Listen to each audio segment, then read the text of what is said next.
Quest Audiobooks presents an unabridged recording of Storm Surge by Logan Ryles, narrated by Andy Ingalls. In memory of the 1,833 or more lives lost during the Hurricane Katrina disaster of August and September 2005, and in honor of the thousands of first responders, National Guardsmen, and private citizens who heroically participated in rescue efforts, your stories are not forgotten. Chapter 1. I hit the police roadblock at 60 miles per hour.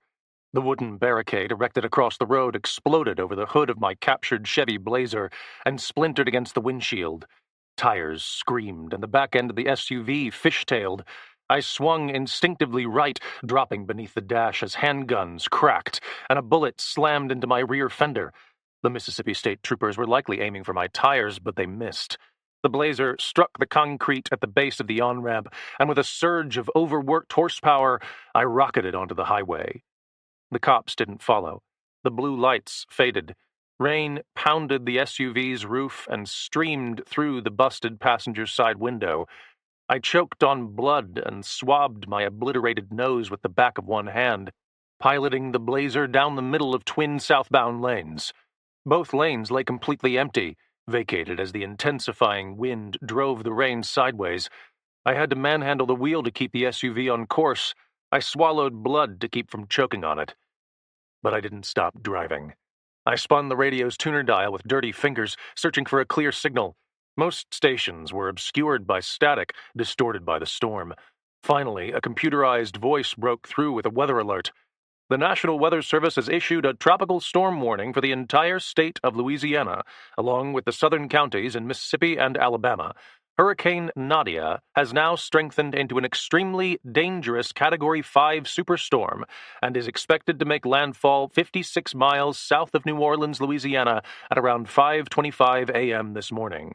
Winds will exceed 160 miles per hour. Storm surge estimated at 14 to 17 feet. Total destruction of homes and businesses is anticipated. Seek immediate shelter. I mashed the dial to shut off the radio and slammed my foot deeper onto the accelerator. The aged V6 engine was pushed to its limit, topping out at 80 miles per hour. Heartbeat thundering, knuckles white around the steering wheel, I blazed past a road sign that vibrated under the gathering winds. The sign was green, the letters white and reflective, forming only 4 words: New Orleans, 52 miles. Chapter 2. 24 hours previously. The cathedral stretched out like a cavern around me, with columns supporting an arched ceiling constructed of alternating clover leaves and fleur-de-lis printed like a checkerboard. A dome stood over the pulpit, or maybe it was an altar. I wasn't altogether sure about the correct nomenclature, but it was beautiful, with golden wallpaper serving as a backdrop behind a sculpture of Christ with his arm raised over the sanctuary. Ecce panis angelorum, the inscription read, Latin for "Behold the bread of the messenger," according to the burner phone in my pocket. I didn't know what that meant. I eased my way into a pew halfway down the length of the expansive room, bracing for the gunshot-like groaning of old wood straining under my body weight. Beneath the high ceiling, those groans echoed and reverberated, taking me off guard the first time I visited the cathedral. Now I settled down with barely a sound, faded Walmart jeans smooth under my palms as I stared at the altar. More marble. More Latin inscriptions that I didn't understand. They were printed on the floor also. The windows were stained glass, the air conditioning turned down low to defy the sticky midsummer heat blanketing the city outside. And the room, it was perfectly quiet. I wasn't the only one seated in the sanctuary, but the nearest visitor was several pews away, and nobody bothered me as I fixated on the altar and waited. I wasn't sure what for. Maybe the still, small voice my recently deceased fiancé used to talk about. Maybe a vision, or an angelorum, a divine messenger. Or maybe nothing so glamorous. Just a feeling of confidence, of some kind of understanding or gravitas. At least, some kind of peace. I dropped my gaze and closed my eyes, breathing slowly, enjoying the sensation of rapidly drying sweat and relaxing muscles. I didn't hear a thing as a body mass descended next to me on the same pew, but I felt the boards flex beneath my thighs. My eyes flicked open, and I turned to find an older man, dressed in all black with a white collar, seated alongside me, worn hands folded into his lap, white hair combed neatly above kind gray eyes. He smiled, and I realized I had tensed into a default defensive pose. "The Lord be with you, brother." His voice carried the same syrupy drawl I'd become so accustomed to during my slow tour through the Deep South, now joined by a warble that marked my entrance into Cajun country. It was an unpretentious tone, very genuine. I ducked my head, turning back to the altar.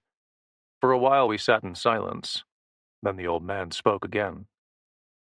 "I've seen you here every day for a week. You seem burdened. Would you like a confession?" The question would have felt like an intrusion not long ago, a violation of privacy. But I was well beyond any insecurity about the state of my spirit, or soul, or whatever church people called it. When you live with your own company long enough, you come to terms with things like that. "I don't know what that is," I said, simply. The old man smiled. "We should all be so lucky." We lapsed into silence again, and my gaze drifted above the crucifix back to the inscription. I never remembered Mia reading in Latin. Her Bible was printed in modern English. Maybe Latin was a Catholic thing. Mia had been a Protestant. Not that I understood the difference. "What does it mean?" I asked. "The inscription?" "Yes." He took his time, responding, gazing in reverent silence. Then, "It means that God sends his word to us in time of need, if we have ears to hear it." I was sure his explanation made sense to the average parishioner, but to me it was just more Latin. I grunted, as if I understood, and the old man turned in the pew. "Are you in need of a word, my son?" I ran a slow hand over my face, palm grinding against 5 or 6 days of razor stubble. I had slept well the night before, but I still felt low on energy, or maybe I was just very relaxed. The cathedral had a strange way of bringing calm to my confused mind. Maybe that was why I'd wandered inside so many times since first discovering it. Just another stop on a long road headed nowhere, a waypoint of the rambling that had become my life. The pressure I felt to make sense of the meaninglessness was less a desperation and more a sort of thirst, like I was deficient on a vitamin, an engine burning fuel but not running well. I I started, then stopped. The old man sat next to me, hands folded, head cocked, perfectly calm, not the least bit distracted. It was such an unusual feeling, capturing somebody's full and undivided attention, that I felt a pang of guilt, like I was wasting his time. "I don't know who I am," I finished at last. It wasn't what I expected myself to say, or what I even wanted to say. It was just what spilled out. "I'm a road with no end, no destination. It was nice for a while, just being free, but now I don't understand the point. It's like—" I trailed off again, gaze dropping to the marble floor. "Like you need a direction." His voice was so soft I barely heard it, but the words landed with the force of artillery shells. I looked up. "Yes, Pastor, I need direction." A slow smile crept across his old face. Not condescending, but a little amused. I wasn't sure why. "You are Catholic," he said. "No." "Do you believe in God?" I hesitated. "I have no idea." He settled back into the pew with a gentle sigh, taking his time again, as though time itself were a non-factor, as though neither of us had anywhere else to be. Maybe he understood me better than I first assumed. "Have you ever heard the story of Balaam's donkey, my son?" "No." "It's a good story, a very old one. It speaks of a man named Balaam, who was a servant of God. A powerful king requested for Balaam to visit him at his palace. He wanted a favor, but the favor did not honor God, so God sent an angel to block Balaam's path. Balaam couldn't see the angel, but his donkey could, and the donkey refused to proceed. Sounds like a smartass, I said. It was a lame joke, but the old man indulged me with a gentle laugh anyway. Indeed. Balaam, not so much. He beat the donkey, but still it would go no further. The donkey injured his foot. Balaam beat it again, and then the donkey spoke. It wasn't the plot twist I had expected. I cocked an eyebrow. Spoke? Yes. God opened the donkey's mouth, and the donkey confronted Balaam for his abuse. They argued, in fact, which is the funniest part of the story. Then God revealed the angel to Balaam, and he finally understood. I was at a disadvantage to Balaam. I knew the preacher, or priest, or whatever he was called, had a point. I didn't have the first clue how to unravel it. I'm not great with riddles, I said. The old man's smile softened. It's no riddle, my son. God is always with us, even when we refuse to see him. When you need his voice, you will hear it, even if he has to use a smartass. A gentle hand closed over my shoulder, and the old man squeezed. He stood with a suppressed grunt. God be with you. Stay as long as you like. Our doors are always open. Chapter 3. The peace of the sanctuary evaporated like mist in the morning as I stepped back onto the sidewalk outside. The Basilica of Immaculate Conception sat directly across from Cathedral Square, with the business towers of downtown Mobile, Alabama, rising from half a dozen blocks away. The square was something of a park, with tall oak trees surrounding an open green space.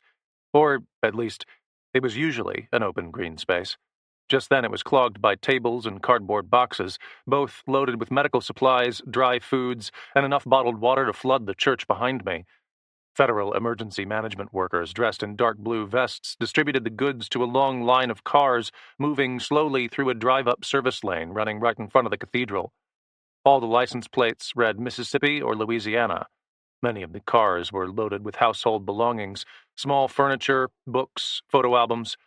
Kids and dogs packed into back seats.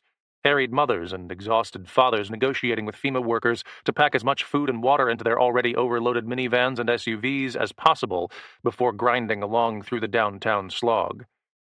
The implication was clear. Disaster at hand, or, in this case, disaster approaching. But the wrath of the hurricane beating its way toward the Gulf Coast was defied by the clear blue skies and baking hot late afternoon sun, adding a twinge of irony to the entire picture, as though, if you squinted, you can imagine it was all just some elaborate prank, maybe the set of a movie being filmed. Slipping my hands into worn jean pockets, I turned west for my hotel, a 4-block walk through the heart of historic downtown. I'd arrived in Mobile only 2 weeks prior after a lazy few months of exploring Florida's Emerald Coast. It turned out that there was a specialist living here who knew something about restoring water-damaged paper. Thanks to a pair of thugs who offloaded my pickup truck into a Florida lagoon earlier that year, I had some water-damaged paper in need of restoration, a Bible full of it. The specialist was old, and he was neither cheap nor fast. He advised me to wait for a call, and I had no place to be, so I booked a motel and settled in to explore the local scenery and sample the local cuisine. Mobile was a very sleepy place, with quiet streets that often stood empty even during a business day. There were great seafood restaurants and museums, enough to keep my wandering thoughts at bay for a while. Most of them, anyway. I'd found the church on the 5th day and visited it every day since. Something about the reverence of the old building spoke to me, and I was usually the only one there.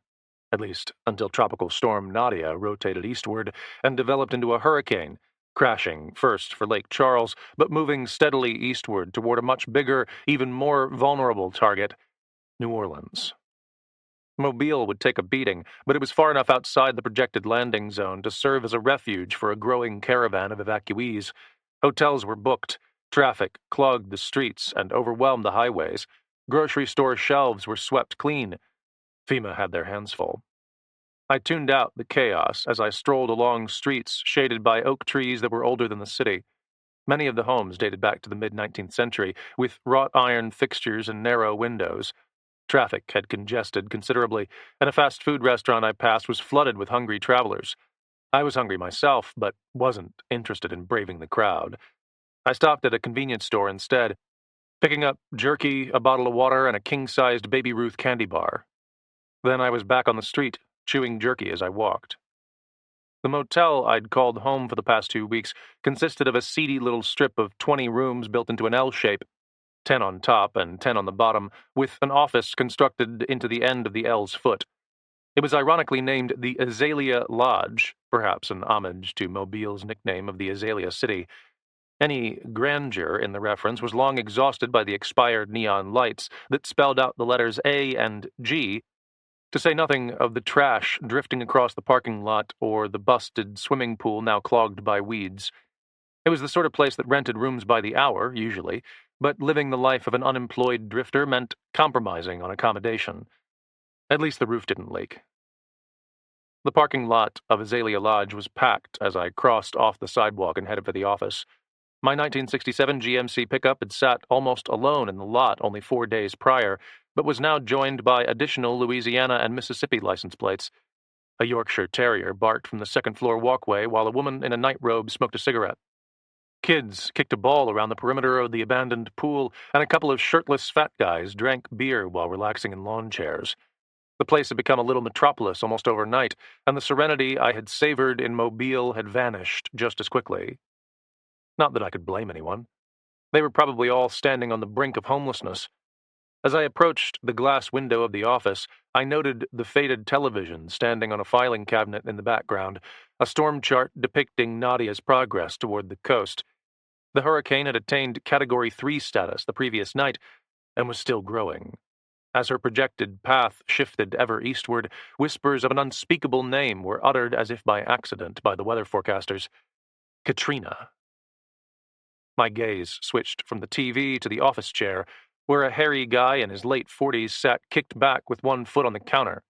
A tablet computer rested in his lap, a half-empty bottle of soda clutched in one hand. I didn't notice at first over the shouts of the kids playing behind me, but as I drew near to the window, the telltale murmurs of ecstasy reached me from the tablet.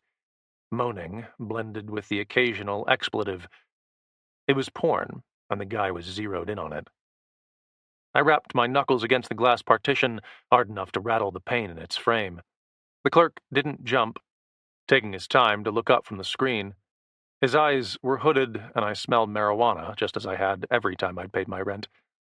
Setting the tablet on the desk, face up and still playing, he dragged the window open. "What you want?" "Rent's due," I said, tugging a quintet of $20 bills out of my pocket and laying them on the counter, enough for 2 additional nights. The clerk ran a finger behind his gum and pried something slimy and orange out. He ate it, then shook his head. $250. "What?" "The rate is $250 per night." "Are you kidding me?" "Hurricane prices, bub. Supply and demand, that's capitalism." I glanced across the parking lot to the crowds of harried evacuees, many of them displaced in a matter of hours. Judging from the age and condition of their vehicles, none of them were rich. None of them needed to be paying the price of a nice hotel for this rat trap. "That's not capitalism," I said. "That's greed." The clerk grinned, exposing yellow teeth caked with the same orange slime. "You're right. 300. I gritted my teeth and peeled off another 5 bills. 200, I said. Not a dime more. "You can't do that," he barked, taking the money anyway. "So kick me out." The kid's soccer ball rocketed my way as I returned to the parking lot, and I towed it back toward them with a quiet kick, earning a rowdy cheer. My room sat right at the corner of the L on the lower floor, and the occupants 2 doors down were not new. Jessica Waverly and her 10-year-old daughter, Autumn, were residents of the Azalea Lodge when I arrived, and had been for a week or 2. They lived out of an aged Chrysler station wagon with one window covered over by cardboard. There were a lot of boxes in the back, and the car bore Mississippi plates before Mississippi plates became in vogue around Mobile. I'd befriended Autumn during my comings and goings around the motel, often finding her seated in her wheelchair just outside the open door of her room, a thick textbook spread across her lap like some kind of exotic artifact. She was paralyzed from the waist down, the result of a car accident involving a drunk driver, but while the disability had inhibited her mobility, it in no way inhibited her mind. Autumn was brilliant. More than brilliant. She could aptly be called a genius, with a special bend toward mathematics. Autumn consumed books by the stack, practiced mathematical equations for entertainment, and knew more about the world around her than most college graduates. But best of all, Autumn was fun. She liked talking to adults. We'd become buddies. "What's new?" I asked, spotting Autumn in her usual spot with her favorite teddy bear, a worn little brown thing that I never saw her without, tucked into her wheelchair next to her. Bright blonde hair fell over skinny shoulders as she scratched across a notepad with a blunt pencil. More equations. More entertainment. "The Bailey-Borwein-Pluff formula!" Autumn's chipper voice rose with excitement as crystal blue eyes met mine. I leaned against the wall and poked more jerky into my mouth, ignoring the stench of dog urine from not far away. I blamed the Yorkshire Terrier. "Explain," I said. "It's a tool to find any given number in pi without having to know any other number." "Pi is 3.14, I quipped. "There, solved." Autumn rolled her eyes. "That's just the first 3 digits, you dolts. Pi is an infinite number. It's irrational." Kind of like this conversation. She threw a pencil at me. I caught it and laughed. "Okay, so show it to me." I squatted next to the wheelchair and Autumn took the pencil back. She circled a formula about 2 inches long, featuring a series of numbers and letters trapped inside brackets with a summation and infinite symbol on the left-hand side. "The nth digit, that's the digit you want to find, is represented here by the letter K." Autumn underlined a portion of the formula with the pencil. "To find that number, you split the infinite sum of its value using hexadecimal." "Oh, what?" "Hexadecimal, a number system with a base value equal to 16. "Oh, right." "So you substitute K for the digit of pi you want to find, and then work the formula. The answer presents in hexadecimal." "Which is?" "A number system with a base value equal to 16. Autumn's voice rose into a girlish shriek, cheeks flushing. "Gosh, Mason, don't you listen?" Flashing eyes locked with mine, and she caught my smirk. That earned me a punch to the arm stout enough to send me stumbling against the wall. I laughed. "You're such a jerk." Autumn shook her head. "I don't know why I bother with you." "Here's why," I said, producing the king-sized baby Ruth from my pocket. Autumn's eyes lit up like fireworks, the notebook instantly forgotten as she accepted the candy bar with a happy squeal. The foil wrapping tore, and she took a giant bite, looking suddenly so much more like a kid than she had only moments prior. It made me smile.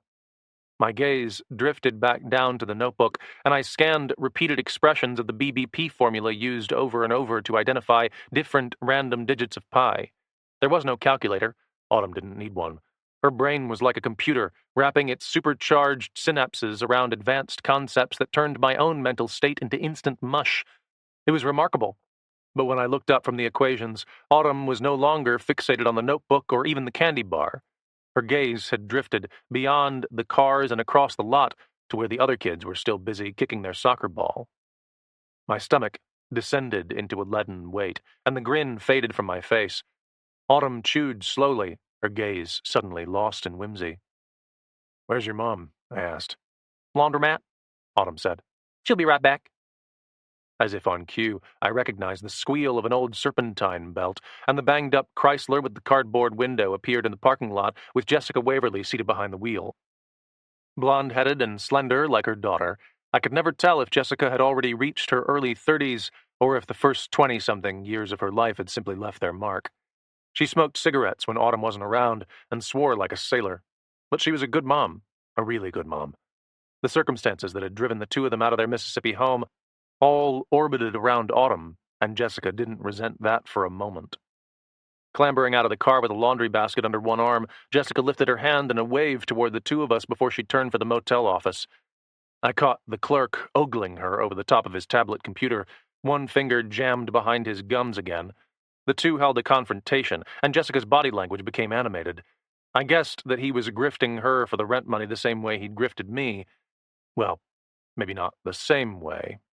He leaned forward and whispered something. Jessica flushed.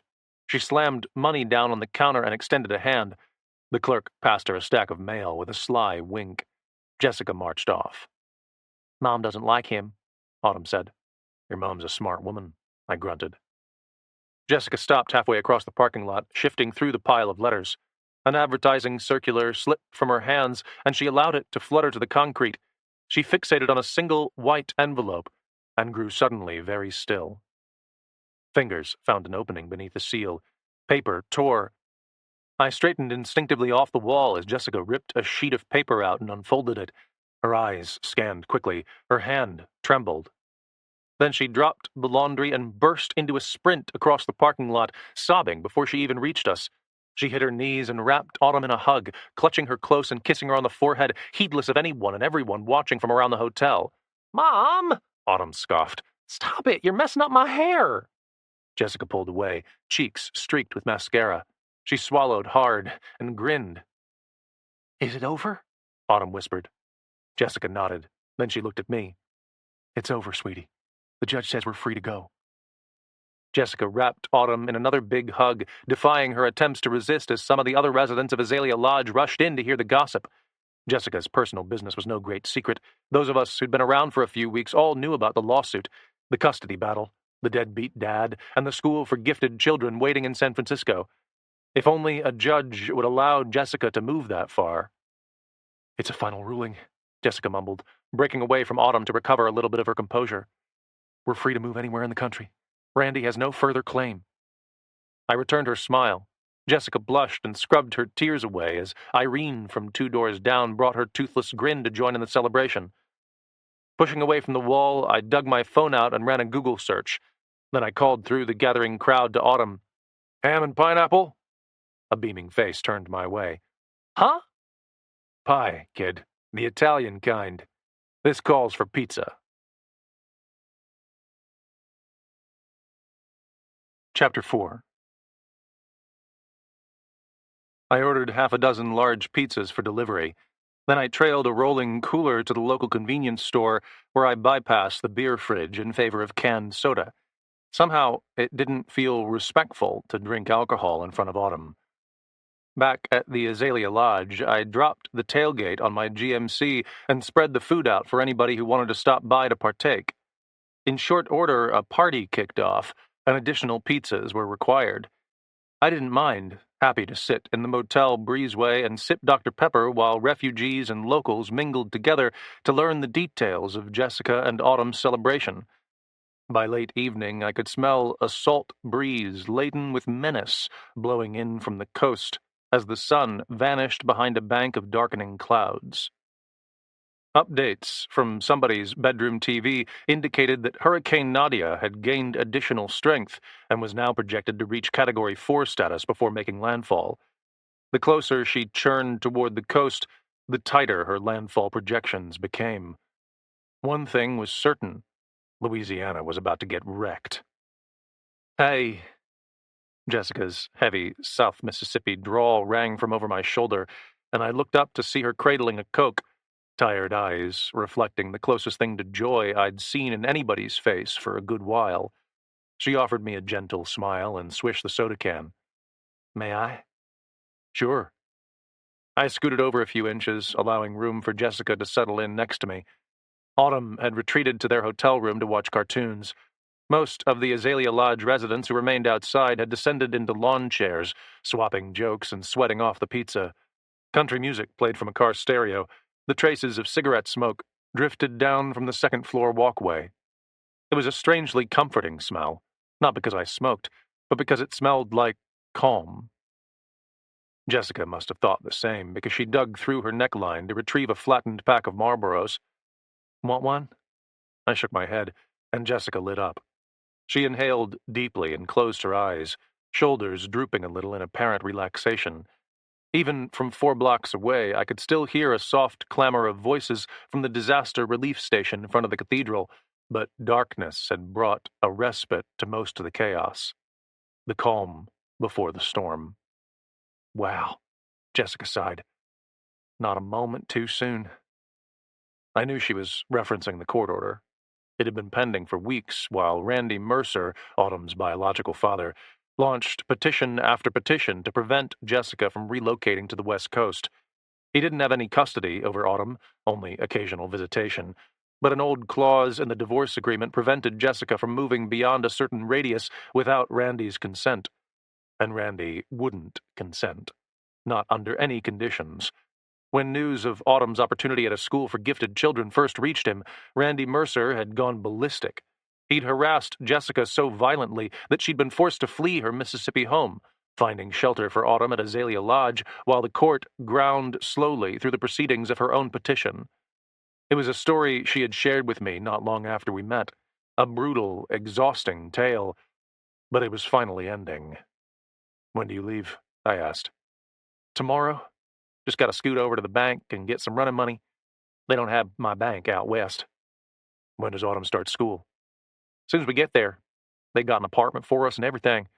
I even get a living stipend. It's all part of her scholarship." Jessica shook her head, flicking the cigarette. There were tears in her eyes again, but this time they weren't the tears of joy I'd witnessed when she first ripped open the court order. This time, those moist eyes reflected sadness and anguish, and the sort of deep pain that takes years to build. One grinding, miserable heartbreaker day after another. A story as old as time, yet completely unique to Jessica. I didn't know the details of Randy's abuse, but I could guess. I'd been a cop once, responding to domestic abuse calls all over South Phoenix. Before that, I was in the Army, surrounded by screwed-up kids who ran away from abusive homes to exercise their demons against terrorists. And before that, I was one of those kids, drifting from one foster home to the next, witnessing the abuse, the dysfunction, the brokenness of love betrayed and trust demolished, usually under the swollen knuckles of a deadbeat. Yes, I could guess what kind of man Randy Mercer was. I didn't need the details. The evidence was all there, reflected in the premature aging of Jessica's forced smile. I rocked my soda can back and gave her time, well aware that some pain is best managed in silent companionship. We'd done this before on a few occasions, seated out on the breezeway while Autumn slept, usually sharing a six-pack and almost never speaking. Trauma recognizes its equal, but this time was different. This time, Jessica spoke. "It was Randy who done it." I looked her way, a question on my face. Jessica dragged on the smoke, fingers trembling. "The car wreck. Autumn's injury. Randy was drunk as a skunk, but—" Her voice broke. The eyes flooded. "I let him drive." Ashes exploded over the concrete, mixing with the tears, and I remained quiet.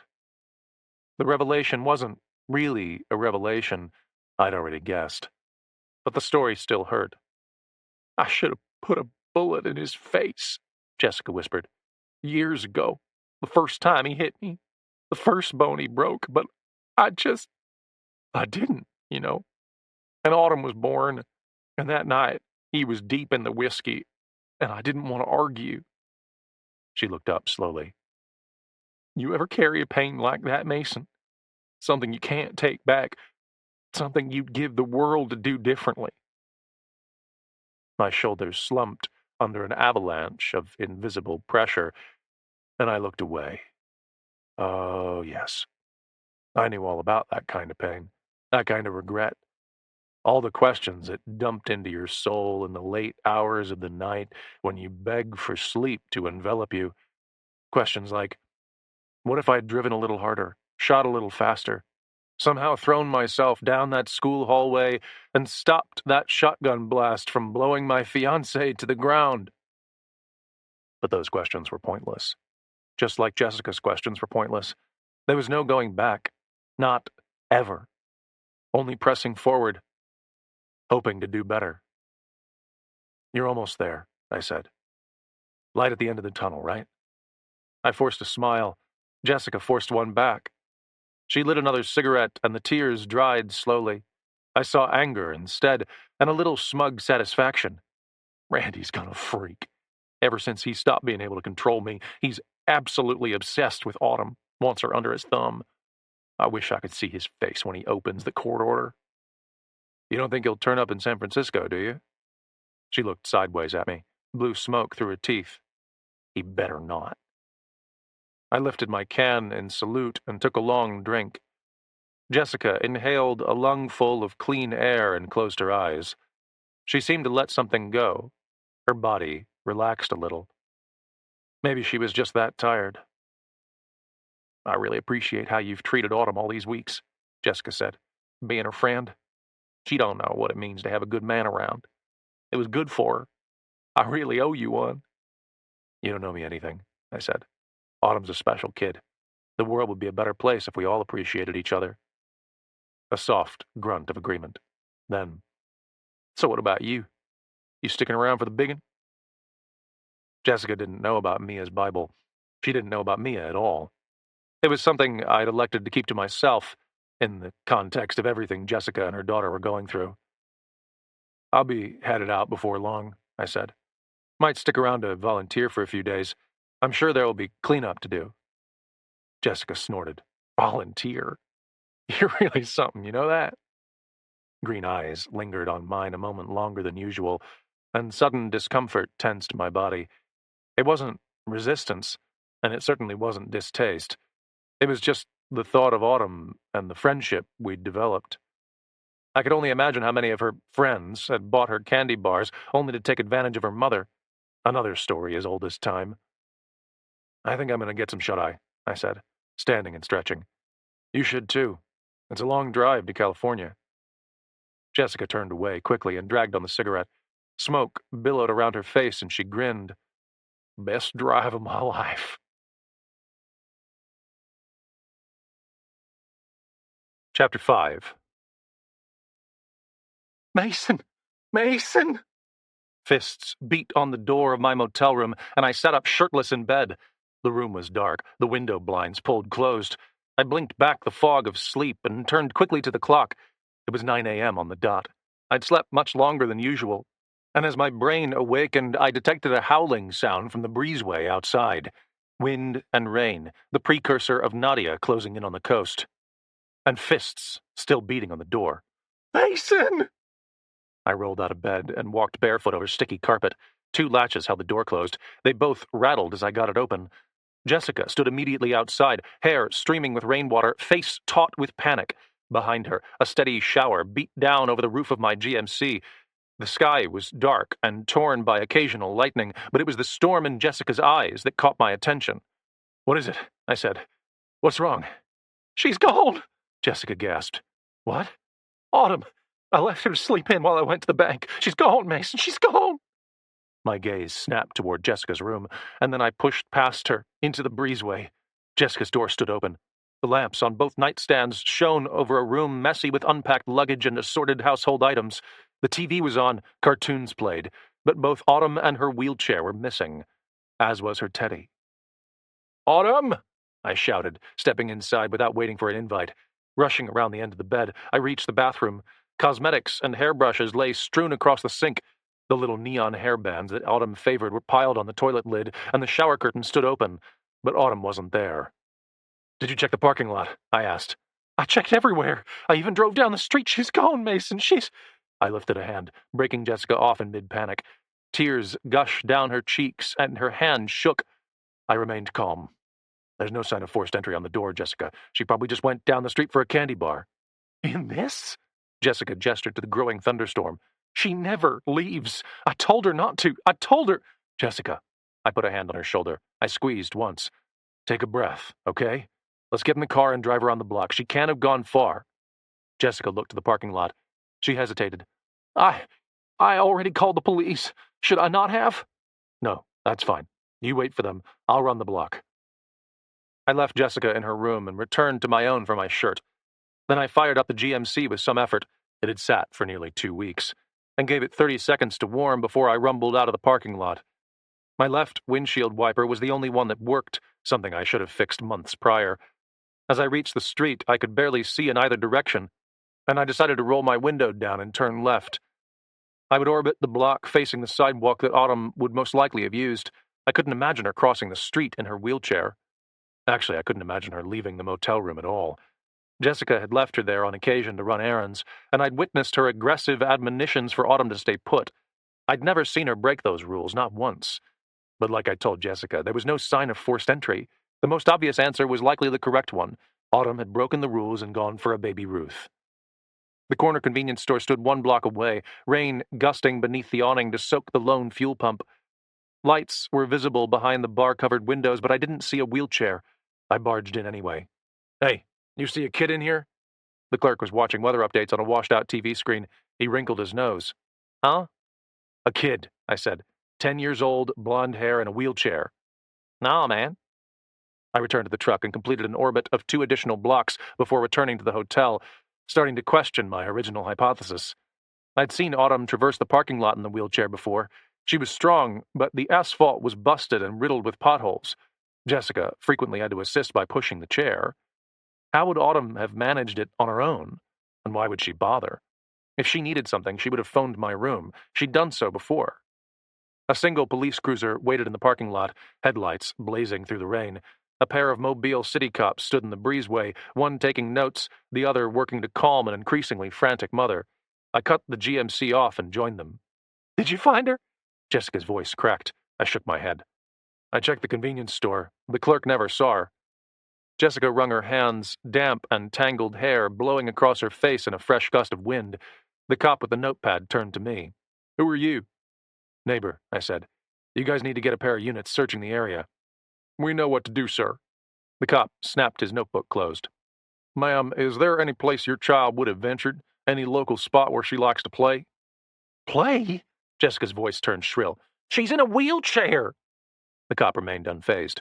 "What about family members? Anybody who might have picked her up?" "No." Jessica shook her head, sweeping hair out of her eyes. "There's nobody. No one who—" She stopped, looking back to the door. Her mouth fell open. I knew what she was thinking even before she said it. "No." "What?" the cop prompted. "Her father doesn't have custody. We were going to leave. He wanted her to stay." Jessica's voice descended into an incoherent babble, and the cop held up a hand to calm her, further questions ready on his lips. I simply turned away, stepping off the sidewalk and back across the parking lot toward the motel's office. Because there was no sign of forced entry on Jessica and Autumn's room, and only one person other than Jessica had a key. The clerk sat slouched in his office chair, tablet in his lap again. Pornography was audible even before I reached the window. It was locked, as before, and I rapped with my knuckles. He looked up with a huff, irritation morphing instantly into disgust when he saw me. He didn't unlock the window. "What?" "You see the kid leave the room?" I demanded. "What kid?" I spoke through my teeth. "The kid in the wheelchair." He looked at the patrol car. "That what this is about? I don't know nothing." His gaze dropped back to the tablet. Reflections of the video flashed against his bloodshot eyes. I rounded the office corner and turned for the door. It was wooden with a simple metal latch and a reinforced glass window pane. Locked, no doubt, but the frame was weathered by decades of Alabama humidity. Maybe a little rotten, maybe a little soft. My right boot struck the door with the force of a battering ram, and the frame exploded. The clerk nearly fell out of his chair as I burst into the tiny room, tablet sliding from his lap and smacking the concrete. Abject panic consumed his face as his right hand dipped beneath the desk and his head pivoted toward the cops. The cops couldn't see him, not from that angle, and he never stood a chance of reaching whatever weapon lay beneath the desk. My right hand closed around his shoulder, fingers sinking into unprotected flesh as I wrenched him toward me. His knees struck the floor, my left hand circled behind his sweaty head, and then I drove his face straight into the desk edge, hard. Teeth crunched, and the clerk screamed. I yanked him back by the hair and rammed him again. Blood exploded as nose cartilage collapsed like a house of cards. His cry descended into a choking sob, and I let him collapse against the office chair, his face a waterfall of crimson. The agony in his eyes was absolute. I knelt in front of him, grabbing his jaw with one hand. I knew something about busted nose pain. I'd had my own nose broken earlier that year back in Tampa. It was still healing, technically. It still hurt on occasion. This was a lesson that would stick with him. "You want to try again?" I said. The clerk squirmed, a caterpillar body wriggling against the chair. I sank my fingers into his flabby cheeks and shook. "Answer me!" He choked. Blood sprayed my t-shirt. He nodded. "Okay, okay." Hey, don't hurt me, man! I cocked a fist, then his resolve broke like a collapsing dam. I sold a key! I sold a key! To the kid's room? He looked away. I backhanded him across his busted nose, holding his jaw closed to minimize the scream. Yes! Yes! Chokes mixed with sobs. I wrenched his face back toward mine. Who? Some guy. I don't know, man. He offered me $100. Said there was something in the room that belonged to him. Randy. It had to be. You got a camera? I demanded. Huh? I cocked my hand. He recoiled. Yes, on the computer. I threw him sideways, away from the desk and the can of pepper spray I now saw mounted beneath it. He fell, and I found the computer. It was unlocked. The security application connected to a camera over the service window was easy enough to find. What time? No answer. I kicked him in the ribs. An hour! I scanned the video backwards. I saw myself passing in and out in the GMC. A few minutes prior, Jessica returned from the bank in the Chrysler with the cardboard window. And then there was another vehicle. During that gap when she had been gone and I had been sleeping, it was a Chevrolet Blazer, late 90s model. Not the full-sized version based on a Silverado chassis, but the little one based on an S10 chassis. 2 doors, faded red in color, dinged up with Mississippi license plates, wipers fighting the downpour. An average-sized guy in a wife-beater tank top climbed out. He had tattoos on his left arm, a flaming eagle clutching a burning American flag. He was bald, he had a goatee. When his face was clear on the computer screen, I withdrew my phone and snapped a picture. Then I turned for the door, my boot catching on the fallen tablet. Bending, I scooped it up and grabbed it by the edge. Don't! The plea came too late. I shattered the tablet over the edge of the desk and tossed it to the floor.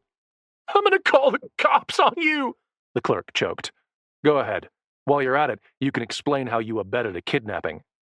His face washed pale, and I rushed back into the parking lot, crashing through flooded potholes on my way to Jessica's room. The cops were still there, still taking notes and asking questions. They were following procedure, like good cops do, but we didn't have time for that. She's not here, I said. What? Jessica turned on me. Does your ex drive a Chevy Blazer? Terror flooded her panicked eyes. I raised my phone.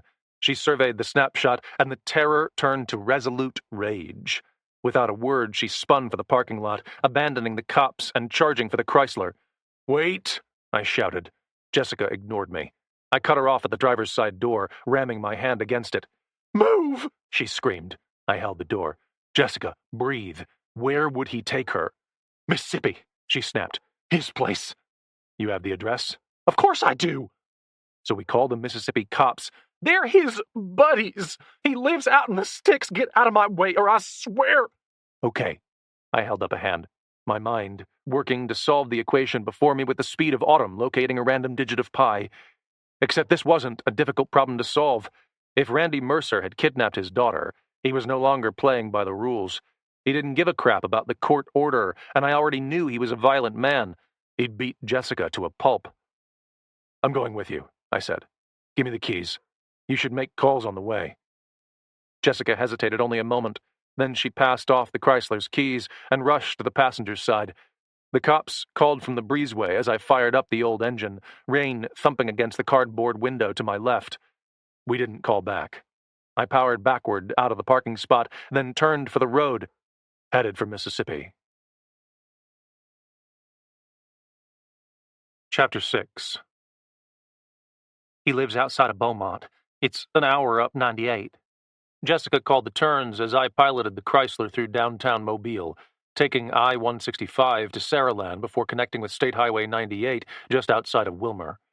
Despite its overall disrepair, the windshield wipers of the station wagon worked better than the lone wiper on my GMC, clearing enough water for me to comfortably drive the vehicle up to highway speeds.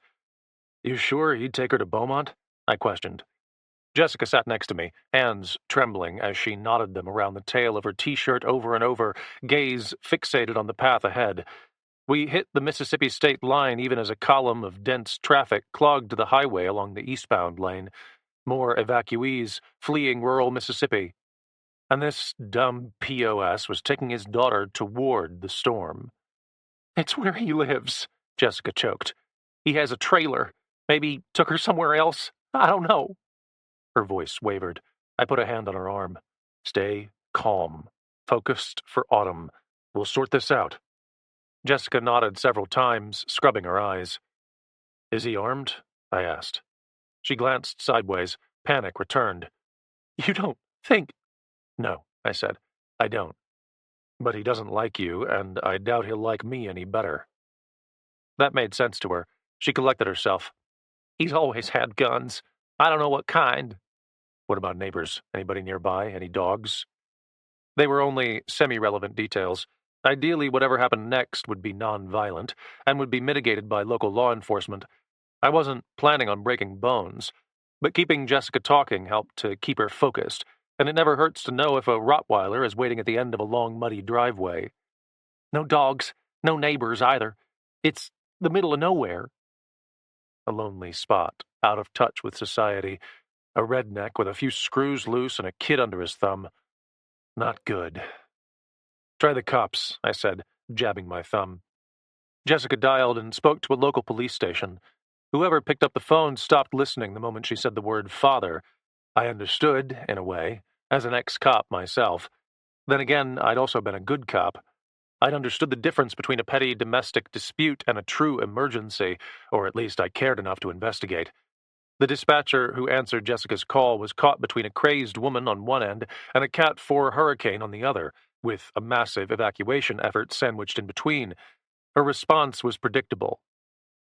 She said they'll respond when they can. Panic edged Jessica's voice. I motioned back to the phone. Try the state police. Jessica pulled a phone number off Google and dialed again.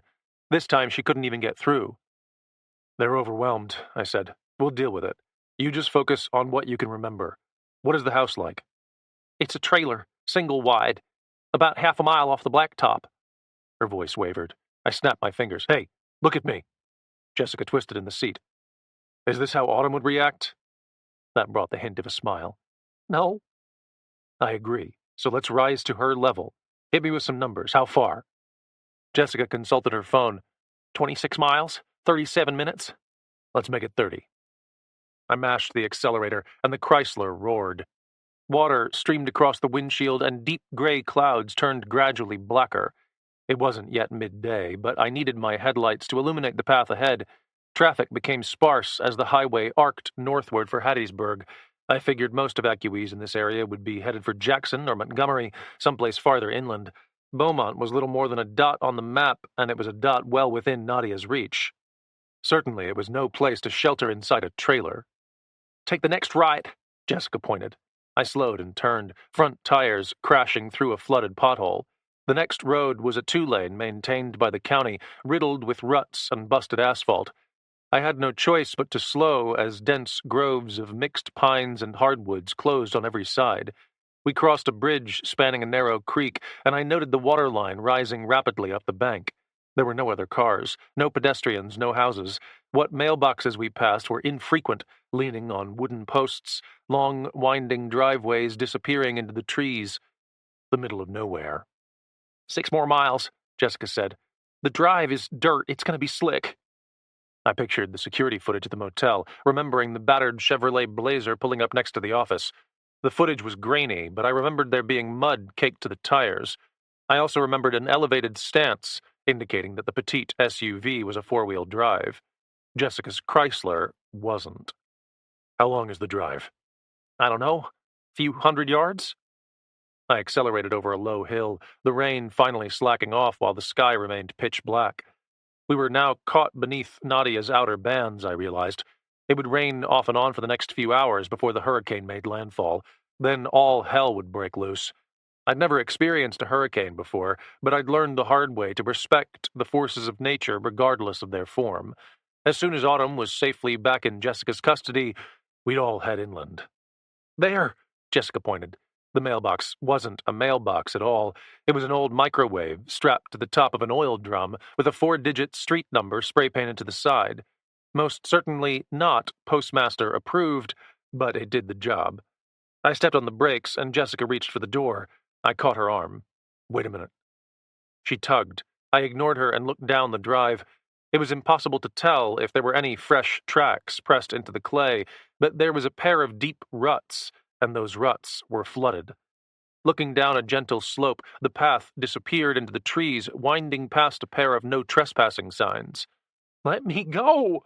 Jessica tugged again. I released her and mashed the gas. The Chrysler rumbled another 50 yards down the road to a stretch of flat shoulder. I pulled onto the grass and cut the engine.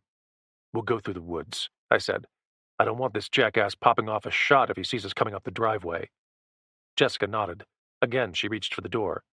"Jessica." She stopped. I held her gaze. "Whatever happens next, you do what I say. Understand? There's a way to do this so that nobody gets hurt. That's our goal." Jessica nodded. We both piled out. I dug my Streamlight macro stream from my sodden pocket, clicking it on as we traversed a shallow ditch and entered the pines. It was dark enough beneath their dense foliage to obscure our path, but the flashlight dumped 500 lumens across a bed of sodden pine needles. I took the lead, moving in a zigzag between the trees almost by default, just in case somebody was watching from a deer stand. Unlikely, but then again, this guy was clearly off his rocker. 300 yards passed beneath my boots.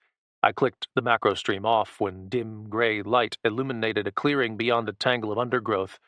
I couldn't see a house, but I thought I detected a patch of metallic red paint.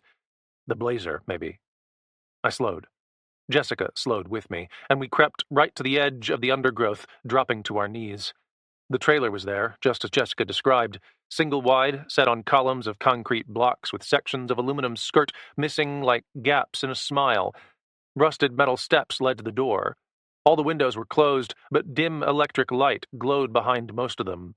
And the S-10 Blazer sat in the yard, tires covered in orange clay. "That's his truck," Jessica said. She rose to move through the brush. I caught her arm again and pulled her back down, taking a moment to inspect the remainder of the clearing. It wasn't large, maybe 2 acres, but most of that was overgrown, leaving the potential for any number of concealed hazards between the trailer and the trees. There was a Pontiac Bonneville set on blocks, with its hood removed and the engine bay clogged by weeds. A few more oil drums, a pile of garbage bags, some rusted appliances heaped near the tree line. Lawn chairs gathered around a fire pit. Nothing else worthy of note. "I'm gonna go," Jessica said. "I'll try the door. You can back me up if he gets obstinate." "He's already obstinate," I said. "He kidnapped his own child. If you knock on that door, he may shoot you." "So what do we do?" The desperation returned. I held up a hand. "You'll stay here. I'm going to have a closer look. I want to know how many people are inside that trailer and where Autumn is. Then we'll make a plan." "But—" "She's not in danger, Jessica. Not for the moment. We play this safe, and everybody stays alive, okay?" A hesitation. Then she nodded. "Okay." "So you stay here, and I'll have a look." I offered a confident smile. Jessica did her best to mirror it. I squeezed her shoulder, then I turned away toward the brush, and my smile faded. Because trailers full of angry, armed rednecks are never safe. Chapter 7. I left the tree line after circling to the back left corner of the trailer. There were no windows there and plenty of tall grass. Keeping my body low and moving in the same slithering zigzag pattern I had learned in Army Ranger School, it was easy enough to close all the way to the junked Bonneville without ever exposing myself to a view of the trailer. Behind the rusted-out old car, I paused to examine bullet holes decorating the Bonneville's fender and passenger side door. They ranged in size from .22 caliber on up to .45, with brass scattered across the ground only yards away. Brass and a lot of beer bottles. Terrific. Dropping to my chest, I peered beneath the car and inspected the underside of the trailer from 20 yards out. Jessica had promised there would be no dogs, but I wanted to be sure. Dogs aren't the sorts of variables that allow for mistakes. I saw nothing but scattered trash, dangling plumbing lines, and mud. A lot of mud. Crawling to the back of the car, I gained a view of the rear of the trailer. Stacked blocks took the place of metal stairs outside a sliding glass door. Just like the windows, the door was covered by a curtain, but flashing blue lights penetrated that curtain to betray the presence of a television. This was good. It might mean that Randy was distracted. Rising to a crouch, I scoped out the windows that faced the backyard and guessed which ones might look into bedrooms. They were smaller than the rest, but if I stretched to my toes, I might still see inside. It was only the matter of the 20-yard gap I needed to sprint across. One more sweep of the yard, and I broke from cover. My boots squished through damp grass on my path to the house, descending back into a crouch as I neared the faded aluminum siding of the trailer. I could hear the TV now. It blared some kind of combat sporting event. I could tell by the cadence of commentators mixed with grunts and cheers. Wiping rain from my face, I crept along the back side of the trailer to the sliding glass door. The noise of the TV grew louder. I found a gap in the curtain near the bottom corner of the door and slowed to a near crawl. Yellow light glowed inside. I saw a sagging yellow couch and a worn leather easy chair. The TV stood on a slouching stack of porno magazines, flashing colors displaying an MMA match. The living room was unoccupied at first, but then the bald guy I'd seen in the security footage appeared. He was shirtless, a beer in one hand, and an overstuffed bologna sandwich in the other. Thick black hair covered his back, where the snake tattoo was joined by Lady Liberty, standing with a blazing torch reaching for his shoulder blades, her beautiful face replaced by a hollow-eyed skull. Randy descended into his easy chair with a crash, mayonnaise dripping off his sandwich and landing in his lap. He didn't even notice, rocking the beer back and guzzling, completely transfixed by the TV. I leaned right and twisted my head for a better view of the couch. I didn't see Autumn. Easing back from the door, I backtracked along the wall. The next window was the smallest of the lot and also stood the highest off the ground, likely a kitchen window.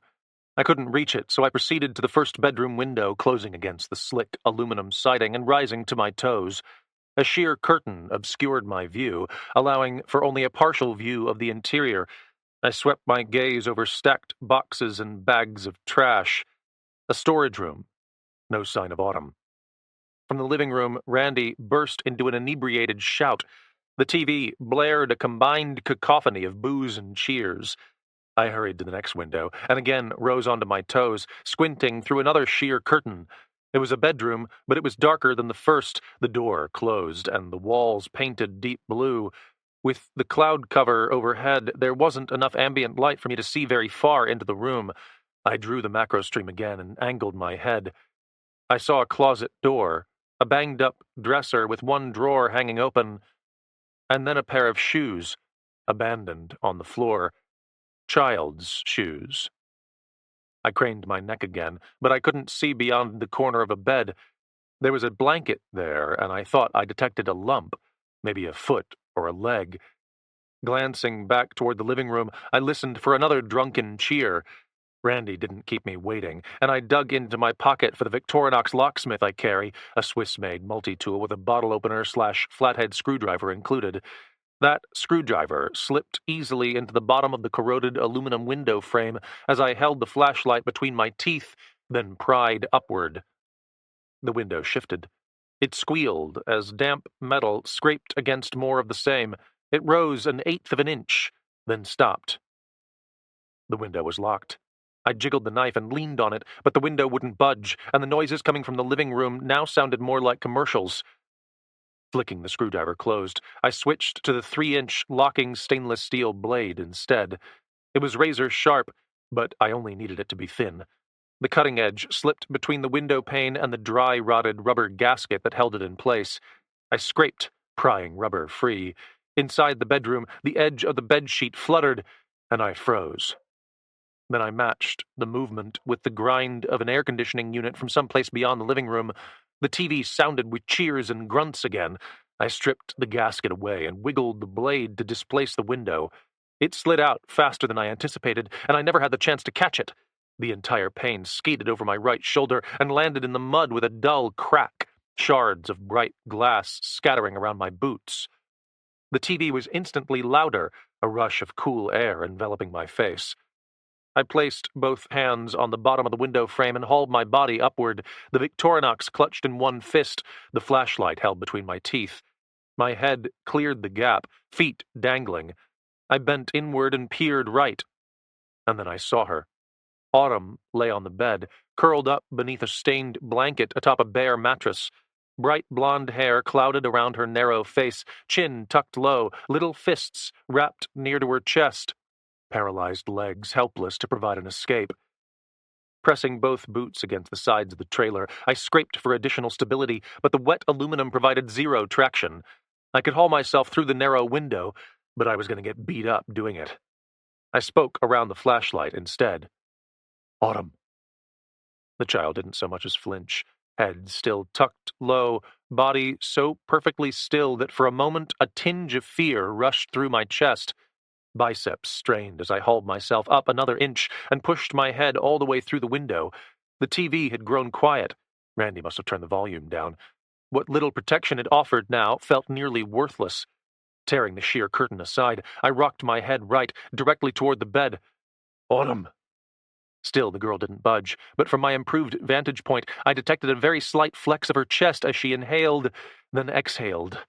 Perfectly silent, like only a child can sleep. She was out cold, completely unconscious. My elbows locked, and burning muscle barked as I risked one last hiss into the room. Autumn, wake up!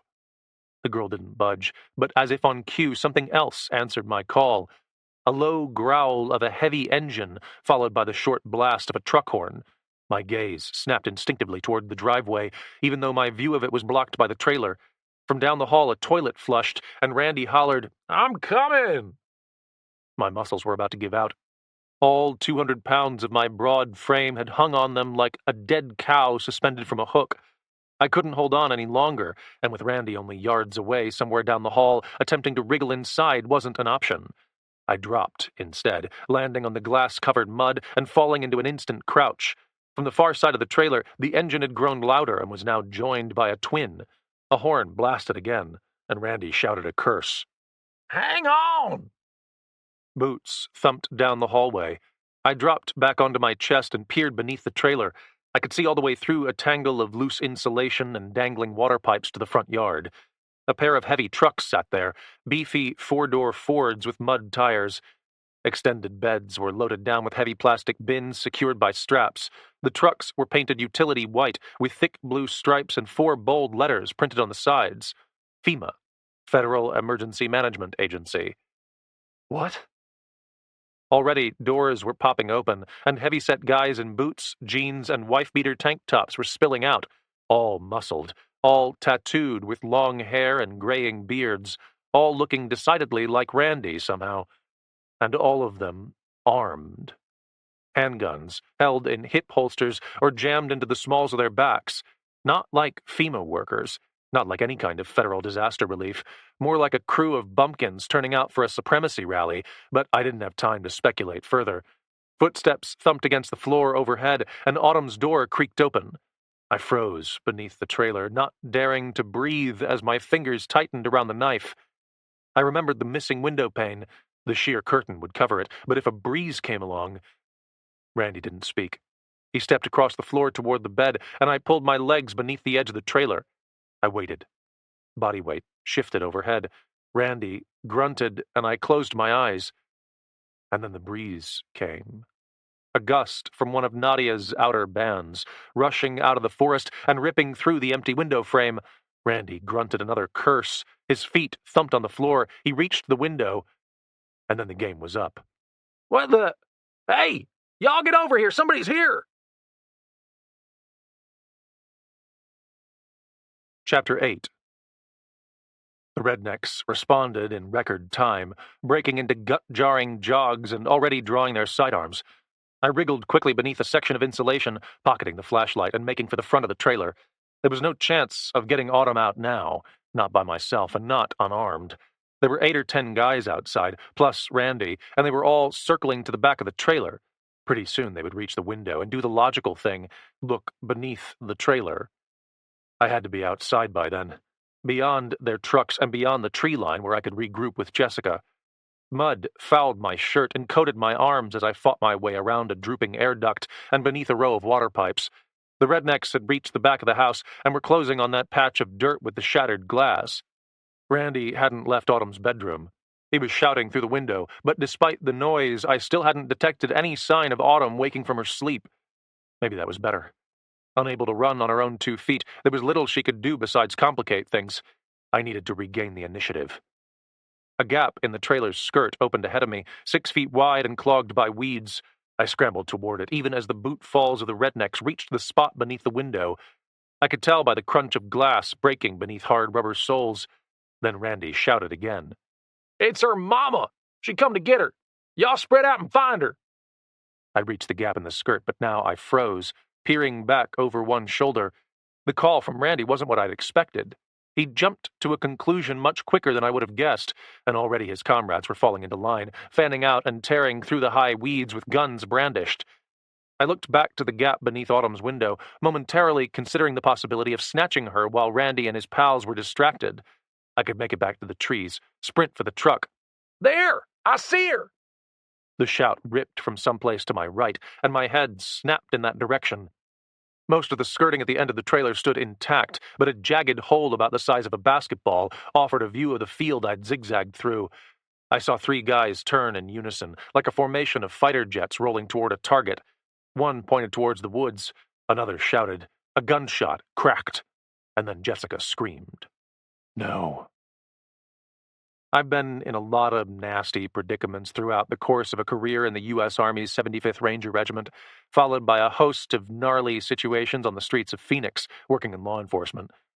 I'd learned the hard way what the moment feels like just before everything hits the fan, that calm before the storm that was so apropos to the incoming hurricane. This was that moment, and I already knew it was rapidly grinding to a close. Variables I couldn't have predicted had descended on the muddy little property in the woods and were rapidly turning it into a battleground. As another shot cracked and the shouts closed on the tree line, I knew I was out of options. I had to draw fire, or Jessica was about to be riddled with it. Tearing through the gap in the front of the trailer, I spun left just in time to see Randy exploding through the trailer's front door like a charging running back. He landed on the metal steps with a pump shotgun in one hand, his shirtless beer gut jiggling, and I emerged from beneath the house, covered in mud, nothing but the blade of my Victorinox to serve as a weapon. Randy's face flushed crimson. He pivoted right, sweeping the muzzle of the shotgun along with him. I sprinted to close the distance, ducking beneath the barrel just as the shotgun belched thunder and hellfire.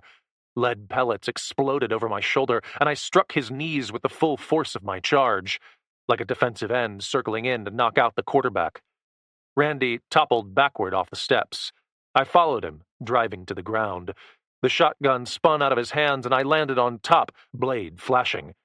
Randy screamed, and I hit him, not with the knife, but with my closed fist instead, cracking right against his cheekbone, hard enough to elicit another cry, but not hard enough to knock him out. I wanted him screaming. His head slammed back into the mud, and I drove a knee into his groin, generating a third shriek. Then I was on my feet, knife spinning to the ground as I turned for the shotgun instead.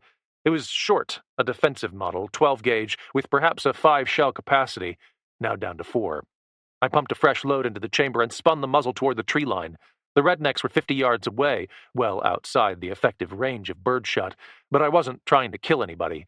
I wanted their attention, and the next belch of the shotgun earned it. "Hey, you! Over here!" 5 of the 8 faces spun toward me. Handguns followed them. Shots cracked like firecrackers, and I leapt over Randy's wriggling body and headed for the end of the trailer, planning to circle to the back and take temporary cover behind the Bonneville. I couldn't have them popping off shots at the trailer, not while Autumn still lay inside, apparently still asleep. Another pump of the shotgun brought a fresh shell into action. Handgun fire dissipated, but the shouts grew nearer. I reached the Bonneville and slid into cover, shotgun rising to my shoulder, muzzle pivoted toward the trees. I wouldn't get them all. Likely I wouldn't get any of them. But if I could draw their attention just long enough for Jessica to vanish into the forest, I would then do the same. We would regroup and return for Autumn on our own terms. It was a reasonable plan, but dead on arrival. Even as my finger dropped over the shotgun's smooth trigger and I picked a target, I saw Jessica. She stumbled out of the trees at gunpoint, both hands up, tangled brown hair running with rainwater. 2 men stood behind her, pressing ahead but pivoting away from my position behind the Bonneville. At 100 yards plus, I could have dropped them both with headshots from a decent rifle, but they were well out of range of my scattergun. Even a lucky pot shot was impossible with Jessica pressed close between them. Her face tear-streaked, voice turning raw as she screamed over and over toward the trailer. "Autumn! Autumn!" Behind me, the back door of the trailer exploded open. I snatched the shotgun in that direction, but held my fire as the barrel of a hunting rifle poked out at me. It was Randy, but his body was invisible behind the door jamb. I could guess its location and fire anyway, but now I had other problems. Bumpkins circling in from both sides, handguns brandished. 8 targets plus Randy. I had only 3 shots remaining, and they had a hostage. "Put it down, you!" Randy shouted. I ignored him, drawing the weapon tight into my shoulder as though I were about to fire. I'd lost 2 of the bumpkins in my peripheral. Within seconds, I would be exposed again. Maybe I already was. "Drop it," somebody snarled, "or both you and the woman get it." Jessica had disappeared around the end of the trailer. She continued to shout Autumn's name, and Autumn still hadn't responded. My muscles tightened, my teeth clenched down until they hurt, my finger constricted. But I didn't fire. There was no point. I'd get one of them, then they would get me, and Jessica and Autumn would be on their own. Warm steel reached my neck and pressed down hard. I smelled gunpowder. The bumpkin spoke in a snarl. "Drop it." I dropped the shotgun. Hands closed around my shirt collar and hauled me up as Randy appeared in the doorway, still shirtless, still wielding the hunting rifle. Rain beat down on my head, and another redneck stooped to retrieve the shotgun, while my captor kept his handgun pressed into my neck. I pivoted toward him, gritted teeth flashing. Then the shotgun butt landed in my stomach, and the wind vacated my lungs in a rush. I doubled over and choked. Rough hands grabbed me and dragged my booted feet across the mud. We reached the trailer's back door as I gasped for air. Then we were inside, and I was thrown down over greasy shag carpet. The TV still flashed. Jessica stumbled inside, screaming for Autumn. A fist connected with her jaw. Her voice broke off in a gurgle, and I thrashed on the floor, fighting to regain my feet. A boot landed in my side, sending a wave of burning pain rushing through my ribcage. Then the rough hands grabbed my collar and my hair, wrenching me upright and pivoting my face toward the line of men now gathered in the living room. Randy stood just left of center. A wicked grin spread across his ugly face as he fixated on Jessica. She was held by 3 separate men, arms spread apart, shirt ripped. Blood streamed from a busted lip, her right eye puffy and red. The other rednecks encircled me, guns at the ready, boots crushing down on my calves. And standing next to Randy was the ringleader. I knew it by the way everyone else automatically made room for his approach. He was a short guy, constructed of solid muscle, with a chest that bulged beneath a rain-soaked tank top and a long gray beard that glistened with water. His teeth were yellow, his breath rancid as he leaned in close. "Who are you?"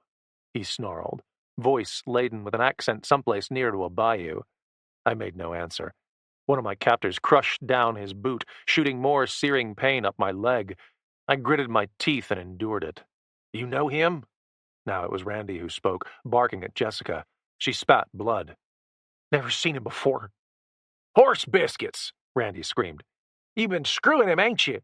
Dirty whore, is this your new man?" Randy rushed her. Yellow teeth caught him by the arm and wrenched him back, all without breaking eye contact with me. "That true?" he demanded. "You her boyfriend?"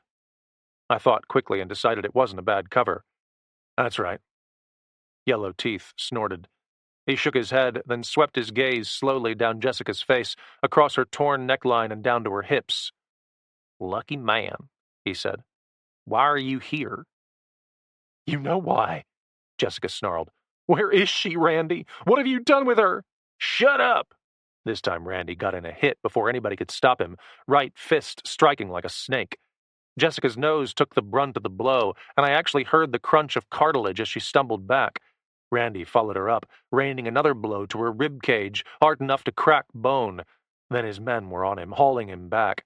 Jeers and laughs filled the room as Jessica hit the floor, face covered in blood. "Autumn!" she choked. "Autumn!" "She can't hear you," Randy taunted.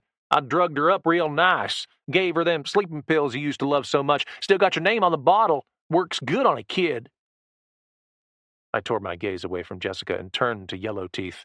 He was the only one of the crew who remained fixated on me. A smart boss. You're making a big mistake, I said. Just give us the kid and we'll be on our way. We'll forget all of this. Yellow Teeth grinned. Really? I nodded. He laughed. Wow! If it's that simple. Another chorus of laughs. Yellow Teeth dug into his back pocket and liberated a can of chewing tobacco. A thick wad of it found his cheek. He chomped down, then shot a string of dark saliva between my knees. His breath turned ever ranker as he leaned close. Just one little problem, Wife Porker. That there kid belongs to my brother Randy, and in this outfit, we look after our brothers. Tension in the room spiked as Yellow Teeth finished his declaration. Everyone grew quiet. His lip lifted into a snarl. I dropped my tone to match his challenge. Let them go, both of them, or it will be the last mistake you make. Yellow Teeth laughed. He straightened. You know what, bub? If I weren't on such a tight schedule, we'd go a few rounds, see what you're made of. But being as there's a hurricane rolling in, we'll have to take a shortcut. His chin flicked sideways and my body tensed. I knew what was coming even before I saw the shotgun butt rocket toward my jawbone. There was simply nothing to be done about it. Hard wood collided with my face and knocked me sideways. Boots crashed into my exposed back and thighs while the shotgun changed hands, and Yellow Teeth circled sideways. In the background, I heard Jessica screaming again, shouting Autumn's name. Randy's ugly snarl overpowered her. That girl's mine, and ain't nobody taking her from me. I'm gonna give her a better life than you ever could, you broke slut. I'm gonna be rich, and where we're going, they'll never find us. I rolled right, face pivoting toward the floor, hands digging into the carpet as the boots continued to rain down. My whole body was on fire. I could barely breathe. My vision wavered. I saw Jessica curled on the floor, Randy beating her like a dead animal, blood spraying against the wall. I reached out one hand, desperate to return to my knees. Then the boot crashed against my spine, driving me to the floor, and a split second later the shotgun slammed into the back of my head. My face rammed into the carpet, my fragile nose, so recently broken in Florida, collapsing in on itself. I choked for air. Then the shotgun rose again. The butt fell a second time, and everything went black. Chapter 9. It was the wind that woke me. Beating hard against the flimsy walls of the trailer, windows rattling in their frames. My eyes blinked open, and blinding pain erupted through my skull, worse than any headache I'd ever experienced. It felt as though my brain was imploding, so much pressure crushing down from every angle that I was screaming before I could even clear my vision. My mouth tasted metallic, as though I were choking on pennies. Everything around me was dark, but as I dug my fingers into the ground, I felt the same greasy carpet that I had thrashed on just before being knocked into oblivion. It slipped from beneath my palms as I struggled to push myself upright, fresh agony ripping through my rib cage and building into an inferno. I fell again, colliding with the carpet and tasting more metal. It was blood. My mouth was full of it, dry on my lips and damp on my tongue. I rolled over with a Herculean effort and stared up at a blank ceiling. The lights were out. The room was empty. As another blast of wind slammed into the trailer, the floor beneath me shuddered. Under what dim gray light seeped through the windows, I saw torn carpet soiled by mud, chairs overturned, and the TV lying on its side next to a heap of collapsed porno mags. I fought my way into a seated position, and my head swam. Each breath came in a ragged gasp, my vision blurring in and out of focus as I swept the room around me. All the rednecks were gone. All the guns were gone. The door stood open and rain beat down outside in torrents, but the sky was black. I couldn't see beyond the block steps. Fumbling with the pocket of my jeans, I struggled to liberate the macro stream from its place amongst loose coins and lint. None of my things had been taken by my abusers. Maybe they thought I was dead. Mashing the tail cap, I was rewarded by a flood of bright blue light that cut across the room and blazed against a vibrating wall. I rolled onto my knees. The trailer floor vibrated. The wind was picking up. The rain had increased substantially. Nadia was closing on the Gulf Coast. I made it onto my feet and caught myself on Randy's easy chair. Then I panned the light across the kitchen, over the blood and mud-stained floor, and to the wall. Cold fear closed around my stomach like an icy claw as the macro stream illuminated Jessica. She lay on her face against the far wall, a wide pool of blood spilling from gashes in her temple. One arm was twisted behind her back, clearly broken. A foot was mashed sideways, and lacerations joined the welts running up her arms and over her neck. The shirt was nearly torn off, and even as I fixated on her rib cage, I detected no movement. No. Jessica! I called over another clap of thunder, then stumbled across the carpet to land beside her. She was all wadded up, neck twisted, and one arm trapped beneath her body. I went to work automatically, March training from the Army clicking into gear just as it had so many times before. Massive hemorrhage, airways, respiratory, circulatory, hypothermia, and head trauma. The hypothermia was the only problem on the list I could definitely rule out. The hemorrhaging wasn't massive, but Jessica had lost half a pint of blood at the least. Her airways might be clogged, circulation compromised, head trauma almost certain. But when I felt her wrist, I found a pulse. Weak, but steady, joined by just the hint of breath against my palm as I placed it beneath her nose. I still couldn't see her chest move. Her skin was cold to the touch. But she was alive. For the moment. Hauling myself back to my feet, I fought waves of dizziness as I stumbled across the room to the kitchen. Water ran from the tap, and I used it to splash my face and erase some of the dryness in my throat. Then I was headed down the hall, still staggering, still marking my path with the macro stream. I already knew that I would find the final bedroom empty, wheelchair marks in the carpet. But I had to check, and I did.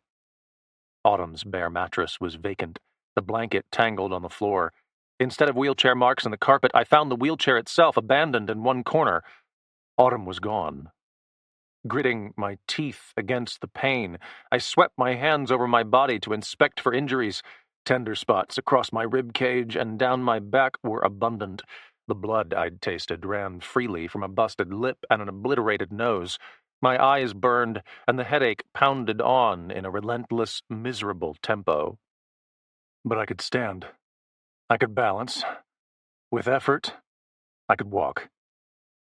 Back in the living room, I found a dirty baseball cap abandoned in a corner and wrenched it down low over my head. The bidirectional pocket clip affixed to the macro stream allowed me to slide it onto the hat's bill with the face of the light pointed out ahead of me like a headlamp. Then I returned to Jessica, descending to my knees and inspecting her body again. I had a choice to make. I could leave her here, avoiding any risk of inflicting permanent damage or even death by shifting her body. If her back or neck was broken, lifting her now could sever her spinal cord. Lights out. But she'd be dead anyway if I didn't get her to a hospital soon, and a quick inspection of my cell phone confirmed what I already knew. I had no signal. There was no chance of calling an ambulance. Even if one could be reached, how long would that take? I made a judgment call, and I slid my arms beneath her body. As gently as I could, I hauled her limp body off the floor, every fiber of my being erupting in fiery protest as I reached my feet. I bit back a scream, and the light trembled from the end of the hat as I rolled her closer to my chest, improving my own balance. Then I was headed for the door, stepping into the pounding rain without hesitation, down the shaky block steps and into the mud. My boots squished as I staggered toward the driveway, noting the absence of the pair of Ford pickups marked with FEMA logos. Wallowed tire tracks marked their path to the driveway and back to town. But the two-door Chevy Blazer remained, faded paint streaming with water, tires still caked in mud. I weighed the advantages of four-wheel drive against the multi-hundred-yard slog back to Jessica's Chrysler, and the decision was easy.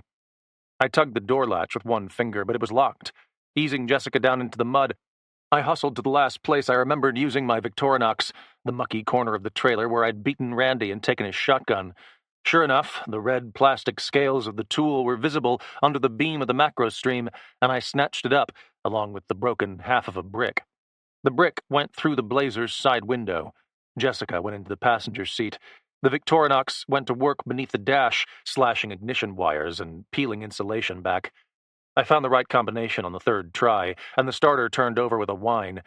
Amid the pound of the rain, the motor coughed to life, and I piled in. Jessica's head rolled against her shoulder next to me, neck completely limp, lips parted. I put a hand on her arm to brace her as I locked the Blazer into four-wheel mode, ratcheting the transmission into drive, and turned for the muddy trail between the trees. "Hang on, Jess. I'm getting you to a hospital." I rammed the accelerator to the floor, and the little engine howled as we raced toward the blacktop. I didn't see any signs of Randy Mercer, his chums, or either of the lifted Ford pickups they had arrived in, but that didn't surprise me. Even before we exited the trees and turned right along the county road, I had already guessed their logic behind abandoning us unconscious inside that flimsy trailer. A few hours from now, there wouldn't be a trailer. They would be blown into a million pieces, our bodies thrown into the trees. The bruises, lacerations, and broken bones they had left us with would no longer be judged as the damage of heavy fists, but of heavy winds and hard obstacles. When the cops found us, we would simply be storm victims. Smart, and effective even without Nadia, because the broken body buckled into the seat next to me didn't need any heavy winds or hard obstacles to drag Jessica Waverly across the threshold into the great unknown. She was hanging on by a thread as it was, beaten much worse than I. With every flooded pothole and collapsed rut we crashed through, her body moved as though it were lifeless. Just a bag of busted bones. "Hold on," I said, flooring the accelerator. "Just hold on." Chapter 10. My cell phone was without signal as I hurtled along the busted county road, but I remembered from previous inspections of my GPS app on the way to Randy's place that his little town, Beaumont, Mississippi, sat just southeast of Hattiesburg, the nearest city of any size. I'd never been to Hattiesburg before and had no idea where to find a hospital, but I knew Jessica's chances would be better there than back in Mobile. It was a much shorter drive. I retreated to Highway 98 by memory, rain blowing through the shattered passenger window of the Blazer and pooling in the floorboards. The temperature had actually risen post-nightfall, and sweat streamed down my face to join the rain. I turned right along the highway and pointed the little SUV northwest. The first green sign I passed was obscured by rain, but I still made out the white reflective letters. Hattiesburg, 30 miles. "Hang in there, Jess." The Blazer topped out at just under 80 miles per hour, engine howling as it raced along.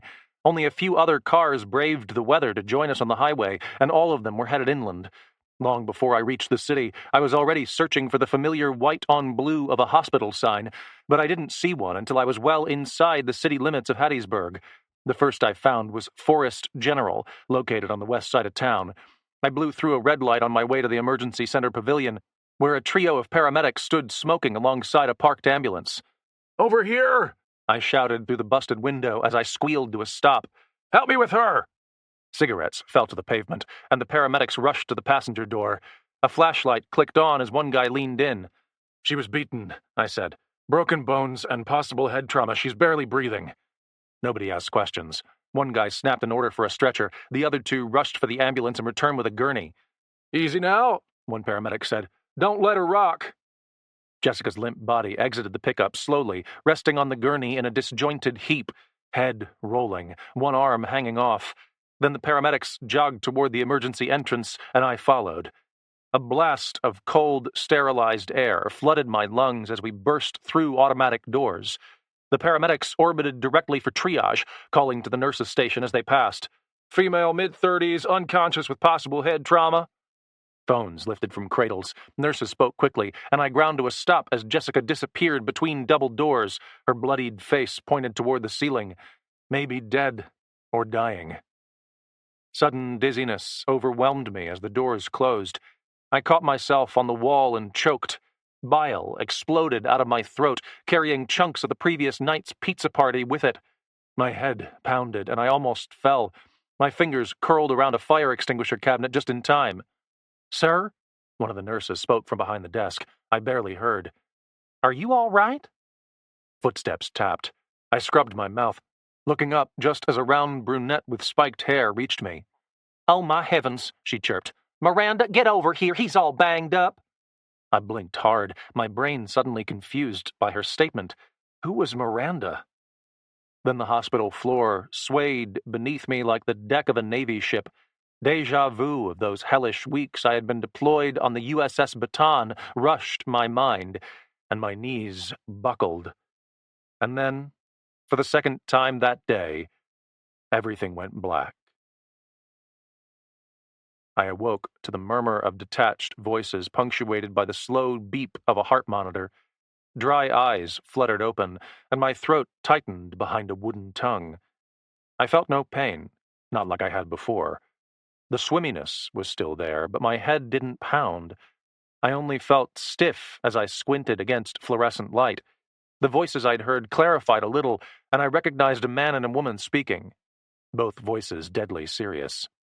"We've just received word that Governor Hart of Mississippi has joined Louisiana Governor Long in issuing mandatory evacuations for additional counties well inland of the coast.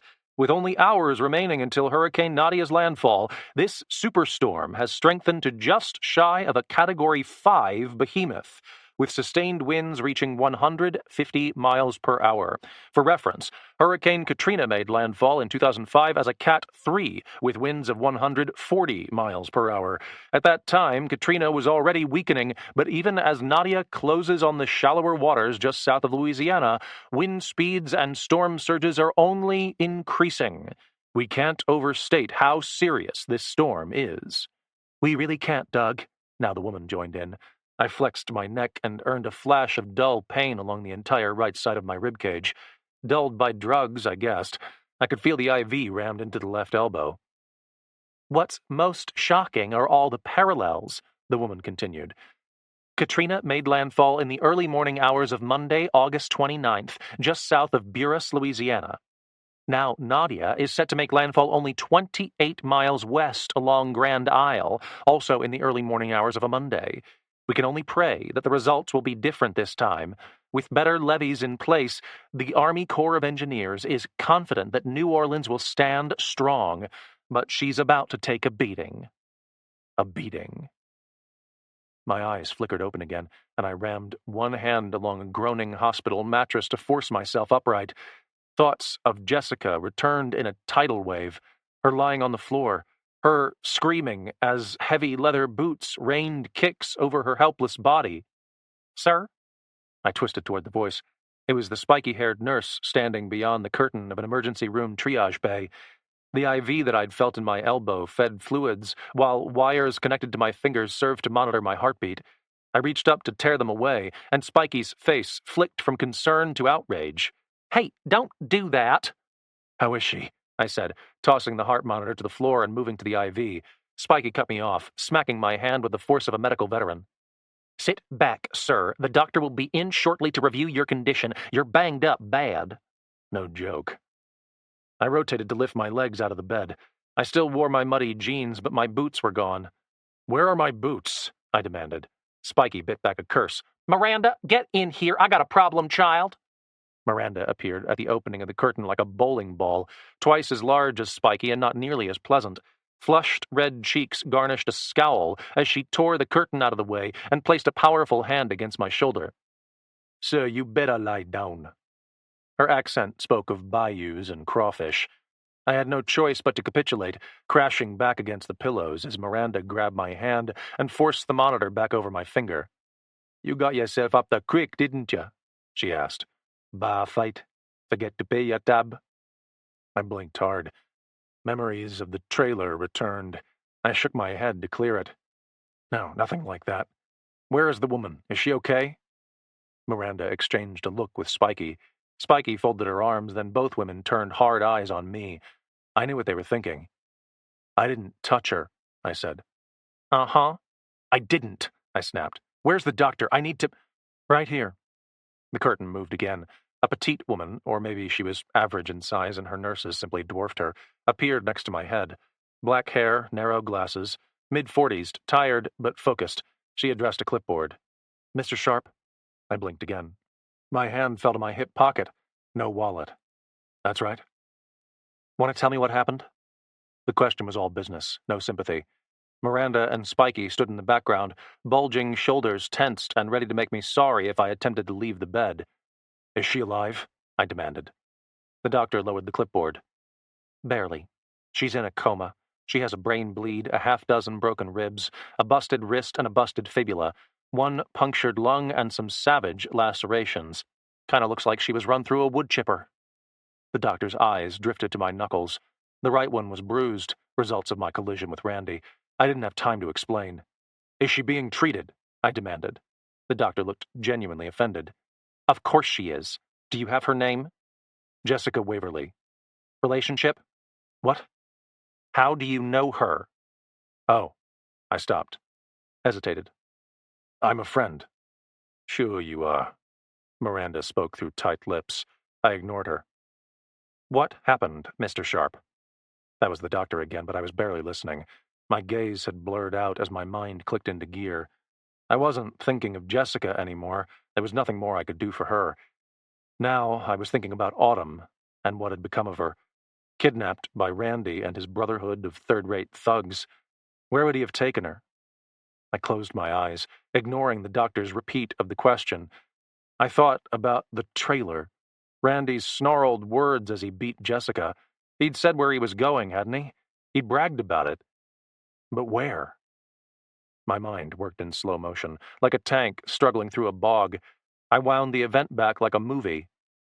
Where we're going, they'll never find us. My eyes opened, and I stared at the floor. The two nurses and the doctor were holding a conference. There was some mention of a sheriff's department. I tuned it all out. I couldn't tune out the TV, still playing on the wall. Paranoid by what happened in 2005, authorities are taking extreme measures to prevent a repeat of Katrina. National Guardsmen are already deployed to New Orleans to establish security and assist in search and rescue, and FEMA has deployed hundreds of trucks and thousands of workers to the Gulf Coast, ready to step in the moment the storm clears. FEMA. My gaze snapped toward the TV. I watched the replay of helicopter footage overlooking a highway from earlier that day. Evacuees lined up in the northbound lanes, backed up for miles. And in the southbound lanes? FEMA trucks. Large and small, with buses sprinkled in. Not exactly like the pickups Randy's gang had pulled up in, but the logos were the same. "I'ma give her a better life than you ever could, you broke slut." Another portion of Randy's tirade echoed in my mind. "I'ma be rich." No way. My gaze snapped back to the TV. The helicopter footage of the highway was gone, replaced now by replays of helicopter footage from years prior. A coastal city swamped by floodwaters, a football stadium with holes torn in the roof, survivors crowded around goalposts, emergency boats gliding down streets, houses caved in, and looters. Hundreds of them, armed and turning violent, sacking drugstores and jewelry shops without discrimination. "I'ma be rich." A dump of adrenaline surged into my bloodstream, mixing with whatever cocktail of painkillers they'd administered to block out the thunder in my head. I tore the heart monitor off and threw it to the floor. Miranda braced to charge me, and I stiff-armed her right in the sternum, ripping the IV out and landing on the floor. My boots rested in a chair alongside my shirt. My knife, flashlight, truck keys, and wallet were there also. The hospital gown came off and my feet slid in. Spiky put a hand on my arm, and the doctor called for security. None of it mattered. I tore free and broke into a sprint down the hallway, bootlaces slapping the floor, mind numb with disbelief and semi-panic. I thought of Autumn, paralyzed from the waist down and without her wheelchair, in the hands of a mob of idiots in fake FEMA trucks, headed south, headed into the storm. Chapter 11. I didn't have to wonder what route Randy and his thugs would have taken. It was clearly marked by temporary blue signs with two words joined by a single white arrow pointed ahead into the heart of the storm. Disaster relief. I hit the first police barricade at the on-ramp of I-59 South. Two Mississippi State Trooper Tahoes stood on either side of a pair of wooden sawhorses, the cops sheltering inside their vehicles while blue lights blinked to mark their location. I steered the Blazer straight for the gap between them, ignoring the chirp of a siren and the bark of a loudspeaker as I closed on the sawhorses. Wood exploded over the nose of the SUV, erupting to either side and slamming into the Tahoes. The ramp ahead lay empty, leading up onto the highway with yellow lights swaying at the top of high wooden poles.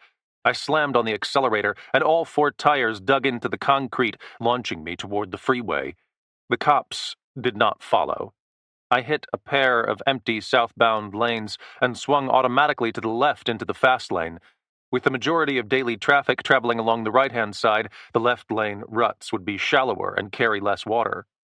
I could push the Blazer to full speed with a reduced chance of hydroplaning, or so I hoped.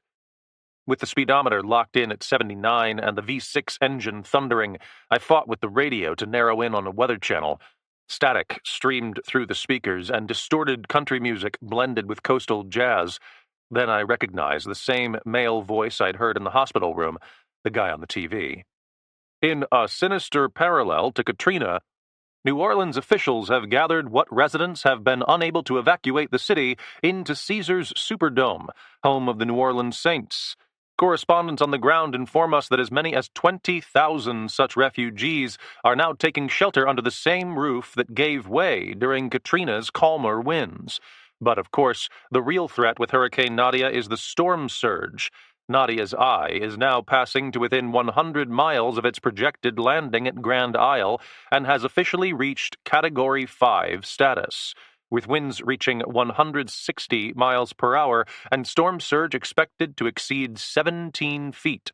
Even with the redesigned and reinforced levees, overtopping is almost certain, with the possibility of mass flooding for the streets of the Big Easy. Landfall is expected at 5:25 a.m. I rolled my wrist and inspected my watch. It was 2:30 a.m., and I was still 90 miles north of New Orleans. With 4, maybe 5 hours of lead time, Randy could be anywhere. He could have headed west into upstate Louisiana, there to target an inland city. He might have turned north to shelter from the hurricane altogether before penetrating south. But no.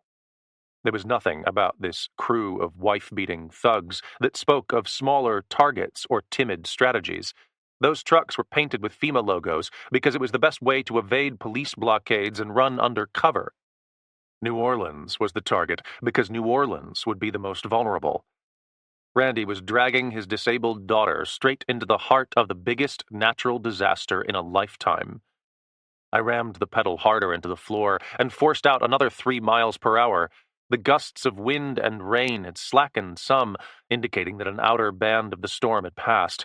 Another would be coming in the near future, and then one after that, always quicker than the last, until there was nothing save brutal winds and endless pounding rain. 17 feet. Nearly 3 times my own height, a wash of water that could consume entire buildings. I couldn't picture it. I had no frame of reference other than the fleeting images of Katrina's floodwaters that I remembered from the TV set in one of my foster parents' homes. But that memory was enough. This was going to be cataclysmic. I needed to get Autumn out first. I crossed the Pearl River and blazed into Louisiana just past 3 a.m., the state line marked by a giant blue sign that flexed in a blast of wind. A mile ahead, the highway was obscured by sideways rain, but I made out the line of state troopers parked bumper to bumper across the freeway, lights blinking, completely blocking the path south. Randy might have circumvented them with a fake FEMA ID and a truckload of water bottles, but there was no room for my captured Blazer to fit between their brush guards and the concrete barriers that ran along either edge of the highway. I opted for the exit instead, blazing past a stack of water barrels painted in reflective tape and rushing toward a county road. Additional Louisiana cops waited at the bottom of the ramp, 2 of them parked at an angle across the 2-lane. I picked the gap in between and floored the accelerator as the radio crackled on about mandatory evacuations. A horn blew and headlights flashed. The Blazer exploded through the gap and slammed into a river of runoff as I reached the bottom of the ramp. Water washed over the windshield, temporarily obscuring my view. I wrestled for control, and then I was headed for the next blockade. 3 SUVs, blue emergency lights, a cop hurtling out of his vehicle, hand on his gun, the Blazer's radio barking on. My foot rammed against the floor, and 4 tires grabbed asphalt. I clipped the fender of one trooper as the back end of the SUV fishtailed through the gap. I thought I heard a handgun pop, but if he was aiming for my tires, he missed. The Blazer scraped through and reached a stop sign at the intersection of a 2-lane parish road. I followed the arrow pointing south toward the Crescent City and hauled the wheel in that direction. Tires slid. The engine raced. Then I was pointed southward again, blowing past another green sign. New Orleans, 44 miles. Think, Mason. Where would he go? Tangled trees lined the parish road as I continued southward, water erupting at random from flooded potholes and ruts, much of it exploding through the shattered passenger's window. I retraced the mental math that had led me out of Hattiesburg and along this hell ride into uncertainty, double-checking each assumption and frantically fighting to solve for X. Where would Randy go? If I was right about his scheme, right about the looting, right about the reason for the fake FEMA trucks, then the answer was obvious. Randy would want to get as close to the heart of the disaster as possible without actually risking his own life and limb. That would open up the greatest opportunity for him and his friends to loot freely in those most lawless moments following the passage of the storm. The FEMA logos were their passport beyond the barricades. But where would FEMA go? They would be a staging area. I heard about it on the radio. Federal Emergency Response had learned their lesson following Katrina.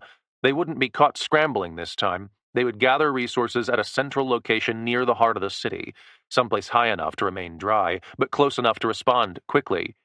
Randy would go there first, hide among the first responders, wait out the storm. But where? I fumbled with my phone, zooming out on my GPS map application. A blinking blue dot marked my location moving southward along Highway 11. Slidell lay directly ahead, a small city clustered along the northern banks of Lake Pontchartrain. Then came a pair of twin bridges cutting across the narrowest portion of the lake, I-10 on the east, Highway 11 on the left, both striking southwest into St. Bernard Parish, and then New Orleans. I tossed the phone down and thought quickly. Slidell appeared directly ahead as a cluster of boarded-up buildings and swinging traffic lights. There were no cars, no cops, no pedestrians. The city was a ghost town as I rocketed through. How far would Randy have gone? Would he wait along the north shore, sticking to the high ground? I passed temporary signs printed on plywood, spray-painted with FEMA logos and arrows that pointed toward the staging area I'd heard about on the radio, east of Slidell on the north shore. I stepped on the brakes and squealed to a stop, the Blazer's overworked windshield wipers grinding helplessly against the growing flood. There were no gaps between outer bands now. It was 3:13 a.m., and Nadia was only miles away. The wind howled so hard against the sides of the little SUV that the body rocked on its suspension. I clung to the wheel and faced the intersection with a choice to make. Dead ahead lay New Orleans, right in the path of Nadia and all the hell she had to bring. To my right lay the FEMA staging zone. Randy and his friends could have turned that way. Even now, they could be hiding among the relief workers like wolves in sheep's clothing, waiting for the storm to pass before they ravaged the fold. But my gut told me otherwise. Call it an instinct or logic stretched to near failure. I put myself in Randy's shoes and thought about a camp full of FEMA workers. They wouldn't just be sitting around, they would be preparing for a quick response. They would be coordinating. Randy and his chums would be hard-pressed to remain invisible. And what was more, if they waited until the storm passed, the bridges across Lake Pontchartrain might be disabled. They might need boats, or they might not be able to cross at all. No, these guys hadn't waited on the North Shore. They had driven straight into the eye of the storm, like true fools. And so would I. My foot slid off the brake and slammed on the accelerator. 4 worn tires spun, and the Blazer hurtled forward onto the bridge. Chapter 12. Wind-torn water was already slamming against the concrete crash barriers running along either side of the bridge as I raced along it. I kept the Blazers straddled over the double yellow line, headlights turned to high, wipers turned to max. I could still barely see. The sky was pitch black, and I suddenly realized that there hadn't been a single flash of lightning. Rain blasted sideways in sheets, the wind at times striking the blazer so hard that the tires slipped over the pavement. I wrestled it back into the safety zone in the middle of the bridge, consciously choosing to ignore the surging black water on either side. The speedometer hovered around 60 as light appeared through my windshield. Yellow and dim, the northeastern districts of New Orleans appeared as a muddy brown line, speckled by street lamps and tall transmission lines glued into marshy soil. The blazer hurtled off the bridge and quickly rose onto an overpass, arcing over the top of I-10 before diving back toward the shoreline. I still couldn't see the core of downtown. I was too focused on keeping the blazer on the road to mess with my phone or use the GPS. This was all foreign country to me. I'd visited New Orleans before, but that had been via plane and taxicab. I hadn't navigated, and I hadn't explored beyond the French Quarter. What I saw now meant nothing to me. Marshlands and wind-swept bodies of water, low trees and scrub brush, battered by the gusts and appearing only as shadows beneath street lamps that bent and shuddered on the tops of high poles. I slowed a little and cranked the tuner knob on the radio, searching for a station with a clear broadcast. Only bits and pieces came through. The first semi-clear channel I found was the emergency alert system. Nadia, an extremely dangerous Category 5 superstorm. Winds 170 miles per hour, now expected to reach New Orleans at 5:30 a.m. Central Standard Time. Seek immediate shelter. Seek high ground. Do not venture out. I cut the radio off and checked my watch. It was nearly 4 a.m., and I didn't need a radio broadcast to know that Nadia was close. The storm would make landfall in the next 90 minutes, and from there it was a short trip across the bayous to the Big Easy. I needed to get Autumn out before then, long before then. But first, I had to find her, and even as the marshlands faded into squat little neighborhoods with lottery billboards shuddering high above them, I realized how futile this search would be. It was worse than a needle in a haystack. It was one kid in a city full of residents who had all hidden themselves from the wrath to come. There might be 250,000 empty structures scattered across 2 parishes, any one of them easily occupiable by an insane kidnapper and his disabled victim. I couldn't be expected to go door to door. I didn't have the time. I needed a break, and I needed it soon. Slowing the blazer to under 40 miles per hour, I leaned low under the roofline and peered through the windows. Pontchartrain Drive had become Chef Menteur Highway, a divided 4-lane with homes, industrial complexes, car dealerships, and shopping malls scattered along either side. Everything was boarded up, every window, every door. Sandbags lined driveways and encircled entire properties. Vehicles were clustered together on whatever precious high ground could be found, the roads all around me completely vacant of traffic. A haunting plywood sign leaning against a light pole was spray-painted in dripping red. The message sent a chill down my spine. Please, God, not again. I drove until I reached a bridge crossing a canal. It rose in an arc, and as I neared the top, I finally saw downtown New Orleans rising from the blackness 4 or 5 miles away. Skyscrapers dotted with yellow lights defied the blast of oncoming wind, standing like soldiers braced for a barrage of artillery fire. Grungy houses and aged hotels shuddered, and a half-dozen black shingles tore free from a roof and blew across the highway. A digital billboard, set high on a metal column 100 yards away, displayed white letters printed beneath a golden French fleur-de-lis. We will prevail. I stepped on the brakes, and the blazer slid to a stop. Wipers beat against the windshield, and I caught my breath, only then realizing that I'd been holding it. My gaze settled on the billboard, and then it blinked. The entire city blinked. A flash of yellow flicking to black, then back to yellow. 2 seconds slipped by, and then the whole of New Orleans went dark together, the yellow dots that had highlighted the skyline evaporating into the abyss. I blinked, and it was simply gone. I couldn't see beyond the underpowered high beams of the blazer. The city had vanished, and with it any shred of hope that I could somehow pull a rabbit, or a brilliant 10-year-old prodigy, out of a hat. Panic surged into my bloodstream as a tidal wave and the headache I thought I had defeated rushed back in. I screamed and slammed my hand against the wheel, eyes blurring. chest as tight as a drum. What now? What now, genius? I closed my eyes, and I saw Autumn, not seated in her wheelchair outside the motel room, but cartwheeling on her stomach down an engulfed New Orleans street, filthy floodwater surging over her lifeless body as her face was forever lost in the mire, swept away so fast it was as though she never existed. But she had. Her mother had. They were my friends. I'd played it safe at the trailer in the woods, slipping up slowly when I should have barreled through the back door and broken Randy in half over one knee. This was my fault, and the situation was now beyond my ability to correct. My fingers tightened around the wheel. I gritted my teeth and forced the panic away from my mind, forced my body to calm. I focused instead on the first clear picture that came to mind, the last calm and serene moment I could remember, the cathedral in Mobile. The sculpture of Christ on a cross elevated over the pulpit.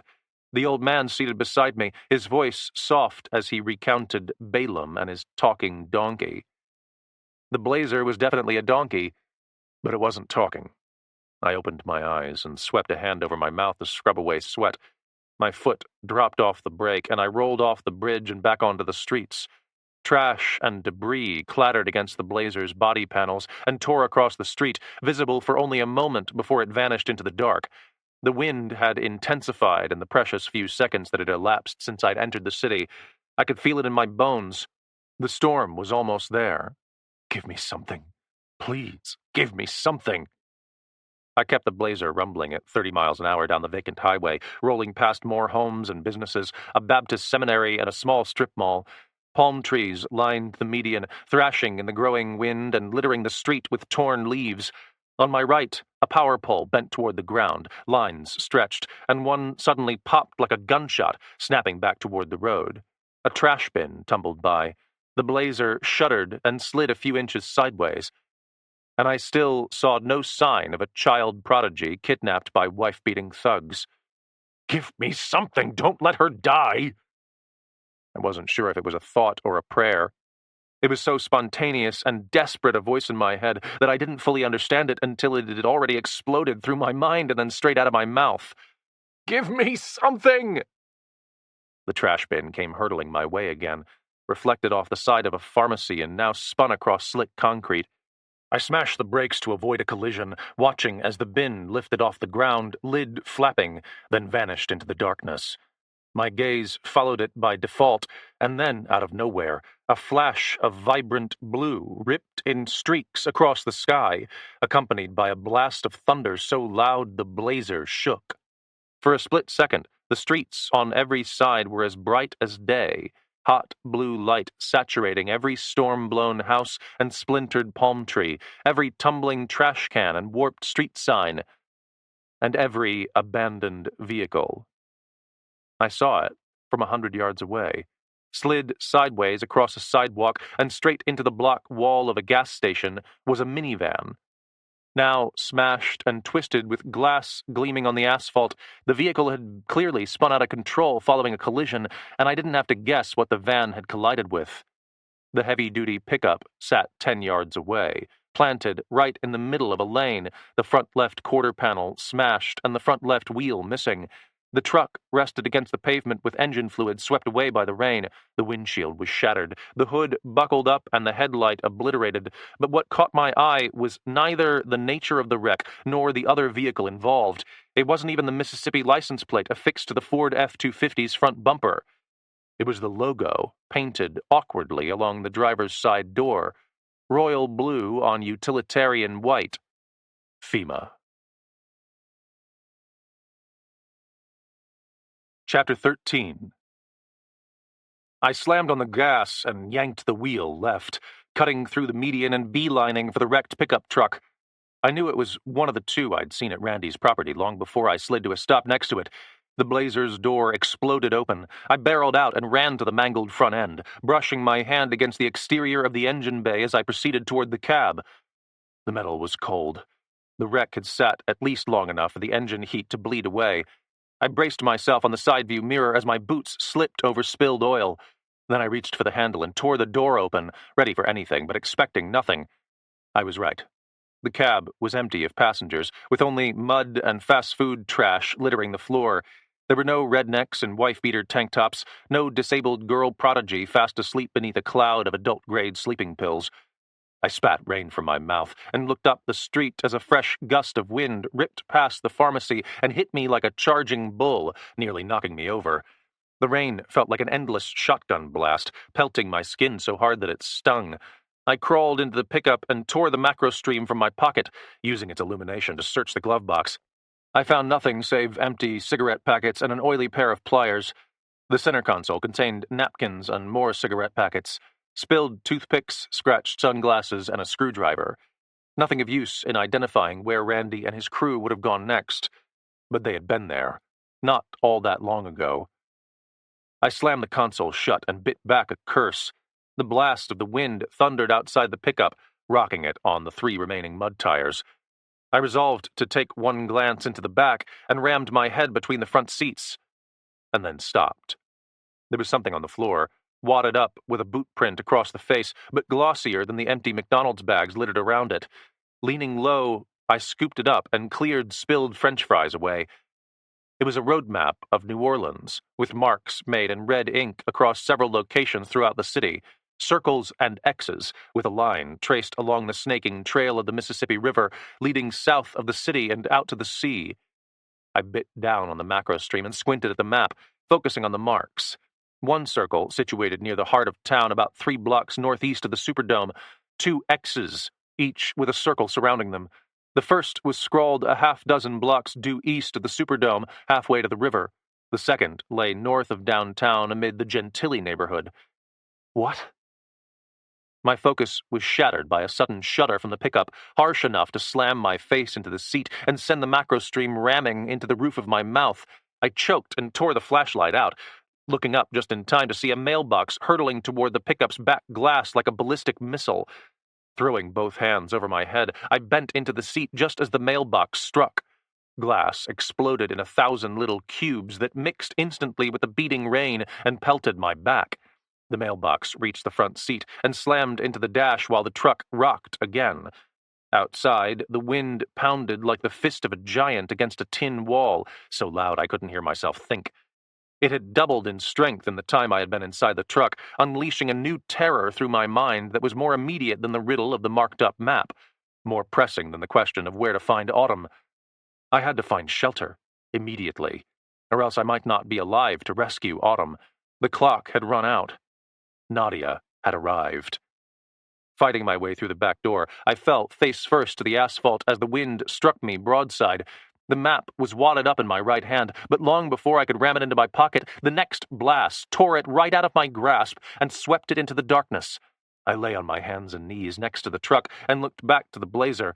It was rocking on its tires, shuddering under the fury of the growing storm.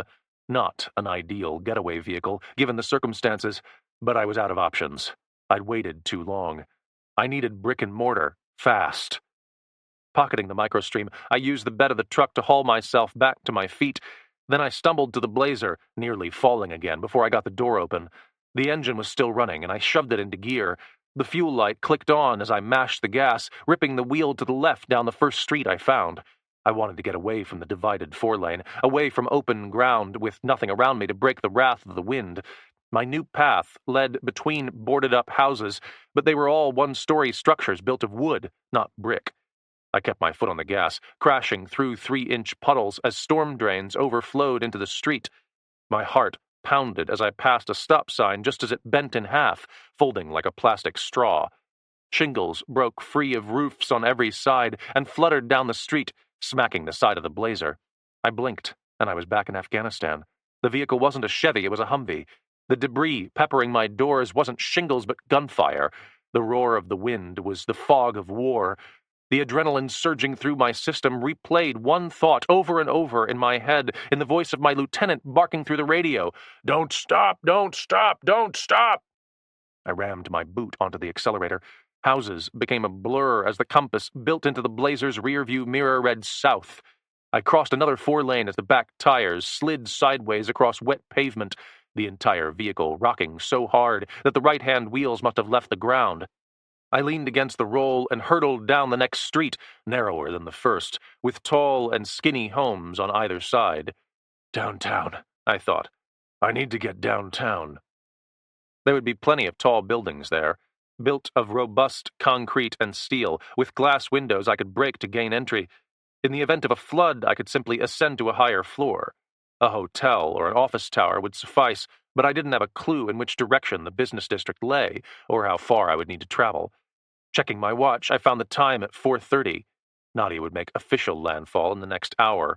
I didn't know how fast the storm was traveling, but I knew it was headed my way, and I could only assume the devastation would get worse. Much worse. I might not have time to make it to downtown. My thoughts were cut short by an ear-splitting, crackling sound ripping down the street from directly ahead.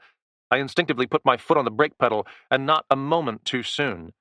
Just as the blazer slowed, half of a giant oak tree split away from itself and crashed toward the ground, slamming into the blacktop only yards ahead of my front bumper. The blazer slid, and I turned automatically to my left. It was the only direction open to me. I rocketed down another residential street, wider than the one I'd left. The wind was striking me from behind now, still so strong that the blazer shuddered. I passed a house just as an entire section of its roof ripped free of its rafters and exploded into the air.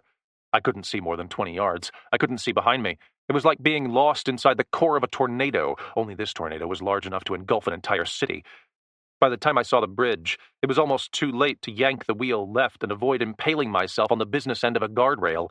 Industrial metal mesh vibrated beneath my tires as I zipped over a canal.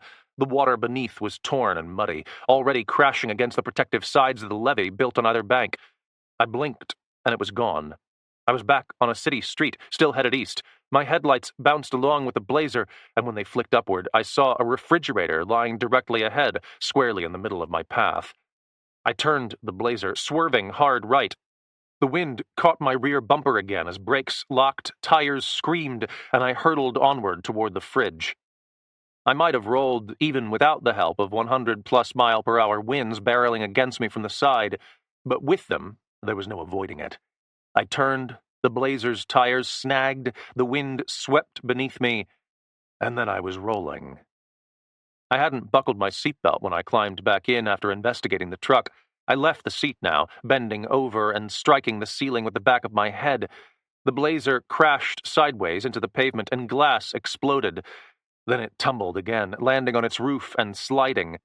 The windshield shattered, and I also landed on the roof, slamming my hip into torn headliner and striking the door with my back.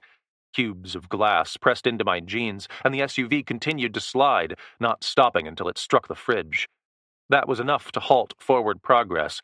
I choked and groaned, shaking my head to clear it while Nadia's incessant howl persisted from just outside. I fought to find the latch on the door, but couldn't reach it beneath my hip. The blazer shuddered again and started to rotate around the end of the fridge. I imagined what would happen if the next blast of hurricane wind was sufficient to move both items. I might not stop until I was in the river. "You alive?" The voice barked at me from someplace beyond the gale, so distant I thought I had imagined it.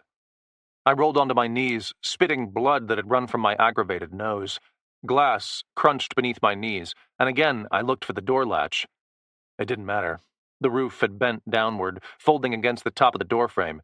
That door wasn't opening. I rotated toward the windshield instead, squinting as a sudden blast of light ripped through the darkness and landed on my face. "Hey!" somebody shouted. "Can you move?" I held up a hand to block the glare and nodded. Arms reached through the windshield, hands wrapped around my elbows and tugged. I followed without objection, sliding through the shattered windshield and tearing my stomach on a shard of glass. I bit back a cry as I landed in a 2-inch river, surging along the street and erupting over sidewalks. The firm hands returned to my shoulders. "On your feet! This way!" I fought to get up. The next wind gust was so strong that I danced sideways, catching myself against the upturned bumper of the blazer. I turned my head away from a hail of bullet rain and found a short, stocky old-timer standing next to me, maybe 70 years old, with wispy white hair now soaked by the rain. He jerked his head toward a house, and I followed. We made it across the sidewalk and up a sodden embankment of slick grass before reaching a porch, catching each other from time to time as we clambered up. Fragments of shingles blasted my legs, and another mailbox spun down the street like a boomerang. The old-timer ripped a screen door open and pounded with a fist. A lock slid, and the primary door swung open. We both crashed inside, landing on hardwood. The door shut behind us with a slam. I coughed up blood and rainwater and made no effort to get up. I was vaguely conscious of dim flashlights playing across the floor. There were other people in the room, and I smelled hot coffee. The old-timer hauled himself up with a groan, squeezing my shoulder gently. "You all right, big fella?" I rocked my head, staring up at his saturated pants into a soaked face. He looked weathered, beaten, but rock steady. I nodded once and pushed myself into a seated position, groaning as my back settled against the wall. Blood ran from my nose, leaking out of the overwhelmed gauze now falling out of my nostrils. I used the back of my hand to wipe it away, listening to the beat of the wind. It only grew louder. "Where am I?" I said at last. When I looked up, the old man stood with his arms crossed. He shook his head. "You're in the butthole of the city, son. You're in the lower 9th Ward." Chapter 14. The old-timers said it as though the name was one I should recognize, but I was so disoriented by my brush with hurricane death that I could barely remember my own name, let alone that of a neighborhood in a city I knew almost nothing about. I slumped against the wall and gasped, finally taking a moment to survey my surroundings, and then I froze. The living space of the house was small, with deep blue carpet and walls hung with photographs, many of which were washed out and faded by time. There was a couch, 2 chairs, and a bookshelf laden with hardbacks, an open doorway into a kitchen with basic white appliances set on a tiled yellow floor. Metal table, metal chairs, all very bare and simplistic, as though a man had selected them. But what caught my attention wasn't the rudimentary styling, it was the occupants. No less than 15 people were jammed into the living room and kitchen, all staring at me through wide and unblinking eyes. Most were black, and several sat in wheelchairs. None were younger than 60, and most must have been knocking on 80. One old woman on the couch gasped as she breathed through an oxygen tube. A stooped black man with an eye patch wore a Korean War veteran's hat as he sipped coffee with a trembling hand. Nobody spoke. I looked back to the old-timer who had hauled me out of the street, brushing my bleeding nose with the back of one hand again. It burned like hell. He produced a handkerchief from his pocket and handed it over. I used it to stem the flow. "Name's Frank Miller," the old-timer said, his voice a swampy drawl. "Welcome to Claiborne Avenue. And you are?" I lowered the handkerchief and swallowed blood. My throat was swollen, as though somebody had karate-chopped me in the windpipe. Maybe I had yellow teeth to thank for that. "Mason Sharp," I said. "Thanks for dragging me out of the street." Frank grunted. "I heard you crash. Something told me I should investigate. Glad that I did. You want some coffee?" Hot coffee didn't sound like the kind of thing that would soothe my throat, but caffeine might help to clear away the brain fog I'd been fighting ever since resuming consciousness in Hattiesburg. I nodded once, and, as if on cue, a thunderclap of snapping wind rammed against the sides of the house. Walls shook, and the floor trembled beneath me. One of the old women gasped. Another began to sob. I noticed the Korean vet's coffee mug trembling worse than before. Frank extended a hand, remaining perfectly calm. "Don't worry, everybody. This place is solid as rock. Ain't nothing naughty can throw at her." I took his hand, and he hauled me up with surprising strength. I swayed on my feet as he led the way between parked wheelchairs, limping a little on his right leg, but taking time to pat shoulders and offer smiles along the way. We reached the kitchen, where the source of the hot coffee and what little light permeated the home sat beneath the little metal table, a giant backup battery hooked to a warming plate and a pair of lamps. Frank poured coffee into a battered mug with a New Orleans Police Department logo printed on one side. He didn't offer cream or sugar. I didn't ask for any. We stood in silence while I sipped coffee and surveyed the room. The pictures I'd seen in the living room carried into the little dining room, arranged over floral wallpaper. I saw Frank in several of them, usually as a much younger man. He stood on a fishing boat, cradling a bull redfish with a cigar hanging out of one corner of his mouth. There was a girl with him, maybe 15 years old. She looked a little like him and appeared in several other photographs alongside a woman for a time. And then it was just the two of them, sometimes at a theme park, sometimes at a restaurant or a softball game. The girl was pretty. The dates on the photographs ranged from the late 80s through the mid-2000s. All the pictures were crinkled and faded, the color running from their edges. It was water damage, and it reminded me of Mia's Bible. Frank caught me staring and approached the wall, cradling a coffee cup himself. The house trembled under another punishing surge of wind, but Frank didn't so much as blink. He gestured with the cup toward the picture of him and the girl on the boat. My daughter, Sylvia. She just turned 40, lives with her husband up in Dallas, has a couple of kids. Real smart little squirts, top of their classes. You must be proud, I said. He didn't say anything, but he didn't have to. His aged face beamed, and I couldn't help but wonder, if she's in Dallas, why are you here? Frank must have sensed the question. He lowered his voice.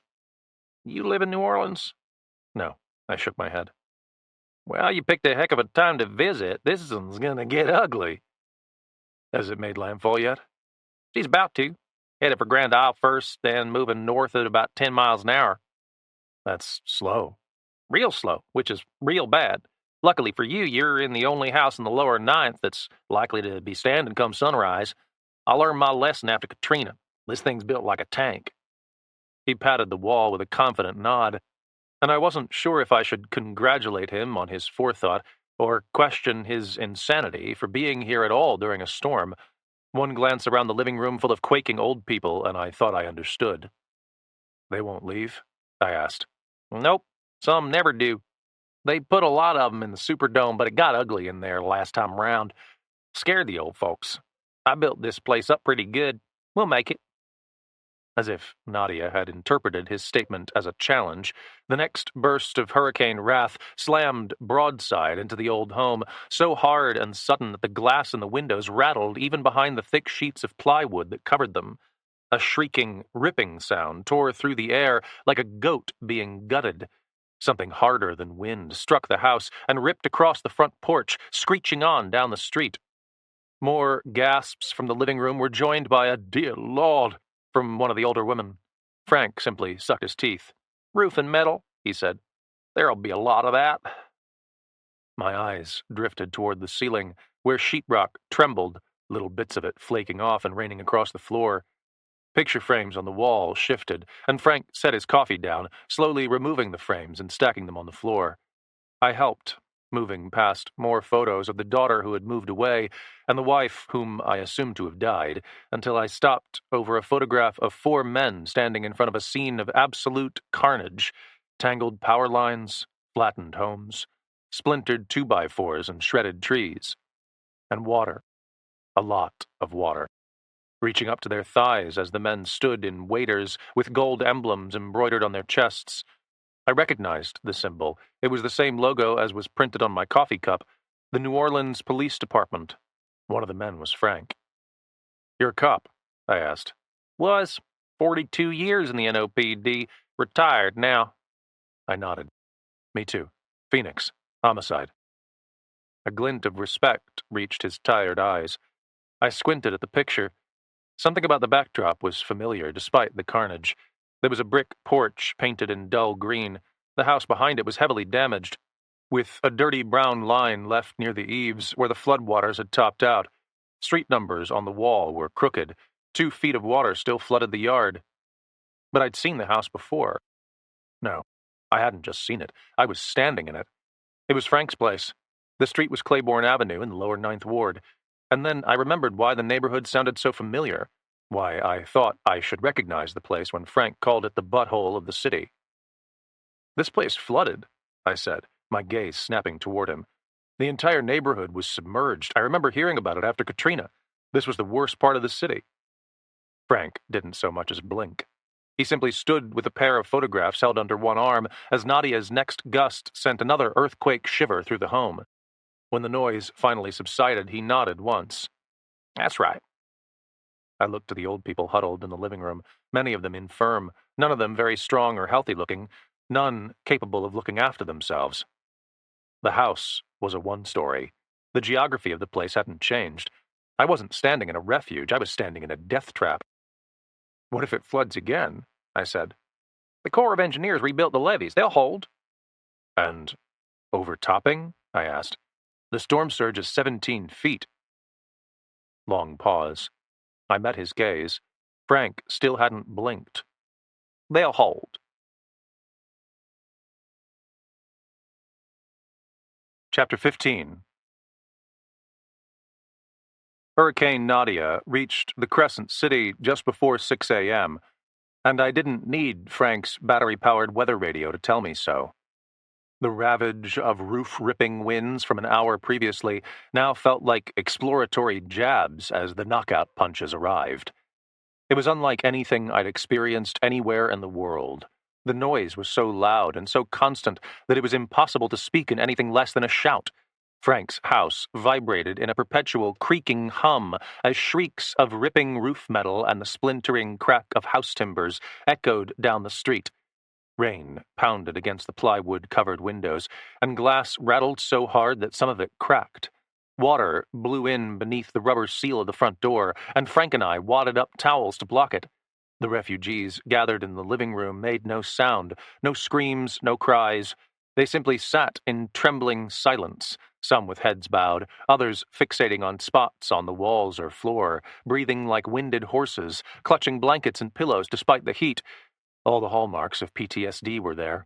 It felt like a treatment ward in the psych wing of a VA hospital, sending pangs of empathy ripping through my gut.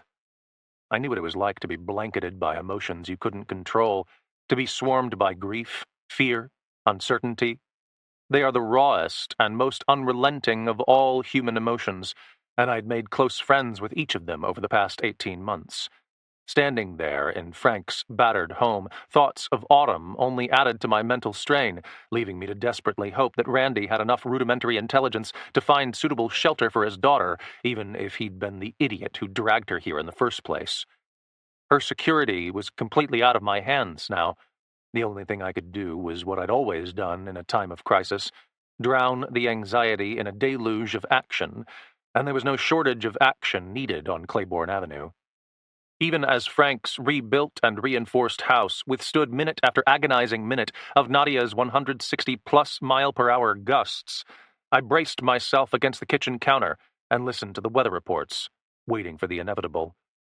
Updates on the storm surge.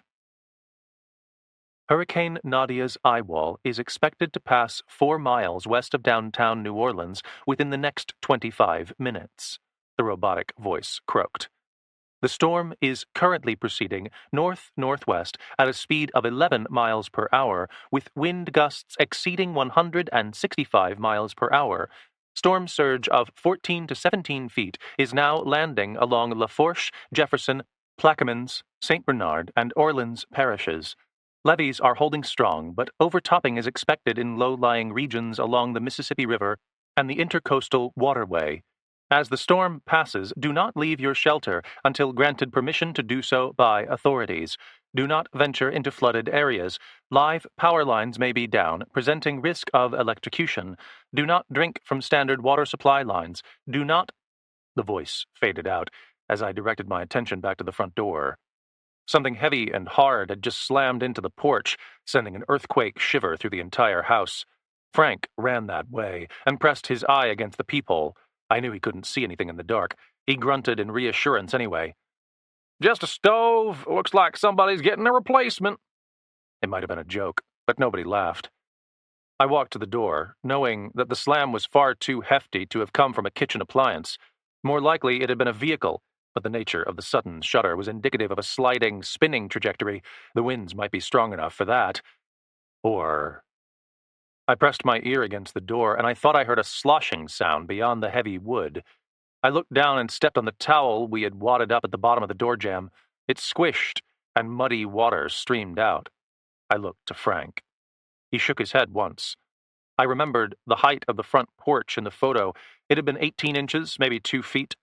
Had that much water already surged onto Claiborne Avenue? Was there that much overtopping the levees? Nadia's eye wall was still south of the city. Adrenaline raced through my veins. Frank tilted his head, and I followed him into the kitchen. He produced a city map from a drawer and spread it across the table beneath the light of the battery-powered lamps. I could tell by the creases and stains that the map was old. It was stamped with the same NOPD logo I'd seen on the coffee cup. Frank tapped a portion of the city east of downtown, with the Mississippi River running beneath it, a wide canal to its left, and marshlands to the north. It was marked Lower Ninth Ward. The levees are likely overtopping here, along the Inner Harbor Navigation Channel. That's where it happened before. And they failed? I asked. I didn't bother to hide the tension in my voice. The concern I felt wasn't for my sake so much as for those of the elders behind me. I could break through a window or climb into the attic. I could saw through the roof with the toothy blade of my Victorinox if need be. But I was young and strong. My fellow refugees were not. Frank nodded once in answer to my question. The levee was breached just south of Florida Avenue. The storm surge moves north and west due to the counterclockwise rotation of the hurricane. Water moves across Lake Bourne, up the intercoastal waterway, and into the canals. Frank traced the path with one finger, his voice matter of fact, the calm tone of a veteran police officer who had weathered all kinds of storms. But I could also detect a growing edge, an undercurrent of doubt. He could build his house to withstand the winds, but if the levees failed a second time... You have a way into the attic? I asked. Frank's gaze flicked toward a hallway with bedroom doors lining each side. It's a ladder. Most of them can't climb. I looked into the living room, mentally gauging each person's body mass. There was nobody I couldn't lift, even in my battered condition. What about the roof? I put an axe in the attic just in case. So he has thought ahead. We need eyeballs on the floodwaters, I said. If they overtop the levees and reach your doors, you won't have minutes. You'll have seconds. Frank grunted. I've been through this before, remember? So what's the plan? Frank's dark eyes swept the room full of sheltering elders, some of the women beginning to sob as they fixated on a growing pool of water seeping from beneath the front door. Between gusts of wind, I could hear the sloshing all the way from the kitchen. Levees or no levees, the bathtub that was the lower Ninth Ward was about to flood. You got a death wish, Sharp? Frank asked. Most days. He jabbed a thumb at the hallway. Follow me. Chapter 16. Frank hauled the attic door down with a groan of popping springs. The moment he did, I could hear Nadia beating on the roof like a coked-up drummer. Small objects pelted it, while the incessant wrath of the wind sent creaking shivers shooting down the rafters. Fishing for my macro stream, I shot 500 lumens of white-hot light into the attic, only to expose streams of water running from cracks in the roofing plywood where the shingles had been ripped away. Nadia was coming inside, one way or the other. There's an attic vent just over the front porch, Frank said. I boarded it up from the inside, hammers on the floor. You should be able to see the street from there. I reached for the ladder. Frank put a hand on my arm. Mason. What? Be careful. The gravity in his gaze spoke to experiences past, a dance with a different hurricane in years gone by. I nodded once, then started up the ladder. Frank turned back down the hall and called cheerfully into the living room. Who wants more coffee? The ladder groaned under my muddy boots. Every part of me hurt as I hauled myself through the gap and landed on a ceiling joist, shining light across the interior of the attic. There was a small platform stacked with cardboard boxes, surrounded by a field of insulation. Water ran from multiple gaps in the damaged roof, seeping into the insulation and pooling on the platform. The joist beneath my butt vibrated, and I swung my legs into the attic. Walking one foot in front of the other, I used the overhead rafters for bracing as I swept the light toward the front of the house. The roof vent wasn't difficult to find. It was a decorative thing, octagonal in shape and not more than 12 inches across. Frank had covered the interior with 3/4-inch plywood, held in place by framing nails. The hammer lay atop the insulation beneath it. Twisting left, I nearly fell as the next gust shook the house as though it were made of twigs. Wood groaned and splintered overhead, shingles popping free like small-caliber gunshots. Gasps and cries echoed from the living room below. Frank calmed them with a soft laugh and a reassuring word. I steadied myself and moved to the vent. The nails were pounded in deep. I placed the claw of the hammer beneath the edge of the plywood and shifted my body weight against it, pain lancing through my bruised rib cage. The headache was back in earnest, thundering in my skull. I forced thoughts of the pain away and closed my eyes, wrenching until a nail pulled gradually free. A 1-inch gap opened behind the plywood, and damp wind howled inside with a roar. The little wooden slats of the vent were long since shattered, and rain sprayed across my face. I moved the hammer to the top of the plywood and pried again. Once the top was free, I dropped the hammer and used my fingers, converting the plywood into its own lever. The nails tore free, and I fell backward as a punching blast of hurricane wrath finished the job. The attic erupted with a thunderous roar, and I scrambled to pull myself out of the insulation. Beneath me, the drywall ceiling sagged and threatened to give way. I shifted my weight back to the ceiling joists and fought my way to the window vent. Jagged shards of the wooden slats stuck out from the edges of the octagonal hole, the abyss beyond nothing but a pit of blackness. The flashlight clicked on, and I swept it toward the street. The beam cut through the darkness, spilling into Frank's front yard, or what had been a front yard. Now it was a lake. Claiborne Avenue was gone. The upturned Chevy Blazer was gone. Sidewalks and front porches were immersed in water now 3 or more feet deep. I couldn't see Frank's front door due to the roof over his porch, but I knew the waterline would have exceeded the bottom of the doorframe and could even now be rising toward the knob. The door would hold, for now. But there were windows in the living room. Boarded up or otherwise, they could easily be a point of failure. If any part of the house ruptured, every room would flood within seconds. And the water was still rising. I retreated from the roof vent and scrambled back toward the ladder, knees banging against the rafters. Frank stood waiting for me on ground level, a single question on his face. "We gotta move," I said. "Now." Frank turned calmly to the crowd of shaken refugees as I reached the end of the hallway. He kept his voice casual amid the continued howl of the storm. "Looks like we're headed upstairs. Let's everybody remain calm. Mr. Sharp and I will assist you one at a time. If you can walk, go ahead and line up in the hallway." The wash of panic was instantaneous, but Frank's practiced sense of calm and control paid off. Nobody freaked. A few of those who could stand on their own hobbled up and began to shuffle toward the hall. Frank pushed a wheelchair, limping a little on his right leg again. He spoke under his breath as he passed me. "Can you work the ladder? I'm not the man I used to be." I hurried back to the base of the attic ladder. Above me, the sound of the wind had intensified into a perfect squall of constant, relentless pounding. Almost all the shingles were gone, and rain streamed from multiple gaps in the roof. But Frank's rebuilt home stood strong, defying Nadia for a little longer. "One at a time," I said, stopping halfway up the ladder and offering my hand. "If you can't climb, I'll carry you up." A little old lady in a faded floral dress was the first to take my hand. Her eyes were rich brown, her smile filled with gaps and a little forced, but still brave. "Thank you, son."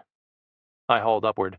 She struggled with each step. It took the better part of 2 minutes to get her to the top, where I lifted her little body and set it on the plywood platform. Then I was shuffling down again. 14 to go. As I reached the midpoint of the steps, the house convulsed with a frame-shaking shudder, and somebody in the living room screamed. A gurgling, sloshing sound joined the voice, and the water puddle that had been building slowly in front of the door suddenly surged into view at the end of the hallway. "Frank," I called. "We got a breach," Frank said. "It's coming in through the letterbox." I remembered the brass letterbox built into the door. It was at doorknob height, fully 2 feet off the porch, and the porch itself was nearly 2 feet off the street. "Up you go," I said, mimicking Frank's calm as I assisted the next old woman in line. She was heavier than the first and not as strong. I needed to hoist her with one arm beneath her hips, hauling myself up the ladder with my other. I passed a little orange sticker that warned of a 250-pound weight limit, and my stomach tightened. No point in worrying about that. We reached the attic, and the woman I'd left on the platform was waiting to help her friend up. "If you let me up the ladder, I can help him climb." It was the Korean vet with the eye patch. I moved aside, and the old man shimmied up with forced alacrity, gritting his teeth to bite back grunts. He slid through the door, and I twisted on the carpet for the next in line. My boots squished as I moved. The sound of surging water from the living room was constant, like a bucket being emptied over the hardwood, except the bucket never ran dry. The next in line sat in a wheelchair, a frail woman with skinny arms that trembled as she reached for me. Abject fear flooded her ebony face. I smiled and lifted her up as gently as I could. "Easy does it, ma'am. We're all going to be okay." The Korean vet hoisted her the rest of the way. I was already turning for the next person as Frank pushed the last wheelchair into the hallway. The crowd smelled of body odor and sweat, a murmur of fear escaping somebody's lips as she prayed, "Lord, have mercy on us." "Let's move, Sharp," Frank called. He didn't have to tell me. 3 inches of water had gathered in the hallway. I sloshed by up the ladder, heaving one person after the other onto my shoulders and lifting them until they could climb into the attic. I wasn't trying to be gentle any longer. I couldn't afford to be. Overhead, the Korean vet heaved and gasped, and heavy thuds shook the ceiling every time somebody landed. The thunder of the wind had reached a fever pitch, and dark spots covered the ceiling where streams of water from the compromised roof had saturated the insulation and was now dripping into the flooded floor below. And still, 6 more refugees remained, plus myself and Frank. When I dropped off the ladder for my next trip, the water reached halfway up my shins. I was out of breath, head spinning as I caught myself against the wall. I turned for the next in line, the trembling woman with the little oxygen bottle held close to her chest in a sling bag. "Come along, ma'am. I gotcha." I reached for her. She stumbled forward. Black water surged around our legs and nearly swept her over. I caught her arm and twisted for the ladder. Then I heard it. A creaking, groaning sound, splintering wood, a pop of a deadbolt bursting free of the doorframe, and a shout from Frank, panic finally breaching his forced calm. "Sharp! Move!" Chapter 17. The deluge was instant. As the front door gave way under the crush of gathering water, a tidal wave of black immersed the living room and crashed down the hallway. Frank threw himself around the corner just in time to avoid being swept under, but one of the older men remaining in line wasn't so lucky. He lost his footing and flipped backward as the wave hit him. I caught his arm as he passed the ladder, hauling him upright with a jerk that might have dislocated his shoulder. I couldn't afford to worry. The Korean vet reached down, and I placed my shoulder beneath the old lady's hip, powering upward. Her oxygen bottle collided with the edge of the attic opening, and she grunted. Then the Korean vet caught her, and she disappeared above. The water line in the hallway had reached chest level now. The 4 remaining refugees, including the fellow who was nearly swept away, now all clung madly to the ladder as the water crashed against drywall and rammed against their bodies. Frank braced himself against the wall behind them, resuming his calm as he called toward me, "Keep it moving now." Once more, I didn't need to be told. The open door had paved a highway for Nadia's storm surge to occupy the house. Whether the levee had failed or this was simply a matter of overtopping, it didn't even matter. Within minutes, the house would be flooded up to the ceiling. I could only hope the flooding would stop there. "Up you go now." I forced another smile as I powered the next refugee up the ladder. There was no need to descend to the carpet anymore. The 2 women and 1 man who remained in line all clung to the ladder, floating halfway up it as the water level reached to within 2 feet of the ceiling. I looked back to see Frank clinging to the top of a bedroom doorframe, kicking his feet to bolster his stability. His gray hair was soaked and plastered to his head, his mouth hanging open as he gasped for air. "Hold on, Frank. I'm coming." The next woman went up. She had been in a wheelchair before, now abandoned someplace beneath the surface. Her legs were helpless. I placed her on my shoulders and heaved. The exhausted Korean vet at the top of the stairs fought to grab her, leaning low over the opening. His knees slipped off the rafter and plummeted into the sodden ceiling. Drywall burst, and he sank right through up to his hip as an agonized cry erupted from his mouth. I gritted my teeth and shoved the woman up, my own head and shoulders penetrating the attic opening even as the water rose to within a foot of the ceiling. "You gotta move," I called.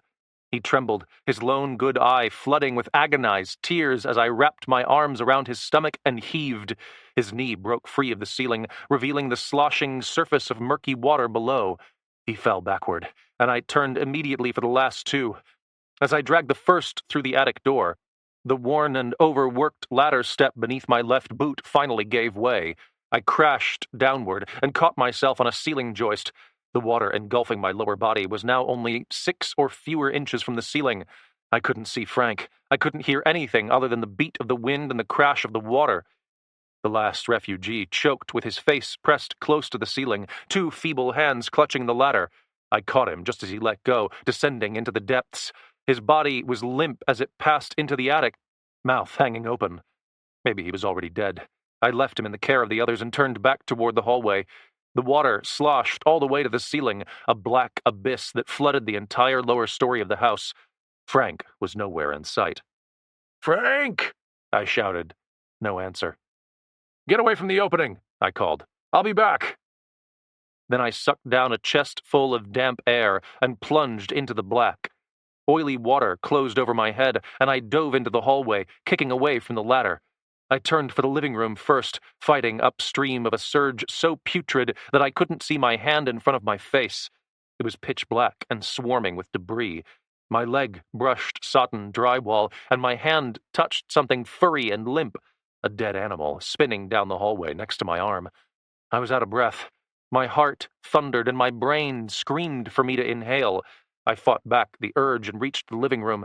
The ceiling was no higher here, and I knew that if I ventured much farther into the open spaces of the house, I would quickly lose my way back to the attic. The narrow walls were my only guide.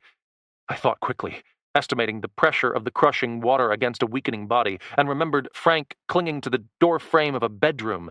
He wouldn't have swum upstream back into the living room. No, he'd been crushed into that bedroom. I'd already passed him. I spun in the water and launched out, kicking with both legs and scraping along the wall. My head thundered. My chest felt so tight it felt ready to explode. My fingers reached the molding of a door frame, and I lunged through it, fully aware that if I'd picked the wrong room, I'd run out of air before I could search for another. The space was completely engulfed. I rose instinctively toward the ceiling and touched saturated drywall. My throat constricted, and my chest convulsed as my body demanded a breath. There was nothing to breathe. The room was totally flooded, and as I thrashed in the emptiness, my arms collided with drifting pieces of clothing, small furniture floating aimlessly against the walls, and personal items caught in the deluge. I was done. I couldn't hold on any longer. Each beat of my heart felt a little slower than the last. Even though my eyes were pinched closed, it felt as though my vision was tunneling. I was almost finished. And then I touched an arm. Encased in saturated fabric, but too firm to be empty clothing and too soft to be furniture. I wrapped one hand around it and the other around the top of the doorframe. I yanked backwards, kicking through the door and back into the hallway. My body began to shut down as I turned for the ladder. Muscles weakened and thoughts grew fuzzy. I tugged on the arm and Frank followed me. My foot found a wooden step and slipped off. I flailed. And then I dug deep, way down into the basement of a battered and bruised soul that always felt empty but had never failed to give a little more. I sank my fingers into Frank's arm and found the ladder again. I shoved down with my boot and powered upward. I broke into the attic like a submarine conducting an emergency surface maneuver, sucking down air even before I knew I was free of the depths. I choked and spluttered and flailed. Another step gave way beneath my boot and I began to fall. Then hands closed around my arms and shoulders, not strong hands, but a lot of them. Aged muscles tensed and dragged me upward. I found another step and launched up, dragging Frank with me. His shoulder caught on the attic entrance, and the refugees hurried to pull him free. We spilled onto ceiling joists that were already swimming beneath 3 inches of water. I gasped and shook, my body alive with the convulsions of near death. I blinked away the grit and landed on my back, staring up at a ceiling running with more water. Frank's body lay motionless next to me, a murmur of panicked voices rising above Nadia's incessant roar. I dug back into that bottomless soul and forced myself up. Already the storage platform we rested on swam under several inches of water. Frank's ghostly pale face hovered just above the surface as he rested on the plywood. "Stand back," I choked. The refugees gave me room. I hit my knees.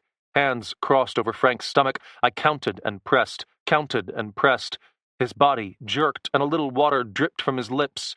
I pinched his nose and forced air into his lungs, counted and pressed, forced air again.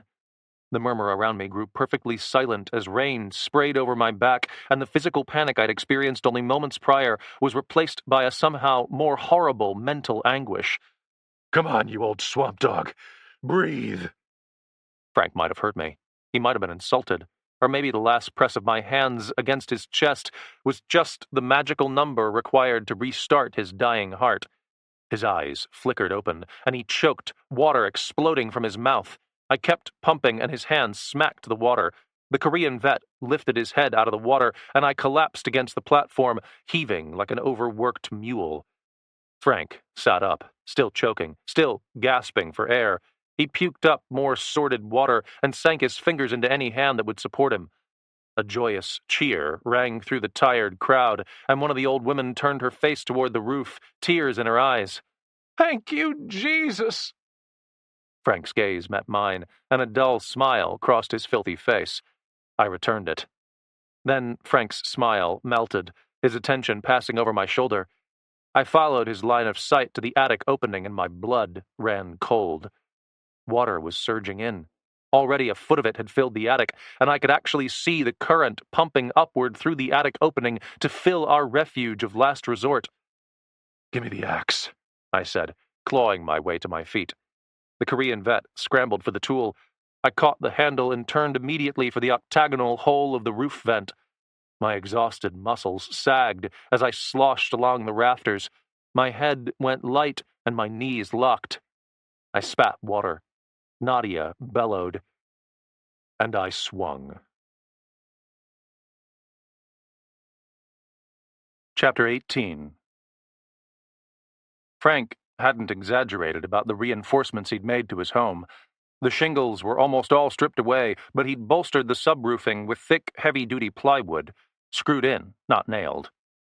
Years of baking beneath the Louisiana sun had steamed out any moisture and left that plywood bone dry and rock hard. To make matters worse, the angle of the roof prevented me from swinging overhand. I had to swing sideways, cutting my leverage in half and forcing me to use muscle instead of momentum. The blade chipped quickly through the frame of the roof vent, but as soon as I hit the plywood, progress slowed to a crawl. And it wasn't just the plywood. I would need to cut through at least one rafter to create a gap wide enough for a human to slip through.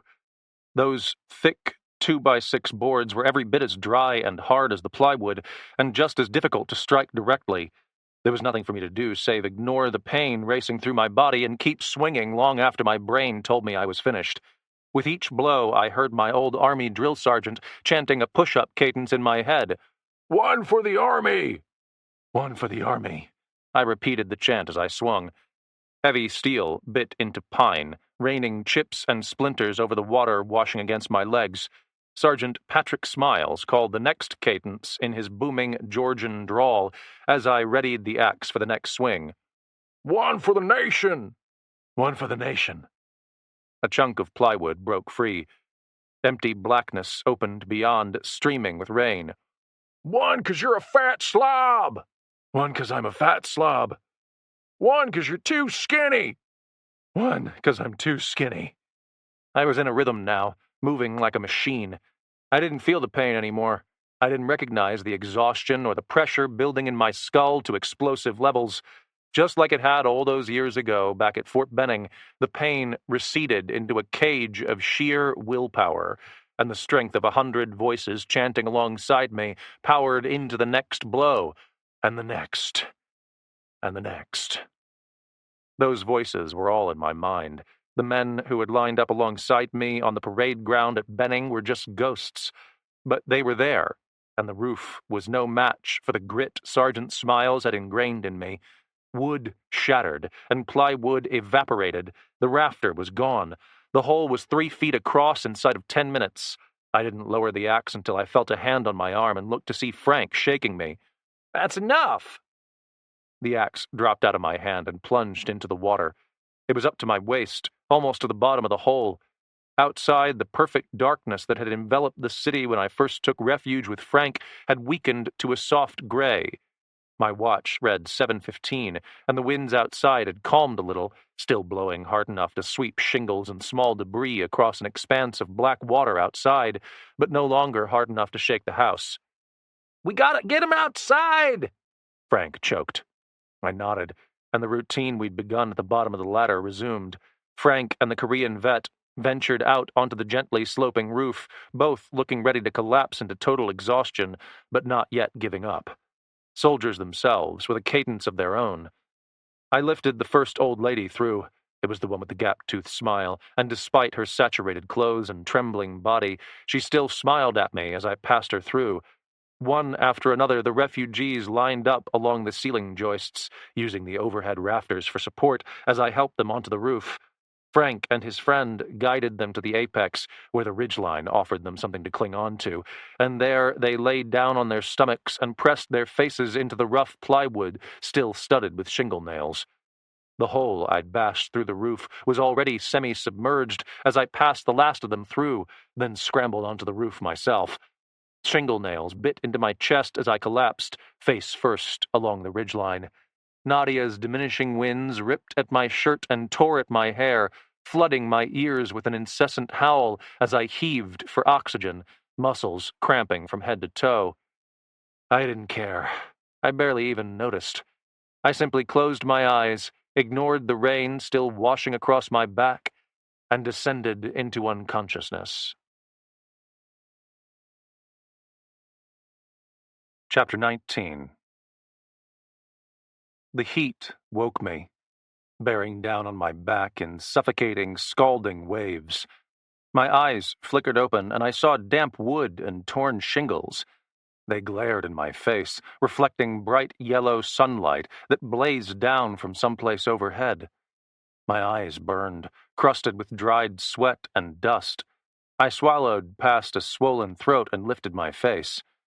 A gentle hand rested on my shoulder, squeezing once. "Easy goes it, Sharp." I recognized Frank's voice, and I twisted my head in his direction. The retired cop leaned over me, his body blocking out the sun. His face was weathered and already cherry red with sunburn, his hair damp with sweat but no longer saturated by floodwater, his shirt stuck to his chest. "Water?" I croaked. Frank forced a smile. "Everywhere you look and ain't a drop to drink." He extended a hand. I took it, rolling over on the battered plywood. Nailheads tore into my jeans and ripped at my pockets. My boots slipped, and I caught the ridgeline of the roof with one hand. I blinked back at the glare, scrubbed the grit out of my eyes, and squinted. And then my stomach fell, and my shoulders with it. We were still on the roof of Frank's house, right where I'd left us after hacking a hole with the axe. That hole was now almost invisible, marked only by its topmost edge as pitch-black water littered with drifting debris lapped against the roof. I swept my gaze slowly from one end of the house to the other, looking down at what had once been Claiborne Avenue, and all I saw was water. Block after muddy block of it, swallowing homes until only the tops of their roofs were visible, and extending all the way to a hazy horizon on both sides. Hurricane Nadia was gone, leaving clear blue skies blazing with summer sun in her wake, but the lower Ninth Ward had been swallowed by her storm surge. The air smelled of oil and dirt, heavy with a post-storm humidity that left my lungs feeling starved even as I gasped down oxygen. I couldn't see the canal. I couldn't see the New Orleans skyline. I couldn't see anything save rooftops and water. Then I heard the cry. I hadn't noticed it at first as my brain surfaced from unconsciousness, but as the fog of exhaustion receded, the noise clarified in my mind, a sort of low, distant wail, like wind ripping down from mountaintops, but there was neither wind nor mountains. The city was strangely very still, like a graveyard, and the voice was human, not one human, but many, not coming from any particular place, but from every place, from the entire city.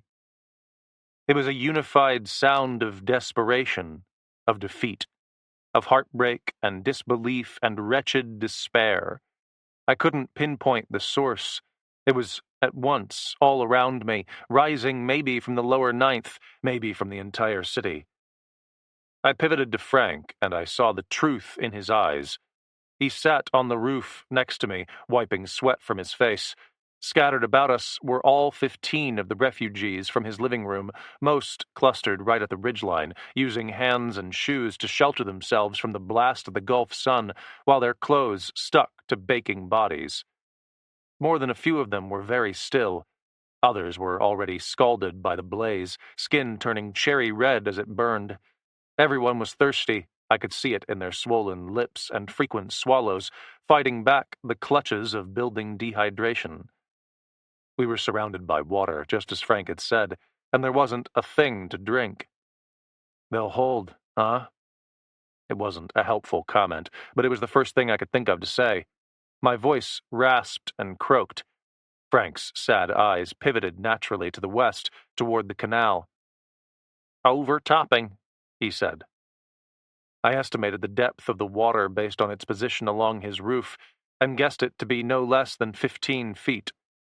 I was nothing of a flood expert, but that seemed like a great deal more water than overtopping alone should have produced.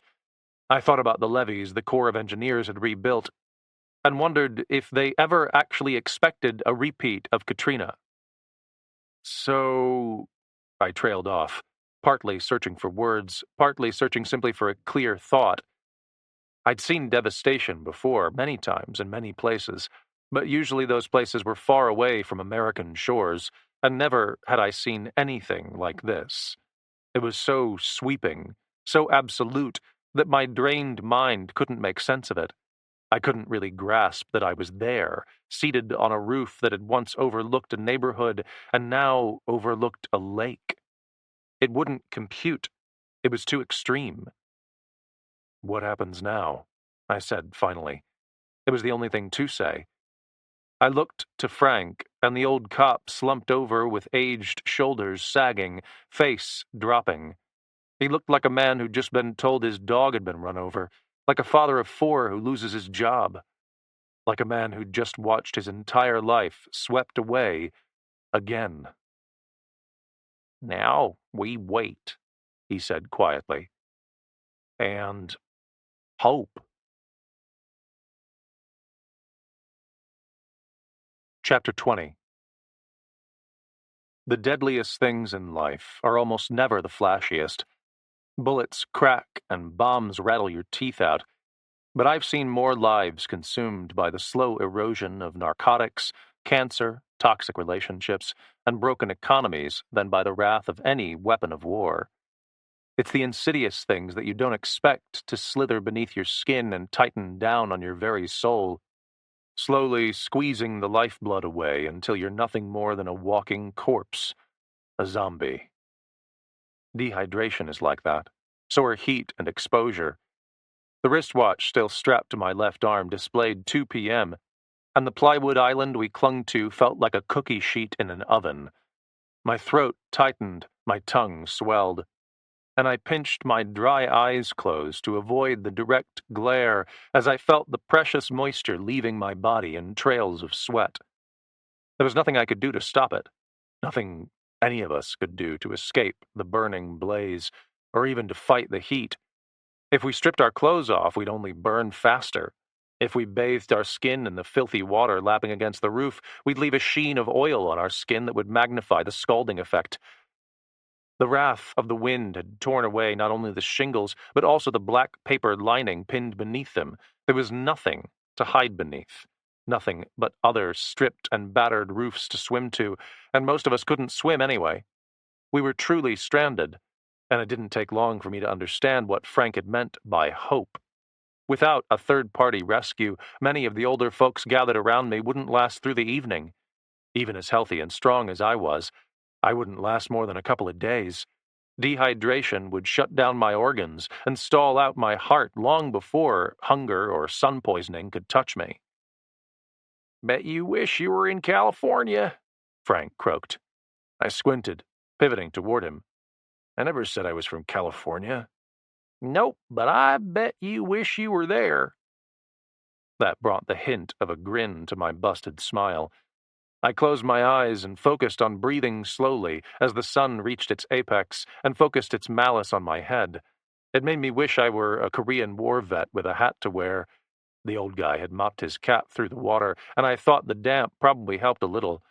The hat I'd picked up at Randy's place was likely still at the hospital in Hattiesburg. Where are you from? Frank asked. I licked my lips, fighting back the papery dryness. Phoenix, I guess. You guess? I hesitated. It wasn't a complicated question, but the answer didn't feel simple. I was born in Phoenix.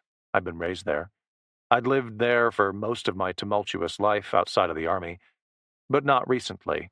In fact, not for some time. Now I wasn't sure where I was from or where I called home. Azalea Lodge was simply the next step on a long and wandering path with no destination in mind. I kinda live on the road, I said. I just move around. A soft grunt. I glanced sideways and saw Frank overlooking the flooded streets. He didn't seem interested in pressing the question, and I was grateful. It's never much fun delving into the reasons for my transient lifestyle. Take some advice from an old man, Frank said. Pick another road. I laughed. The laugh became a choke, and I coughed into one hand. Snot mixed with saliva. I scrubbed it away on my jeans, thinking back to the real reason I'd turned south, thinking of the trailer in the Mississippi woods, no doubt obliterated by the storm, thinking of Jessica in the hospital, Autumn, doped up and dragged off, and Randy. My smile faded. I forced myself to sit up, and I checked the waterline. It hadn't receded even an inch. If anything, it might have risen. I came to New Orleans looking for somebody, I said. A woman? A kid. Frank squinted. She was kidnapped, I clarified. I'm friends with her mother. It happened right before the storm hit. I think the guy who took her planned it that way so the cops wouldn't be able to follow. And you think he took her here? I know he did, I said. I found a vehicle he abandoned, he and his guys. What guys? I hesitated, unsure of how far I wanted to dive down the rabbit trail of my rationale. A lot of it was speculation. Other parts of it might later serve to incriminate me, depending on what actions were necessary to recover Autumn. Frank was an ex-cop, after all. But then again, so was I. It's a long story, I said at last. If only we had the time. Fair enough. I mopped sweat off my forehead, noting that my skin was already drier than it had been barely 2 hours prior. The sweat was moderating. I was running out of it. The kid's father is a member of some kind of gang. Not a good character. The kid is super gifted. She's a math whiz. Her mom won full custody and was going to take her to a school in San Fran. The dad didn't like that. So he snatched her. Frank said it as a fact, not a question. I looked his way and saw no hint of surprise or disbelief in his face. I remembered those 40 years served in the NOPD and realized that I had sold him short. Frank had seen things, the same as any veteran cop. Very little would surprise him. That's right. Happens more often than you'd think, Frank said. Or maybe you know that. I was in homicide, not kidnapping. Yeah, well, the second has a way of generating the first. Why would he bring her to New Orleans? He could have driven west, and the storm would still have sheltered him. I hesitated, reprocessing my original assumptions about Randy's intentions. This was the part where speculation took over, raw instinct coupled with throwaway remarks. But then again, I'd found the pickup truck. I'd found the map. Randy and his thugs were here, beyond doubt. I just couldn't be certain about why. I had to guess. I think they planned to loot the place, I said. They drove through the roadblocks under fake FEMA credentials. We had a run-in back in Mississippi, and the father said something about being rich, about going someplace where nobody would find him. Outside the country, I guess, which he'd need money for. I looked to Frank, waiting for the disbelief to cross his face. I saw nothing but resignation. Does that sound crazy? Frank turned to check on his houseguests. One of the old ladies had grown particularly still over the last half hour. Two of the others were gathered near her, doing their best to offer meager shade with their own bodies. It wasn't helping much. I was on duty when Katrina hit, Frank said. Most people don't realize that it wasn't the storm that caused the disaster. It wasn't even the flooding. It was the people. How do you mean? Frank snorted. You ain't never spent time in Louisiana, have you? Only as a tourist. Well, take it from an old hat. This is the most corrupt city in the most corrupt state you're likely to find. Dirty cops, twisted politicians, bureaucracy mired in backroom deals and straight-up organized crime. You take a place like that, and it's ripe for catastrophe when it all hits the fan. Nobody knows who's in charge, nobody knows where to get help or who can be trusted. That's why the evacuations failed. It's why it took them so long to get everybody out after Katrina rolled through. That's why the bodies stacked and rotted right where they lay. It was pure chaos, complete anarchy for days. It wasn't difficult to picture what Frank described. I'd seen it before many times, but not in the United States. Rule of law failed, I said. Frank nodded. And the result was predictable. Looting, violence, desperation. It wasn't until the National Guard deployed that things started to turn around, but by then the damage was done. I considered Randy and his gang of bullish thugs, Yellow Teeth, and all the storage bins they'd packed into that pair of pickup trucks, the talk about being rich. You don't get rich from looting convenience stores and footlockers. There's only so many flat-screen TVs you can haul out of a Best Buy, and then you have to resell them. I was missing something, but maybe it didn't matter. The only thing that mattered was getting Autumn out, unscathed. I could assume Randy and his crew would have sheltered someplace smarter than I had selected, someplace safe from winds and water. Autumn should still be alive, but surrounded by violent criminals in the heart of a sweeping natural disaster, the status quo could change in a heartbeat. I had to get to her first, and to do that I had to get off this roof and back onto dry land. I needed to find water, find a path back into the city, and find Autumn. We can only pray it won't be like last time, Frank muttered. As he spoke, a slight tremor vibrated the plywood beneath my hands. I saw the same disturbance reflected across the surface of murky floodwaters, lapping against the sides of homes as a smacking drumbeat shook the air. Whap, whap, whap, whap. I shielded my eyes and looked into the sun, already knowing what I would see even before it burst out of the glare in a surge of rushing black, nose rising, tail dropping, engines screaming. It was a UH-60 Blackhawk, with Louisiana National Guard painted across the tail and a guardsman hanging out the open door, pointing right at us. It won't be like last time, I said. This time, they're ready. Chapter 21. The Blackhawk orbited the lower ninth, a guardsman riding with his feet hanging out the door, pointing and speaking into a helmet mic. Sunlight reflected off the windscreen, and I couldn't see the pilots, but I already knew what they were doing. This was a reconnaissance flyby, designed to locate targets on a grid before deploying the ground troops, or, in this case, the amphibious troops. The boats arrived half an hour later as a quartet of flat-bottomed stainless steel swamp craft loaded with more National Guardsmen. Motors churned up the gunky water as they raced down Claiborne Avenue and quickly split amongst the houses. We weren't the only refugees taking shelter on a rooftop. There were others, clinging to busted shingles and fragmented subroofing. Most of the houses in Frank's neighborhood hadn't enjoyed the reinforcements he had invested in following Katrina, and they had suffered the consequences of Nadia's increased wind power. When a flat bottom finally roared up alongside Frank's house, one of the women let out a tearful whoop of relief. "Praise the Lord! Y'all got any water?" The guardsmen did have water. They had stretchers also. Medics and sunburn ointment, heavy boots deployed onto the rooftop like Marines storming a beachhead, and within seconds the first 12 refugees were loaded onto the boat and whisked back across the floodwaters. Frank, the Korean vet, and I all waited patiently for the next ride, forcing ourselves to sip on bottled water when all we wanted was to guzzle. My throat was so dry it seemed to absorb the fluids directly instead of allowing me to ingest them. My tongue felt like wood. But I was alive, and I was already thinking ahead to the next phase of my own mission. The guardsmen would take us to a staging zone where refugees would be processed.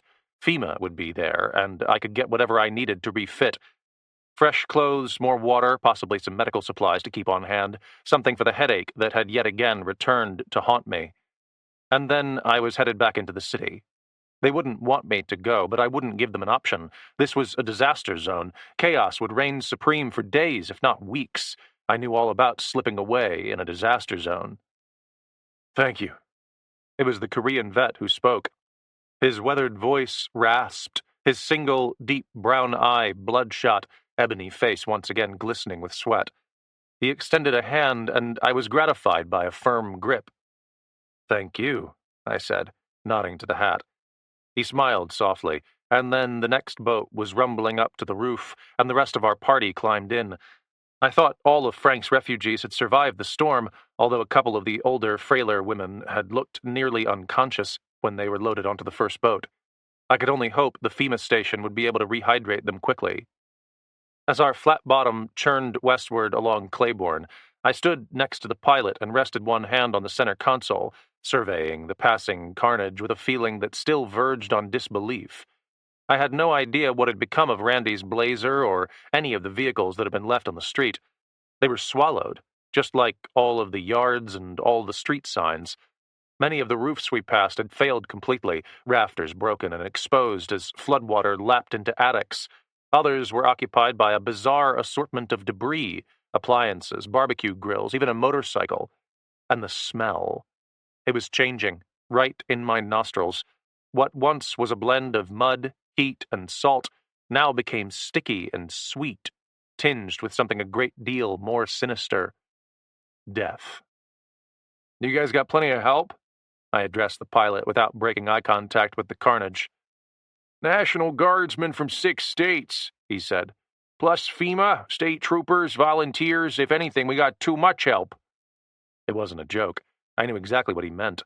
Logistics are everything when it comes to emergency response. Too many people and not enough centralized command can turn a bad situation into a catastrophic one, especially when rival agencies are involved.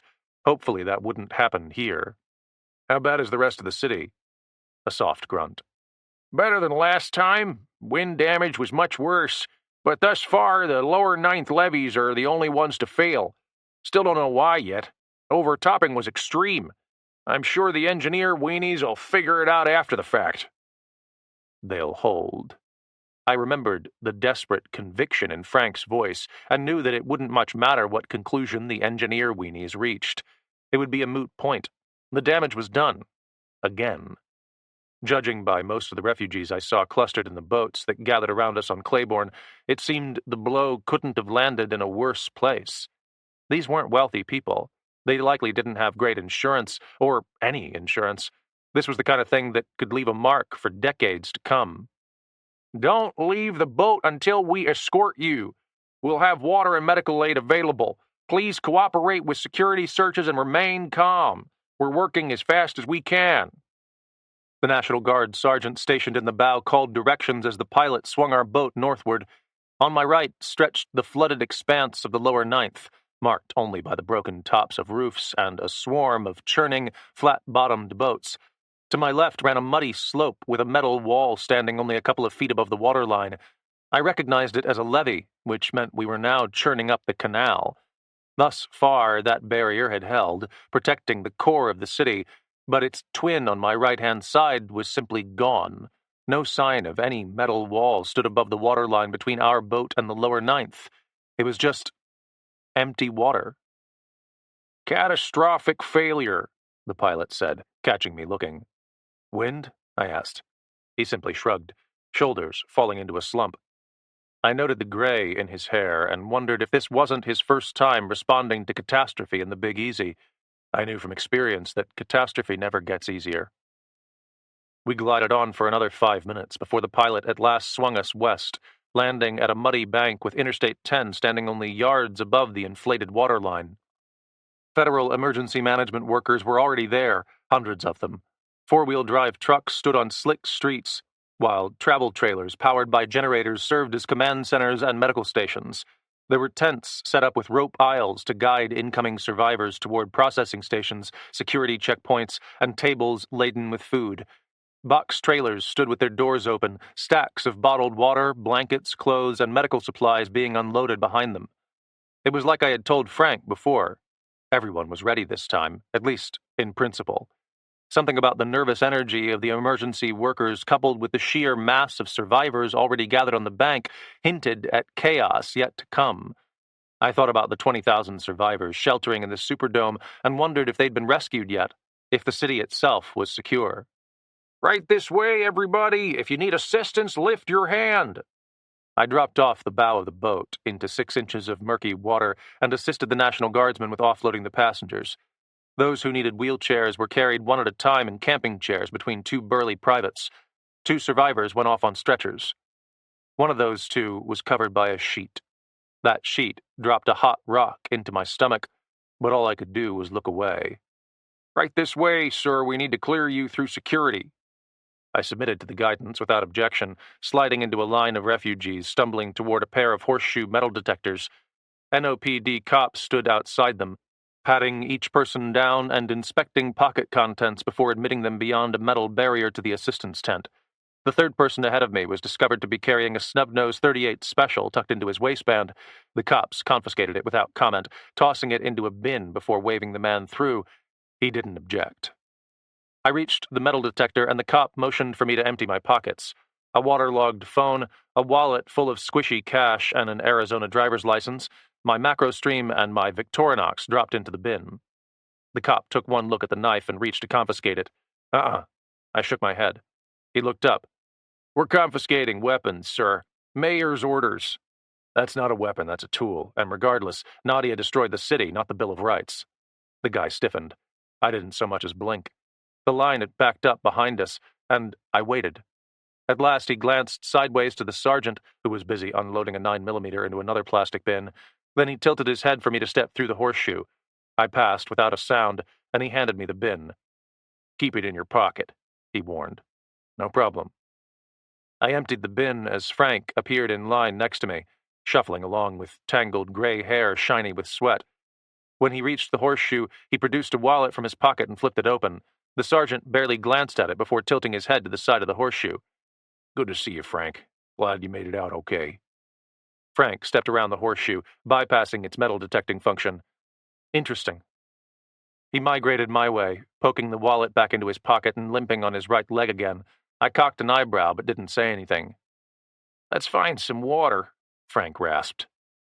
The two of us moved slowly through the aid line to record our names on a digital tablet before we were inspected for medical needs and at last permitted to head to the crowded mess tent 100 yards farther up the street.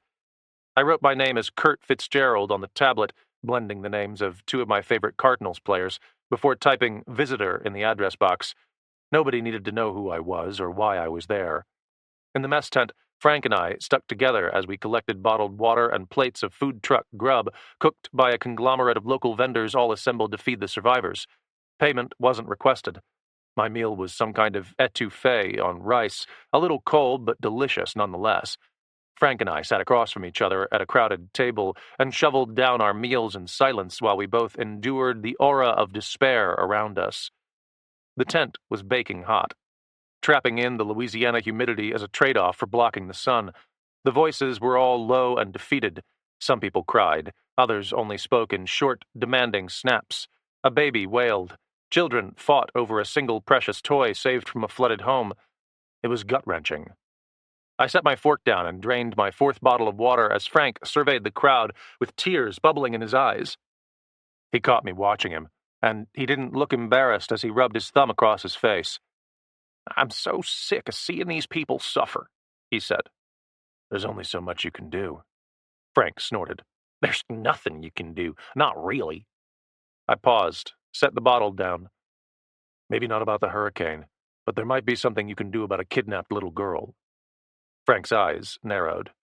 "Why do I feel like you're about to make me an accessory to something?"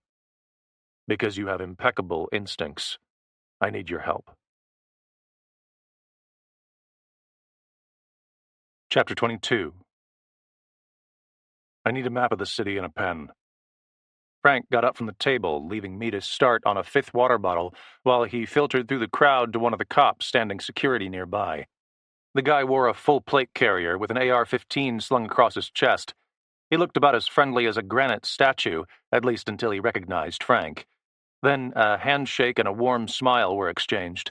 Frank made a request, and the cop directed him toward an administration tent. Frank returned 10 minutes later with a sheet of standard copier paper and a pen. The sheet was printed with a basic map of New Orleans, with stars marking various disaster relief sites. A FEMA logo filled one corner.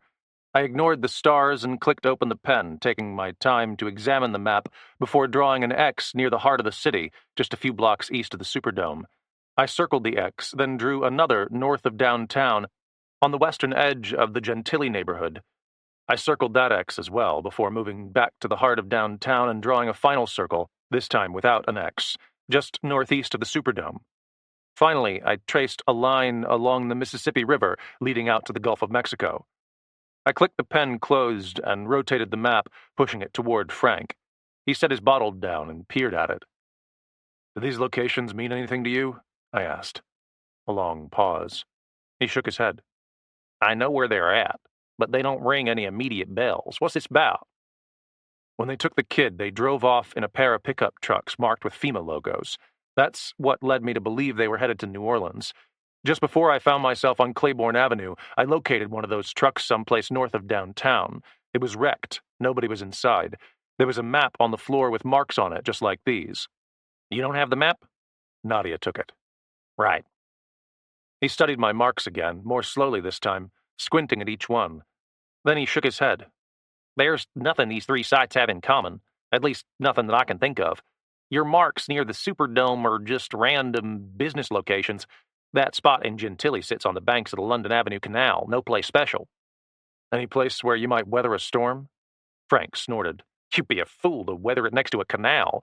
That's one of the places where the levees broke back in '05. Some of the worst flooding outside the lower Ninth. What about the other two? I pointed to the circle and the X in downtown New Orleans. They were imprecise marks, but I was relatively confident that they were somewhat accurate to the marks I'd seen on that map in the wrecked Ford. Frank pondered. Then he shrugged. Could be anything. The city is full of business towers and high-rises. Most are at least semi-occupied and under surveillance, but any of them would be safer than a house. Would they be secured by now? I asked. What do you mean? I'd assume that business towers and high-rises would be prioritized by law enforcement, some of the first locations to be secured. A nod. That's right. So we aren't looking for something like that. We're looking for something less obvious, more discreet, but just as secure against the storm. Frank pursed his lips. He traced the map with his finger, pausing first over the X inside the circle and then over the circle without an X. He tapped it. Why no X? I don't know. You sure this location is accurate? More or less. So it could be off by a few blocks, say, closer to here? He moved his finger north and west by 2 blocks, stopping at the corner of Tulane Avenue and LaSalle Street. It was a large block, rectangular in shape, with I-10 running opposite to LaSalle. That could be it, I said. It was a quick look. Frank's finger continued to tap slowly over the spot. Something in his face changed, a sort of grimness tugging at his features. What is it? I asked. Frank looked up.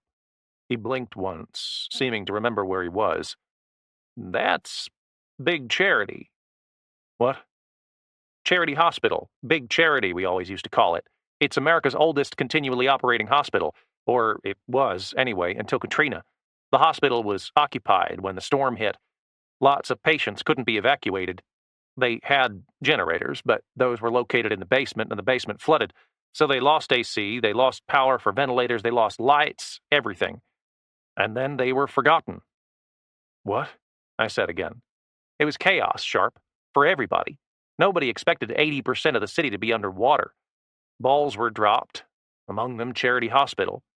The name was literal. It was a non-profit with a mission to serve the indigent, poor minorities mostly. The kind of people governments quickly forget.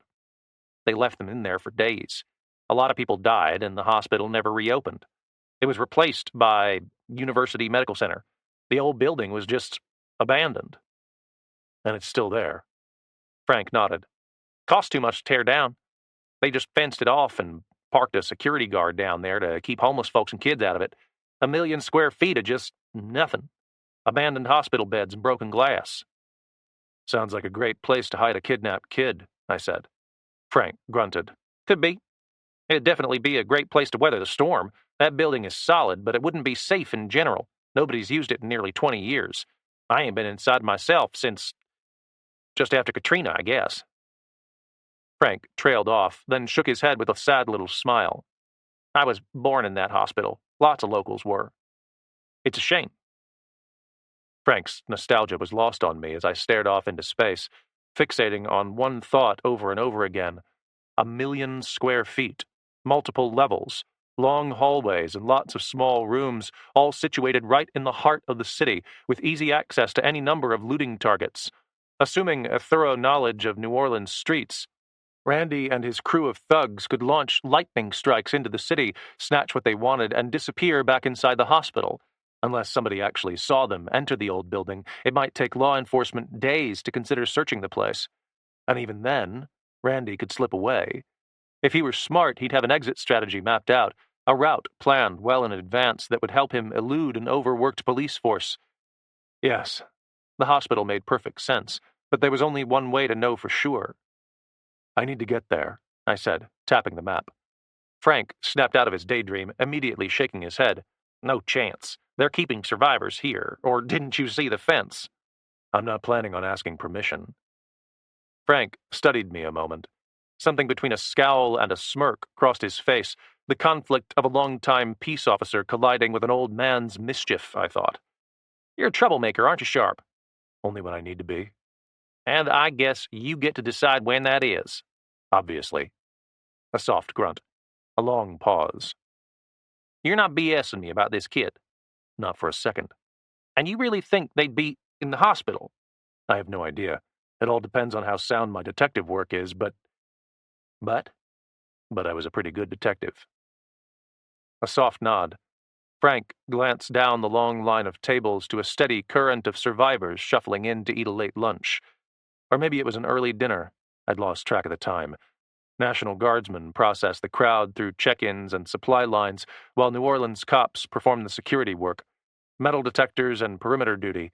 They were all heavily armed, each wearing a sidearm at the least, and more than a few carrying shotguns or AR-15s. There were K-9s also, big, bushy German shepherds who panted while they maintained constant vigilance over the crowd. It was starting to feel a little like a prison camp. I understood the rationale, but I wasn't going to stick around until they gave me a jumpsuit. You quick on your feet? Frank asked. Sure. He clicked the pen open and traced a circle around our current position on the western bank of the canal, just outside a neighborhood called Gentilly Woods. You'll want to head west, then south. That'll keep you away from Desire and St. Claude, high crime areas. Once you reach mid-city, you'll want to watch your back. The 7th Ward, St. Roch, Tremblefeet, Tulane Gravier, all these are rough parts of town. I have no idea what they'll look like. Central City isn't great either. That's just south and west of Big Charity. There could be martial law, busted buildings, gunfire, you name it. Hopefully it's better than it was after Katrina. He made a note on the map for each of the neighborhoods he mentioned, then sketched a squiggly line between the worst spots, arcing down to the block on Tulane Avenue, Charity Hospital. It was no more than 5 or 6 miles as the crow flies, but I guessed Frank's rambling route to be at least twice as long. A lengthy hike on open sidewalks, adding downed trees, downed power lines, police blockades, and who knew what sorts of civil unrest to the mix. It might take hours. That'll work, I said, folding the map and tucking it into my driest pocket. I took the pen also. Can you get me out? I said. Frank nodded. Yeah, just follow my lead. We both stood. I jabbed my chin toward his invisible waistband, concealed beneath an untucked shirt. Want to help a fellow blue liner with some protection? Frank feigned innocence. Huh? I cocked an eyebrow. Frank shook his head and turned for the fence. I like you, Sharp. I don't like you that much. Follow me. Chapter 23. I was right about Frank Miller. He was every bit the old fox I presumed him to be. We made it to the security station and were stopped by a pair of young buck beat cops who didn't recognize him. That didn't stall Frank for a minute. He was ready with a story about somebody in the food tent needing an extra-wide wheelchair. I guessed that he'd already observed a stack of such wheelchairs in the back of a box trailer just outside the security perimeter, and he'd also probably assumed that overworked cops with too many people to watch wouldn't take time away from security detail to unload a hefty chair. He was right. The cops directed him to the trailer and asked him to close the fence when he was done. We slipped through a segmented section of galvanized crowd paneling. Frank went for the trailer. I split off to the side and circled beyond it. And just like that, I was loose in New Orleans again. My watch read 5:15 as I departed the FEMA station and ventured into Gentilly Woods, giving me just under 3 hours of daylight left. The only things I'd brought with me were a trio of water bottles, a power bar, and the usual stuff I kept in my pockets. wallet, knife, and flashlight. I'd already ditched my phone. The floodwater had destroyed it, and even if it hadn't, there wasn't any cell reception in New Orleans. Nadia had ensured that. The street I found myself on was called Mirabeau Avenue, and despite the obvious age of the homes, I thought it was probably a pleasant place to live prior to the hurricane. There had been lots of trees, wide sidewalks, ample driveways. Pastel siding covered most of the houses in blue, green, and soft yellow. The streets were battered and heavily patched, but wide enough. Many of the mailboxes featured last names and artful customization, indicating homeowners, not renters, people who had invested in these properties for the long term. At least, that was what I envisioned the neighborhood to have looked like based on what telltale clues remained, but that was all before the storm. Now, the neighborhood was completely and utterly destroyed. The tall oak trees that lined the sidewalk were almost all blown over, flattened by the unprecedented wrath of Cat 5 winds, ripping up sidewalk as they fell and leaving behind huge holes flooded with rainwater. Roofs were ripped clean of shingles, with only about 1 out of every 4 homes still standing. The rest were blown to pieces as though a bomb had gone off in their living rooms, broken 2x4s and mutilated furniture clogging the streets on every side. The customized mailboxes had been ripped straight out of the ground and hurled like javelins through the windshields of overturned cars or straight into the sides of fallen oak trees, where metal mailbox posts impaled the aged hardwood. The pastel siding was shredded and scattered, every window obliterated, every privacy fence smashed into a pile of toothpicks. Power poles had not only been toppled, but their lines ripped free and tangled amongst the debris.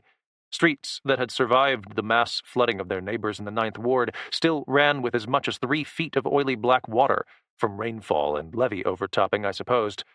There wasn't a clear path through the neighborhood. I couldn't make it farther than 30 yards before being forced to scramble over twisted appliances and fallen trees, all coated in mud and surrounded by water.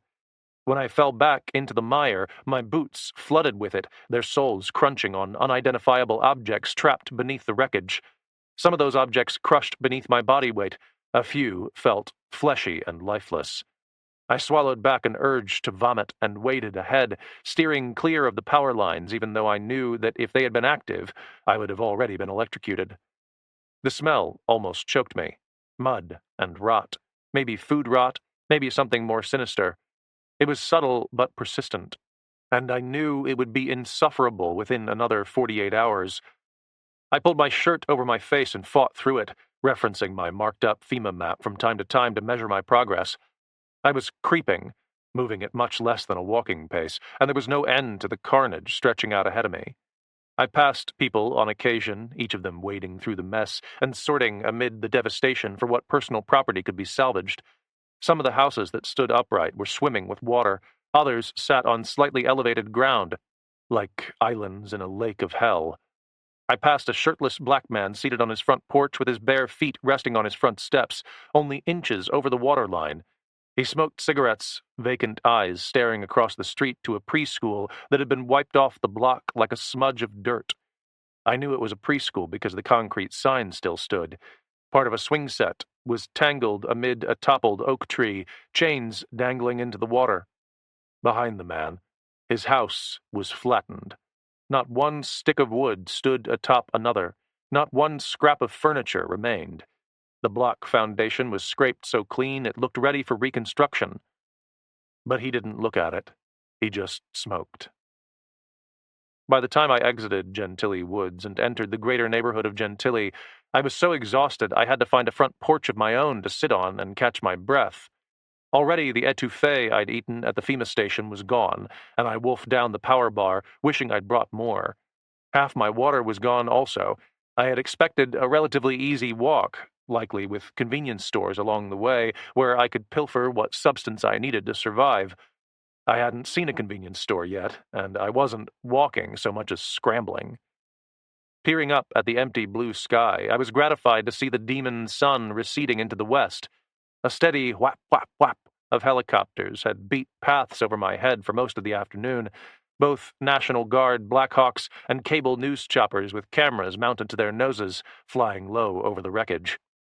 There were Chinooks, also, Those twin-rotored behemoths of army aviation, rushing in low with giant nets full of sandbags suspended beneath their cargo hooks. Rushing to fill voids in the levees of the lower ninth, I figured. They'd done this before. I scrubbed sweat from my face and looked south as a new sound breached the sticky New Orleans stillness, a softer yet more menacing snap. Pop, pop, pop! It was a sound I would recognize anywhere in the world, but still had difficulty reconciling with the streets of an American city. Automatic gunfire. Gritting my teeth, I hauled myself back to my feet and stepped back into the water, turning southward, toward the sound of the guns. Chapter 24. I made it to the 7th Ward just as the sun dropped over Texas and evening closed over Louisiana. The marks Frank had left on the map, detailing rough neighborhoods that I should avoid, were scattered all around me. But tough neighborhoods were now the least of my worries. The flooding had subsided the closer I drew to the core of the city, but the carnage was no less severe. Unlike Katrina, Nadia's wrath had been expressed in more dynamic ways than simple storm surge. The rage of 160-plus-mile-per-hour winds had left its mark, ravaging like an F5 tornado that just happened to be 300 miles wide. And the closer I neared to downtown, the more often I heard gunfire. Usually just a popping pistol shot here or the boom of a shotgun there. Distinct sounds that carried easily through a city silent of any engine noises or traffic. But on occasion, bursts of automatic gunfire joined the mix, galvanizing my mind with thoughts of Afghanistan and storming waves of Taliban fighters. I passed cops on occasion, deployed like Army Rangers to key intersections of the city where they worked to outline a grid for future relief efforts, but none of them were the ones shooting. I thought of my visit to Atlanta and all the gangs there. I thought of armed civilians sheltering inside semi-obliterated homes, small arms at the ready, terrified and untrained, likely to pop off a shot at any shadow of a threat passing too close to their refuge of last resort. This wasn't a safe place. Not for me, and certainly not for a 10-year-old kid who couldn't walk. Having never had any children of my own, or even really considering being a father beyond brief talks with my late fiancé, I didn't consider myself to be any sort of authority on the issue of parenthood, but it was beyond question that Randy Mercer had fallen far, far short of the mark. It would take more than a heartless deadbeat to drag their disabled child into a hellscape like this. It would take an idiot, and idiots are some of the more dangerous creatures on the planet. You can never really know for sure what they'll do next because logic, reason, and intelligence don't play a part in their decision-making process. They're as likely to throw themselves into a fire as flee from it. There's no way to put yourself in their shoes and predict their movements. They're the most elusive of enemies, the most unpredictable, and my gut told me that Randy Mercer was surrounded by men of a similar ilk to himself. All the more pressure to get Autumn out of their hands and away from the city. When the sun finally vanished and the sky turned inky black, an unprecedented phenomenon overtook the city, something I'd rarely seen at all and had never seen in America. An entire metropolis was bathed in near-perfect dark. No streetlights, no illuminated office buildings or soft yellow glow from dining room windows. After the sun faded and before the moon rose, the pitch of the sky was the same tar black as an Afghani midnight. I crouched at the corner of North Broad Avenue and St. Louis Street, forced to wait for the rise of the moon and for my eyes to adjust to the inky blackness. Even in a situation like this, absolute darkness was denied by the soft glow of stars that gradually fed my adjusting eyes with enough light to make out shadows. The bulk of a pumping station situated across from me, the outline of what might have been a Ford Mustang turned over onto its roof, debris lying all around it.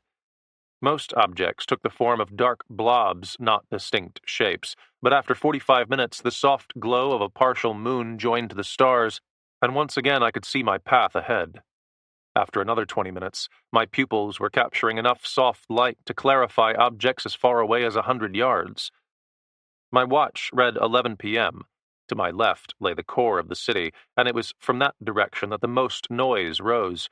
I heard occasional sirens, voices blaring through loudspeakers, shouts, and sporadic, random gunfire.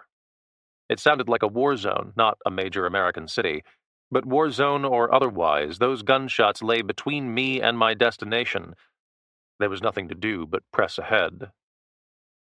I left the intersection rested, turning south through the heart of two-lane Gravier, headed for the business district. Long before I reached downtown New Orleans, I knew where the authorities had concentrated the bulk of their response. It was no surprise, really. They would rescue the survivors of the impoverished lower Ninth Ward because they couldn't risk another Katrina debacle. But beyond the more glaring, newsworthy devastation of Frank's flooded neighborhood, the next logical step would be to secure the core of the city, the business district, the Superdome full of survivors, the area surrounding Charity Hospital. A din of voices grew louder as I fought my way through the last of a ravaged neighborhood and closed on an elevated Interstate 10. The highway stood on concrete pillars with trash and tangled roofing metal blasted against them. 6 inches of water ran across the streets, bubbling out of flooded storm drains and running with oily filth. The carcass of a golden retriever rested against a curb, legs still limp from a recent death. The smell I had endured all day long intensified as I passed beneath the vacant highway and sloshed toward the business district, but I was now used to it. I blocked it out as a soft orange glow rose from beyond I-10, directly over the French Quarter. The loudspeakers barked, and I was able to make out individual words played on repeat from a pre-recorded message. Attention! Medical aid, emergency supplies, and food are available at the Superdome. Please proceed to that location for guidance on shelter and evacuation. Comply with the directions of all law enforcement and U.S. military personnel deployed to the city. At this time, the mayor has declared a temporary suspension of all weapons carried throughout the city, including those carried under concealed carry permit. No weapons will be allowed to be carried by anyone other than law enforcement and U.S. military personnel. Any weapons found will be confiscated. Any presentation of a weapon will be confronted with deadly force. Attention! Medical aid, emergency supplies. The message cycled back, and I withdrew quickly into a narrow alley as bright blue lights flashed from the end of a street, instantly compromising my natural night vision. The pre-recorded message barked even louder, and water rushed against tires as an armored police truck, painted full black with the New Orleans Police Department logo printed in white along the door, crashed by. I shielded my eyes as headlights blazed past, first the police truck, and then the deeper growl of far more familiar vehicles. I stole a glance once the headlights had passed me, and noted the presence of 2 National Guard Humvees trailing the police truck. The tail vehicles were occupied by 4 guardsmen each, and everyone but the drivers sported an M4 assault rifle cradled across chest plates loaded with extra ammunition. It was heavy armament, but I could tell by the wide eyes and muddy faces that the kids wielding those guns weren't really prepared to use them.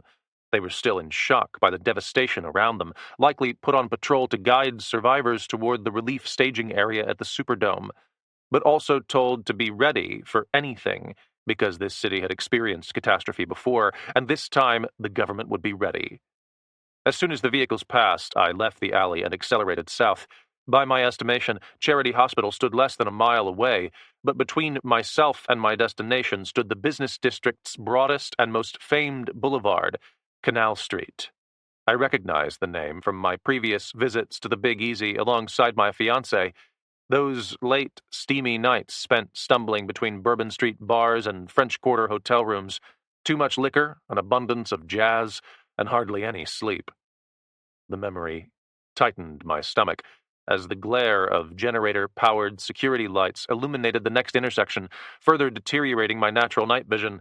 Another loudspeaker barked, this one broadcasting directions that weren't pre-recorded.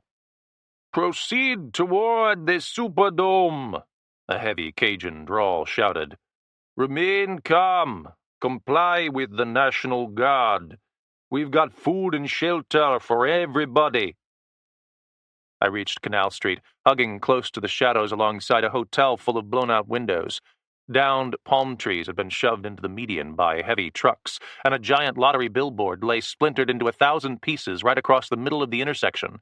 Power lines tangled amid traffic lights. A thick steel light pole was bent in half like a paperclip. To my left lay all the action. Long lines of pedestrians stumbled along the sidewalks, moving east toward the heart of downtown, escorted by heavily armed cops and National Guardsmen. Military vehicles were everywhere, not just the Humvees and armored trucks I'd seen before, but Army deuce-and-a-halves and fuel trucks, Corps of Engineers bulldozers and backhoes. All the light blazed down from high poles powered by generators, spotlighting the refugees as they were corralled into a tight, exhausted column. It didn't look like the aftermath of a hurricane. It didn't look like a tangle of survivors assembling for disaster relief. It looked like a column of indigent locals being marched out of a village by U.S. armed forces ahead of severe military action. It looked like a war zone. "Hey, you by the hotel, get in line!" A light flashed across the street from the top of a Humvee and flooded my face. I shielded my eyes against the glare as the voice repeated its command through a bullhorn. "Step into line, sir. We need everybody on the sidewalk." I ignored the command and sprinted across Canal Street, weaving amid the billboard debris and jumping over a fallen palm tree. The bullhorn barked louder, demanding compliance, but nobody followed me into the inky blackness of the next street. Weaving amid the wreckage of upturned cars, shattered glass, and tangled roofing metal, I jogged easily, unconcerned about the soldiers now left in my wake. I reached Tulane Avenue and skidded to a stop, heart thumping as the moon cast dim illumination over the next block. Directly across the street, surrounded by a flattened and tangled chain-link fence, stood a 20-story monolith of a concrete building, dotted by rectangular windows with a tower reaching skyward at its core, and two wings running perpendicular to each other on either side to form the footprint of a capital letter H. The walls were filthy black with grime, the courtyard a mess of downed trees and chain-link fencing. Windows were blown out, and sidewalks lay littered with the resulting rainstorm of glass. The building looked like something out of a horror film. Dark, vacant, and brooding beneath the New Orleans moon. Abandoned and forgotten right in the heart of a metropolis. The site of the bookends of life, birth and death, for so many thousands. It was Big Charity Hospital. Chapter 25. A chill ran down my spine despite the swampy heat. I couldn't help it. There was a haunting sadness to the wind-battered structure that spoke to my very soul. It felt like a graveyard, like the hulk of the Roman Colosseum or the nuclear war monument in Hiroshima, Japan, both places I'd visited during my military tenure. Sights of unspeakable pain and loss, expressed in radically different ways, but still leaving a mark history would not forget. I knew without even crossing the street that Big Charity had seen things. So long a shelter for those in need, now confronted with an encore performance of the worst pain the Crescent City had ever experienced. Still standing through it all, but no longer her old bright self, populated by life-saving heroes who no doubt worked for a fraction of what their skill sets were worth. Now Charity was a mausoleum, a place to be left in peace. Yet it hadn't been left in peace. I knew that within seconds of sweeping the glistening wet hospital wings and identifying the glimmer of a light shining from the central tower on the 6th floor. Come and gone in an instant, but unmistakably man-made. Yellow, in contrast to blue moonlight, flicking quickly like the passage of a flashlight beam. Somebody was inside. Crouching on the darkened sidewalk, I snugged my bootlaces and took inventory of my gear. Other than my wallet, truck keys, Victorinox, and MacroStream, the only thing I had left with me was Frank's map. The water was now gone, and I was thirsty again as well as hungry. I tuned out the physical distractions and focused on the plan ahead. There was a guardhouse situated at what once might have been the gate of the hospital. A little sedan with the bright yellow logo of a security company was blown against it. Spiderweb cracks shooting across the windshield from where some debris had made contact. There was no security guard, and the fence was such an obliterated mess that it would be no problem to gain access to the property. Randy had, after all. He and his thugs, or whoever else was inside that building. The real challenge would be navigating the interior.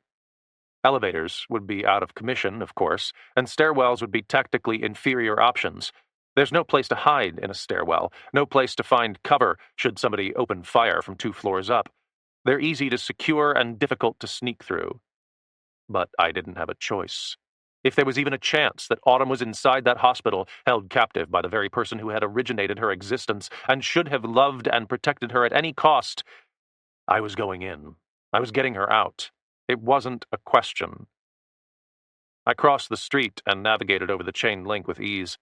From 2 blocks south, I could hear the clamor of a few thousand voices gathered at the Superdome, but none of the generator-powered lights penetrated to my location. I slipped past the guardhouse, up the sidewalk, and approached the base of the core hospital tower under the light of the moon alone.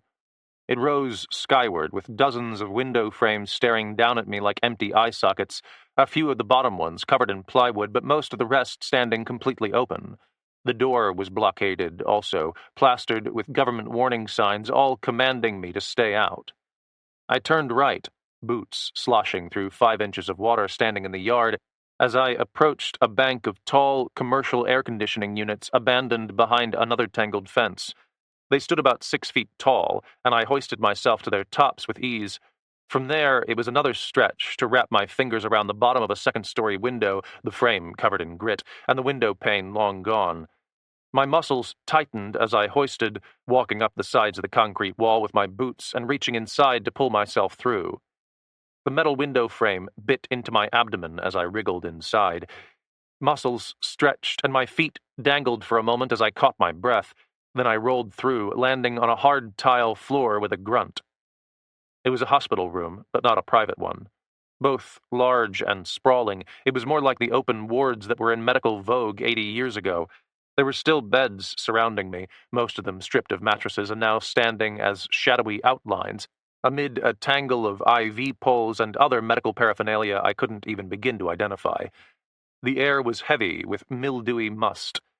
The floor was slick and dirty, covered in soggy leaves. I pulled myself upright and drew 2 items from my pockets. The macro stream rested in my left palm, thumb suspended over the tail switch for momentary use. The Victorinox rested in my right hand, my thumb pressed against the loop of the locking 3-inch blade, ready for quick deployment at a moment's notice. I'd spoken the truth with the cop back at the FEMA station. The Victorinox was a tool, not a weapon.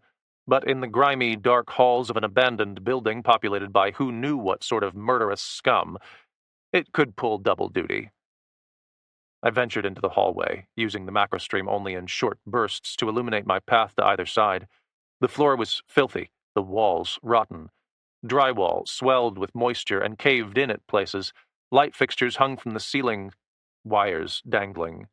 Doors stood open, and a nurse's station lay littered with crinkled and abandoned paperwork, computers long ago pilfered, leaving only trailing wires behind. It was the work posters that were creepiest. All the usual things you find in a hospital, posted by administrative staff and nurses. Procedures, directories, and OSHA declarations. Even a faded work schedule printed for the week of August 29th, 2005 that sent another chill up my spine. It was as though the hospital were frozen in time, lost to a bygone age, undisturbed by the years that had ground by it. I made my way past the nurse's station and rounded the corner, taking my time and using the light sparingly.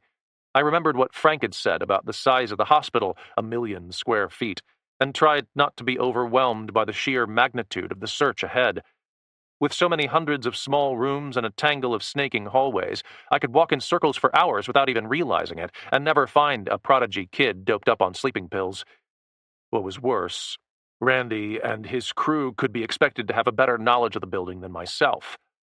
If I didn't watch my back, they could get the jump on me. I slowed at the end of a hallway, scanning my light through a utility closet and a storage room once used to warehouse oxygen bottles. Both were empty, save for a mess of rubber gloves spread across the floor. I lowered the light and took a long breath, forcing my mind to calm. Think, Mason. Unpack this. The hospital was a perfectly logical place for Randy and his thugs to hide. It was right in the heart of downtown, an easy place to run blazing, looting raids from before disappearing back into a morass of hallways and small rooms. They might be out on a raid even now. If I put myself in their boots, where would I want to hide? Someplace not too far from ground level, likely. Low enough for easy access in and out, without having to lug my loot up too many stairs, but high enough to avoid discovery by passing cops. I remembered the flashlight beam I'd seen glimmering across the sixth-floor window and decided that sounded about right. By the look of this place, it wasn't like many homeless people dwelled here. The flashlight I'd seen was most likely wielded by one of Randy's gang, 4 floors up.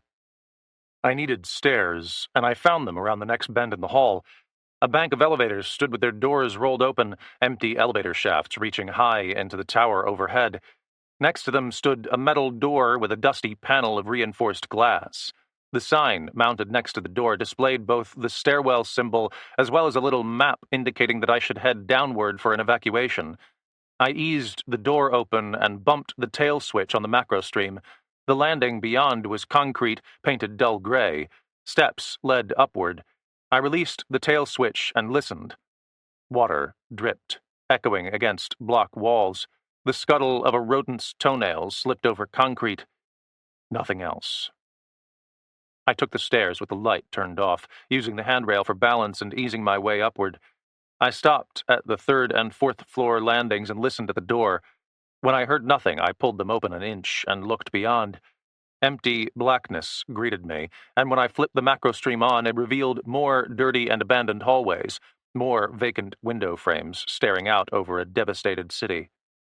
So it was for the third floor and the fourth. But when I reached the fifth floor, I finally heard the voices. Not from the hallways beyond the fifth-floor access door, but from someplace overhead. A raucous laugh and the thump of soft music. Glass clinked and a footstep fell. All the sounds were muffled by distance and block walls, barely loud enough to be distinct amid the continued splash of water dripping far below. I rotated my face upward toward the sounds, turning away from the fifth-floor door and back toward the steps. Then I froze. The sixth-floor door latch clicked, and hinges groaned. A heavy boot thumped out over the landing, and somebody entered the stairwell. Chapter 26. I pressed my back against the block wall and mashed my thumb automatically against the blade of the Victorinox, pivoting it open an inch as the first boot step was matched by another, then a lazy hiccup. The door smacked closed, and the footfalls fell silent. Whoever had entered the stairwell now stood directly above me, separated by a concrete floor framed in steel, only a few steps away from exposing his legs to me as he proceeded to ground level. I thought quickly, evaluating my options of fleeing into the fifth-floor hallway or rushing down the steps. I hadn't tried the door yet, and I didn't know if the hinges squeaked. The third-floor hinges had. Such a shrill scream of metal on metal would give my position away, but if I set off down the steps, I might expose myself to the view of the channel that ran from the top floor of the hospital tower all the way to the basement. If he leaned out and looked over the railing, he might... My train of thought was terminated by a new sound. Not a footstep, but a metallic clicking, very rapid and smooth, like a zipper. I pressed my back against the wall alongside the door and looked up. The guy overhead belched. And then running liquid splashed over the concrete above me. I heard it as a stream blasting the blocks, and the ammonia stench reached my nostrils only a moment before hot urine streamed down the wall and ran onto my shoulders. I sprang away from the blocks and pivoted, watching as torrents of piss drained through a crack in the landing overhead and ran down the wall in a yellow cascade, foul enough to flood the small landing in a heartbeat. I choked and held my breath, scrubbing the back of my wet hand over my jeans. The hiccuping fire hydrant overhead continued to urinate for what felt like an eternity, torrents of the stuff, stinking up the stairwell and puddling around my feet. When at last he was finished, the zipper ran again, and he stumbled backward. The door opened. Voices and dull music sounded from inside. The door clapped shut again, and I gasped for fresh air. There was none to be had, and I swung to the steps instead, turning upward. I made it to the sixth-floor landing and found another puddle of urine gathered against the base of the wall opposite the door to the hallway. Apparently the landing had become a makeshift urinal. The door to the sixth floor stood closed. As I neared it, I rotated the knife blade to full open. The lock clicked into place, and 3 inches of edged stainless steel glimmered beneath the light leaking from under the door. Blocking out the stench of raw sewage puddled behind me, I leaned close to the door and listened. The music was Merle Haggard, the fightin' side of me. It rumbled from a small stereo while bottles clinked and low voices laughed. On occasion, an outburst or a guffaw of laughter was punctuated by curses and accusations of deception. It was a card game. I recognized as much by the mention of aces and sleeves. I couldn't discern how many men were involved, but the tempo of their discourse was impossible to misdiagnose. They were drunk, all of them. A room full of sloshed rednecks and drained beer bottles. I put a hand on the knob and twisted gently. I already knew it wouldn't squeak thanks to my urinating friend. The door eased open, and an inch-wide beam of yellow light spilled across the landing. I peered through the gap into an open room paved in hard tile. Sagging ceiling tiles hung overhead, wires drooping and lights dark. Dust was joined by tangled and soiled hospital bedsheets on the floor, an ice chest shoved against the face of a nurse's station, elevator doors hanging half open to my left. More of the chaos I'd witnessed on the second floor, except this time the smell of mildew was joined by that of sweat and body odor. The light glimmered from a pair of battery-powered camping lanterns set up on the left-hand side of the nurse's station, and bathed in that glow, I found my target. Randy Mercer and his pals, all gathered around a rolling hospital bed, kicked back in nurses' chairs and displaced waiting room furniture, guzzling beer and tossing cards over the stained mattress. There were 8 of them in total, and I recognized Yellow Teeth at the foot of the bed, dealing the cards and slurring on about making his money back. Only 3 of the men faced my way, and all of them were lost in the cards, elbowing one another and arguing about the bet. I descended into a squat and eased the door open, selecting my next point of cover as the 4-foot-high nurse's station built against the far wall.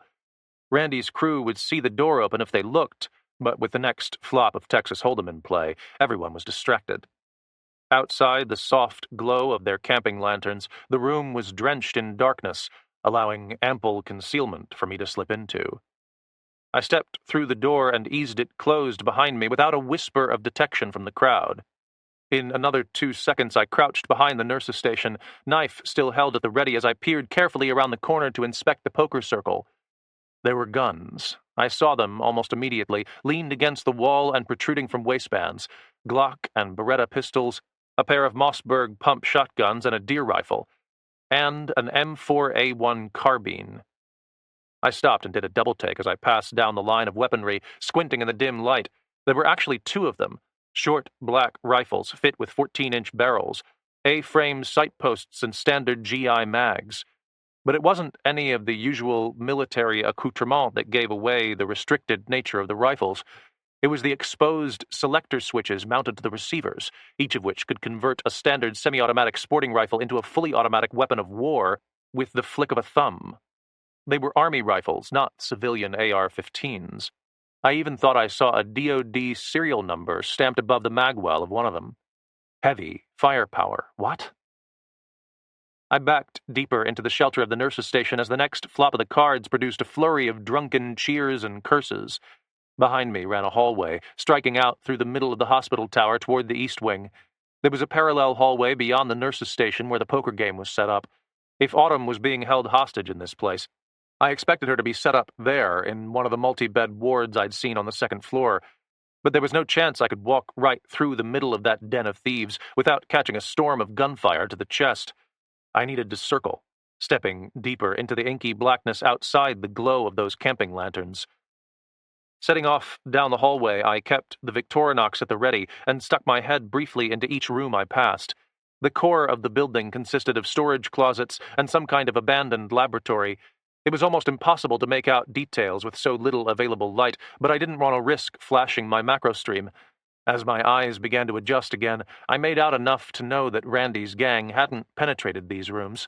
They appeared undisturbed under the disorganized chaos of years of abandonment. The outside of the hallway was punctuated by doors, each leading to a 5 or 6 bed ward. These rooms were much easier to search, with moonlight leaking through empty window frames. Glass littered the floor amongst abandoned medical equipment and soiled mattresses. Rat poop was everywhere, but there were no other signs of life. I reached the end of the hallway and tasted salt on a damp breeze that blew in from outside. The open window frame stared south, directly across the bulging roof of the Superdome 2 blocks away. Even from this distance, the dim moonlight was enough to reveal holes ripped out of the white sheet metal that protected the football field beneath. I heard that vague cry of desperation and despair again and turned to my left, blocking the noise out. I couldn't help anyone in the Superdome. I might not be able to help anyone in New Orleans, but if I could help a little girl with a destiny in San Francisco, it would be enough. I crossed the end of the tower and stopped at the corner. Leaning out and peering left, I squinted at the glow of those camping lanterns from 100 yards away. The corner of the bed was visible, as was the right shoulder of one of Randy's chums. The rest of the poker game was obscured by another turn in the wall. I left the back of the tower and moved more quickly than before, dodging the debris on the floor. I reached the first room on my left and found a storage closet full of rotten linens. Across from me lay the first ward, and I found it much as I had found those on the other side of the tower, an abandoned wreck, the floor puddled with rainwater from the busted windows. The second ward was the same. As I drew closer to the third, I slowed, conscious of the crunch of my footfalls over the dirt on the floor. Merle Haggard had been replaced by Conway Twitty and his slow hand. It made me want to break a nose. Witnessing classic music like that, defiled in circumstances such as this, but I was more interested in what lay behind the door of that third ward. The reinforced glass window was dusty, but there were smudges where somebody had recently cleaned away enough dirt to look through it. I slid quickly across the hall and slipped inside, pulling the door closed behind me and lifting the Victorinox, ready for action. None was necessary. The room was unoccupied and mostly empty, but not in the same way as the other wards. Under dim moonlight, I surveyed a row of hospital beds pushed against the far wall. They were covered in sleeping bags. Cases of water were stacked on the floor alongside another ice chest and a giant duffel bag full of all the usual dry foods, chips, canned sausages, breakfast pastries. Muddy boot prints crossed the floor, leading from the beds to the door and from the door across the room to... My attention switched to the left side of the room and stopped. There was something there that immediately conflicted with my expectations for what should be found inside an abandoned hospital ward. It was a great lump of a thing, about the size of a compact sedan, and covered in a camouflage tarp that looked new. I eased toward it, listening to the voices during the pauses of Twitty's classic to ensure that nobody had left the poker game. The lump rested at the end of the room in a cleared space. I reached it and glanced once over my shoulder, then knelt and lifted the tarp's edge. The macro stream blinked on in low output mode, just bright enough to reveal dark cardboard printed with thick black letters. The chill returned to my spine. I squinted, certain that I wasn't looking at what I thought I was looking at. I lifted the tarp further and stuck the flashlight in my mouth, tugging the lid off a box and exposing the contents. My chest turned tight, and the flashlight drooped. I shifted packing paper aside and withdrew a single item, brown and round, about 10 inches long and about the diameter of a quarter. It was a stick of dynamite, and the box I had drawn it from was loaded with more of the same. A lot more. I pulled the tarp over my head and scanned beneath it with the flashlight, only to find box after box of the same. Hundreds upon hundreds of sticks, enough to blast that entire floor of the hospital into concrete dust. There were metal cans beyond the dynamite, each labeled with the familiar markings of U.S. military-issued green-tipped 5.56 millimeter ammunition, the standard diet of an Army M4A1 rifle, 6 more of which leaned against the wall beneath the far edge of the tarp. There were masks, also, black ski masks stacked alongside rubber boots and black jumpsuits. I tossed the dynamite stick back into the box and withdrew from the tarp, looking back to the door as my thoughts raced. I really wasn't sure what I expected to find when I entered the hospital. A little girl lost, hopefully. A few thugs who needed a lesson in fatherhood, and maybe a stack of pilfered Nikes and electronics. Petty, foolish nonsense. But this? No. It didn't compute with what I knew about Randy and his gang. It made me think I had miscalculated somehow. Maybe missed the forest for the trees. I stopped myself, dropping the tarp as the next chorus of rowdy laughter erupted from the hallway. It doesn't matter. Whatever Randy had planned for a truckload of dynamite and some stolen small arms, I could deal with it by turning him over to the New Orleans police and their National Guard backup as soon as I found Autumn. What mattered now was simply getting her out of the building, assuming she was here. I flicked off the flashlight and departed the third ward, moving softly to the fourth, the final ward on that side of the tower. The poker game now stood barely 30 feet away at the end of the hall. I was still sheltered by the turn in the wall and the inky darkness beyond the lantern light, but I reduced my movement to a stealthy creep nonetheless. When the next round of betting produced a guffaw of jeers, I took the distraction as a window of opportunity and crept into the final room.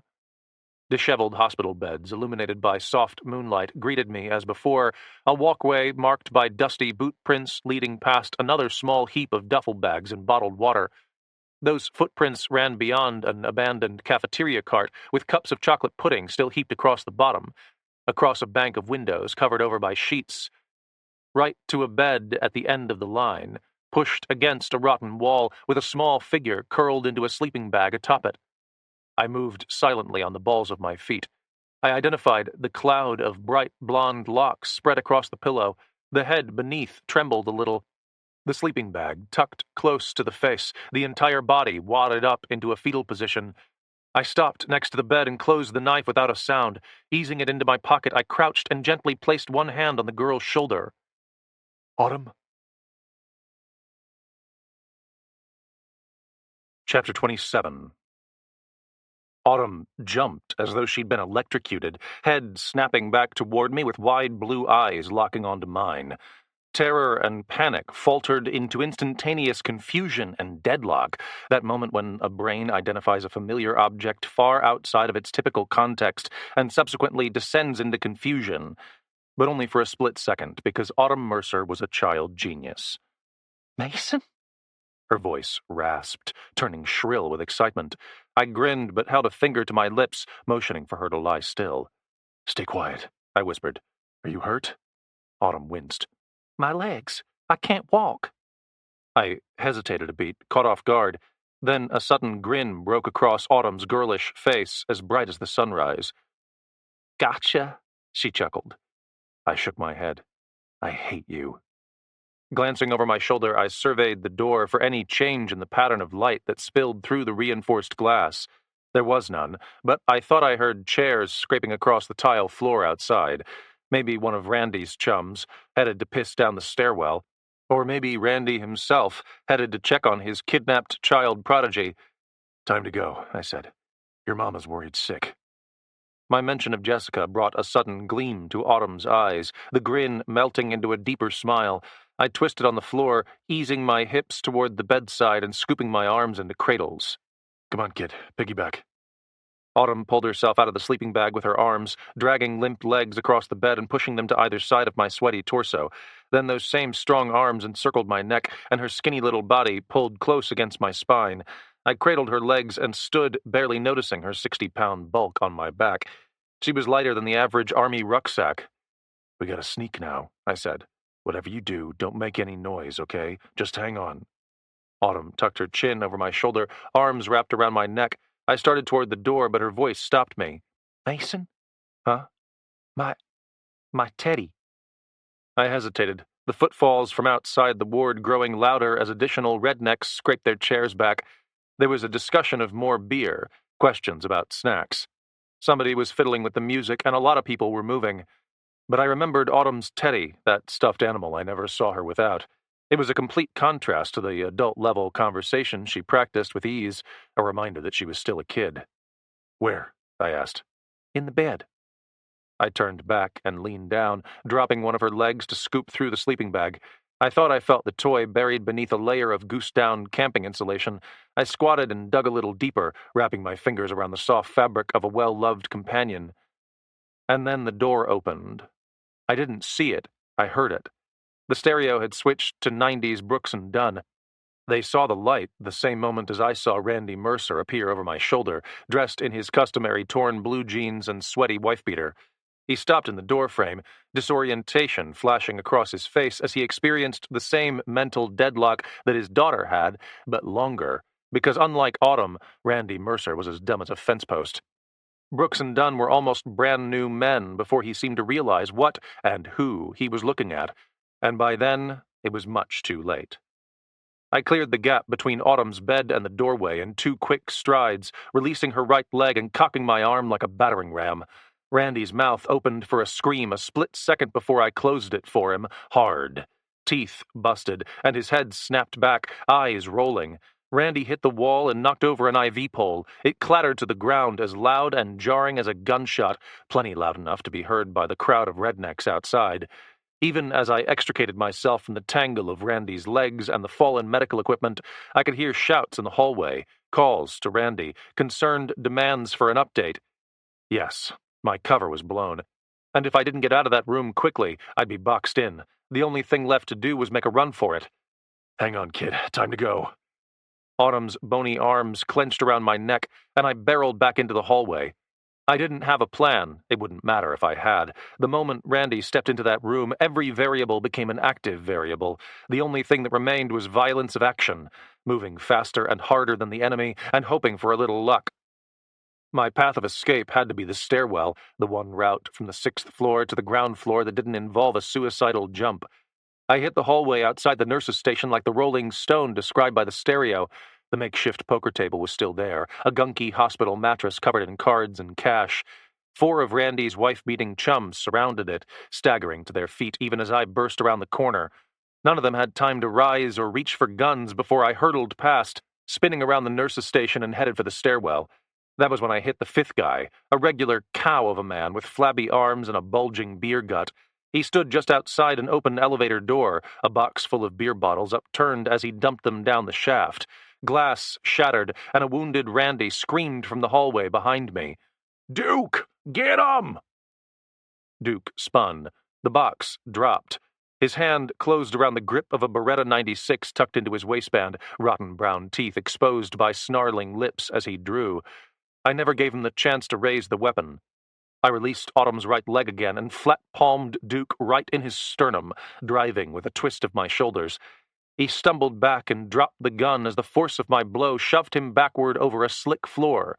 His foot hit the threshold of the elevator shaft. His flabby, oversized body carried him on. He shrieked once, slipped, and flailed, and then he was simply gone, vanishing into the shaft like the bottles he'd just dumped, screaming all the way to the bottom.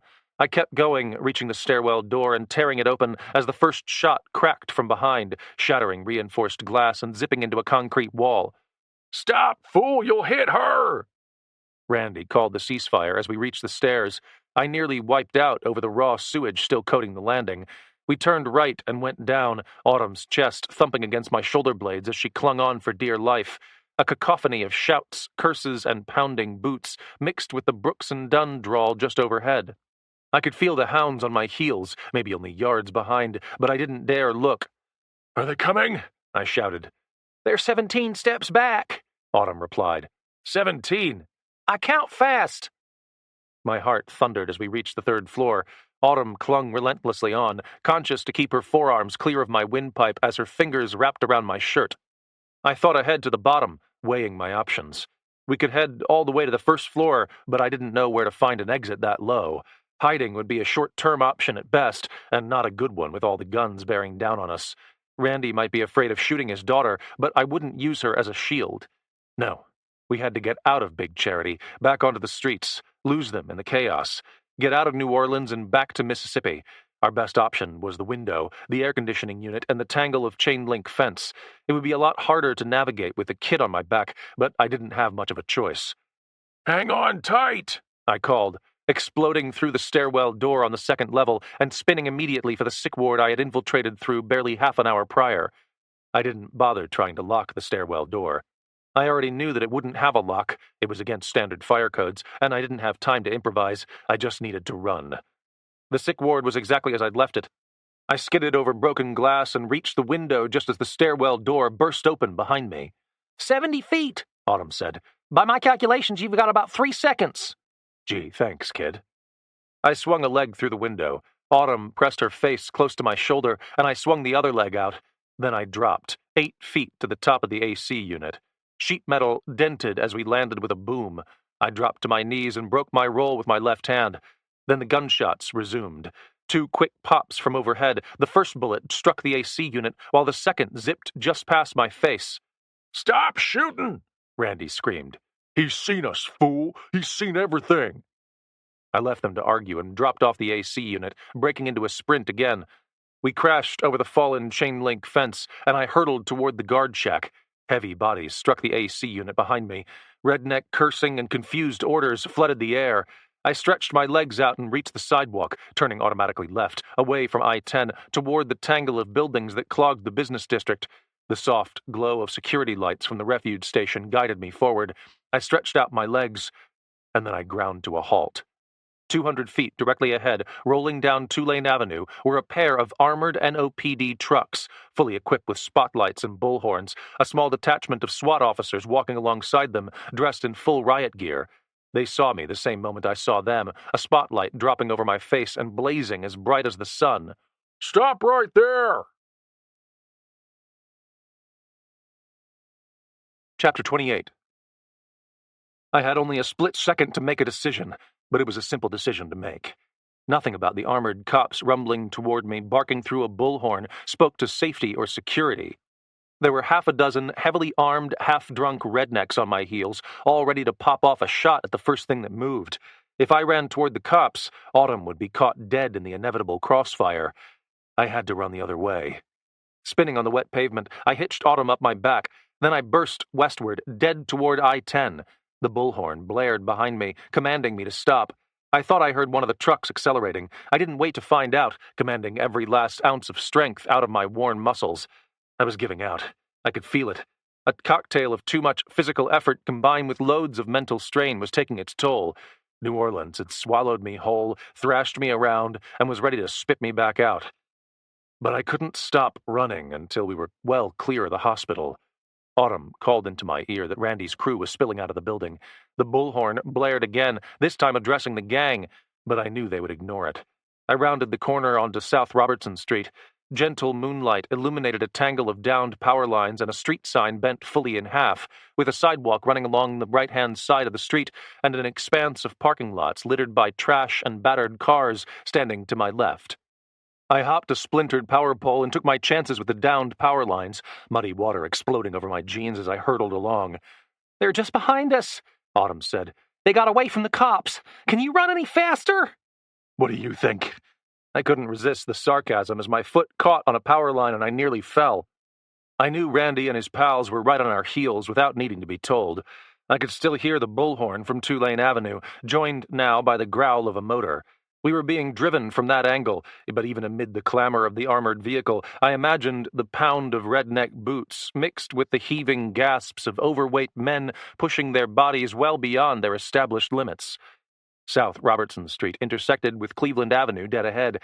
A large office tower stood on the left-hand corner, Fire Station 14 sitting catty-cornered across from it. Both buildings cast thick shadows across a field of debris that littered the intersection. Torn pieces of 2x4s, industrial insulation, and even chunks of a brick wall. A Mazda Miata lay on its roof. 4 tires pointed toward the midnight sky as the rednecks closed behind me. And then I heard another engine, a deeper, harsher growl than that of the armored police truck. Diesel, not gas, chugging steadily amid the squeak of battered and abused suspension. It was a sound I'd heard before that night, and a sound I would recognize anywhere in the world. Any combat veteran would. It was the growl of a U.S. Army Humvee. The vehicle appeared to my right, exploding off of Cleveland Avenue with headlights blazing and crashing over the storm-scattered building materials as though they were Legos. Tires barked as the Humvee ground to a stop, blocking my path at 80 feet. Doors burst open, and National Guardsmen rolled out, fully dressed in combat fatigues with M4 carbines held over their chests. The guy from the front passenger's seat led the group, raising a hand and shouting through the night, "Halt!" I knew what would happen next, the moment I noticed the National Guardsman falling into a shooting kneel at the front bumper of the Humvee, M4 rising to his shoulder just as he'd been trained, body sheltered by the heavy steel of the truck. Muzzle pointed down Robertson Avenue, just doing his job, protecting his fellow guardsmen, following protocol. The last mistake he would ever make. "Don't!" I screamed. The handgun fire erupted behind me almost instantly, a chorus of crazed and drunken pops directed at the perceived threat of the peacekeepers ahead. I hurled myself right, off the street and toward the sidewalk as the bullets zipped over my shoulders and struck the Humvee. The guardsman at the front bumper screamed and tumbled sideways as his fellow troops scrambled for cover. I struck the concrete, air exploding from my lungs as I tumbled over gravel. Autumn screamed and fell off my shoulders. My nose hit the ground and erupted in a blinding, flashing pain as blood surged out over my face. I saw stars and I saw blacktop. The gunshots continued behind me, both the pops of a handgun and the sporadic thunder of 5.56 green tips spat from Army M4s. Bullets pinged off the armored sides of the Humvee, and for a moment I was no longer in New Orleans. I was no longer in Louisiana at all. I was careening down an Afghani mountainside, dirt flooding my mouth and my boots, rifle spinning out of my grasp as I skidded amongst trees and hurtled over rocks, gunfire shredding the air overhead. I rolled over with a groan, spitting blood from my mouth as my nose continued to stream. The pain was so bad I could barely see. My eyes burned and my brain swam. I felt Autumn's hand on my arm, squeezing as her little face appeared in a blur directly overhead. "Mason, are you shot?" I clawed my way to my feet, ignoring the question. I bent to wrap one arm around Autumn's middle, hauling her up against my side before I glanced quickly back toward the heart of the spontaneous firefight. The guardsman was dead. I knew that the moment I saw him. He lay face up on the pavement, his body bathed by the glare of the Humvee's headlights, his rifle trapped under his hip. A giant pool of blood stained the asphalt around his head, further blood still dripping down his neck from the gunshot that had torn right through an artery. He'd bled out in seconds. My gaze locked with the NCO, now dug in behind the rear bumper of the Humvee, shouting into a radio for backup. His gloved hand jerked once, motioning for me to take cover. I didn't wait for another order. I clutched Autumn close, pinning her skinny body against my side before I turned east along Cleveland. The gunshots faded behind me, and the Humvee engine surged. Randy and his pals were splitting, I figured. The guardsmen wouldn't be able to keep up amongst the wreckage. The rednecks would most likely escape. But so would we. I ran, taking turns at random onto increasingly narrow streets, working away from the business district and the tangle of law enforcement and armed thugs it contained. Blood streamed from my nose, and my head thundered, but I didn't stop until a hotel loomed up directly ahead of me, a 6-story building, boarded up on every side, a big sign pinned to the face of a locked glass entrance. Closed for storm. My boot crashed 3 times into the glass panel before it shattered. The lock was key-operated on both sides. I simply kicked a larger hole through the glass and ducked through. The lobby was dark, an empty receptionist desk on one side, an equally empty lounge and dining room to my left. Walls hung with hotel branding and directories for gym and indoor pool. I lowered Autumn to the tile floor, heaving and gasping for air as I spat blood from my mouth. Her T-shirt was speckled with it, but she made no complaint, simply clinging to her teddy. Behind the receptionist counter, I found a box of tissue paper and wadded several sheets into each nostril to stem the flow of crimson. It was all I could do not to scream as fresh pain burned through my face, reigniting agonies I had thought were behind me. When my vision finally cleared, I used my Victorinox to break into a locked drawer, shuffling around for only a moment before I located a master card key. The hotel's power was out, the same as the rest of the city, but the electronic locks on hotel doors would be battery-operated. They would function even in a power outage. I offered Autumn a forced smile, maybe closer to a grimace, before scooping her up again, more gingerly this time. She rode my back up 2 flights of steps to the 3rd floor, which was as far as my weary body could move. My macro stream illuminated the hallway, and I selected a room at random a few doors down from the stairwell. The lock blinked green beneath the master key, and we pushed inside. The room was small. 2 queen beds, a useless microwave and TV, and a bathroom. The curtains were drawn, blocking out the chaos outside. It was hot, also, suffocatingly so, the air so stagnant I felt like I was wading into a sauna. But it was quiet. The beds looked soft, and most importantly of all, we were safely out of the path of Randy, his friends, or any of the law enforcement now chasing them. It would do.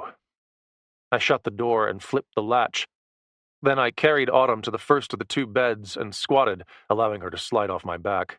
She landed with a little grunt, and I collapsed onto the bed across from her. Blood and sweat-coated face pointed at the ceiling. Every part of me ached. I was so exhausted I felt as though I could pass out sitting up. My brain pounded again. My entire face burned. My eyes felt packed with grit. But it wasn't the physical pain that tormented me. When I closed my eyes, I saw the intersection of Robertson Street and Cleveland Avenue, that familiar grind of a diesel engine, the prelude to gunfire. That kid wearing private stripes, slamming to the ground under Humvee headlights, spurting blood, screaming for a split second before choking on his own bodily fluids. He might have drowned before he bled out. His brain would have shut down either way. Was he from New Orleans? Maybe he was from some little town way up in the northern part of the state, far from the bayous and beignets. Maybe he had joined the National Guard just to get through college, but he jumped at the chance to help innocent disaster victims.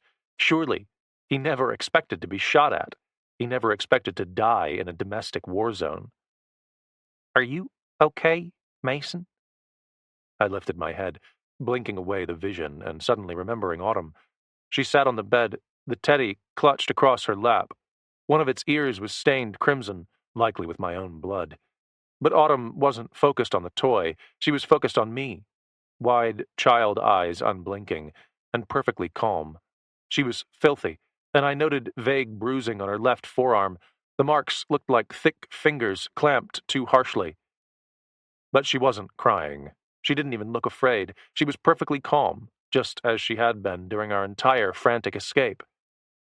I'm fine, I managed. "Are you okay?" Autumn shrugged. "I could sleep. Haven't slept much lately." I nodded. "Right." My vision wavered at the mention of sleep, and I was suddenly so exhausted I could barely hold my eyes open. The bed felt soft beneath me, welcoming. "Let's sleep a while," Autumn said. "They won't find us here." I nodded again. Then I kicked my shoes off and helped Autumn to remove her own. She snuggled down amid the pillows, and I collapsed right on top of the comforter on my bed, not even caring that I was filthy and coated in sweat. Within seconds, I was passed out cold. Chapter 29. I didn't dream of the dying National Guardsman. I didn't even dream of Autumn or Jessica or Randy. The place I saw in my exhaustion could have been New Orleans, or it could have been any other city near the coast. Palm trees bent in the wind. Dirt and debris swirled around me like the interior of a tornado. I struggled to breathe, and I could barely see. I shielded my head beneath one arm, desperate to find cover, but unable to move. With each grinding second, my heart rate accelerated. Adrenaline and panic surged into my bloodstream, forming a cocktail of desperation. I tried to slog forward, but every direction was cloaked in inky blackness. I fell to my knees. The pressure of the darkness was swallowing me, consuming me. I couldn't force it back. I screamed into the night, "Give me something!" It was a hoarse and desperate cry, drowned out by the wind. I didn't know why I shouted it, but even as the air vacated my lungs, I fought for another breath. I hit my hands and knees and clawed my way forward, just an inch, a foot, a yard. And I screamed again. "Please, give me something!" Dirt clogged my eyes. My body trembled in the blast. I looked toward the sky, and then the lightning struck. A flash of brilliant, all-consuming blue that raced across the sky in every direction, a spiderweb of illumination that was so bright and so sudden it almost blinded me. I blinked, and the light remained. Thunder rolled, but the streaks of blue never faded. I shielded my eyes with one hand, gasping for air. I looked through the whirlwind directly ahead, and I saw my path. I awoke with a start, sitting up in bed and gasping for air, sweat still streaming down my chest. Dull orange light shone through the hotel window, breaking across the floor in wavy patterns as it filtered through the curtain. My head was foggy, my mind moving slowly, but I remembered where I was. I remembered my desperate escape from Charity Hospital. I remembered Autumn riding on my back. I remembered the gunshots and the dead guardsmen. I remembered the dream. Lightning blazing across a storm-torn sky and not fading, never vanishing. If I closed my eyes, I could still see it. Lowering my face into one hand, I breathed in deep and winced as fresh, hot pain raced through my face. It all exploded from my nose, where the twin wads of tissue paper were now stiff and crusty with dried blood. My eyes burned when I opened them, and racing pain ran up and down my spine and throughout my arms. Not the pain of injury or broken bones, just the pain of shredded muscles, strained and overworked, the pain of weakness, my old drill instructor used to say. What a cheerleader. Pressing both hands against the bed, I forced myself to its edge and dropped both feet on the floor. My socks were filthy and still damp, as were my jeans. I barely noticed, flexing my toes over commercial carpet. Then I looked for Autumn. She wasn't there. The bed next to mine was empty and neatly made. Her shoes rested on the floor next to it, but the little girl was gone. My heart thumped with sudden panic, and I bolted to my feet. Autumn!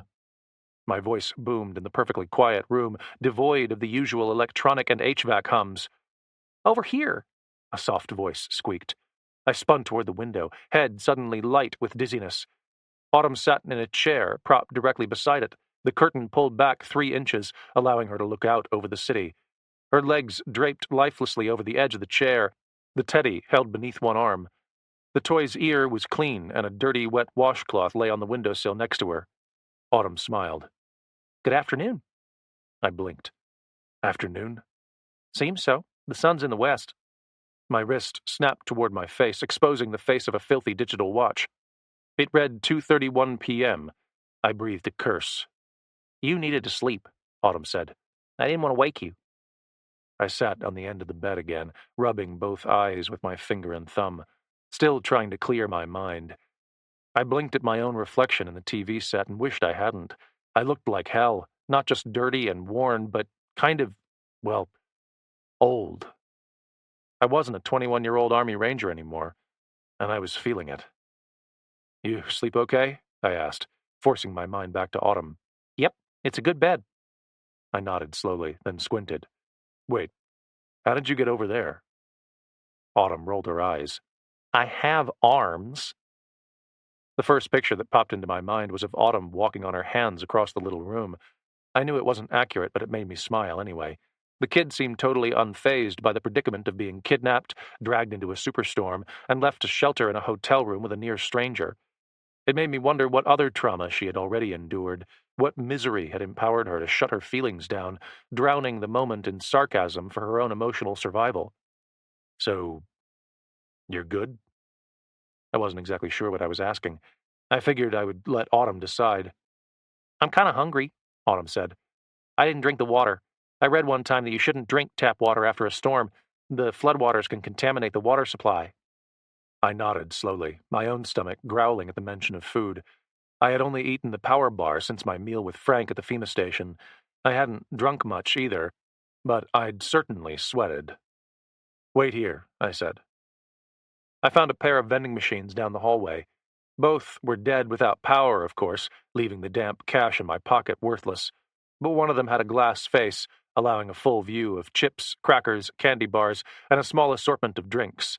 That glass shattered beneath the butt of my Victorinox, and I used the tail of my shirt as a makeshift wheelbarrow. Loaded down with snacks and half a dozen bottles of water, I hesitated over the vending machine for a moment, a sudden flash of guilt washing over me. I'd been smashing a lot of things lately. I knew insurance would cover it, but I still felt like a bum. Dropping 320s into the bottom of the machine to ease my culpability, I waddled back into the room. Lunch first, I said, dumping the supplies onto the end of my bed. Then dessert. I tossed Autumn 3 packs of crackers, a sleeve of peanuts, and 2 Baby Ruth candy bars. She lit up like a kid at Christmas at the sight of the candy, but submitted to my instruction to consume the protein and carbohydrates first. We both guzzled warm water and ate in silence for a while, wrappers piling up on the floor as Autumn munched in quiet contentment. Are you familiar with the infinite chocolate paradox? Autumn spoke around a mouthful of Baby Ruth, her cheeks puffed out like a chipmunk's. I sipped water. No, I said, but I like the sound of it. Autumn grinned, extending a chocolate-smeared hand. Let me see your knife. I cocked an eyebrow. She jabbed the hand at me. Come on. Mom lets me use knives all the time. I wasn't sure if I believed her, but I handed the Victorinox off to Autumn anyway. She opened the blade, flinching a little as it locked with a sharp pop. Then she reached for a Hershey's candy bar.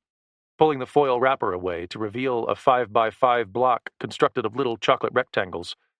"It works like this," Autumn said, laying the candy bar on the windowsill.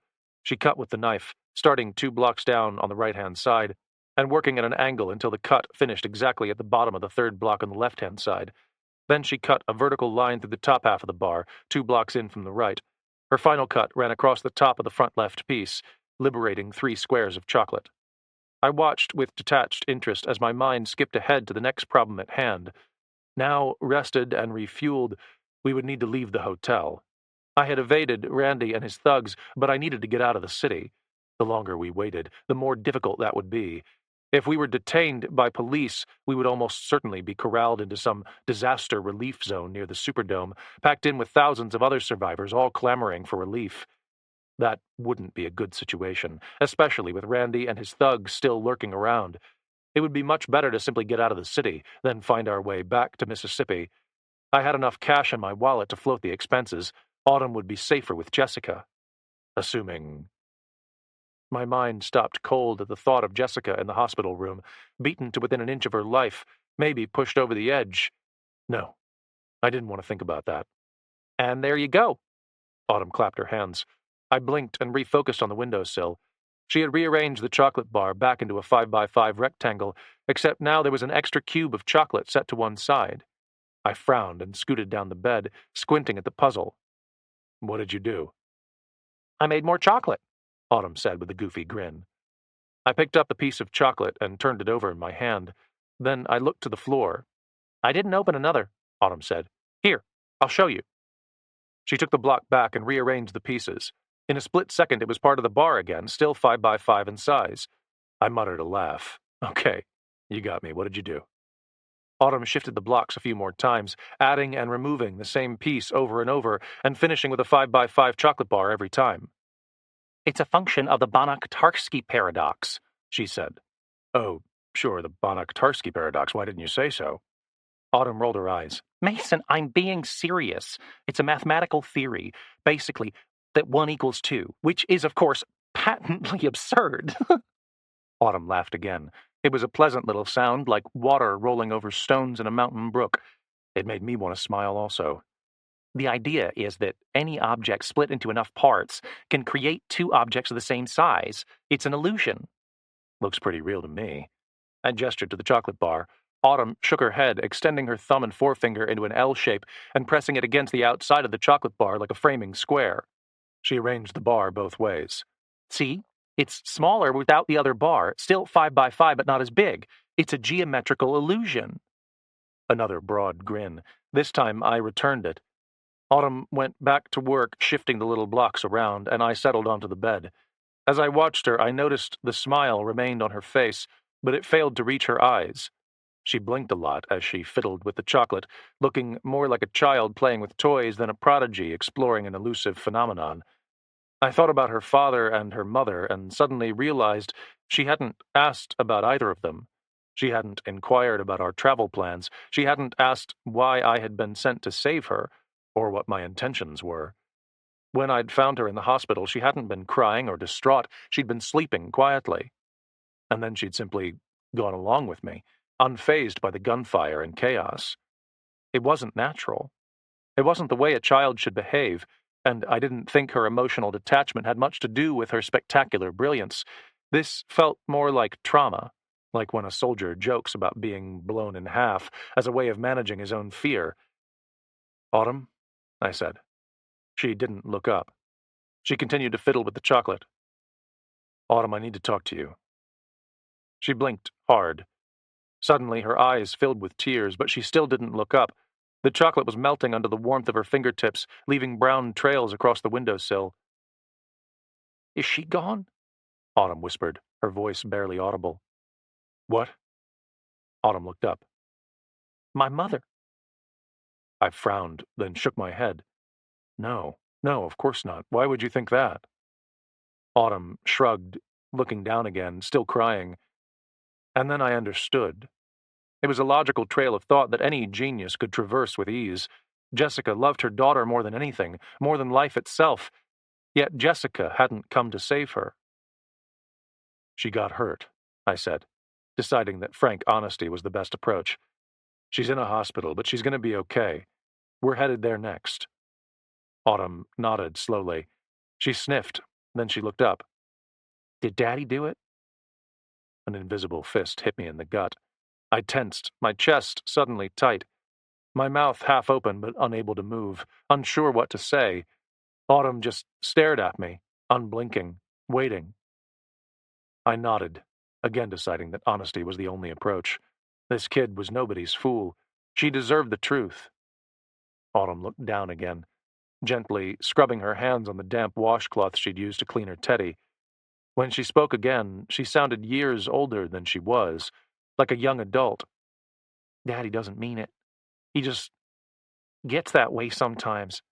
Like when he's had too much to drink, he just gets angry sometimes. More heavy blinking. The fist that struck my gut pressed harder, twisting now, digging in deep. I thought of Randy Mercer inside Charity Hospital, and suddenly I wanted to beat him with a pipe wrench. I wanted to break every miserable bone in his body, crushing him into a million pieces.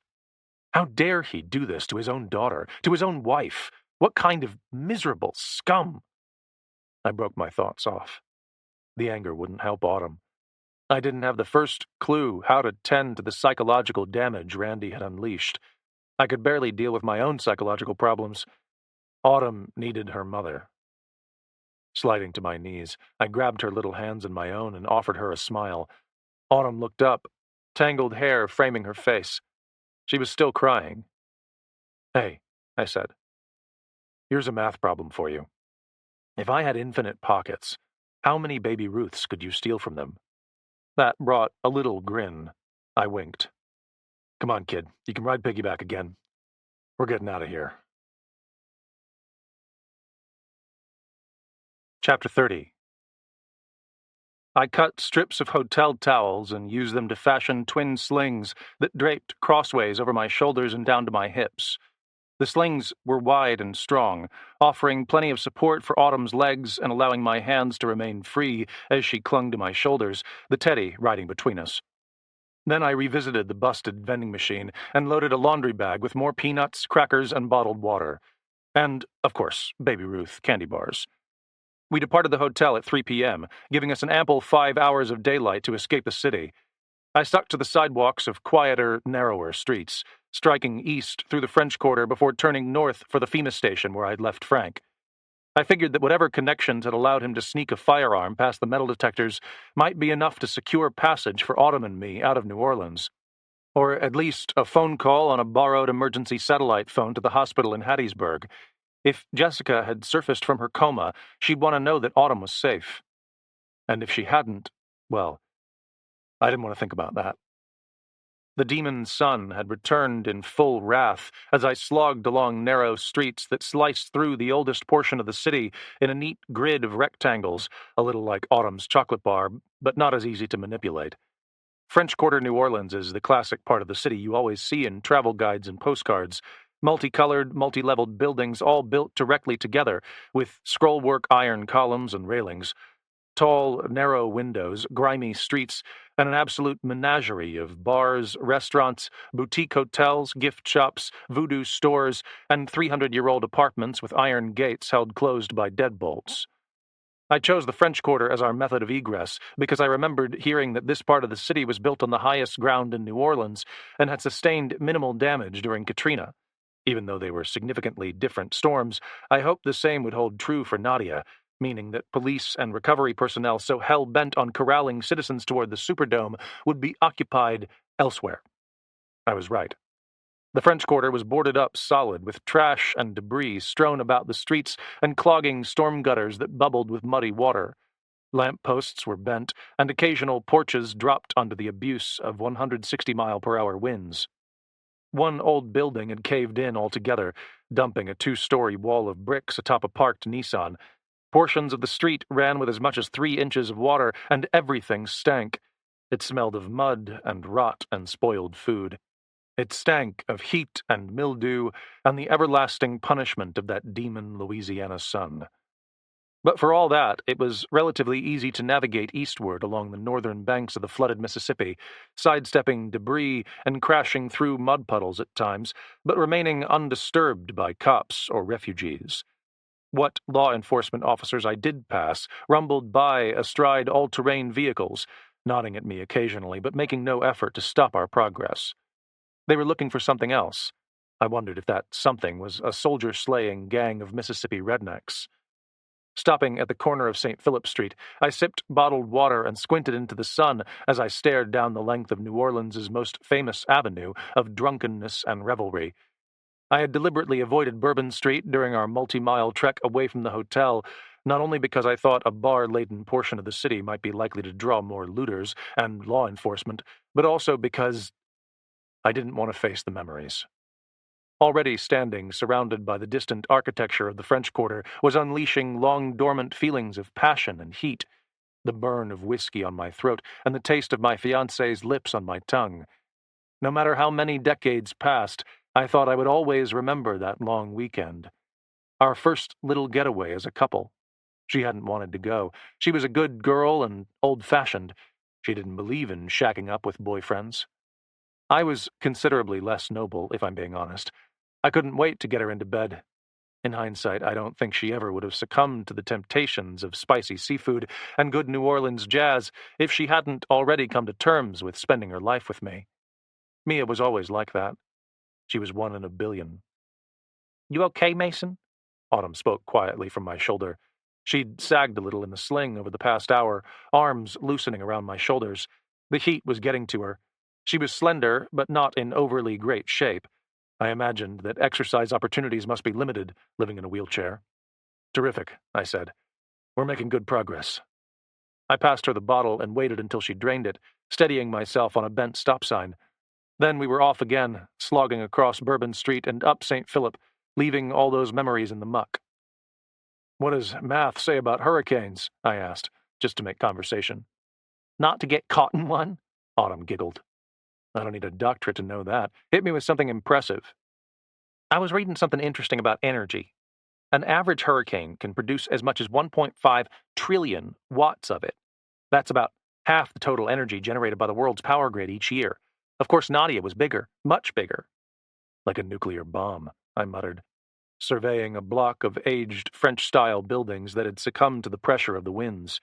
Their former architectural style was only recognizable by their now mangled wrought iron railings. "Much more than just one nuclear bomb," Autumn corrected. "Over the life cycle of a hurricane, the total energy produced can be as much as 10,000 nuclear bombs, depending on variables, of course. It's not really a very good juxtaposition. Bombs release all their energy at once, very fast. Hurricanes sustain their efforts over extended periods of time." "Juxtaposition?" "Comparison, simile, two things held in contrast." I laughed. "I know what it means, kid. You read too much." "I've been that way since I was little. I've always enjoyed books. There's so much you can find in them. It's a whole other world." "And your world isn't so wonderful." I thought it, I didn't say it. Instead, my mind circled back to something else Autumn had said, that throwaway comment about Nadia producing over 1 trillion watts of raw energy. It reminded me of my dreams. That repeated vision of fighting through the dark, screaming for help. The sudden flash of sustained lightning, as bright as the blast that had illuminated the wrecked Ford pickup where I'd found that abandoned map, my gateway to locating Autumn. "Is that why the lightning is brighter?" I asked. "What do you mean?" "The lightning in hurricanes. Is it brighter because of all the energy hurricanes produce?" Autumn paused. I could hear her scratching one cheek. "Hurricanes don't really produce lightning," she said. "You need vertical winds for that. Hurricanes produce horizontal, circular winds. That's why you wouldn't have seen any lightning during the storm." I stopped on the sidewalk, twisting my head back toward her. "But I did see lightning. A lot of it, all at once. The brightest lightning I ever saw. It lit up the whole city." Autumn puckered her lips. I could tell she was struggling with the puzzle, fascinated by it, trying to solve it right there in her head. I waited. At last, she simply shrugged. "I'd need to pursue that line of study before I could explain it. All I know is hurricanes don't produce lightning. Not usually." I accepted her explanation with a nod. then hefted her farther up my back as I slogged out of the French Quarter and into the heart of the 7th Ward. It was by far the largest neighborhood I had visited yet in New Orleans, sprawling on every side in an endless field of devastation. Nadia had hit hard here, leveling entire blocks and obliterating anything that wasn't built of solid concrete. There was flooding also, not as bad as the lower 9th Ward, and already receding, but in places the overtopping of the levees had produced as much as 3 feet of runoff. I kept to the high ground the best I could, but it was inevitable that I had to wade amongst rivers of inky black floodwater marked by street signs and shattered light poles. The smell had worsened considerably since we migrated out of the French Quarter. The sewage, rotten food, and mildew stenches were all there, but now that ominous odor I'd first detected only hours after Nadia's passing dominated my senses.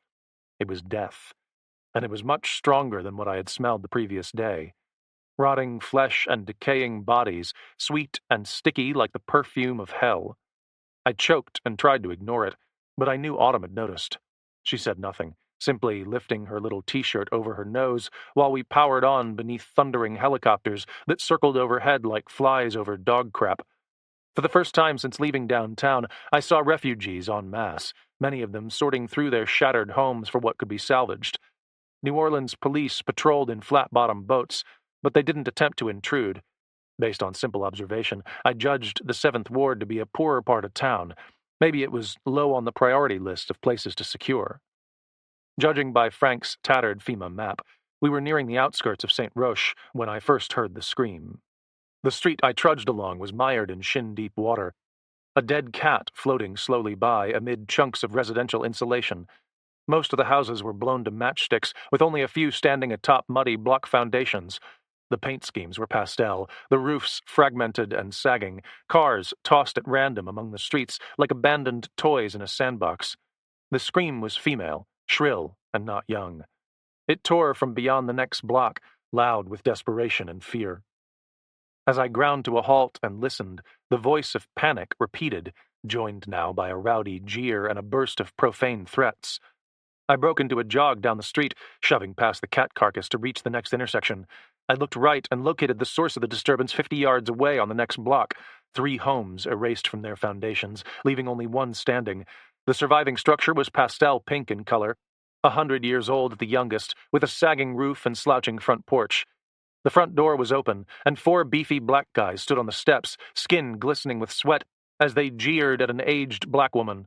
She stood with a broomstick, poking at them like a spear, blocking the way to her front door and pleading for them to leave her alone.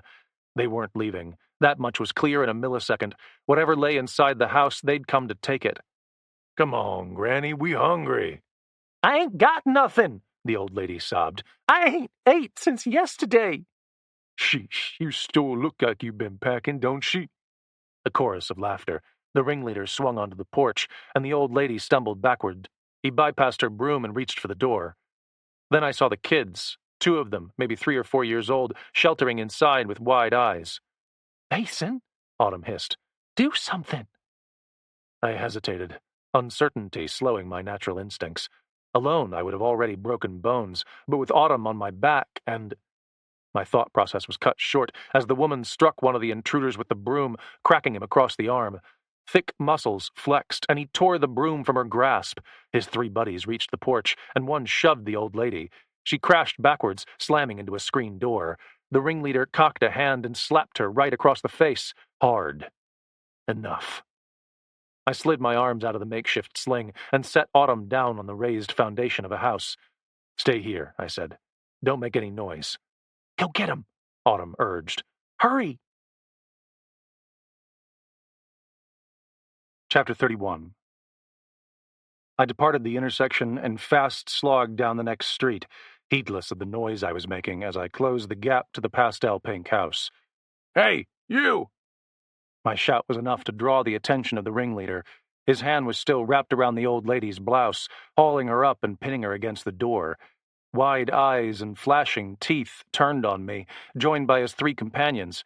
I reached the sidewalk and climbed out of the floodwater, kicking debris out of my way on my path to the front porch. "Put her down," I said. The ringleader snorted a laugh, scanning the streets behind me, double-checking for cops, probably, weighing his options. I already knew which route he would choose. You better roll, Cracker, he snarled. I reached the steps but didn't ascend. I wanted to keep a little distance between myself and the group of four, giving me precious time to make tactical decisions. I was unarmed, relatively speaking. They might be heavily armed. This wasn't a good situation. I had to play it smart. Let her go, I said. She's got nothing you need. Another laugh, joined by a wolfish grin. That what you think? That's what I know. He released the old lady, allowing her to crumple against the door. His buddies parted as he approached me, bulky biceps shining beneath the blazing sunlight, a black tank top stretched over corded muscles. He'd spent some time in a weight room, a lot of time. Judging by some of the janky tattoos that adorned his bulky arms, it might have been a prison weight room. It looked like prison ink. I wasn't intimidated. Lots of people go to prison. Not all of them belong there. Even amongst those who do, very few are half as tough as they think they are. The guy reached the last of the steps, standing just 6 or 8 inches above me, and dropped a hand over his crotch. He lifted the tail of his shirt, exposing the grip of a battered and abused Smith & Wesson SD9. His lip curled again. Roll, he growled, before I ventilate your ass. I glanced only momentarily to the handgun. Then I looked over his shoulder to the old lady quaking against the doorframe, the 2 dark faces hiding in the shadows within the house. You gonna leave them be? I asked. A snort. He spat a long stream of saliva onto the sidewalk. I sighed. Well, you better ventilate me then. Eyes widened in disbelief, then disgust. The hand dropped for the pistol again, just the way I knew it would. Carried without a holster, it was difficult for him to get his hand around the grip. It took precious time. And he was out of time. I struck his left knee with a lightning kick of my left boot, driving every ounce of force I could muster into the joint that supported the bulk of his body weight. A shriek exploded from his lips as the joint shattered. Then he was going down, the gun still caught in his pants. I grabbed his arm and snatched it toward me, pulling the gun with it. As he plummeted toward the floodwater, I twisted the arm backwards, and the pistol spun from his hand. Then he face-planted into the sidewalk, still shrieking. The other 3 were on me before I could even think about retrieving the weapon. It didn't matter. People think there is value in the high ground during a fistfight, and there can be, but when you throw stair steps into the mix, I'll take the low ground any time. Moving upward, my leg muscles were always tensed, my body weight always securely planted on a firm foundation. Moving downward, none of those advantages were available to my adversaries. Their body weight rocked forward over empty air with each step they took. All I had to do to take the first of the 3 out of the fight was to grab him by the belt as his right foot swung out to take the next step. I yanked him easily off balance, and he went tumbling past me in a flailing mass of arms and panicked cries, landing alongside his knee-shattered leader in the muck. But then the last 2 were rushing in, and this time a knife was involved. I heard the snap of a switchblade even as I engaged the left-hand man with a right hook, driving the wind out of his lungs with a blow to his ribs. He choked, and I twisted toward his partner. Just a moment too late. The knife thrust toward me, a glistening blade reflecting the summer sun, and I was forced to lean quickly to the left to avoid it. The blade passed beneath my arm, missing my vital organs, but it didn't miss my flesh. Steel sliced straight through my t-shirt and then through flesh, tearing a long gash in my ribcage. I slammed my right arm back down against my side, pinning the knife hand in place. Then I pulled him close. Blocking out the pain with sheer adrenaline, I yanked him sideways. He was caught off guard, still standing off balance after the knife thrust. He toppled left and I let him go, ignoring the knife as it flailed helplessly past my knees. His head struck the steps, my boot smashed into his face, bones crunched, and cartilage burst. He screamed in agony and dropped the knife. I bent for the fallen Smith & Wesson, scooping it up and pivoting quickly toward the last guy, the guy I had winded. He'd backed up as his buddy fell. He saw the gun rising toward him, and he made a life-saving decision. He turned and ran, flinging himself off the porch and landing in the floodwater lapping against the house. In a split second he was gone, thrashing around the corner, out of sight and out of my line of fire. I stood with my arm clamped against my side, fighting to stem the flow of blood seeping out of my torn ribcage.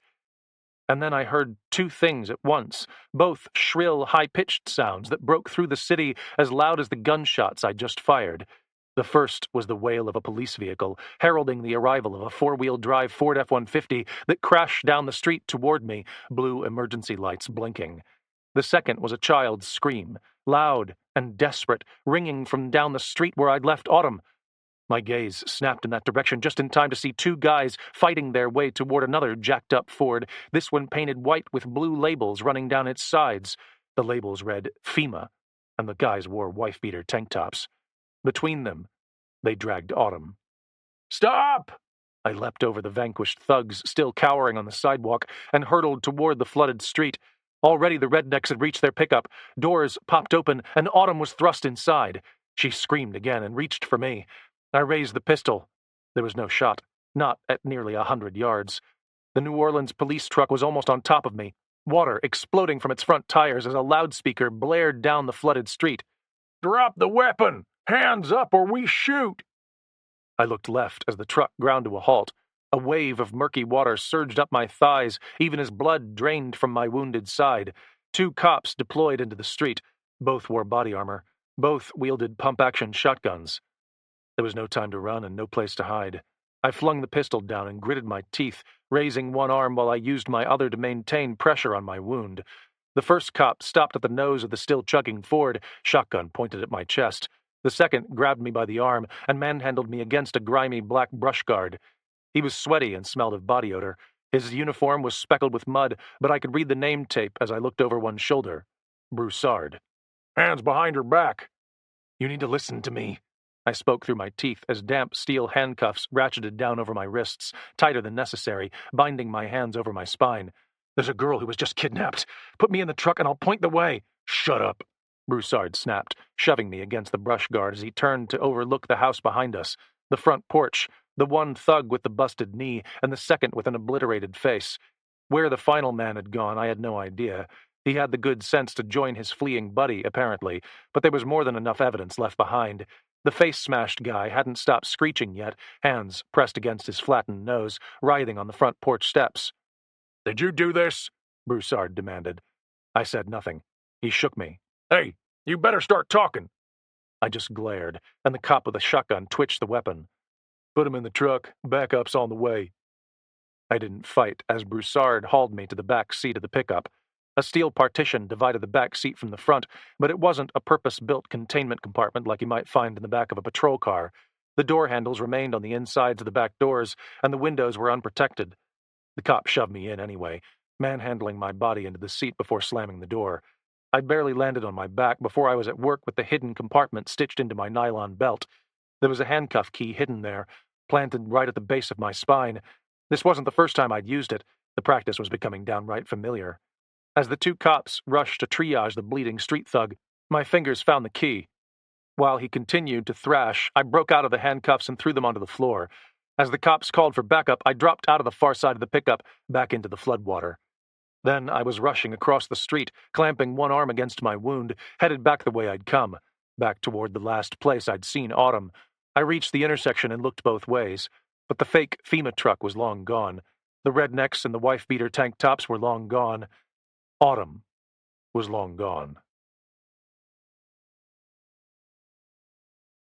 Chapter 32.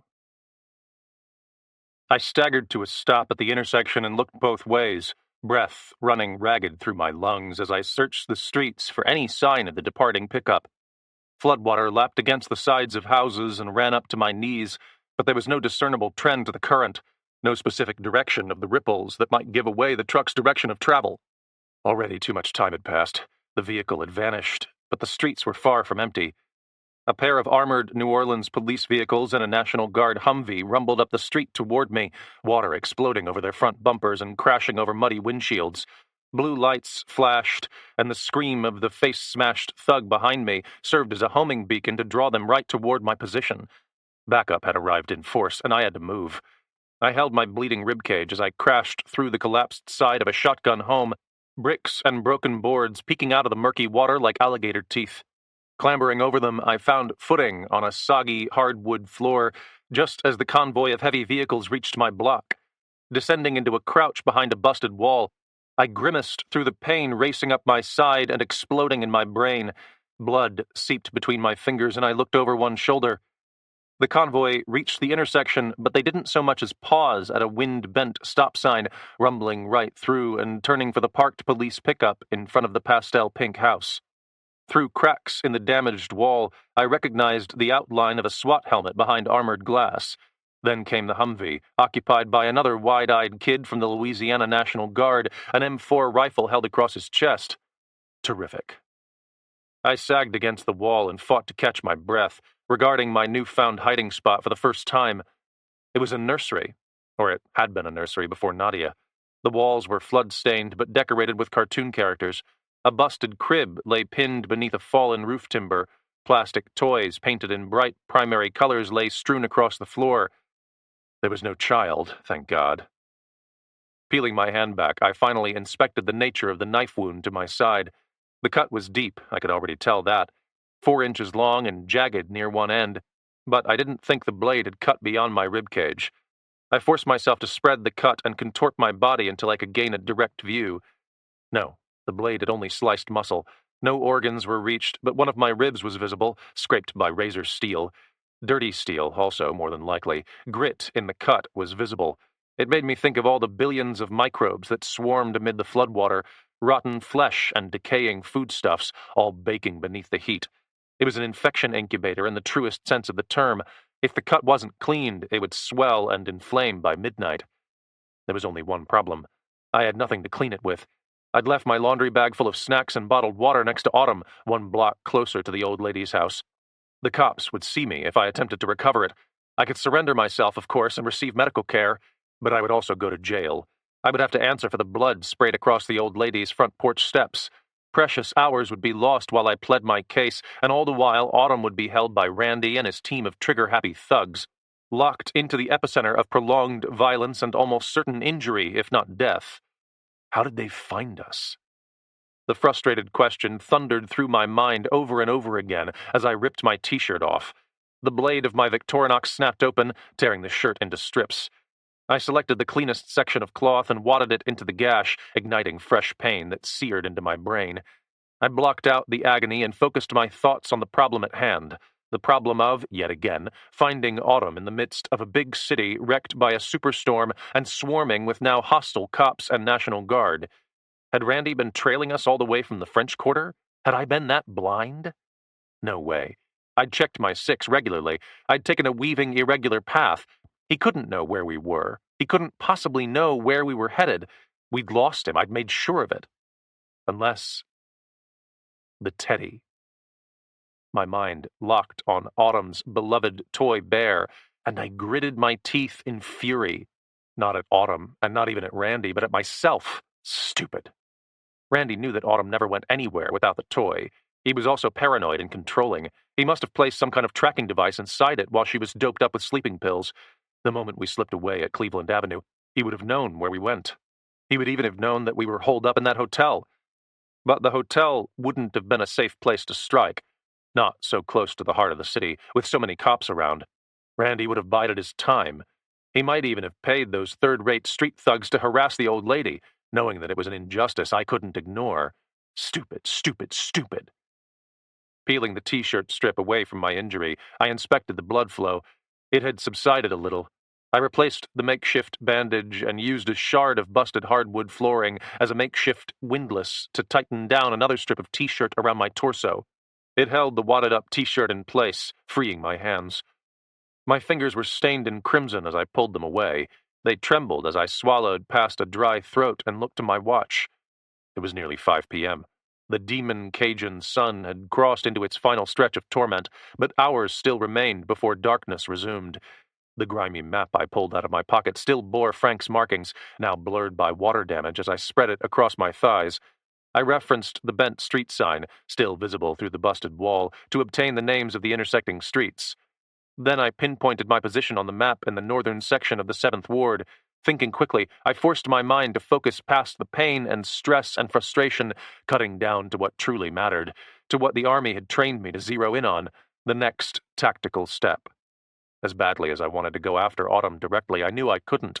I was injured now, and without food or water. Worst of all, I still didn't know where to find Autumn. Back at the hospital? Would Randy and his pals really return there? I needed to think about it. unpack the problem logically, and in the meantime I needed medical care. I needed to refit and refuel. Where could I do that? It wasn't a difficult decision. I was far closer to the FEMA aid station where I'd left Frank than I was to the core of the city where Randy had likely retreated. I would need to sneak out of the 7th Ward, keeping my head down as I approached the FEMA aid station. Every cop in New Orleans would be notified to be on the lookout for a tall white male with a bloody ribcage. But they'd also be on the lookout for a few hundred other suspects by now. They'd still be engulfed in chaos, and they weren't trained like I was to slip through a war zone like a wraith, capitalizing on the chaos.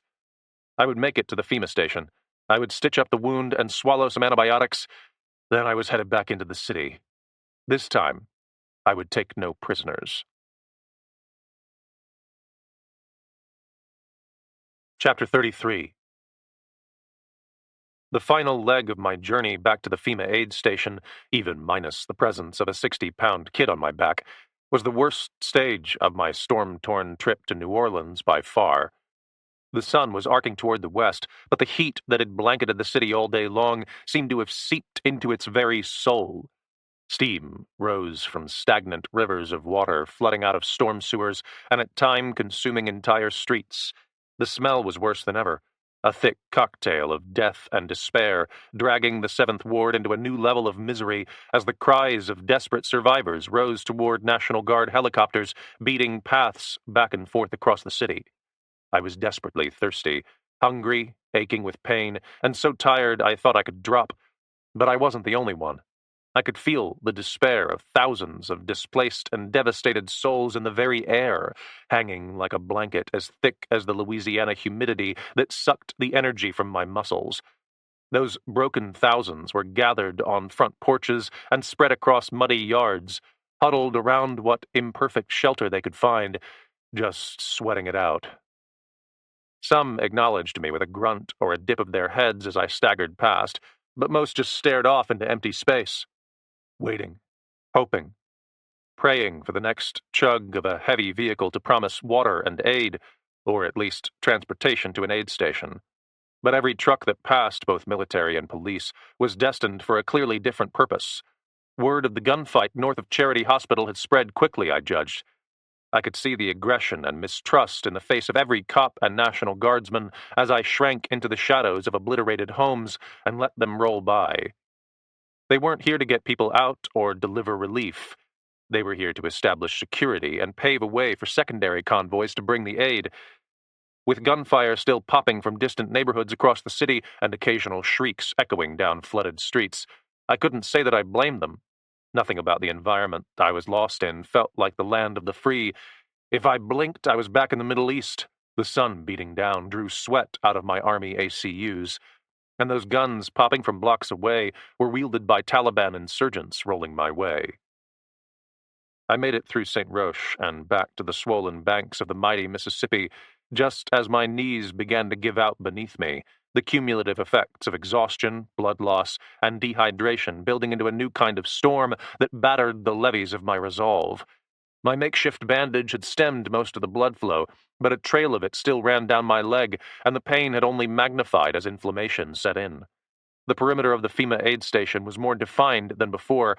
The fence had been expanded, and powerful spotlights blazed down over the camp as aid workers scuttled along lengthy lines of survivors unloading from the beds of National Guard trucks. New Orleans cops provided a security perimeter, doing their best to search the newcomers for weapons or illicit material before admitting them into the camp. It was a losing battle. The ratio of survivors to law enforcement was at least 50-1, and everybody was starving, thirsty, and desperate. I had no trouble slipping through a gap in the fence and staggering along the back side of a parked box trailer, swiping a bottle of water from an aid stack on my way toward the darkest corner of the camp. There were cots set up there under massive green tents. All military issue, all adding to my existing delusions of what continent I was standing on. As I walked, I sipped water and searched the faces I passed, looking for one of two things, Frank or a medical tent. I found the medical tent first, managed by the Red Cross and marked as such. There were cops lined up outside it, however, each wearing a radio and surveying the crowd with earned suspicion. I thought it was unlikely that they would recognize my face based on description alone, but the knife injury would draw questions. I pivoted away from the Red Cross tent, slipped through a long food line, and headed for the field of cots. I made it halfway through them before I finally found the face I was looking for, like a needle in a stack of dirty, beleaguered hay. Frank. I kept my voice down as I slipped up behind him. The retired cop sat on a cot, cleaning the soles of his boots with a stick. He startled as I laid a hand on his shoulder, and one hand dropped toward his waistline. He never reached the gun. He recognized me first, and his eyes turned wide. Sharp! Lord have mercy, what happened? Quiet, I rasped. Follow me. I stumbled off before allowing him an opportunity to interrogate me further. Frank had the good sense to shove his feet back into the boots and follow me through the maze of cots, limping a little on that right leg again. I led him to the back corner of the furthest tent from the camp entrance. It was the least occupied, most of the survivors still gathered in the chow lines for dinner. I went straight to the darkest corner and sat down on a cot, gritting my teeth past the pain in my side as my head swam. It was the dehydration getting to me more than the hunger, sunburn, or inflammation. Luckily, dehydration is relatively quick to reverse, but for the moment it left me foggy-brained and dizzy. I almost toppled sideways. Frank got to me first, one strong hand clamping down on my shoulder. He asked no questions as I stretched out on the cot, but he found the injury quickly enough. A quick inspection of the battlefield bandage, and he breathed a curse. You need a medic. Stay here. He turned. I caught his arm. No, I said. No medic. No cops. Frank hesitated. His eyes narrowed, and I knew what he was thinking. You never say no cops to a cop. Listen carefully, I rasped. I need an anti-inflammatory, an antibiotic, and stitching supplies. Hydrogen peroxide, if you could find it. It's just a flesh wound, but it's deep and it's dirty. You need a medic, Frank repeated. I shook my head. No good. I can't answer questions right now. Give me the stuff and stitch me up. If you're too squeamish, I'll do it myself. A flash of indignation passed across his face. Lips tightened. Why no cops? A predictable question. I probably would have asked the same in his shoes. I decided to go for the truth. I collided with some gangbangers in the 7th Ward. They were mugging an old lady. I didn't kill them, but the cops aren't interested in my side of the story. The pucker of the lips remained just for a moment. I could see Frank weighing the sincerity in my eyes, just the way discerning old cops do, sussing out the truth, making a judgment. Then he grunted. Wait here. Chapter 34. I descended into semi-consciousness while Frank was gone, eyes closed and brain tuning out the noise of the camp. The water bottle I'd picked up on my way to the cot was already empty, but I trusted Frank to bring me another. It was a good bet. He returned 20 minutes later with a small canvas bag loaded with exactly what I'd asked for: topical antibiotics, tablet painkillers, a stitching kit in a foil wrapper, and hydrogen peroxide in a brown bottle. He brought 4 bottles of water also, and a sleeve of something pink and powdery. Upturning the powder into a water bottle, he shook it, then handed it to me. Electrolytes, he said. Sip, don't chug. I didn't need to be told. I'd learned the dangers of chugging while dehydrated in boot camp. Sergeant Smiles had been only too happy to laugh at my misery as I puked most of the fluid back up. On your side, Frank said, twisting the cap off the peroxide. I rolled away from him, lifting my right arm to expose the knife wound. He pulled the blood and sweat-soaked bandage away, muttering another curse around the flashlight held in his mouth. I gritted my teeth when I heard the peroxide slosh, but I still wasn't ready for the tidal wave of burning agony that erupted across my ribcage as the cleansing agent drenched my side and continued to gush. Frank used the entire bottle on the wound, washing out dirt and contaminants before he dabbed it dry with a clean towel, then applied the antibiotic cream, a lot of it. At last, the foil wrapper rustled as he opened the stitching kit. You find the kid? Frank held the flashlight in the corner of his mouth as though it were a cigar. Yeah, I grunted. Big charity?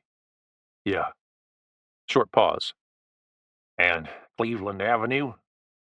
I twisted my neck over one shoulder. Frank held a curved stitching needle and didn't blink as our gazes met. You heard? I asked. Cops talk. I looked away. That was them. The guys who took the kid. I got her out of the hospital and we were on the run. They came after us. They opened fire on the National Guard. Frank said nothing.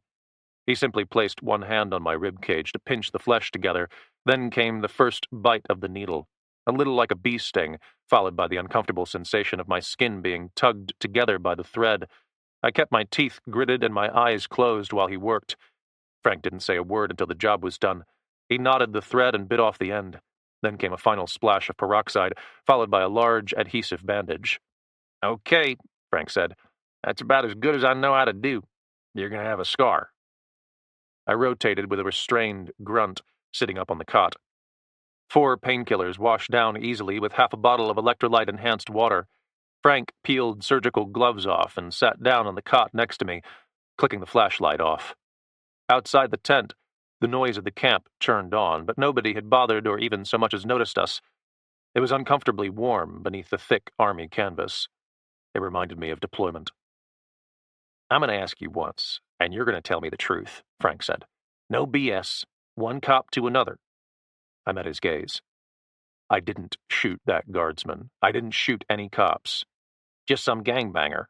"I didn't shoot him either," I said. "I just stomped his face and broke his buddy's knee. Less than they deserved." Slow consideration. Frank pursed his lips. Then he cracked open a bottle of water. "Where's the kid?" "They got her while I was dealing with the gangbangers. Slipped right up on us." "They were following you?" "Tracking us, I think. The girl had a teddy bear. I had neglected to inspect it." Frank sipped his water, swishing it a little in his mouth before swallowing, thinking slowly and methodically like veteran cops do, not rushing to hasty and misguided judgments. "What now?" he asked at last. I straightened with another grimace, finishing my water and reaching for a third bottle. Then I pulled the abused map out of my pocket and unfolded it over my knee. I tapped the location of Charity Hospital with one dirty index finger. "We were wrong about the looting," I said. "How so?"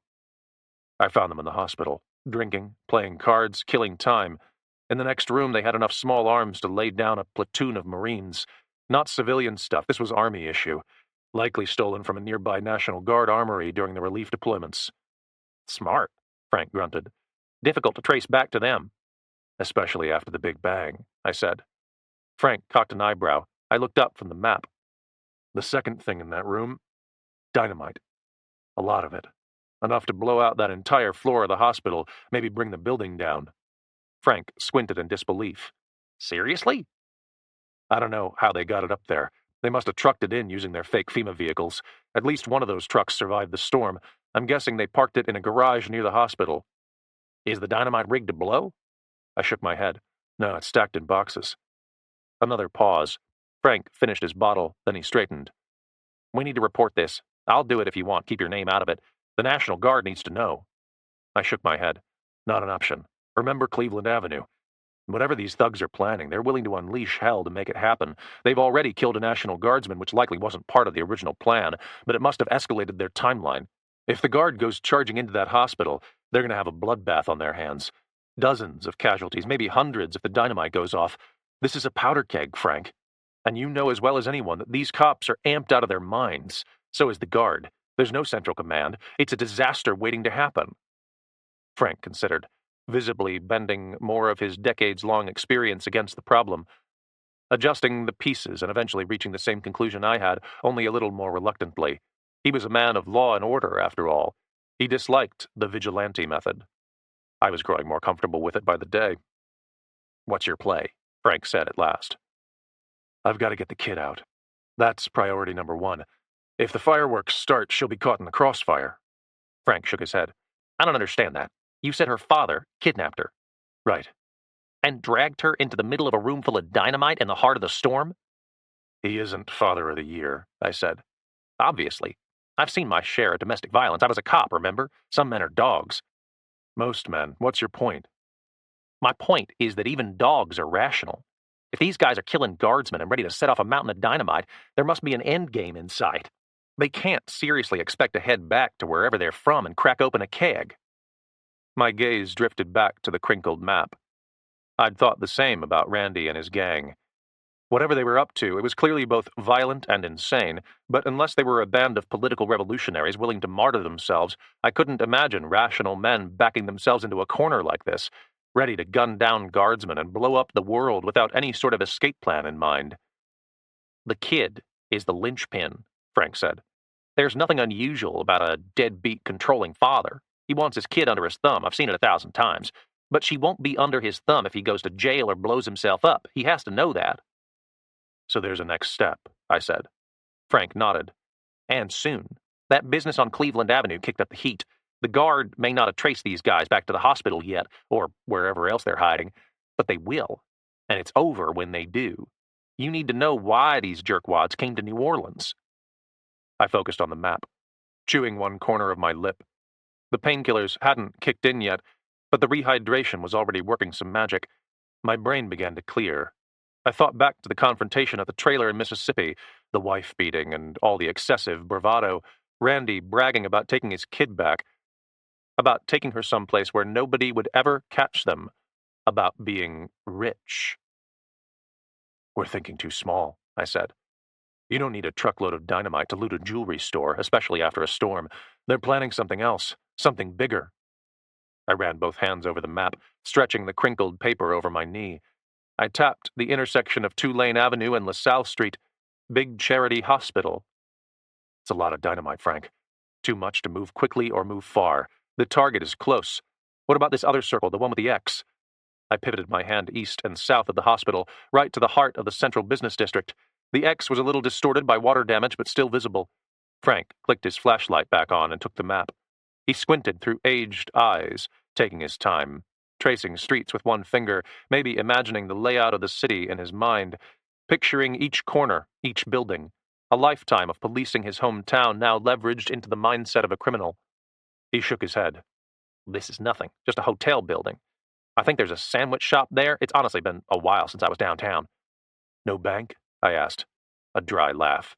Kid, there might be 6 retail banks in the whole of downtown. It's too dangerous for bankers.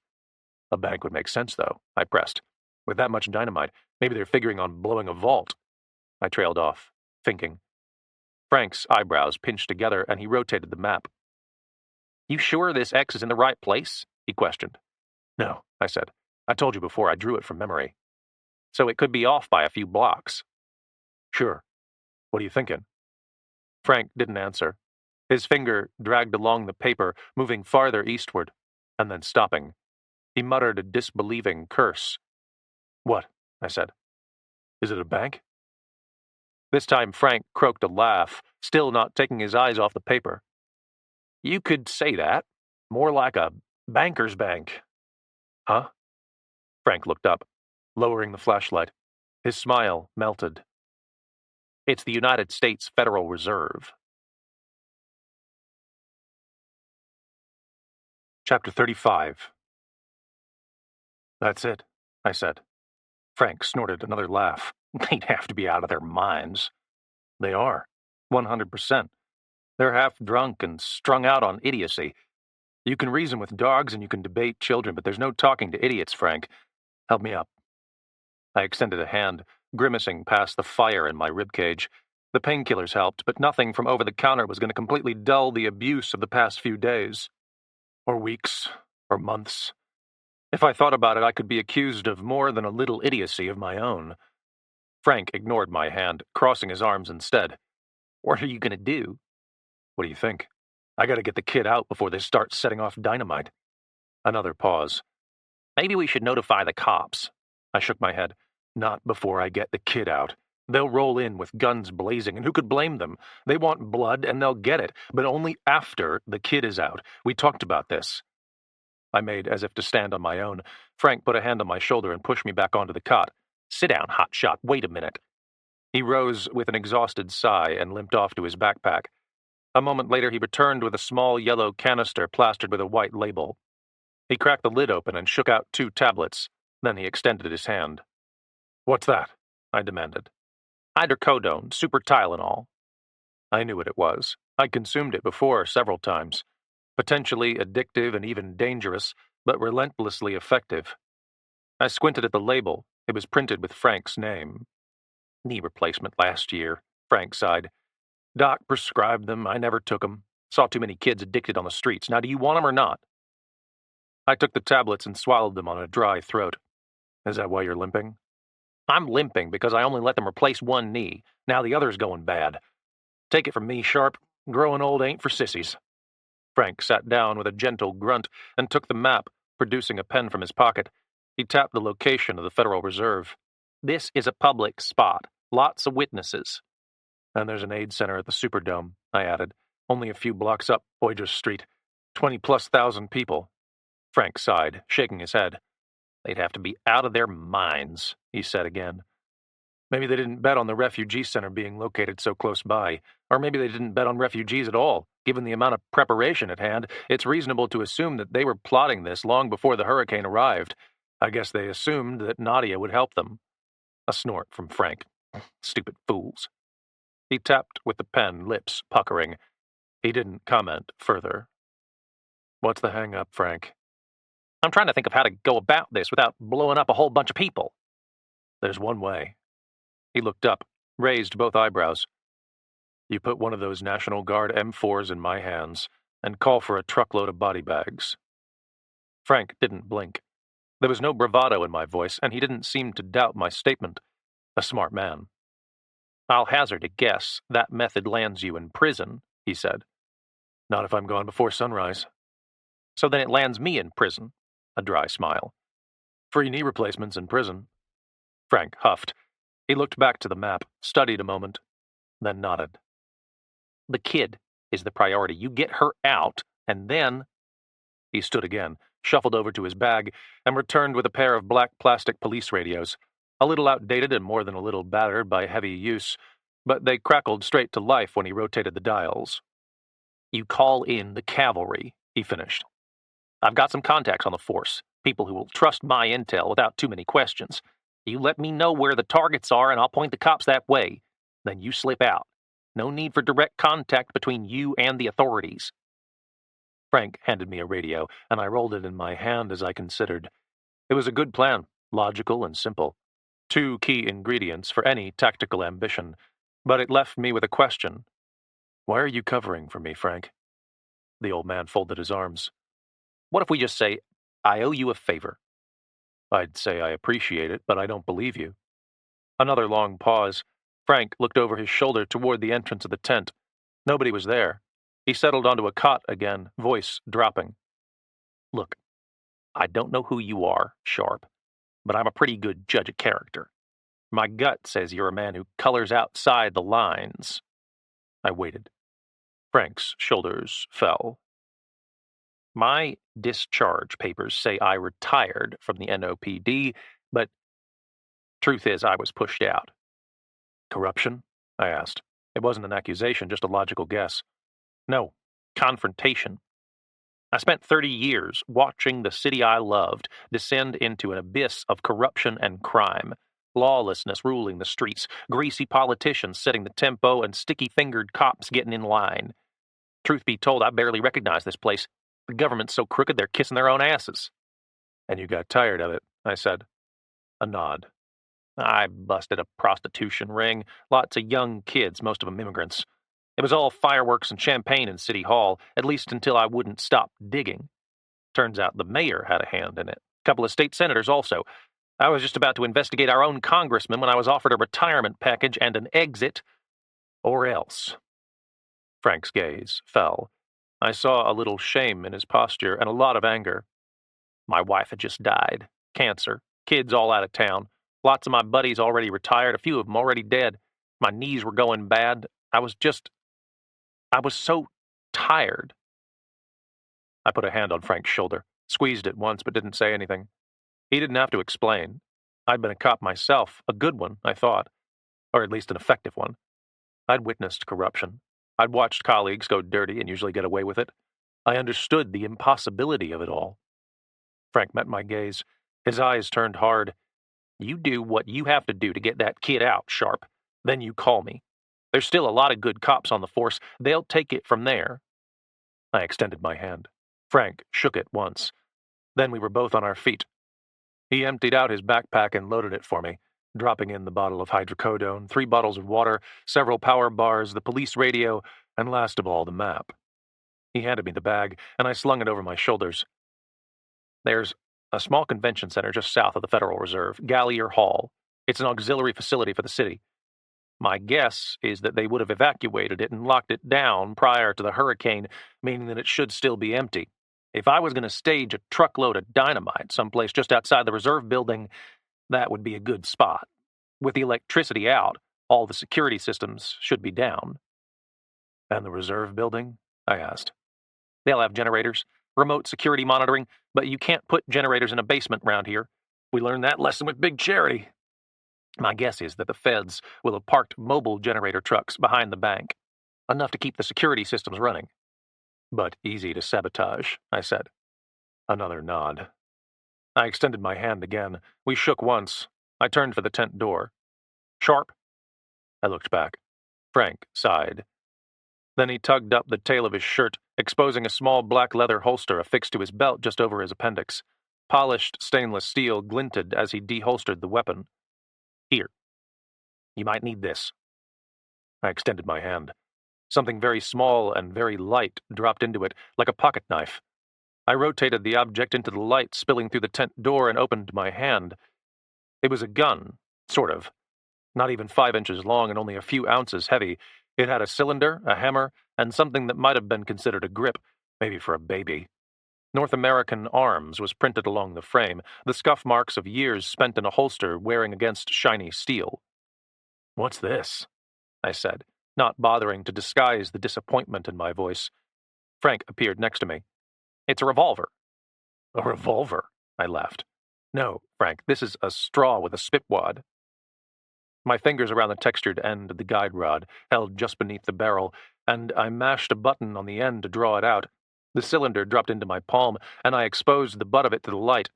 Just as I suspected, 5 rounds of .22 Magnum ammunition lay housed within.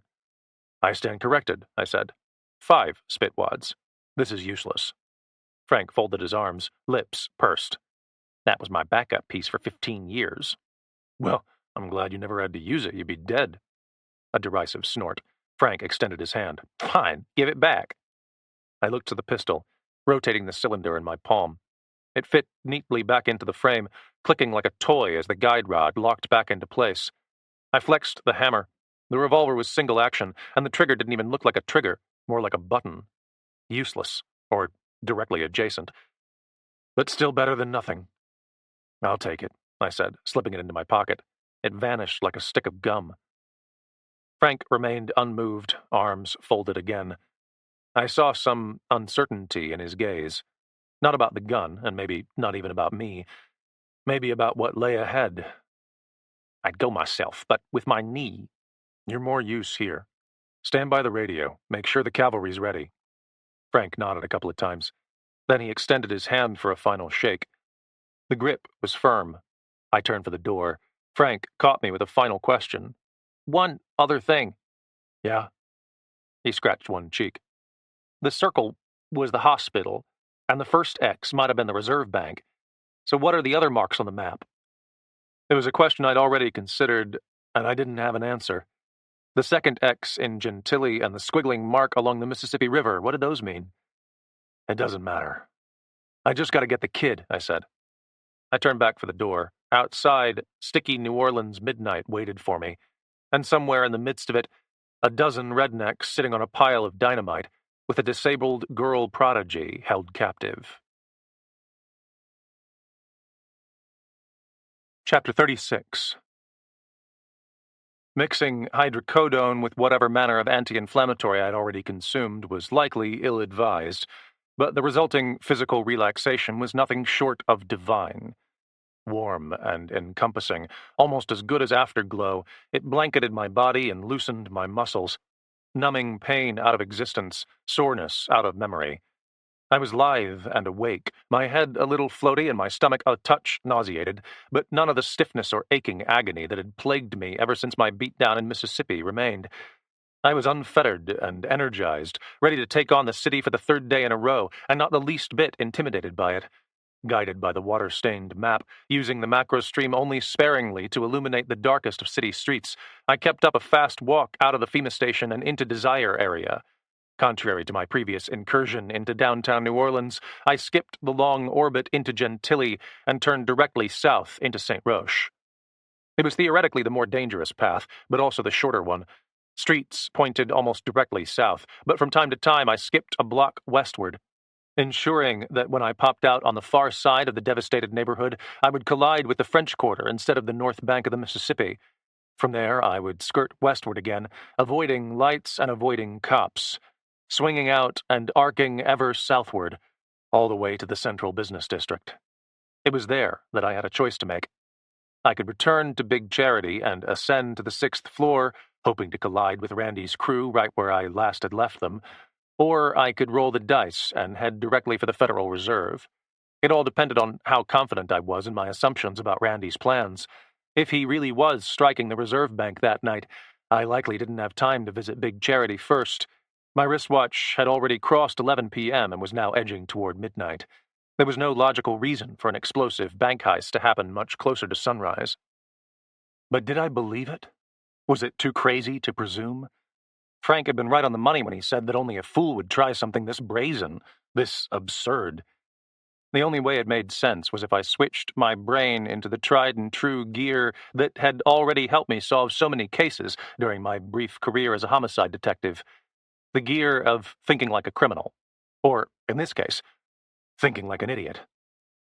A city reduced to chaos, law enforcement overwhelmed, and most security systems compromised by the loss of power. A truckload of dynamite able to blast straight through brick and hardened steel, into a vault maybe. A vault loaded with federal banknotes and possibly even gold. Yeah, it made sense if I were an idiot.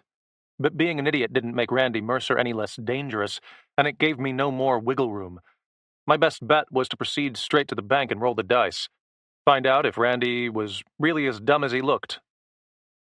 The moon was a little brighter on the second night of my nocturnal activities, and my eyes adjusted more quickly. Marigny and Vieux Carré, neighborhoods northeast of the French Quarter, were every bit as devastated as the rest of the city, but by then the carnage had become a familiar landscape, losing its shock value as I hustled onward, blocking out the stench of rotting things. Ignoring the anguish of homes flattened and lives demolished, cutting westward at the northern extremity of the French Quarter and skirting along Rampart Street. There were no cops, no National Guard patrols, no heavy vehicles churning up streets strewn with debris. Bulldozers had been through to ram smashed cars and rubble out of the way, but authorities had now concentrated their efforts farther south. I knew by the glow of security lights reflecting off scattered clouds hanging above the Superdome. It was the primary refuge center for the heart of town, that place where cops had been working to corral survivors the night before. I could hear the hum of distressed life there, even from blocks away. Voices were distorted beyond interpretation, but were still loud even at this hour. There was a lot of people, tens of thousands, and they were only 5 or 6 blocks west of the Reserve Bank. This fool. I reached Canal Street, and at last I saw cops. Patrol cars and armored trucks clustered around a temporary command post. A buzz of law enforcement gathered beneath tents and around the open tailgates of pickup trucks. They were enjoying a midnight meal, apparently, recharging and digging deep for some way to power through the long weeks of recovery ahead. I stopped at the corner and leaned out from a building, surveying them from 100 yards away and mapping out their own patterns of surveillance, except there wasn't one, really. The cops and soldiers were invested in their meal, and very likely exhausted. I watched for 60 seconds, then I simply slipped across Canal Street and made it to Tulane Avenue. Big Charity stood a few blocks to my west, but I turned east into the central business district, accelerating now as the instincts born of a few dozen firefights whispered to my subconscious that the moment was near. I could feel it. I wasn't wrong about the Reserve Bank. I wasn't wrong about Randy and his idiocy. This thing was going down, and there was a kid stuck right in the middle of it. I thought of Autumn and her easygoing calm, her perfect mellow that spoke more to the trauma she'd experienced than any superhuman strength that matched her superhuman intelligence. And her mother, way back in Mississippi, maybe no longer breathing, maybe hanging on to life by a thread. I accelerated to a soft jog, counting the blocks and noting the street names: O'Keefe, Barron, Carondelet. I finally turned south when I reached St. Charles Avenue. Another few blocks of tall business towers and ordinary commercial banks passed on either side, glass littering the sidewalk, inky dark water bubbling from the storm drains. Not a human in sight. The cops had done a good job of corralling everyone into the survivors' camp at the Superdome, and suddenly I wondered if Randy was a little less of a fool than I thought him to be. It was starting to make sense why the gang would have waited until the second night after the storm to make their move. Certainly there were cops everywhere. There were National Guardsmen everywhere also. But the bulldozers had cleared the streets, and civilians were safely isolated. Escaping, assuming the gang actually succeeded in cracking a federal vault, would be easy. Yet there was still that army of cops on Canal Street. Had Randy and his pals forgotten about them, or was I still missing something? The other marks on the map. I remembered Frank's question about the final X and the squiggly line along the Mississippi, but I didn't focus on it. I didn't really need to understand Randy's full plan, so long as I could locate him. I reached Poydras Street and slowed to a halt, breathing easily as the hydrocodone continued to work its opioid magic. 6 lanes wide, with broken palm trees standing in the median, Poydras ran east to west, with the glowing mass of the generator-powered Superdome planted 1,000 yards to my right. Across the street stood a tall business tower, some of its higher windows blown out by the storm. Trees encircled the block directly across from it. Old trees, hardwoods with drooping limbs, that disguised the structure behind. Not a commercial place that needed to be visible. This was a federal establishment, the Reserve Bank. I checked my watch. It was nearly 2 a.m. The hike south from the FEMA station had taken almost 3 hours. Now sweat dripped from my swollen and busted nose, my body alive with a strange form of opioid-dulled tension. I gave myself a full minute to scope out every corner of the intersection, searching for cops, homeless people, pedestrian survivors, or Mississippi thugs in wife-beater tank tops. The intersection was empty, but from the direction of the Superdome a steady churn of distressed voices clouded the air like tailpipe pollution. Angry, agitated, bottled up in too small a space for too long. NOPD squad cars formed a barrier, lights flashing slowly while cops patrolled, actively containing the survivors, and leaving their backs turned to the Federal Reserve. This is crazy. I departed the shadows and sprinted across the intersection, reaching the office tower and keeping close to the building as I hurried south along St. Charles. The Reserve Bank stood to my right, still sheltered by trees and a 5-foot-tall decorative steel fence. Ahead, the business tower was cut off by a narrow street, and the block transitioned into a simple park beyond. More old trees and some ghostly tall statue. Shelter, in my mind. I hurried into it, sliding behind an oak before I rotated to look back across St. Charles to the bank. It stood as a black monolith, only partially visible behind the trees, but illuminated by soft yellow lights behind narrow windows. Frank had been right about the generator trucks. I could hear them churning from beyond the bank, supplying enough juice to fuel security systems and a handful of lights. Beneath the glow of decorative lamps, I saw the name of the building displayed in silver letters above the door: Federal Reserve. The Bankers' Bank. The place where the U.S. government actually kept so much of its hard currency. Directly to the left of the bank, a narrow alley sliced through the block, and next to that stood another building. Not hidden by trees, this structure advanced all the way to the sidewalk, tall columns supporting an arched Greek-style roof. All white marble and granite steps, dusted with dirt and storm debris, 2 giant white doors bolted closed. It was Gallier Hall, the auxiliary convention center that Frank had mentioned. Its windows were tall and boarded over, keep out signs posted to the front entrance. Closed for the storm. But as I watched from the park, a glimmer of yellow light cut from a crack between the plywood sheets covering the windows. It was there for a moment, and then gone in a blink. Somebody was inside. Chapter 37. I checked the almost useless .22 Magnum revolver before I sprinted across the street.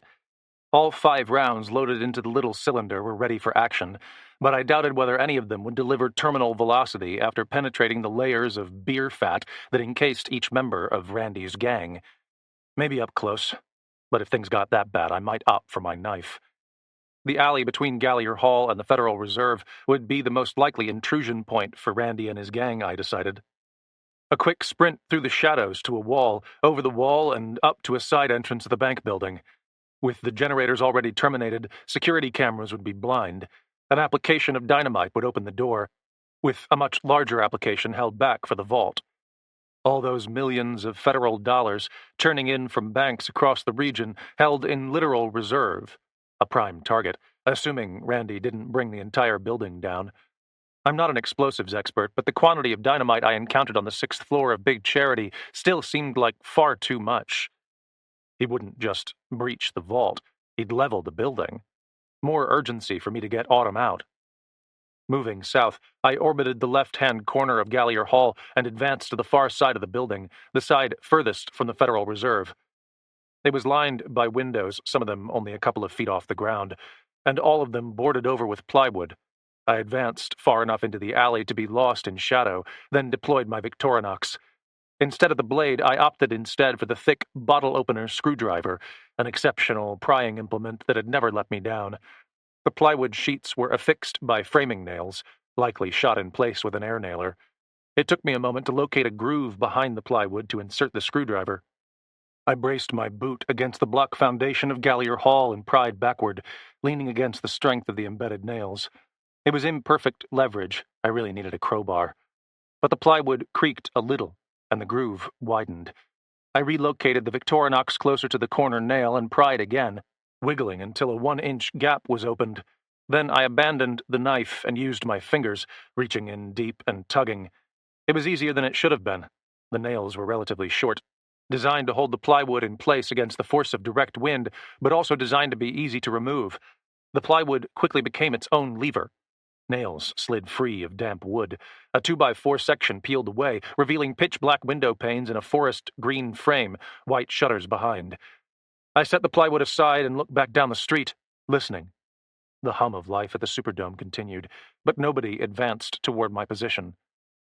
Flipping the knife around, I drove the screwdriver into a window pane just above the middle of the frame. Glass fell in a shower against the shutters beyond, leaving a grapefruit-sized hole. I leaned in and listened for a moment, intent on any indicators of disturbance inside. Everything was graveyard quiet, musty, damp air rushing out from the hall's interior. Returning the knife to my pocket, I reached through the hole and found a window latch. The window opened with a little effort, swollen pine scraping against itself as aged paint cracked and peeled. Eventually, I had a 2-foot gap opened, and I was able to slide a leg through. The macrostream found my left hand as my right closed back around the Victorinox. 3 inches of locking blade were deployed this time, in place of the screwdriver. I had decided it was a better option than the mini revolver. Pushing the shutters open, the musty smell I'd detected before flooded my nostrils. A blast of LED light illuminated a hardwood floor swimming with half an inch of water, likely drainage that had dripped in behind the plywood and penetrated the outdated window frames. I rotated my boots in and wriggled through the gap. Frank's backpack caught on the window frame, but with effort I made it through and dropped onto the floor beyond. The room I landed in was large and open. A flash of the light revealed some manner of storage closet, with stacks of folding metal chairs and folding round tables leaned against the wall. The floor was scuffed with heavy use, the fluorescent lights overhead dark. But when I listened, I heard footsteps. They creaked through old joists and floorboards someplace above the ceiling. I thought I heard voices also, heavily muffled but present. There shouldn't be any voices in a boarded-up, evacuated city building. Frank's instincts were spot on. I found the door and eased my way into a wide hardwood hallway. My boots left muddy prints on the floor as I turned right, holding the flashlight against my shirt whenever I clicked it on to minimize its power.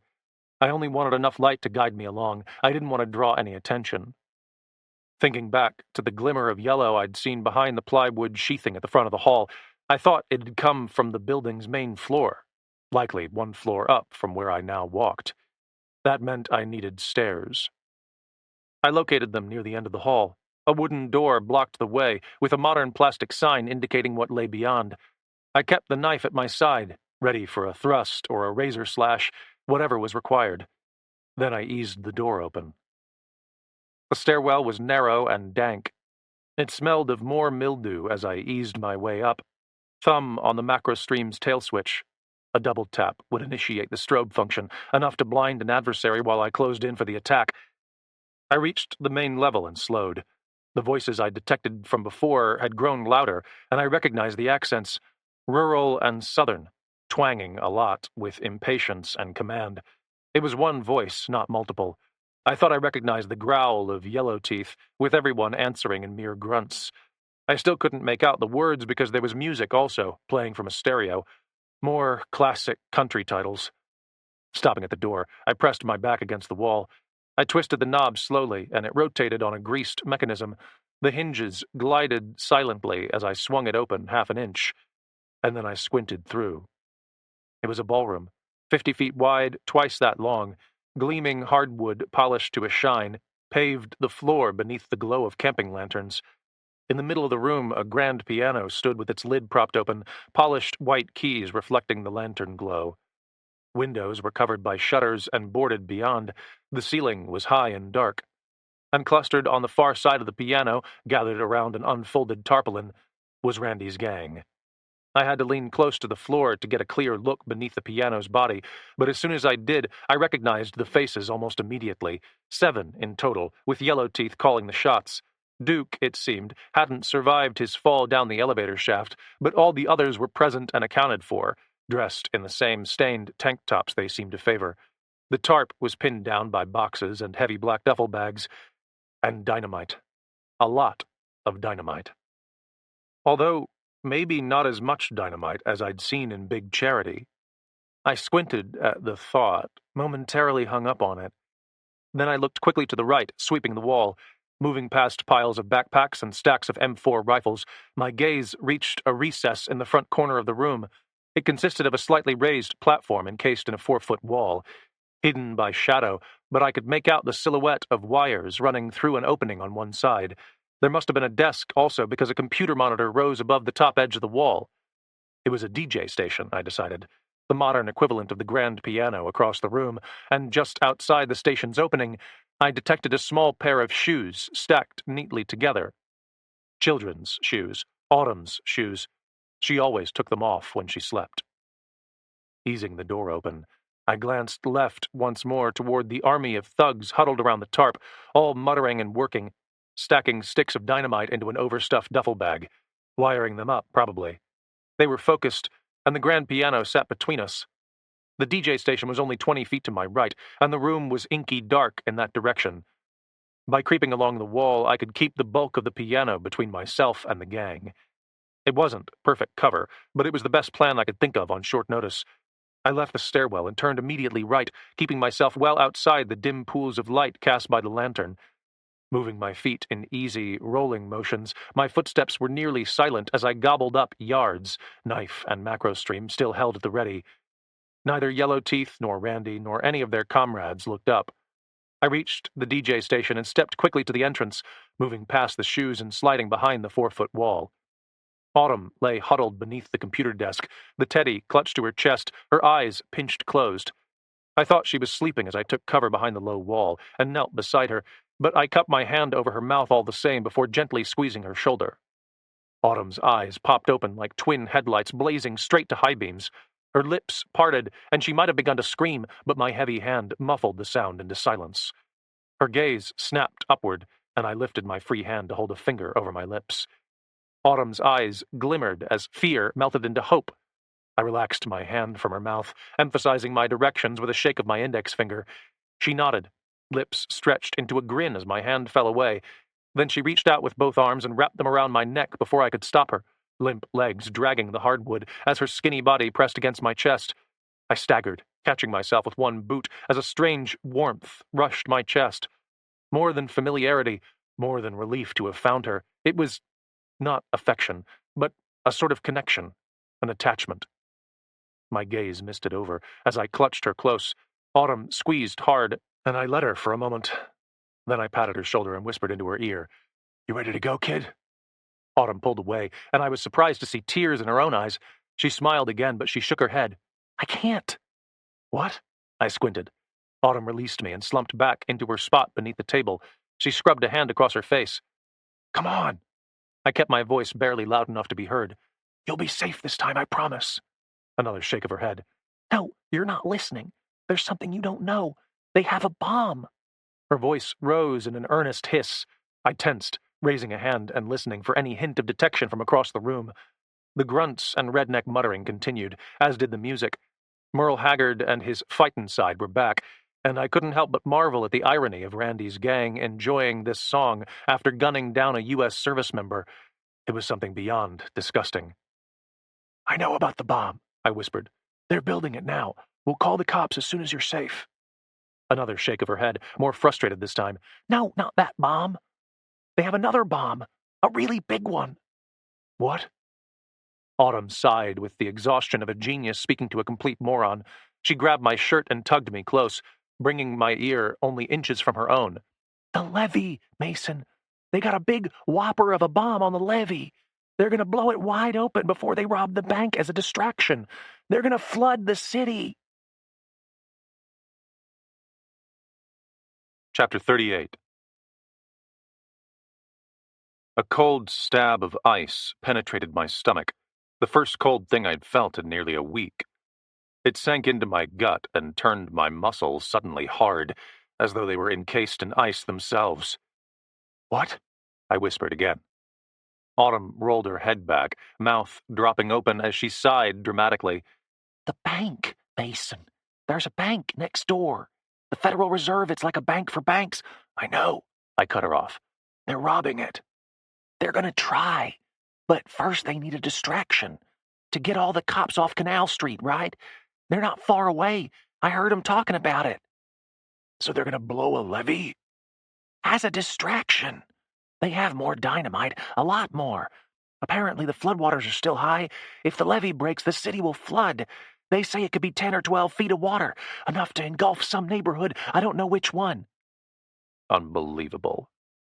Disgust and overwhelming frustration washed through me like the same tidal wave Randy and his thugs wanted to unleash on New Orleans. But more than disgust, I felt a hotter, even less tolerable feeling. I felt foolish. I should have seen this coming. It was right in front of me the entire time. All that extra dynamite, the need for an additional distraction, blowing a levee and flooding a residential district someplace outside of downtown was a ready-made distraction. The NOPD and the National Guard would swarm the spot. They'd have no choice. They'd have their backs turned when the bank vault detonated. Randy and his crew would have a clear route of escape. Meanwhile, hundreds or maybe thousands of additional New Orleans homes would be engulfed, many of them already reoccupied by survivors eager to put their lives back together. No way. Come on, I growled, scooping my arms to pick Autumn up. The kid twisted beneath the DJ table, pushing me back. No, she hissed. I can't go. Why? My voice rose a notch in irritation. I flinched and listened for a disturbance across the room. Still nothing. Autumn rolled her eyes. Listen to me. If I go missing, they'll blow the bomb. They already said so. It's already in place? Yes. More childish impatience. That's what I'm saying. There's a bomb in the levee now. It's remote activated. If I try to sneak off, they'll just blow it. Daddy said so. The ice in my gut melted into a wash of angry fire.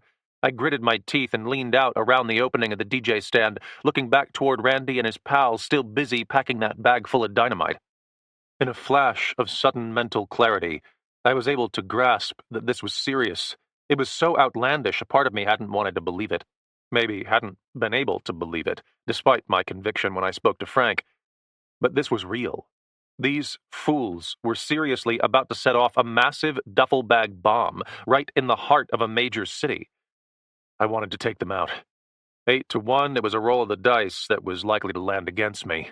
The mini revolver would be no help at all, leaving me to attempt this job with my knife.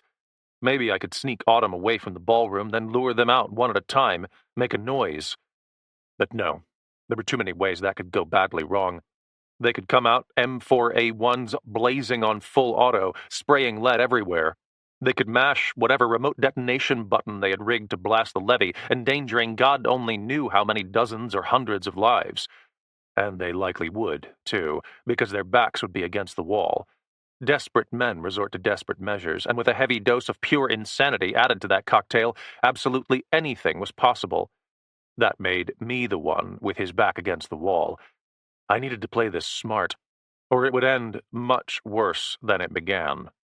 Mason, Autumn said, listen to me. You gotta go disable that bomb, then come back here and get me. Are you out of your mind? I snapped. You're not in charge here. You're coming with me. Autumn folded her arms. Her jaw locked. She shook her head. Are you kidding me? I'm not going, she said. There's too much at stake. You're at stake, kid. No, I'm not. Daddy won't hurt me. He won't let anybody hurt me. He wants to control me, not harm me. It's all part of his OCPD. What? Obsessive-compulsive personality disorder. It's what's wrong with him. Geez, Mason, don't you ever read? I was too disoriented by the barrage of information to unravel the absurdity of Randy's victim analyzing him with such clinical objectivity. That was a discussion for later. For the moment, I needed to drill down to the heart of the matter. And the heart of the matter, much as I resisted admitting it, was that Autumn was right. Randy was a moron and a monster for dragging his daughter into a storm, but for all that, she was unlikely to come to any harm directly by his hand.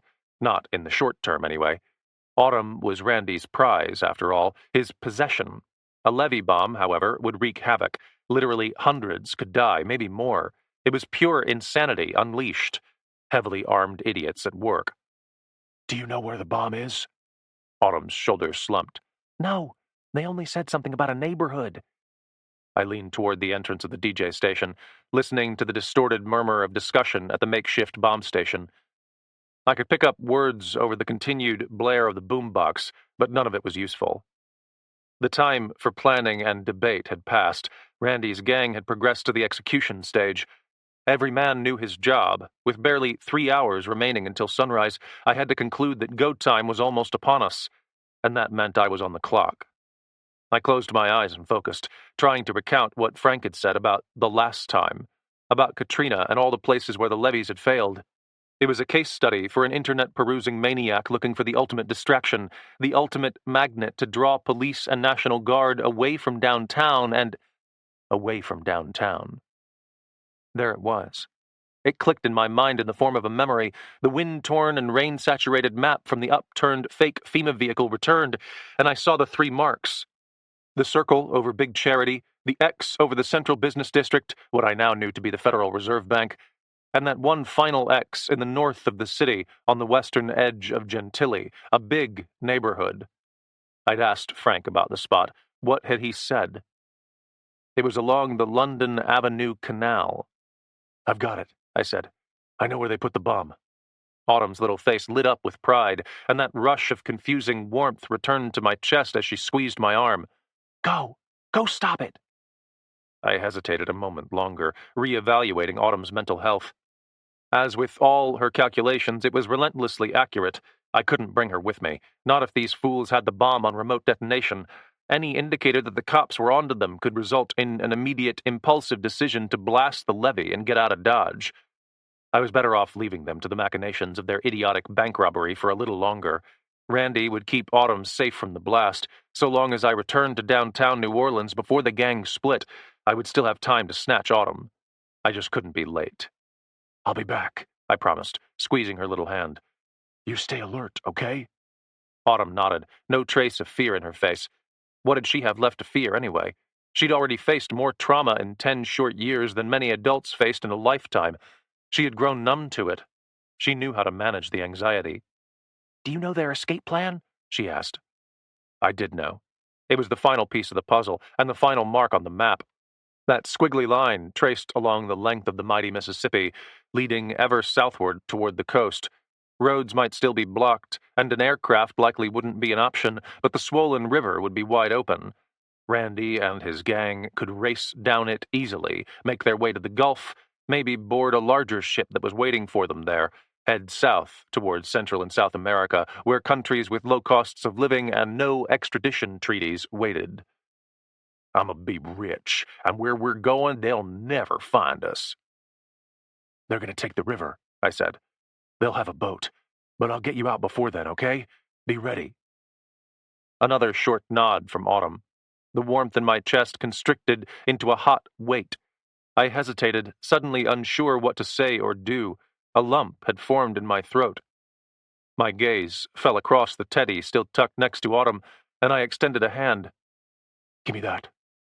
Autumn seemed hesitant, but she handed the toy over. I squished it between my fingers, feeling around its base. It didn't take long to identify a hard lump situated just inside a seam. That seam appeared to have been hastily and sloppily restitched. I used my knife to cut a slit, and out popped a little white plastic puck, about the size of a quarter. It was branded with a popular electronics company logo.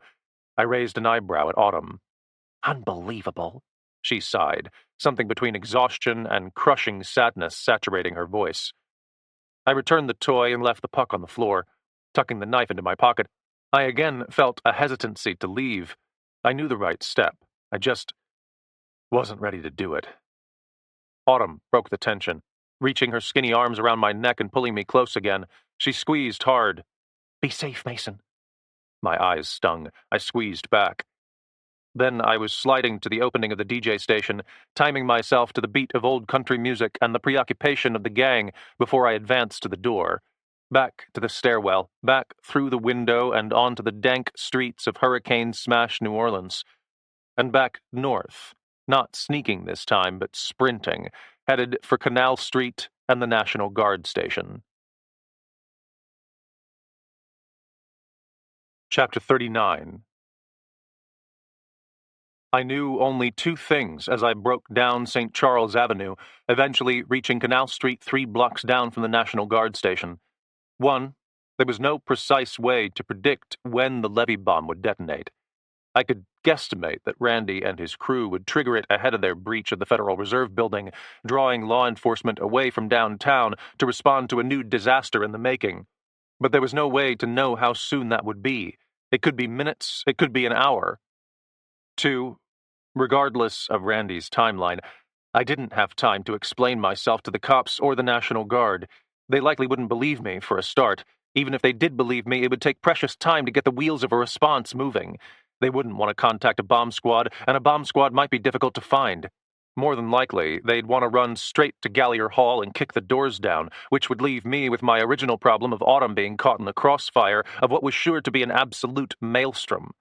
Put together, those two factors left me with only one obvious solution. Like solving for X in one of Autumn's equations, the result was evident and irrefutable.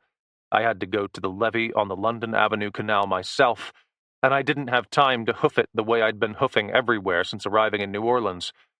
As I neared the National Guard station, I could see troops wrapping up their meal. 50 yards farther down the street, the cops were doing the same. There were armored police trucks and patrol cars parked all around the block. Any one of them could provide rapid transportation, but aside from being vulnerable to broken streets and distributed debris, all the police vehicles had one thing in common. They required keys, and cops don't leave their keys in the seat. I turned instead for the National Guard station, and the three very different sorts of vehicles parked at the edge of it. Flat faces pointed toward me, with headlights staring like dead eyes. Not cars, not trucks, some kind of hybrid, born out of the necessity of war, and refined in the fires of combat. The U.S. Army High Mobility Multipurpose Wheeled Vehicle, better known as simply Humvee. There were 15 or 20 National Guardsmen gathered beneath a tent behind the parked vehicles, sweating in the stickiness of the Louisiana night, clearly killing time until they were called out on patrol. I figured they were most likely a sort of QRF for the NOPD, a quick response force. Muscled backup held in reserve for emergency use. The Humvees would be fueled and ready to go, impervious to busted roads and scattered debris. Best of all, Humvees don't have keys. I turned off Canal Street onto Chartres Street, 3 blocks southeast of the National Guard station.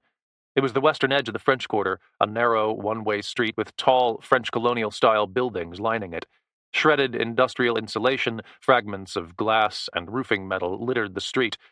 The storm drain still gurgled with overflowing water, and the place stank of mud and rotting vegetable matter. But it didn't take me long to locate what I was looking for. An abandoned vehicle, a bread truck, it looked like, with the windshield smashed in from a flying section of a palm tree. It sat catty-cornered across the street, windows blasted with mud, one tire flat. I circled quickly around the front bumper, activating the tail switch of my macro stream before clamping it between my teeth.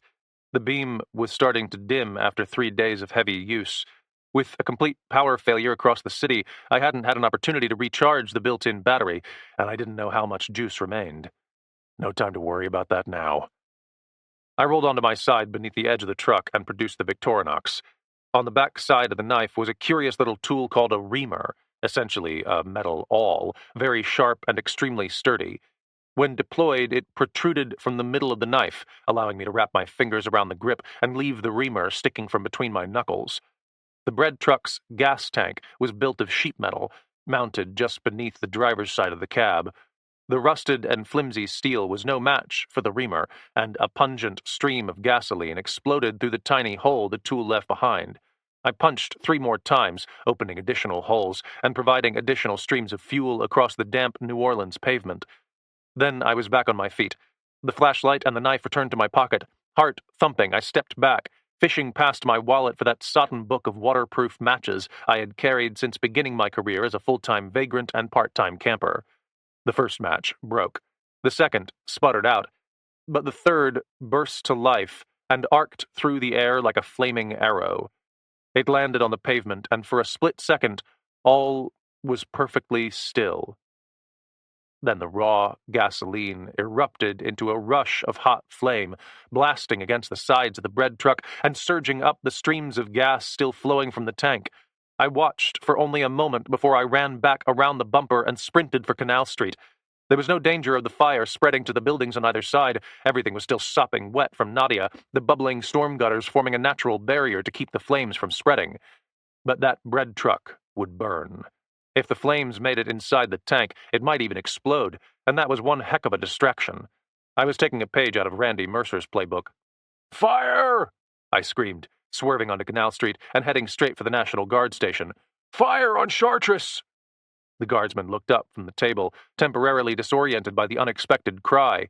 Confused squints and exhausted frowns broke into temporary shock as the fuel tank of the bread truck ruptured behind me with a pavement-shaking thunderclap.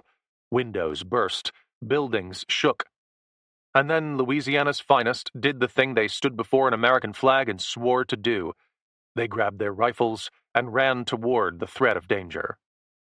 I passed them on Canal Street, still sprinting. They rushed by me without question or concern for my identity. I reached the makeshift motor pool and found the trio of Humvees abandoned and unsecured. The first was a standard-duty troop carrier variant with an open bed.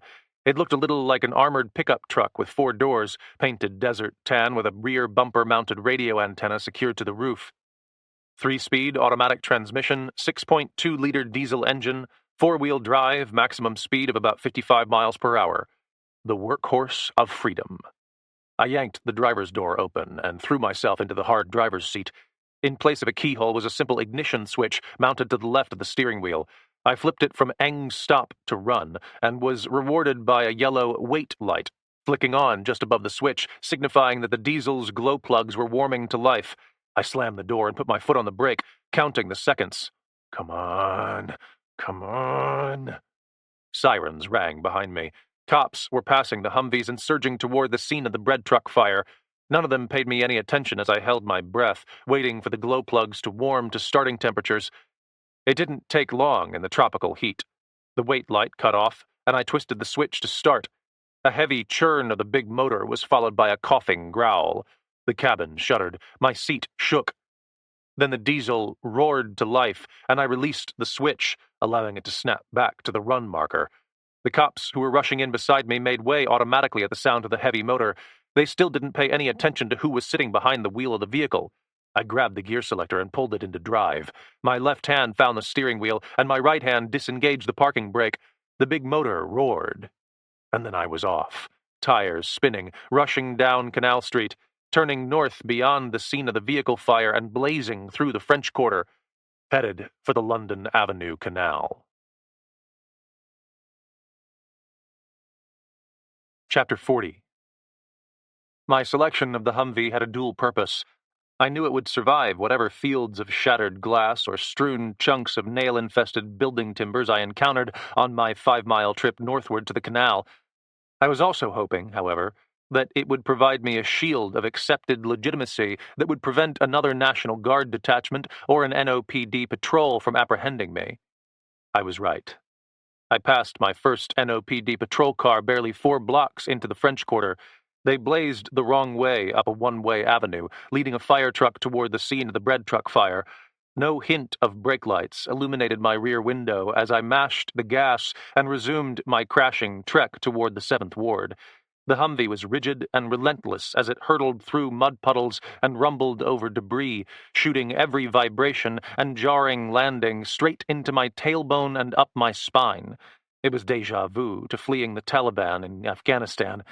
All I was missing was the chunk of AK-47s barking behind me as blood gathered in the Humvee's floorboards. When I reached the edge of the French Quarter, I slammed on the brakes and skidded to a halt, ratcheting the backpack off my shoulders and digging out the tattered FEMA map that now guided me on so many tours of the shattered Big Easy. Street lines and building markings had faded some since Frank had first traced out the bad neighborhoods from the worse. I no longer cared about any of that. I simply traced a path through the tangled streets, up through Marigny and the 7th Ward, through the Fairgrounds district to the bottom end of the London Avenue Canal, Gentilly on one side, Fillmore on the other. Two big neighborhoods packed with hundreds upon hundreds of homes. All of them would flood if the swelled mass of Lake Pontchartrain was allowed to flow through the canal and into the unprotected lowlands of the city. Those levees had held, so far. But if there was a breach, if there was a dynamite-sized breach, how much water would pass? The answer was all of it. The tidal wave wouldn't stop until hundreds, perhaps thousands of homes were back under water, just like Katrina. Think, Mason, think. It was a long canal, stretching from just south of I-610 all the way to the University of New Orleans, maybe 3 miles in total with levee walls on either side. An impossible stretch of territory to map out on my own, especially with no prior knowledge of where the levee might be most vulnerable. Once I picked a side and journeyed up it, there would be limited options for me to cross to the other bank. I had to decide now, and the only thing I had to go on was my memory of that map in the fake FEMA truck. That split second before the wind tore it away. 3 marks. 1 circle, 2 X's. I closed my eyes. I focused. I tried to pick out landmarks. I tried to put myself back into that horrific moment right before the full wrath of Nadia descended on New Orleans. East Bank or West? Gentilly or Fillmore? And how far north? I saw the canal. I saw the marking. I adjusted it in my mind, challenging my mental picture, and then found a bullseye. "Hey, what are you doing?" The voice broke through my thoughts, loud and demanding. I saw the National Guardsman advancing toward me from the face of a hotel-turned-command post. I recognized captain's bars on his shoulders. I noted the suspicion in his voice. And I simply rammed on the gas. All 4 tires grabbed and launched me northward. I used Frank's map, pinned against my thigh, tracing with one finger as I hurtled along. A right out of Marigny brought me to Elysium Fields Avenue. I turned left, northward, along that, and gave the Humvee everything it had. The National Guard bulldozers had already done their best to clear the wide avenue. 6 lanes, split by a median, served as a highway right through the heart of the old city. I found the Humvee's headlight switch and approached the maximum speed of the low-geared monstrosity. Downed trees and overturned cars lined the streets on either side, collapsed houses and snapped power poles beyond. Water ran in little rivers, sometimes as much as 2 feet deep in low spots, but nothing compared to what those low spots would look like if the levee breached. Water erupted over the nose of the Humvee, and I hurtled on, blazing through intersections. Driving northward into Gentilly, I passed beneath I-610 and knew that I'd crossed the lowermost extremity of the London Avenue Canal. I might have already passed the bomb, but I didn't think so. The bullseye on my mental map guided me farther along Elysium Fields Avenue, through tight clusters of wind-blasted neighborhoods and right across the intersection of Gentilly Boulevard. I passed a shopping district and a collection of chain restaurants, all smashed and coated in grime. I hurtled back into a neighborhood, the heart of Gentilly, and saw refugees walking amongst collapsed homes. FEMA trucks were scattered about to provide aid, and occasional NOPD cars were stationed to assist. There were hundreds, maybe thousands of people here who were too far north of downtown to be transported to the Superdome. These were residents, locals, long-time New Orleanians who likely remembered Katrina, and it was all about to happen again. I turned west on Mirabeau Avenue, slowing the Humvee as I approached the London Avenue Canal. It was so dark without the aid of street lamps that I actually flipped the Humvee's headlights off, relying instead on moonlight from the clear skies high above. I drove at a growl, approaching the opening of a bridge marked by reflective barricades and a giant sign. Bridge closed. I stopped the Humvee and threw the door open, jogging to the face of the barricade and squinting across the bridge. It was the canal, all right, and it was swollen to absolute maximum capacity, lapping at the underside of the bridge and sloshing against high steel levee walls on either side. As I turned northward, I looked past a row of homes running along Warrington Drive and noted the moonlight reflecting against a motionless expanse of floodwater. The waterline itself stood 5, maybe 8 feet over the roofs of most of the homes, pressing against the earth and steel barriers the Army Corps of Engineers had erected, but not breaching. Not yet. My heart rate quickened as the pressure of the inevitable crushed down on me. It wouldn't take a lot of dynamite to blow a hole in that wall, and even a small breach would quickly enlarge as the weight of all that bottled-up storm surge rushed through, tearing the metal aside and ripping into the earth on its way into Gentilly. But where was the bomb? I closed my eyes again, focused on that X as an invisible bullseye, squinted, and couldn't quite picture it. I knew it was on the East Bank. I knew it was someplace north of Mirabeau Avenue, but how far? I looked down the length of the levee as though I were looking down the length of a railroad line, mapping the swell of soggy grass that led up to the wall.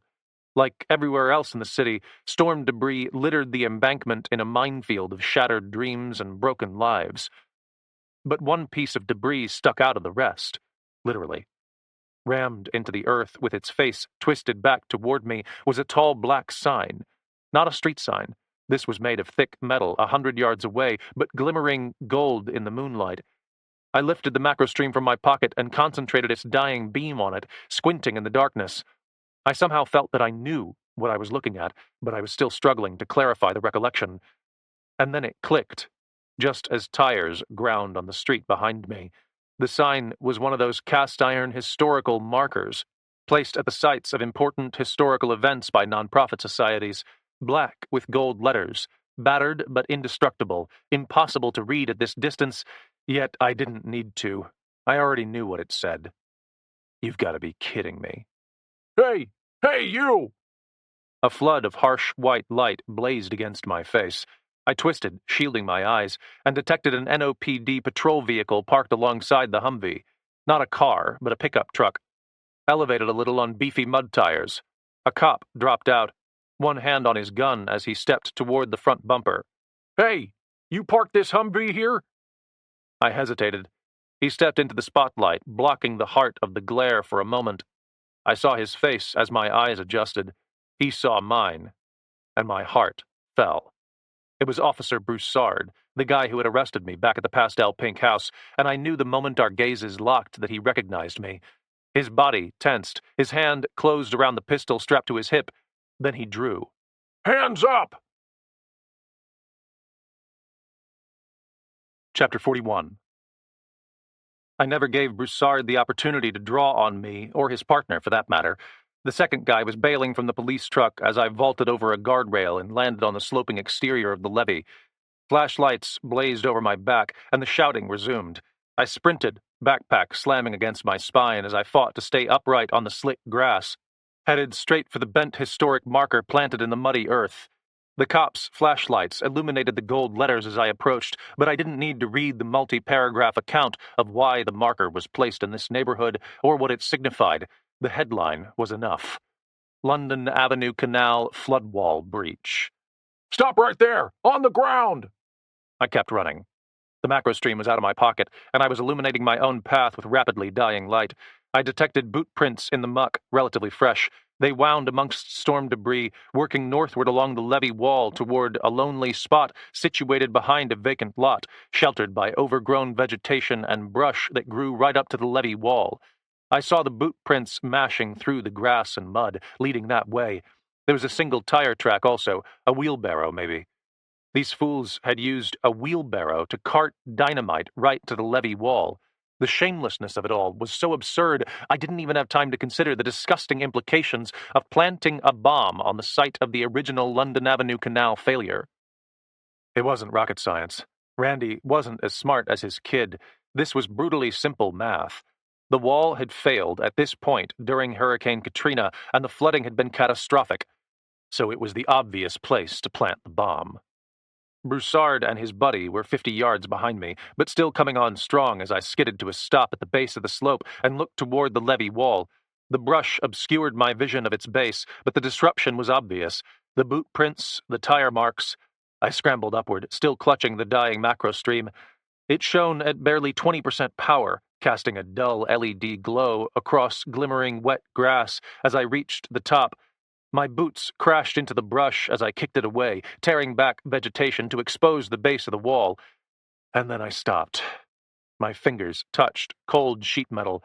I ripped a bush to the side and shone the macro stream. It was a metal trash can. No, a pair of them, about 50 gallons in size, capped with galvanized lids. Wires ran out of holes in their sides and joined together at a 5-gallon bucket situated in between. I pitched a lid off one of the cans and pointed the light downward. It was dynamite, filled right to the brim, stick after stick of it, all wired together. "Stop right there! Hands up!" Broussard was almost on top of me as the macro stream finally died. I rammed it into my pocket and looked over one shoulder, snapping my fingers. "Light!" Broussard raced in, service pistol drawn, face beet red with outrage. He was likely still angry about my Houdini escape in the 7th Ward. I really couldn't care less. His duty light rode in his offhand, still blazing at me. I needed it. "Hands up, jackass!" Broussard's voice barked with Cajun outrage as his partner orbited right, gun also drawn. The partner saw the bomb as he stepped behind me. "What the—" The whispered curse fell flat. I snapped my fingers again. "Light, Broussard!" The muzzle of Broussard's pistol dropped an inch as he stepped forward. His partner was already barking into his radio, calling for backup, calling for the bomb squad, calling for anything and everything that could be sent to the London Avenue Canal. It was all much too late. It could be 5 seconds or 5 minutes before the bomb went off, but it wouldn't be 50. It wouldn't be an hour.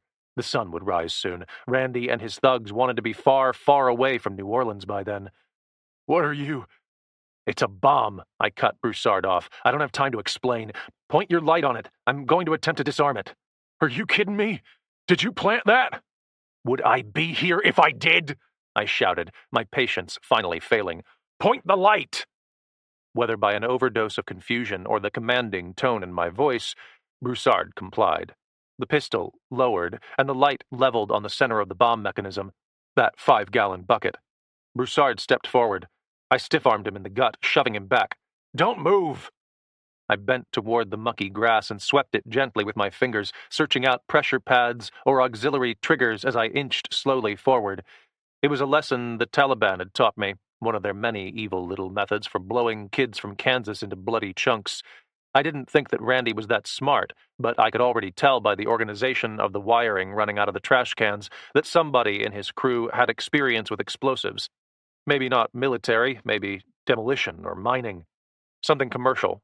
It was likely the job where they had sourced the dynamite in the first place. Whatever the case, I couldn't afford to underestimate them any further. Don't move, Broussard snapped again. Don't budge another inch. You ever been to Afghanistan, Broussard? No answer. You know what an IED looks like? You know how to disarm one? No answer. I didn't think so, so shut up. I inched forward again. This time, Broussard didn't object. His breath came in ragged, panicked little bursts as his partner finally finished with his radio and rushed back to the scene of the bomb. "What's he doing?" the partner gasped. He says he can disarm it." Hey, you! I tuned them both out. I reached the 5-gallon bucket and peeked inside. It was dark, but it wasn't difficult to detect the basic shape of a detonation box, a little black plastic container that might once have been a lunchbox. It didn't matter. Just like the Taliban, Randy's crew had improvised, and just like the Taliban, they favored remote detonation. There was a cell phone in the bucket, a burner-type phone taped to the outside of the detonation box.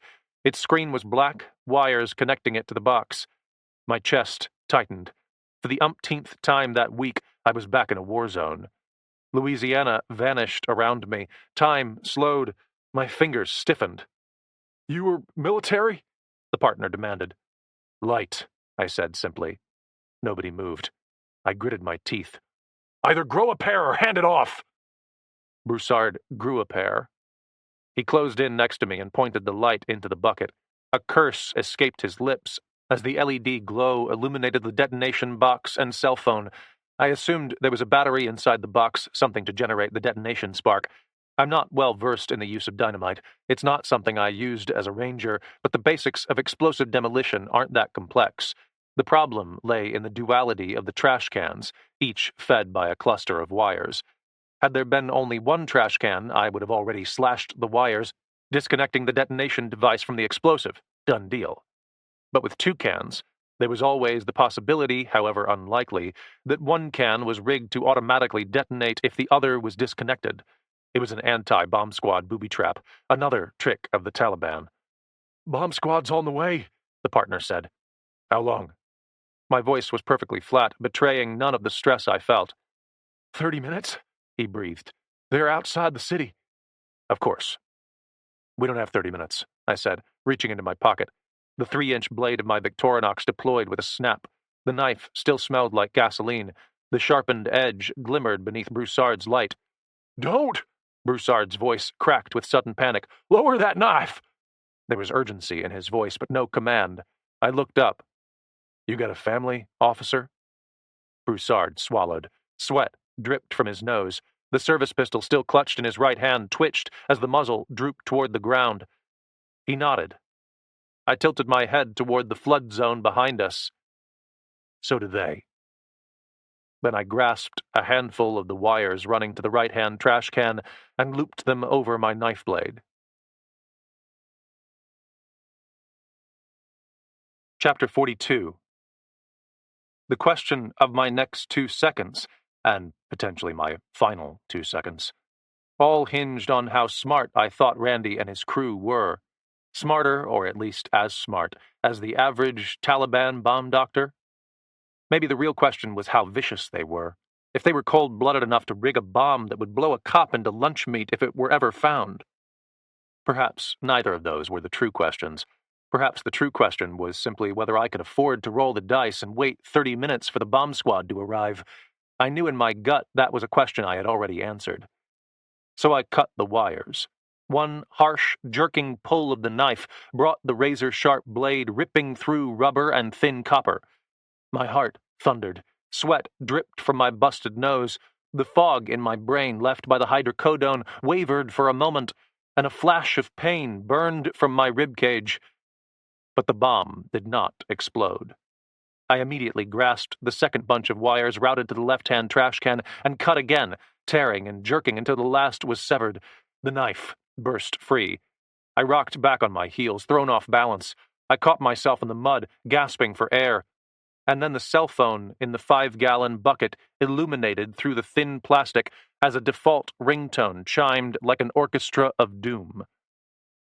But nothing happened. I sat down with a heave and dropped the knife, scrubbing sweat off my face. My chest was so tight it hurt to breathe despite the heavy painkillers. My head buzzed. My breathing came in snapping bursts. Every time I blinked, I was on a dusty mountain road in Afghanistan, sitting beside an IED that had almost blown my Humvee in half. I blinked again and saw New Orleans, then Afghanistan. It was a mirage, a distortion. My head went light, and I shook it hard, fighting to clear my vision. Officer Broussard stood over me, handgun pointed to the ground, his own face chalk white as the cell phone continued to ring. Then he looked at me, and I knew what was coming next. Whenever the shock faded and mental clarity returned, it was happening now, right before my eyes. His jaw was locking. He was reaching for his handcuffs. On your feet, he growled. Yeah, no thanks. I folded the knife closed and dropped it into my pocket. Broussard jabbed his weapon toward me. In the distance, police sirens rang, and Humvee engines surged. The QRF, maybe, one Humvee short. They were responding to the scene until the bomb squad could be assembled. Not that it mattered now. You're coming with me, Broussard said. I stood, head still spinning a little. Broussard's handgun followed me. His partner stood back, his own gun lifted, but his gaze locked on the bomb, still disoriented. You gonna shoot me? I asked. Broussard didn't answer. I could see the shock in his eyes, the reality of his near brush with death. He was no doubt thinking about his family, a beautiful young wife and beautiful small children. He was still stunned. I didn't think so, I said. Then I shoved past him and broke into a run. Broussard shouted after me, but he was too overwhelmed. It didn't make him a bad cop, just a green one. I found the Humvee waiting right where I'd left it, the engine still churning. By the time I had it pointed eastward toward Elysian Fields Avenue, fresh squad cars and National Guard Humvees were roaring in. None of them moved to stop me as I mashed the gas pedal to the floor and raced amongst the smashed houses and tangled power lines. My heart thumped as I checked my watch. It was 5:30 a.m., only about an hour until sunrise, and Randy had dialed for the levee bomb. That meant that even now, he and his crew were beginning their bank robbery. The generators would be sabotaged, the little bomb would blow a hole in an exterior door. The big bomb, the one in the duffel bag, would be carted in toward that giant vault. It might not work, or it might bring the building down. They were dumber than the average Taliban fighter. They wouldn't know either way. But either way, autumn was far too close to ground zero. I reached Elysian and powered south, diesel thundering in my ears as the non-existent suspension sent shockwaves crashing up my spine. More cops rushed by. A fire truck howled along with them, lights flashing. A loudspeaker mounted to the roof of a National Guard deuce-and-a-half truck called for people to take cover and brace for flash flooding, whatever that meant. I ran the Humvee all the way through Gentilly. Back beneath I-615, headlights bucking as I crashed over the twisted remnants of a swing set that had been left in the highway, I entered the 7th Ward. I was headed for Marigny. I had just crossed beneath I-10, only a mile from the central business district, when Randy's vault-busting bomb went off. An earth-shaking blast, a thunderous roar, and an instant cloud of debris illuminated by the moonlight as it erupted into the air over downtown New Orleans. I had been right about Randy and his crew. They weren't smart. They'd used too much. Way too much. Chapter 43. The Humvee's engine thundered as my boot rammed all the way to the floor, yanking the wheel right toward the heart of downtown. All I could think about was Autumn, her fragile body hurled across the street to land in broken pieces as that load of dynamite went off like too much gasoline on a backyard bonfire. Fools. Not just Randy, not just his pals, myself as well. I'd been a fool to leave Autumn there with them. I should have taken her. I should have lunged out of the shadows and rolled the dice with the mini revolver. I should have clawed Randy Mercer's eyeballs from his stupid fat face. My arms shook as I yanked the Humvee onto Rampart Street and thundered through the outskirts of the French Quarter. It was all too familiar territory by now. The front bumper of the Humvee slammed into the back corner of an abandoned minivan and hurled it onto the sidewalk, glass shattering and steel crunching. Water erupted across my already muddied windshield, and the diesel surged. I blasted past a screaming cop car with lights flashing and smelled concrete dust on the air. A lot of it. The kind that is pulverized and shot skyward by an ordnance blast. It smelled of chaos and impending carnage. It smelled like war. Canal Street loomed ahead, snapped palm trees and bent light poles marking the intersection. The temporary police outpost stood to my right, the National Guard station to my left. Directly ahead, the dull glow of the generator-powered Superdome was obscured by a haze of foggy gray. All that concrete and building dust hurled into the sky like so much confetti. And then I heard another sound, much softer than the blast, but still audible through the storm-torn streets. Automatic gunfire. I yanked the Humvee's wheel left and screamed through the intersection, leaping a fallen power pole and hurtling straight across the median when the blocky tires failed to deliver the turn radius I had expected. To my left were additional Humvees, a trio of them, racing in from the lower half of the French Quarter. National Guardsmen huddled behind the muddy windshields, M4 rifles visible like toothpicks sticking out of a souffle. There were NOPD squad cars also, and an armored truck. They were all surging south down Carondelet Street, St. Charles Avenue, and Camp Street, all headed for Poydras and the Federal Reserve Building beyond. Running toward the sound of the guns, literally. I gunned the motor and joined them. Battered hotels and boarded-up restaurants blazed past on every side as I surged along at maximum speed, still thinking about Autumn in the heart of that gathering storm of gunfire, her little ears ringing, her legs helpless to carry her to safety, maybe crying into her teddy, her battered and abused psyche finally breaking. I struck Poydras Street just west of the Superdome. There were cops everywhere, metal barricades erected to contain the refugees, and now blocking my path. I rammed straight through, yanking the wheel left as the barricade panels buckled over the Humvee's hood and twisted beneath its tires. Nothing would stop the heavy war machine.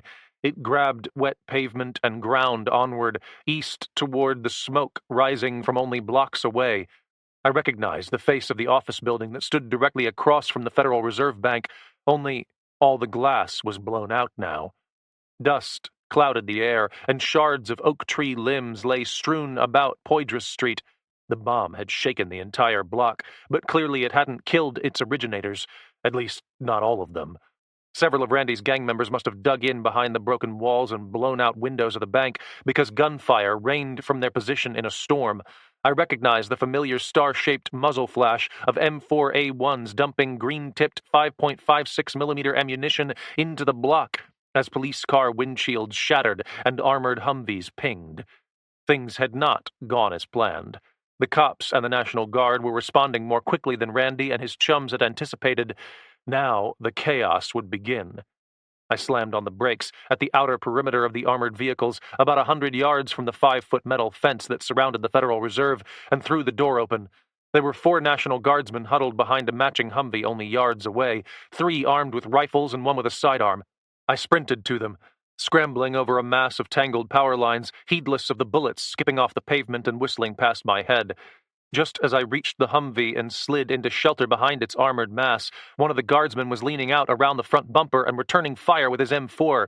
The weapon snarled, and I gasped for breath as hot brass rained over my muddied t-shirt. Scraping the casings away, I clawed my way upright and instinctively looked to the guy with the sidearm. His arms bore first lieutenant patches. His name tape read Landry. "You in charge?" I shouted.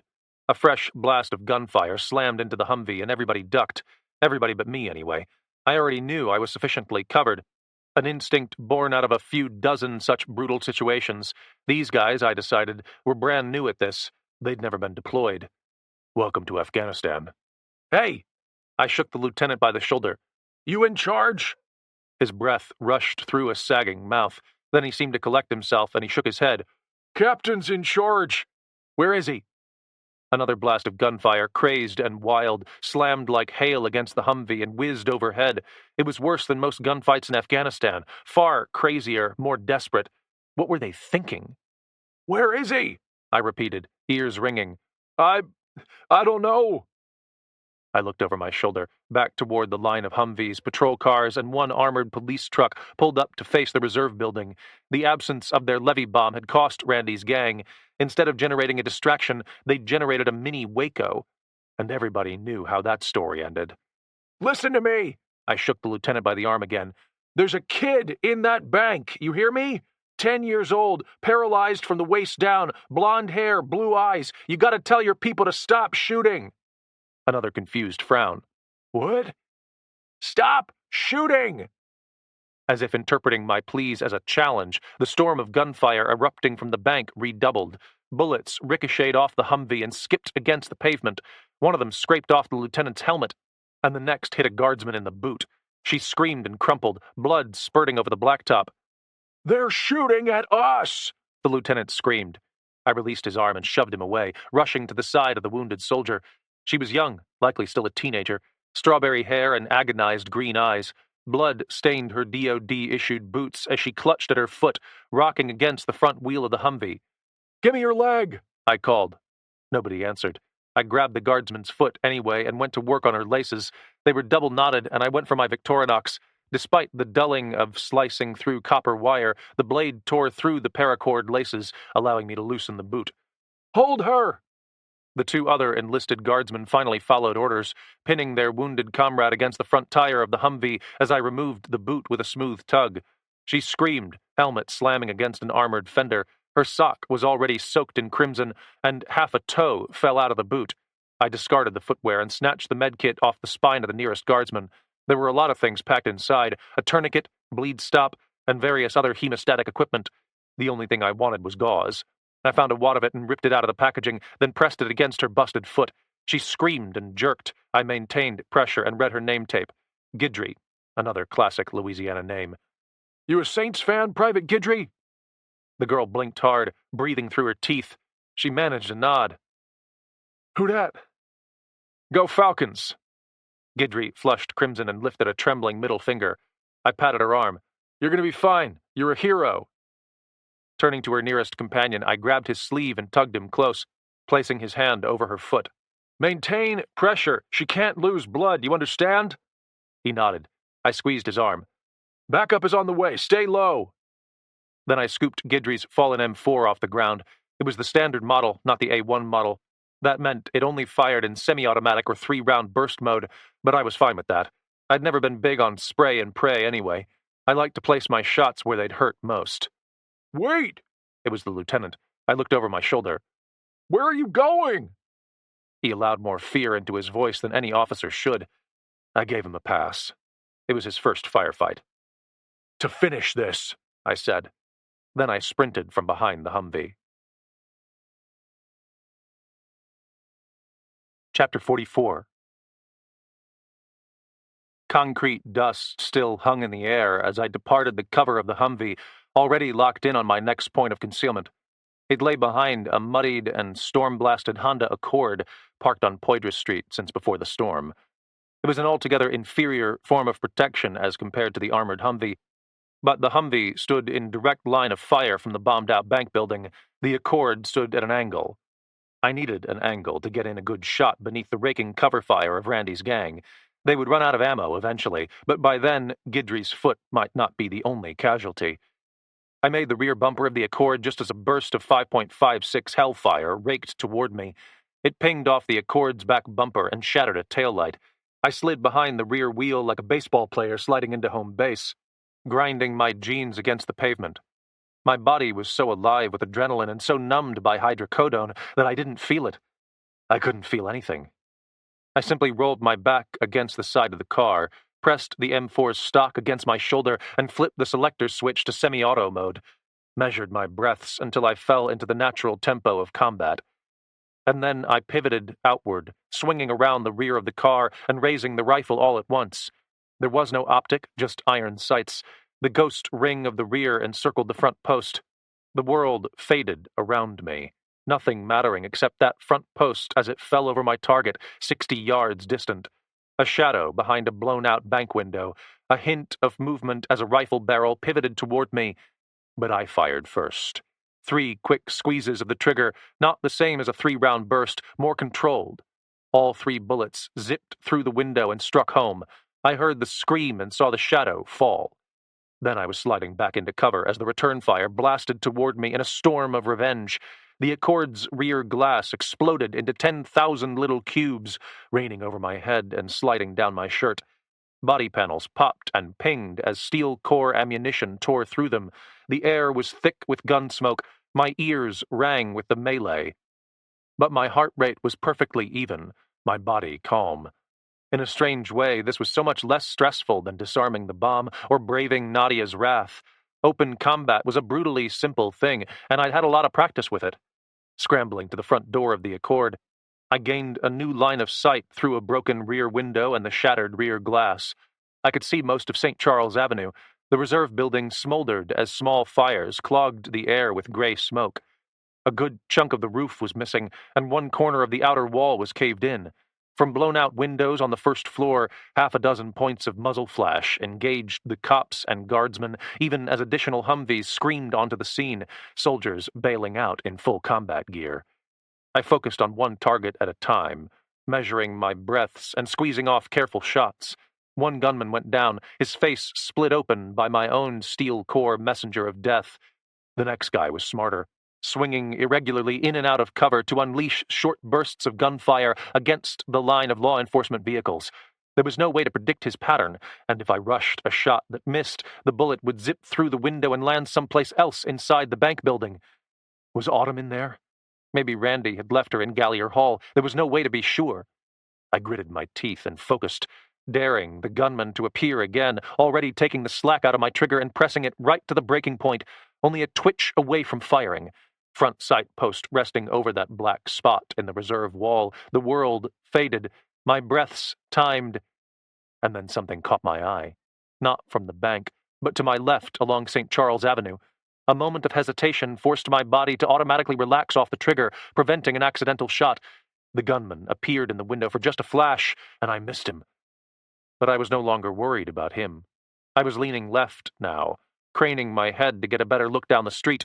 The movement I detected spoke to my battle-trained mind. It sent up alert flags of a covert maneuver happening at the edge of my peripheral, perhaps an attempt by the enemy to flank me, or even circle behind. It was the kind of thing war would teach you to be paranoid of. But this wasn't a flanking maneuver. It was an escape attempt. I saw 3 men leaving the reserve building together, each heavily laden down. The first I recognized as Yellow Teeth. The second was one of his nameless associates. Both men wielded M4 rifles, and both men were laden down with bulky duffel bags packed to the brim with some unidentifiable contents. Then came the third man, and when I recognized him, my blood went cold. It was Randy Mercer, and in place of a duffel bag, he carried Autumn slung on his back the same way I'd carried her out of Big Charity. She clung on with skinny little arms, wide and terror-filled eyes darting around the street in obvious desperation. As I watched, the 3 men reached the edge of the park that faced the reserve building and turned east. An instant before I lost them in the inky black pre-dawn darkness, Autumn's head twisted around. She saw me through the busted rear windows of the Accord. Her wide eyes streamed with tears, and her lips parted. She managed a desperate scream. "Mason!" Then she was gone. Chapter 45. Muzzle flash blinked to my right, and from someplace behind me, a guardsman shouted a command to his troops. All of it was ambient and meaningless noise to my zeroed-in mind. I wasn't even thinking about my target from 5 seconds prior. I was only thinking about Autumn slipping straight away into the darkness. Randy and his ringleader chums had abandoned whoever remained of their gang to die in the bank, and they were hauling straight out of town, bringing Autumn with them. I scrambled out of cover behind the Accord and dashed left instead of right, away from the sound of the guns and east along Poydras Street. I would never make it down St. Charles Avenue without being ventilated by gunfire from the bank. At least 2 gunmen still survived inside and were still dumping fire at random. But if I circled the block, I might have a shot at catching Randy and his crew. Somebody called to me from the line of police cars, ordering me to stop. I ignored them and kept sprinting, reaching the corner of Poydras and Camp Street and sliding around it just as the cops turned their fire on me, already confusing me for one of the enemy amid the fog of war. Handgun rounds pinged off the concrete, and one of them sliced through the top of Frank's backpack, but I kept going. Up the narrow street, sloshing through mud puddles and breathing hard. The rifle rode in the low, ready position, stock planted against my shoulder, finger held against the receiver. Ahead, the eastern side of the park loomed as a tangle of hardwood limbs, framed against a sky that was just starting to turn gray instead of black. 4 figures exploded from the park. They were 200 yards away, already turning south again and still hustling. I raised the rifle. "Stop!" They saw me. The third man raised a handgun and popped off a crazed, useless shot. But they didn't stop, and even as I dropped the front sight post over a cluster of moving bodies, I knew I couldn't shoot. There was too much danger of hitting Autumn. I lowered the rifle and ran again, stretching my legs this time, forcing additional speed out of my exhausted and battered body, not settling for anything less than maximum effort. There was no marching cadence echoing in my skull, no poetic drive ripped from memories of boot camp or Afghanistan to fuel me on. There was only the thought of Autumn and her horrified, tear-stained face, her child soul finally shattered by the culmination of violence and abuse unleashed over her, screaming my name, pleading for me to make good on my promise to not allow Randy to whisk her away. If he made it to the coast, reaching whatever method of permanent escape waited there, she would likely be gone forever. Lost in the mire of third-world countries with no extradition treaties, raised by an abusive old man who lived to crush her under his thumb. No, not a chance. This ended now. I reached the park just as the 4 figures vanished around the next corner. The rifle felt like a toy in my sweaty hands as I hurtled onward, stretching out, gobbling up the gap between us and knowing that I was making good time. I would overtake them. I would draw within headshot range and drop 3 bodies in a lake of blood. I would recover Autumn. But then another sound rose above the fading gunshots behind me, a low cough, a rough growl, a churn. It was a car engine, just around the next corner. I reached the edge of the block and turned left, raising my rifle again. I was met by a storm of close-quarter handgun fire, forcing me to scramble back behind the edge of a brick wall as the motor surged. I stole a glimpse and saw the taillights of a small SUV flashing red as the transmission dropped into drive. Then the vehicle was racing away from me. The back glass was cracked open, two faces and a handgun visible. Randy Mercer and Autumn Mercer. The girl was clutched close to his chest, preventing any chance of a rushed shot. The gun jammed out the back window, pointed toward me, and dumped bullets at random. Then the SUV slid around the next corner, turning south. It was gone as fast as I'd first seen it, and I was sprinting again, losing ground now even as my head pounded and the breath burned in my lungs. I reached the intersection and looked south to see the SUV weaving amid storm debris and parked cars, moving a little slower than before, but still much faster than I could ever hope to run. It was already half a mile distant and fading quickly. Going where? To the river. I remembered the squiggly line on the map. Randy and his crew had clearly staged the SUV as part of their getaway scheme. They must have a boat staged also, down by the river. The two duffel bags I saw them carrying would be loaded with cash stolen from a busted reserve bank vault. The final phase of their plan was now in play, the getaway phase. It was my last chance to stop them. Ignoring the path the SUV had taken, I hurtled eastward, again demanding more of my worn body than it wanted to give, pushing ever harder, not counting the paces or even the blocks, but only focused on a giant blue sign visible at the end of a row of apartments and felled sidewalk trees. Riverwalk. I reached the edge of downtown New Orleans, just as the fatigue began to set in. I was breathing hard. My heart thundered. It wasn't overwork or injury or a lack of sleep. It was all three, burning into a cocktail of impending defeat. But I wouldn't acknowledge it. I turned south and ran again, rushing past an outlet mall to my left and searching beyond the buildings for any indicator of a port. The Crescent City connector bridges rose against a graying sky, my eyes adjusting easily to the growing light. I skipped over tangled power lines and circled around a trio of cars rammed into the curb like forgotten toys. I knew I was near to the river without needing to see it. I could smell the muddy water. As I focused every muscle on my next stride, I saw brake lights burst out of an alley a mile ahead. A small SUV, moving fast, turning right and blazing south in front of the convention center, passing beneath the connector bridges, screaming around debris and burning rubber at every acceleration, driven as though a madman sat behind the wheel. I leaned ahead and gave chase, even as the SUV pivoted left toward the river and disappeared behind the far corner of the convention center. It was still so far ahead, and my strength was leaving me rapidly. But I dug deep. I reached someplace into the darkness at the back of a shell-shocked and war-scarred soul and demanded more. I thought of Autumn and those terrified eyes, and I found it. The convention center felt as though it were 10 miles long as I raced past it, still dodging debris and jumping over tangled power lines. Limbs and lawn furniture lay strewn across the street, joined at times by the rotting carcasses of small animals. I didn't even notice the stench anymore. I crossed beneath the bridges and finally reached the end of the street where it dead-ended against a smashed chain-link fence tangled with broken bushes. I wheeled left, gasping for breath. I couldn't hear the SUV anymore, and I didn't see it. It was now far ahead. The street I turned onto was shorter than the last. Felled palm trees lay all over it. Directly in front of me sat another massive steel building, stretching to either side, blocking my view of the river. It looked like a dead end, but it wasn't. I saw the horizon above the gravel parking lot to the right of the building, catching the first glowing kiss of a sun only minutes away from rising. Some vehicle had passed that way, disturbing the dirt. Dust still hung in the air. I reached the next intersection and turned right. I saw the parking lot at the end of the steel building. It was surrounded by another smashed fence and more debris. An overturned sedan and a motorcycle tangled amid the brush. But there was one vehicle that rested upright, slid into the far corner of the lot with 3 doors slung open and the engine still running. As I reached the parking lot and raised the rifle, I was already following the muddy boot prints running from the nose of the SUV and across the lot. Beyond the building, down a path toward the river, the smell of muddy water was much stronger now.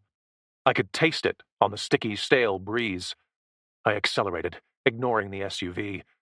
And then I heard a new sound, sharper and much angrier than the gentle rumble of a car. It surged, screaming over the Louisiana morning. It was a boat engine. Chapter 46.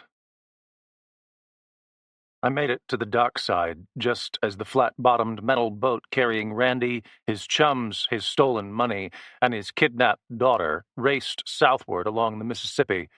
The vessel was 20 feet long and printed with the logo of the Louisiana Department of Wildlife and Fisheries, no doubt stolen from a fleet of rescue vessels trailered to the city after the storm, and now carrying Autumn Mercer away into permanent doom. I slid to a stop along the dockside, heaving for air as the boat roared downstream. A syrupy field of mucky water lapped right up to the edges of the wooden planks, and in the dim light, the flat-bottomed boat was already growing hazy at 100 yards, but it was still in range. I raised the M4 and focused not on the human occupants of the boat, but on the outboard engine. It was large and black, covered in a plastic shroud, shrieking as it shoved the boat ahead at 30 or 40 miles per hour. The front sight post fell over it. The world faded out. The trigger reached the breaking point under gradual pressure. I squeezed. The rifle cracked, spitting a single bullet across the churning water and smacking into the engine shroud. I knew I hit it because a section of plastic exploded into the air, but the boat churned onward, and when I pressed the trigger again, nothing happened. I rotated the weapon and checked the chamber. It was locked back over an empty magazine, bone dry. I hadn't brought a spare from Guidry's chest rig. I hadn't even seen any. My heart pounded, and I slung the rifle down, my gaze snapping quickly to either extremity of the dock. A giant paddle wheeler was tied off just upstream, its porches and railings smashed by Nadia's wrath, 2 fins missing from the paddle. There was a little tugboat farther on, chained to a pylon, much too slow to be useful. Then I saw the fishing boat. Or maybe it was a dockside utility craft. Whatever it was only about 14 feet in length, and it was tied up at the very end of the pier, muddy and heavily worn, with a sun-bleached plastic housing encasing an exhausted 2-stroke motor. Another survivor of the storm, I couldn't imagine that it had weathered Nadia tied to this dock, but it had clearly been abandoned here for a lack of utility. It looked ready to sink, ready to just fade beneath the muddy surface, there to become a home for 6-foot catfish. But it was my only option. I sprinted to the end of the pier and jumped directly behind the boat's console, already digging for my Victorinox. The abused blade slashed through the bowline, freeing the craft. 2 inches of water sloshed over the floor as I hurried to the console, unconcerned about whether it was runoff water from the pier or whether the boat was actively leaking. I didn't have time to wonder. As the little craft was dragged by the current away from shore, I dropped to my knees beneath the console and stared up at a mass of tangled control wires. The boat was old, much older than I was. It had been rigged and repaired a dozen times by a dozen different mechanics, probably none of them certified for the work. I located the wires running out of the back side of the ignition switch and used the knife to cut them free. Then I was biting off insulation, tearing it free with my teeth, twisting wires together and muttering to myself, "Come on, baby, come on." The motor turned over. A rough, angry sound, like a bear roused too early from hibernation. I broke the wires and pressed them again, providing a surge of electricity to the ejecting starter. It whined again, and the motor turned over. I grabbed the throttle handle and rocked it backwards and forwards, adding fuel to the carb. I hit the wires again. The motor surged to life with a blast of putrid smoke. I abandoned the wires and pulled myself up by the steering wheel, rocking the throttle handle back to neutral, locking it into gear and ramming it forward. The propeller caught. The 2-stroke howled. Then the bow of the little boat rose lazily out of the water, and I spun the wheel southward. Water washed over my boots and ran into the stern as the motor gained momentum, RPMs rising. I raced back beneath the Crescent City connector bridges as the first hint of orange light highlighted the sky over my right shoulder. I could see, not well, but well enough. The dark water was easy to follow as I pushed the boat to maximum power and ascended to plane. I thought about the Louisiana coastline, miles south of New Orleans. It was a long, long ways along the mighty Mississippi. 30 miles, maybe? 40? I really didn't know. I'd only ever seen it on a map. What I did know was that Randy and his crew were prepared, and I was not. They had staged the wildlife and fisheries boat and clearly had an escape route planned all the way to South America. I had no idea how much fuel was left in the tanks of my aged craft. I had no idea if it would make it round the next bend, or if they could move faster. I could only hope that the added weight of 4 bodies instead of 1, plus the bulk of all that stolen cash, made a difference. I reached the first turn of the river and pulled the wheel hard right, crossing as close to the washed-out bank as I dared. I passed commercial container ships lined up along either shore, left there to weather the storm. I swerved around floating debris, and I pointed eastward. I could see for nearly 2 miles. And I saw my quarry. Randy's boat raced ahead, engine planted deep in the water, bow stabbing toward the sky. It wasn't a very fast craft. It was designed to be stable, not quick, with plenty of room in the wide hull for what should have been a team of 8 sweaty rednecks. Even with only 3 rednecks and a kid, however, the boat made a little less speed than my own craft. I could tell that the distance between us was shrinking, very slowly, only by inches at a time. But it was shrinking. 300 yards was collapsing steadily toward 250. A tinge of hope rushed through my chest. Then they saw me. I knew it, because one man pointed. It might have been Randy. I couldn't be sure in the dimness. I squinted, then plummeted to the floor as muzzle flash lit the horizon. It was another M4A1, and it spat bullets in a crazed spray upstream.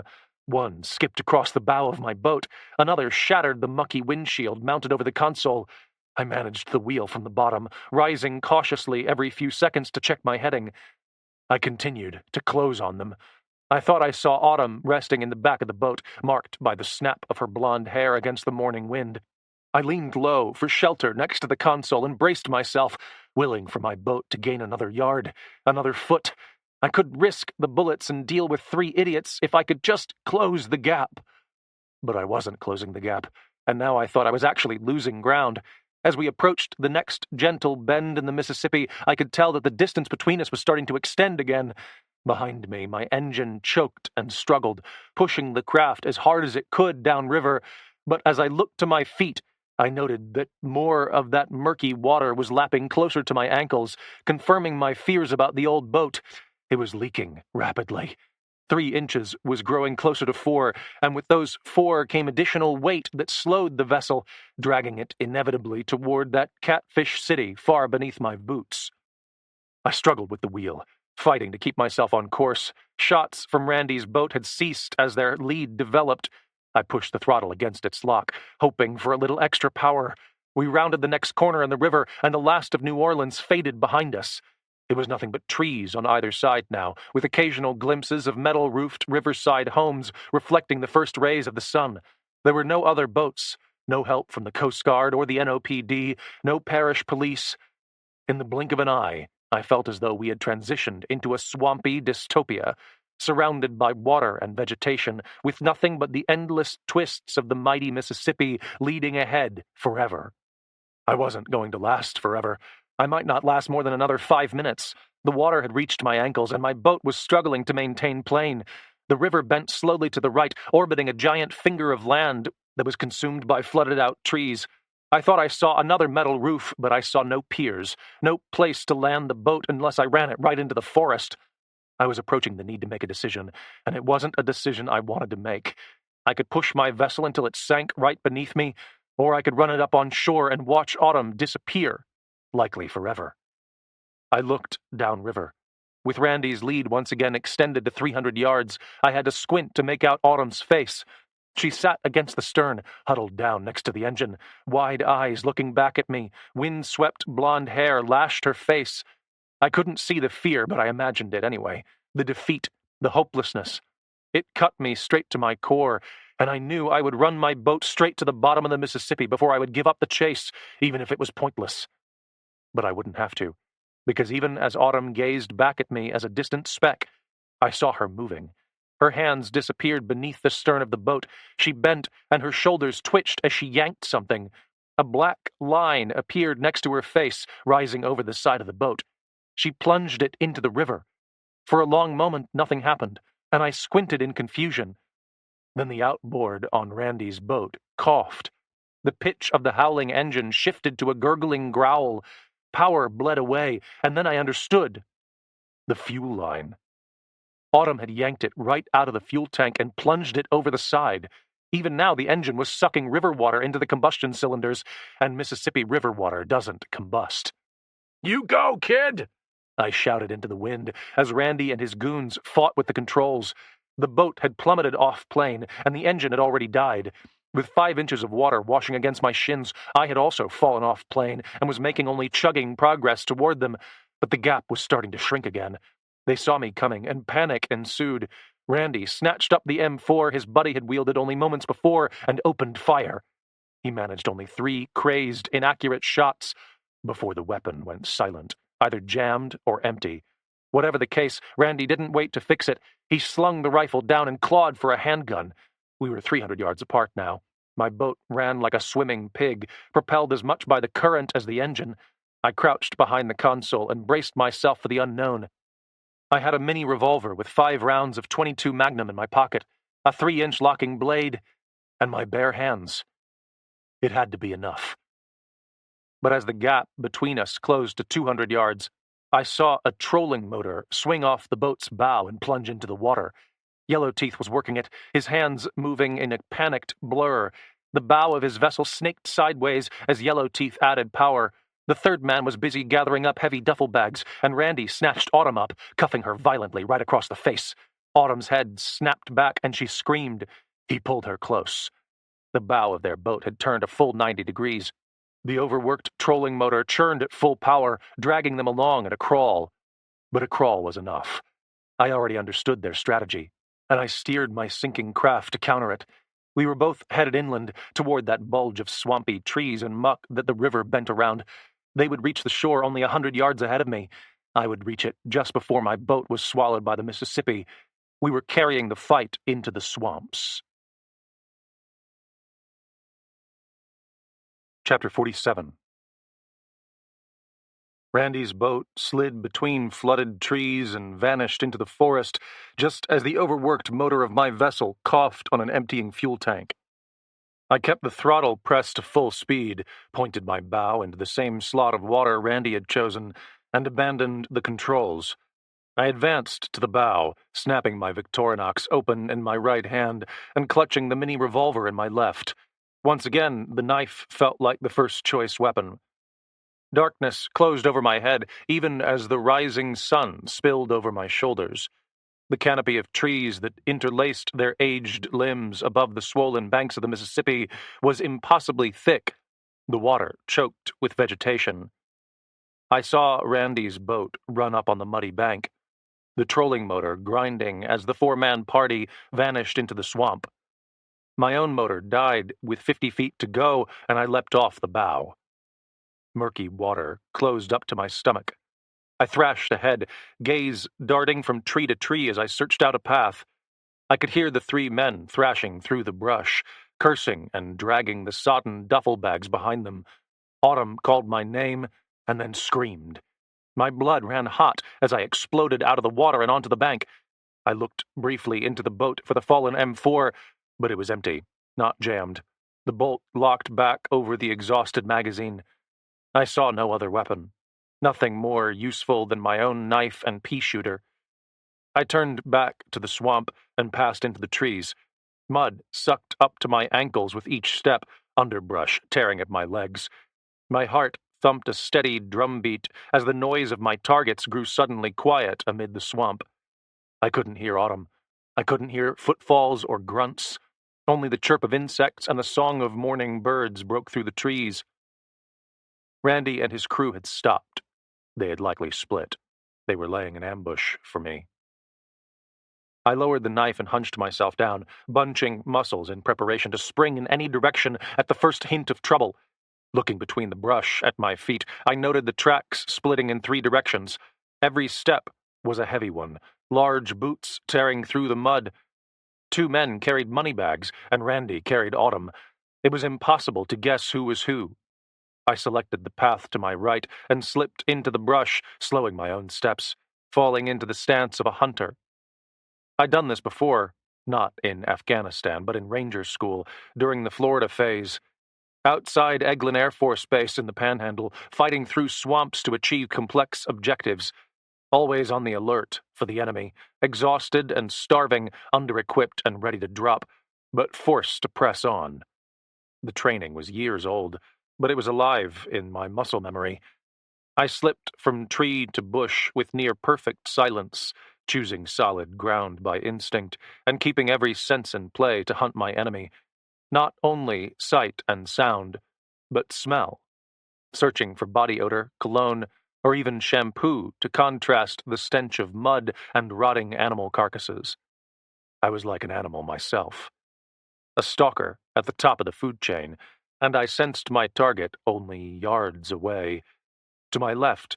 No, to my front left. Northeast on the compass face.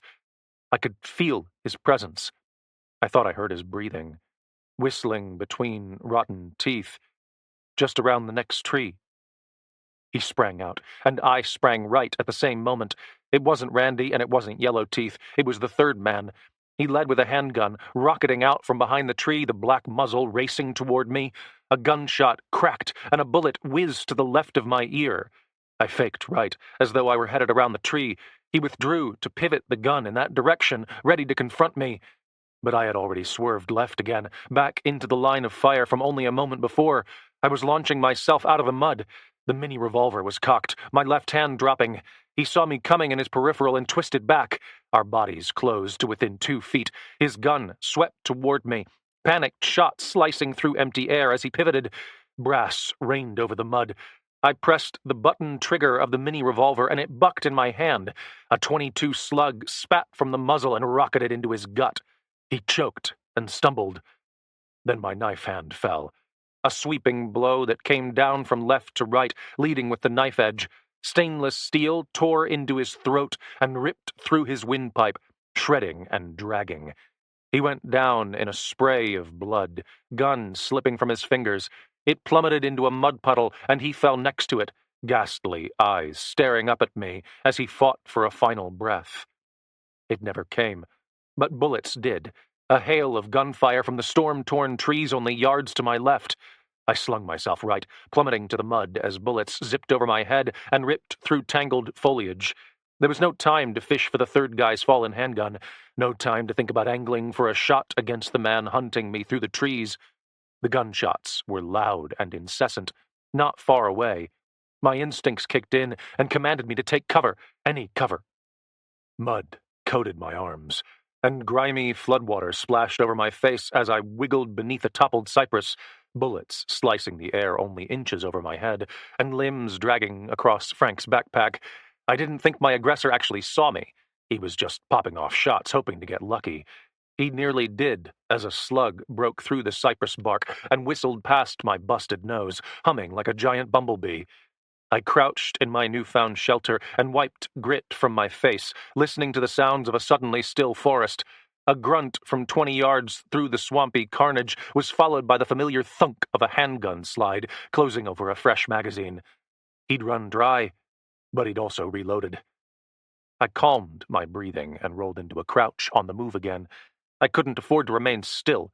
There were still 2 armed men scattered someplace amid the swamp, and I had to assume they were both moving, trying to encircle me. Not that these were tactical geniuses, but they were armed idiots, maybe just as dangerous. I returned to my feet, 10 yards behind the cypress, now tangled in a mass of vines and contorted foliage, floodwater running nearly to my knees. Head down, mini revolver and knife at the ready, I wove through the swamp as though it were an obstacle course. Sweat streamed down my back. My eyes burned, my head pounded.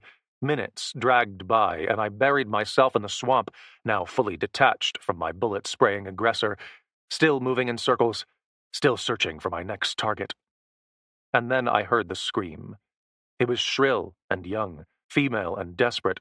A man grunted, and then Autumn called my name. "Mason!" The shout came from my left, maybe 50 yards away.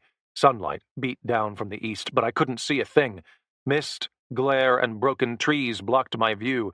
Autumn screamed again, then somebody crashed into the water like a falling log. "Get back here!" It was Randy. I pivoted toward his voice and clawed my way over another fallen tree, still sweeping my gaze left and right for any sign of Yellow Teeth. Landing in the muck beyond, I looked through a tangle of vines and finally saw her. A toppled oak tree had left a tangle of thick limbs, smashed and pressed together like a maze of wooden fangs. Randy clambered near the top of it, a handgun clasped in one fist, his filthy wife-beater tank top catching on the limbs as he fought to climb through. Autumn lay beneath him, resting on her stomach on my side of the tree, face and body encased in mud as she used both arms to drag herself through the filth, legs trailing behind her. She'd fallen, or maybe dragged herself, through the tree limbs, providing a momentary gap between herself and Randy. But her father was coming, only yards behind. He was too big to fit through the same gaps she could, but he was plenty strong enough to climb straight over. Autumn's progress was little better than a slithering crawl. Crystal blue eyes met mine, wide with panic and plea. Randy reached the top of the busted oak and scrambled to catch himself as one boot slipped. His gun hand was fouled up among the limbs. He hadn't even seen me yet. I raised the mini revolver and cocked the hammer. It made a little snap in the stillness, like a stick breaking, an inconsequential sound in that environment, yet Randy's primal instincts alerted him to the danger. His gaze locked with mine. My finger descended over the button trigger. Then Autumn screamed, "No! Don't shoot my daddy!" My brain stalled. Randy shouted. Indecision dragged the moment out into slow motion. Then Randy broke the status quo. His foot slipped again, and this time he lost his balance, and then he lost his grip on the tree. He plummeted head first between the limbs, crashing through that maze of razor oak shards like an animal falling into a trap. He shrieked as wood shredded flesh and clothing, and I lowered the gun. The hammer came down with an easy flex of my thumb. I tore through the vines, looking over both shoulders for any sign of Yellow Teeth. I couldn't see him. I could only hear Randy screaming. I reached Autumn and scooped her up. Tears streamed down her face as she choked and shook. "Don't kill him, Mason! Please don't kill him!" "I'm not going to kill him," I promised. "Come on." I turned back into the vines, leaning low and enveloping her skinny little body in my arms as best I could, just in case Yellow Teeth reappeared. We made it 60 or 70 yards through the swamp carnage before the hair stood up on the back of my neck. I could feel it in my spine. It had been far too long since I'd last seen Yellow Teeth. The gang leader had gone quiet, and I knew that could only mean one of two things. Either he had split, taking the money bags and crashing his way to freedom, or else he was stalking me, biding his time, waiting for a kill shot as I fought to bring Autumn to safety. I couldn't bet on the first option. I had to plan for the second. Reaching a small clearing, floodwater rose to my knees as I sloshed toward a cypress tree that had survived Nadia's wrath. It was bent, battered by the abuse of the wind, its limbs trailing close to the water, but it was still standing, offering refuge from the morass of vines, debris, and mud. I reached the tree and lifted Autumn up. "Grab a branch," I hissed. She obliged, and I helped to heave her onto a thick tree limb about 5 feet off the water. Autumn didn't stop there, heaving her body up with those skinny little arms, strengthened by years of pushing herself around in that wheelchair. She grunted and stretched, eventually reaching a sheltered spot 6 or 8 feet above my head, where she could straddle another limb without fear of toppling off. She clutched the mucky teddy close to her chest, eyes still streaming with tears. I lifted a finger to my lips, and Autumn nodded once. Then I turned back to the trees. The hair on my neck was standing up again. I could feel the danger like electricity in the air. Yellow Teeth hadn't fled the swamp. He was still out there, and he was hunting me. Chapter 48.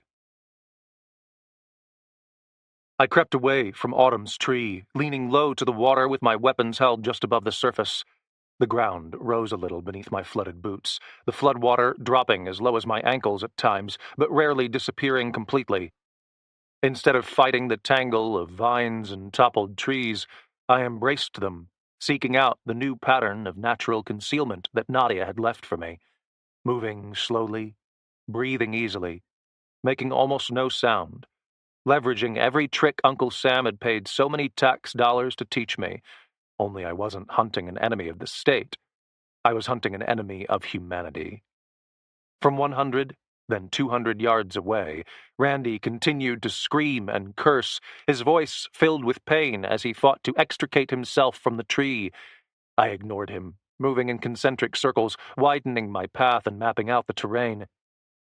I found my first kill lying on the ground with his wide eyes frozen skyward in a death grimace. Blood stained the shallow water around him, but when I dipped my hand into the muck, I couldn't find his fallen pistol. There were fresh boot prints in a high spot of mud a few yards away, too large to be my own. Yellowteeth had been there. I bent under the concealment of a tangled bush and traced his trail as it vanished back into a pool of water. The trail curved. He was moving in circles also, the depth of his boot prints significantly deeper near the toes as opposed to the heels. He was walking on the balls of his feet, gliding along. Yellowteeth knew something about stalking also. I found the money bags next, hidden beneath the brush. 2 giant duffels, bulging with invisible contents. Instead of approaching, I merely inspected from 20 yards away, then moved on. The bags might be the bait in the trap. I didn't want the money. Water rose to my waist as I proceeded through the swamp, ducking beneath a toppled tree and keeping my gaze always moving. I thought I was circling pretty near to the busted oak where Randy lay. His screams had subsided into agonized groans, carrying through the undergrowth like the misery of a wounded pig. But still, I hadn't found Yellowteeth. I'd lost his trail in the last expanse of floodwater. I couldn't smell anything but mud and my own sweat. Sunlight, bearing down from the east, cut through the tangled vines and limbs, blinding me as I looked eastward. I squinted and tensed, sensing that another life form was close to hand. In the stomach-deep water, I felt a tremor, the hint of a ripple. And then I saw it. 2 reptilian eyes gleamed just above the waterline, hardened green-black skin breaking the surface as bright white teeth flashed, and the mouth lunged at me. A maddened dump of adrenaline engulfed my system, overwhelming my brain and galvanizing my muscles. I threw myself sideways as the gator burst through the water, mouth snapping closed only inches beyond my arm. He was huge, 8 or 10 feet in length, rising out of the mire with a lunge. His body landed with an explosion of mucky water that rained over my head. Tail snapping, body twisting, he vanished beneath the surface. I ran, boots digging into the mud, mind blinded with sudden panic. It was a fear I'd never experienced. Worse than being hunted through desolate mountains by bloodthirsty Taliban. Worse than kidnap or near drowning or being jumped by thugs with baseball bats. This was an animal. It was primal. It was man against his longest and most hated enemy, nature itself. Muck closed around my legs, and I hurtled toward a patch of high ground 10 feet away, marked by another battered cypress tree and a field of broken limbs. Somewhere beneath the surface, the alligator's tail brushed my leg as he turned. He was pivoting beneath the surface, flexing through the water, starved by Nadia's displacement of marine life and small animals, eager for red meat. Even now, clawing toward me, maybe only an instant from tearing my leg off. I hurtled toward an island of high ground, water dropping from stomach level to shin level in mere feet. On raw instinct, I abandoned my slogging run and launched myself ahead, bunching my leg muscles and hurtling myself forward. It was the right move. Only inches behind my boots, the gator once more erupted from the water, jaws snapping like a rifle crack as I tumbled into the mud.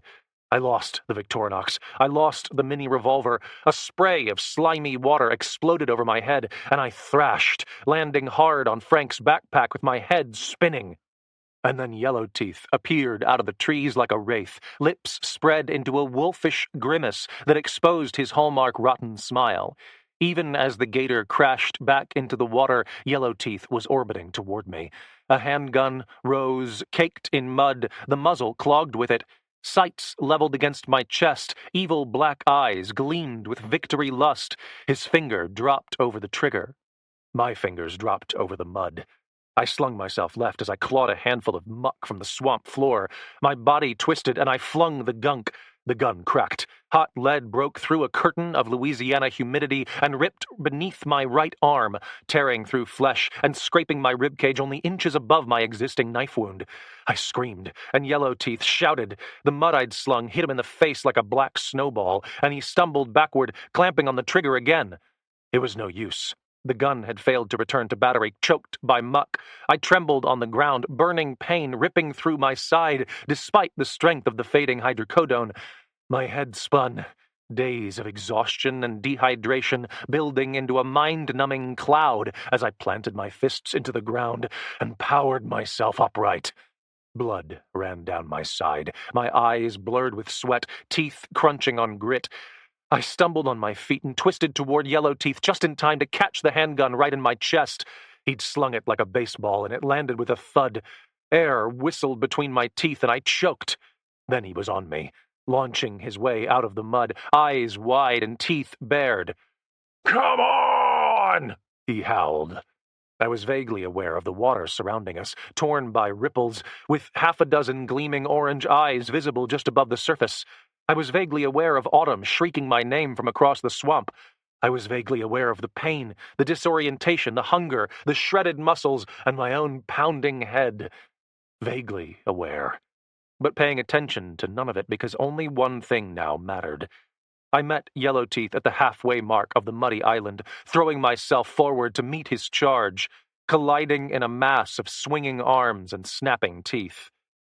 It wasn't martial arts. It wasn't even a street fight. This was pure animal carnage, the basest of all mortal combat. A no-holds-barred contest for survival. We both hit the ground, and pain erupted through my arm as he bit me like a dog, rotten teeth sinking in deep and ripping with harsh jerks of his heavy head. I thrashed, driving my right fist into his ribcage again and again, kneeing him in the stomach, rolling on top and jerking my arm loose of his head, conscious of the tearing of skin and flesh. His face appeared as a sickened, bloody bullseye, mouth spread into a grin, eyes alight with hatred. I got in a hit hard enough to shatter teeth, then his back arched, and he threw me off. I landed at the edge of the island, my head smacking rock and sending stars bursting across my brain. The trees overhead swirled. The brightening Louisiana sky faded into a dark tunnel. Autumn screamed my name again, crying for me to help. I gasped for breath, suddenly unable to move, numb, dazed, blood streaming from a gunshot side and a torn arm. Yellowteeth hauled himself upright, howling like an animal. He turned toward me, bending to scoop something off the ground. It was red and shiny metal, coated in mud, but reflecting a little of the sunrise. It was my Victorinox. Yellowteeth flipped the knife point downward and spat blood. He stalked toward me, boots slogging, stumbling a little, but coming. "You've been a thorn in my side, boy," he growled. "Now I'm gonna gut you like I should have done the first day we met." I gasped for air. I struggled to get up, driving one elbow into the mud. Yellowteeth reached me and planted a boot in my sternum, driving me back into the swamp. The Victorinox glimmered over my head. But something else glimmered to my left. I saw it only inches from my fingers, sticking out of the mud, a baby rosewood grip, a tiny hammer. Yellowteeth's weight crushed down through his leg, and the air left my lungs. I choked. He bent down, grinning at me, blood dropping from his lips and splashing on my neck. He grabbed my chin and yanked my face around, fingers digging into my flesh. He aimed the Victorinox for my exposed windpipe. And then I reached the revolver. Fingers closed around that baby grip. My thumb drew back the hammer with a snap of a metallic twig. Yellowteeth heard it, and his gaze darted right. I swung the gun in. I pivoted the muzzle toward his gut. I snatched the button trigger. Flame and mud erupted from the muzzle at the behest of a .22 Magnum slug. It zipped through his wife-beater tank top and raced into his intestines, so fast and sudden he didn't even react. But I didn't stop shooting. The hammer snapped back. The button trigger broke, again and again. The last 3 rounds of Frank Miller's backup piece shredded Yellowteeth's stomach like individual pellets of buckshot. He choked, and the knife slipped from his hand. It landed point first in the mud next to me. He toppled sideways. I dropped the pistol and took the knife, twisting to follow him. He landed in the mud. I landed next to him. And the knife landed in his heart, all the way up to the hilt. Yellowteeth gasped once, and his mouth fell open. Then he was simply gone. I pulled the knife free and slouched over him, still gasping to regain my breath. From the swampy waters all around me, those orange eyes stared unblinkingly, fixated on the carcass. Then Autumn screamed again. I looked through the trees toward the sound, back toward the cypress where I'd left her. As I blinked away the sweat, I thought I saw the busted oak tree where I'd last seen Randy. He wasn't there any longer, but I heard him shout, "Get down from there, girl!" I heaved myself upright, still clinging to the knife. Dizziness overwhelmed my skull as I staggered away from Yellowteeth's body, abandoning it without a second look. I kept to the high ground and used the passing vines to steady myself, fighting through a tangle of uprooted trees, listening as heavy tails dragged through the mud. Reptilian feet propelled thorny bodies onto the high ground, and then razor-sharp teeth sank into lifeless flesh. "I'm coming!" My voice was hoarse and barely audible. I sloshed through ankle-deep water and nearly fell over a rotting log. Autumn called again. But she wasn't calling to me. She was calling to Randy, her panicked voice cutting through the swamp. "No, Daddy, don't! There's a gate!" Autumn's voice was overpowered by a sudden, inhuman scream. I burst through the trees to the edge of the floodwater where I'd left Autumn. She was still up in the tree, still straddling that limb where I'd left her. But the inhuman scream wasn't hers. It was Randy's. He'd made it halfway to the tree before the gator struck. It got him by the leg, and even now the two of them were thrashing through the muck. Randy appeared for an instant in a pool of blackish crimson water, eyes wide and panicked, one hand reaching for the tree. Then the second gator appeared, and the third. He disappeared beneath the surface, and I lunged ahead. The Victorinox slid into my pocket, and I crashed through the water to the base of Autumn's tree. I grabbed the lowest limb and hauled myself up, pulling my legs free of the water just as more razor teeth snapped at my heels. I dragged myself upward, slouching against the trunk and reaching Autumn. She fell into my arms and buried her face into my chest, sobbing uncontrollably. I wrapped both arms around her skinny little body and clutched her tight. "Don't look," I whispered. "Just don't look." Chapter 49. I passed out in the cypress trees as the sun beat down, Autumn still clutched tight in my arms. It wasn't sleep, and it wasn't unconsciousness. My body simply shut off, overwhelmed by stress and physical torment, to the point where the only possible answer was to descend into blackness. Except it wasn't perfect blackness. It was more like a dreamscape. I saw myself in the tree from the third person, clinging to Autumn. I saw myself driving the knife into Yellowteeth's chest, chasing the gang up the river and disarming the bomb.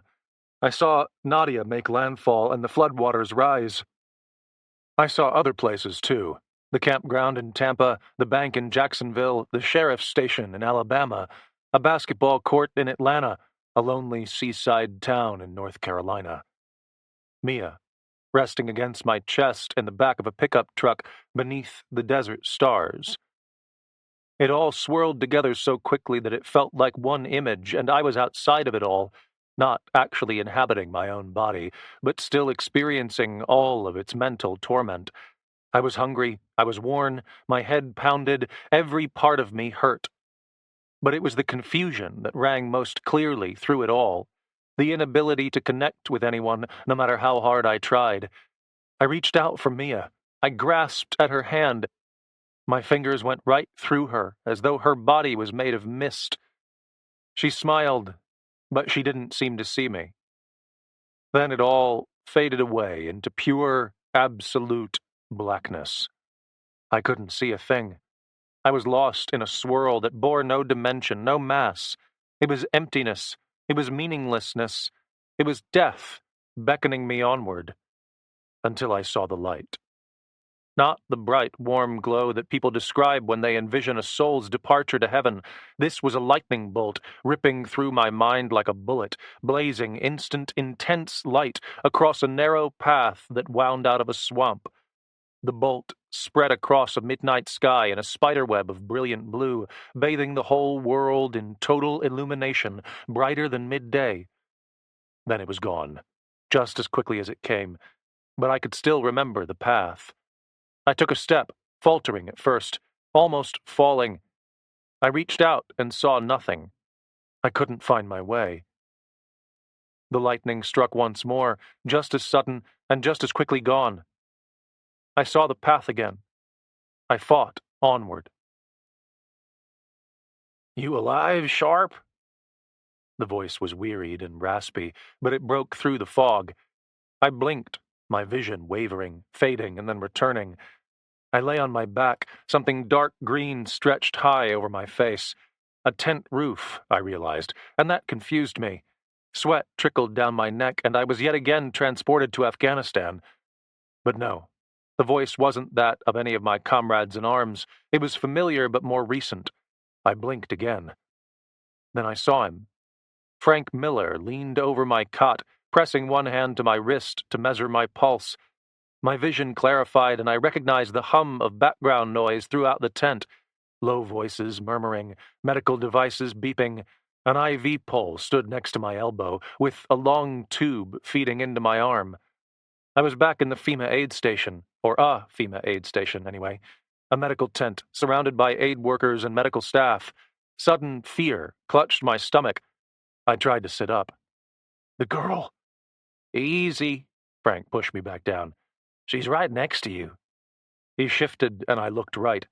Sure enough, Autumn lay on the cot alongside mine, her little body covered by a thin blanket, blonde hair brushed free of the mud, eyes closed as she slept, a bloody teddy still clutched to her chest. I let out a sigh I didn't know I was holding and collapsed into the pillow. I fought through the mental fog to identify my last memory and traced it to the swamp alongside the Mississippi River, the animal fight for survival, Yellow Teeth, Randy, the gators. How did you find us? I whispered. Frank grunted, smiling a little. He bent next to the bed and lifted a small black object from the floor. It was a police radio, a crack running through its screen, dirt clogging the holes of the microphone. Forget about this? He asked. I had forgotten about it completely, but then I remembered my original plan to radio Frank after snatching Autumn from Gallier Hall. It felt like a lifetime ago. The girl found it in the backpack after you crapped out, Frank said. I guess she figured out how to use it. Smart cookie. That brought the dimmest smile to my lips. I looked to Autumn again, and the smile softened. I nodded once. Yeah, smart cookie. Then I thought of the swamp again and the 3 bodies I'd left there. My stomach tensed, and I swept my gaze around the tent. I didn't see any cops. There were no handcuffs binding me to the bed. What else did they find? I asked. Frank cocked an eyebrow. They didn't find the gun I lent you, if that's what you're asking. I don't suppose you've got it hidden somewhere. I shook my head. Don't think you want it back, honestly. Figured as much. They did find a body. Body? I tried not to emphasize the singularity of my question. Yep, one body torn to shreds. I guess the gators were hungry. They didn't eat the money, though. Nearly $4 million, all in cash. A small shake of his head. Heck of a thing. I could see in Frank's eyes that he didn't believe the simplicity of the scene for a second. As a veteran cop with years of investigation under his belt, why should he? He knew how to read between the lines. But as a veteran cop with years of investigation under his belt, he also knew when not to. Thank you, Frank. The old man patted my arm and stood with a tired sigh. I'll find you something to eat. Don't go nowhere. He laughed at his own joke as he departed, leaving Autumn and me alone in the steamy hospital tent. Reaching across the gap between our beds, I stuck my thick, dirty fingers through her small, skinny ones. Her hand was warm. Autumn's eyes blinked open, blurry blue locking on me. The vaguest hint of a smile, albeit a very sad one, crossed her lips. She squeezed my hand. Then we both closed our eyes and faded back into the black, hands still clasped together. Chapter 50. Frank Miller might have been content to leave questions unanswered, but the distinguished Officer Broussard of the New Orleans PD was not so gracious. He had all kinds of questions, most of them of an indignant flavor, and even went so far as to have a detective join him for our 4-way interview that included Autumn. We sat at a metal table in one of the FEMA camps, shoveling down mediocre food, while Broussard drilled us with questions, and the detective just tried to stay awake. I knew from the start that the investigation would never lead anywhere. I'd wrecked 2 gangbangers in the 7th Ward and scared off 2 more, but the old lady those thugs were harassing had already testified on my behalf, confirming a justifiable act of violence. There were 2 other eyewitnesses from a house across the street who corroborated her story. The guys I'd pounded were known New Orleans gang members with rap sheets a yard long. It was a simple story. Broussard pivoted next to the bomb. He was most curious about how I knew about it and why I hadn't called the police. Both were stupid questions. There was no way to call the police with all the phone towers knocked out, and I knew about the bomb for the same reason I'd come to New Orleans in the first place. I was here to recover my niece, Autumn, who had been kidnapped. There were cops in Mobile and Mississippi who could back up that story. I hadn't planted the bomb, but I had disabled it, so what was the problem? Lastly came the issue of the gunfight outside the reserve bank, where eyewitnesses only testified to my assistance of local law enforcement and the National Guard, and the final confrontation with Randy and his gang on the banks of the Mississippi. But by the time Broussard reached that subject, he'd already lost his colleague. The detective breathed a curse and shoved his chair back. "Good grief, Broussard, there's nothing here. I've got actual work to do." The detective stomped off, but Broussard remained seated. He narrowed his eyes and focused on Autumn. She was picking at a pudding snack pack. Her eyes were still bloodshot, her head hunched, the bloody teddy held beneath one arm. "He's your uncle?" Broussard demanded. Autumn simply nodded. "Can you prove that?" Autumn wrinkled her nose. "Do you want a genetic test?" That brought a flush to Broussard's cheeks. He stood, draining his coffee and crumpling the paper cup. He gave me a long stare, then leaned over the table. "One final question." I waited. "How did you escape that day in the 7th Ward? I cuffed you myself." I indulged in the hint of a smile, unable to deny myself the enjoyment of watching the frustration boiling beneath his taut face. I shrugged. "Guess I'm just slippery like that." The flush darkened, and Broussard stomped off, leaving us to our meal. Autumn set her pudding cup down and licked her lips. She watched the cop disappear into the crowd of sweaty survivors, then turned to me. "Slippery like that?" There was a knowing tone in her voice. "Some enigmas defy computation." That brought her own hint of a smile. She shook her head. "Not for me, they don't." She looked back to her plate, poking the last of her mac and cheese with a spoon, but not really seeing it. Her eyes watered. She blinked hard. I wrapped an arm around her shoulders and squeezed. "Come on, kid," I whispered. "Let's get you out of here." Chapter 51. Getting back to Hattiesburg was easier said than done, but we managed it eventually. Traveling as a muddy duo, we secured passage aboard a fuel truck headed north to Birmingham. The independent trucker was making a small fortune transporting diesel fuel for FEMA's generators, but he was an old salt with an easygoing mentality. The truck was a day cab, forcing Autumn to ride on the floor behind the giant gear shifter.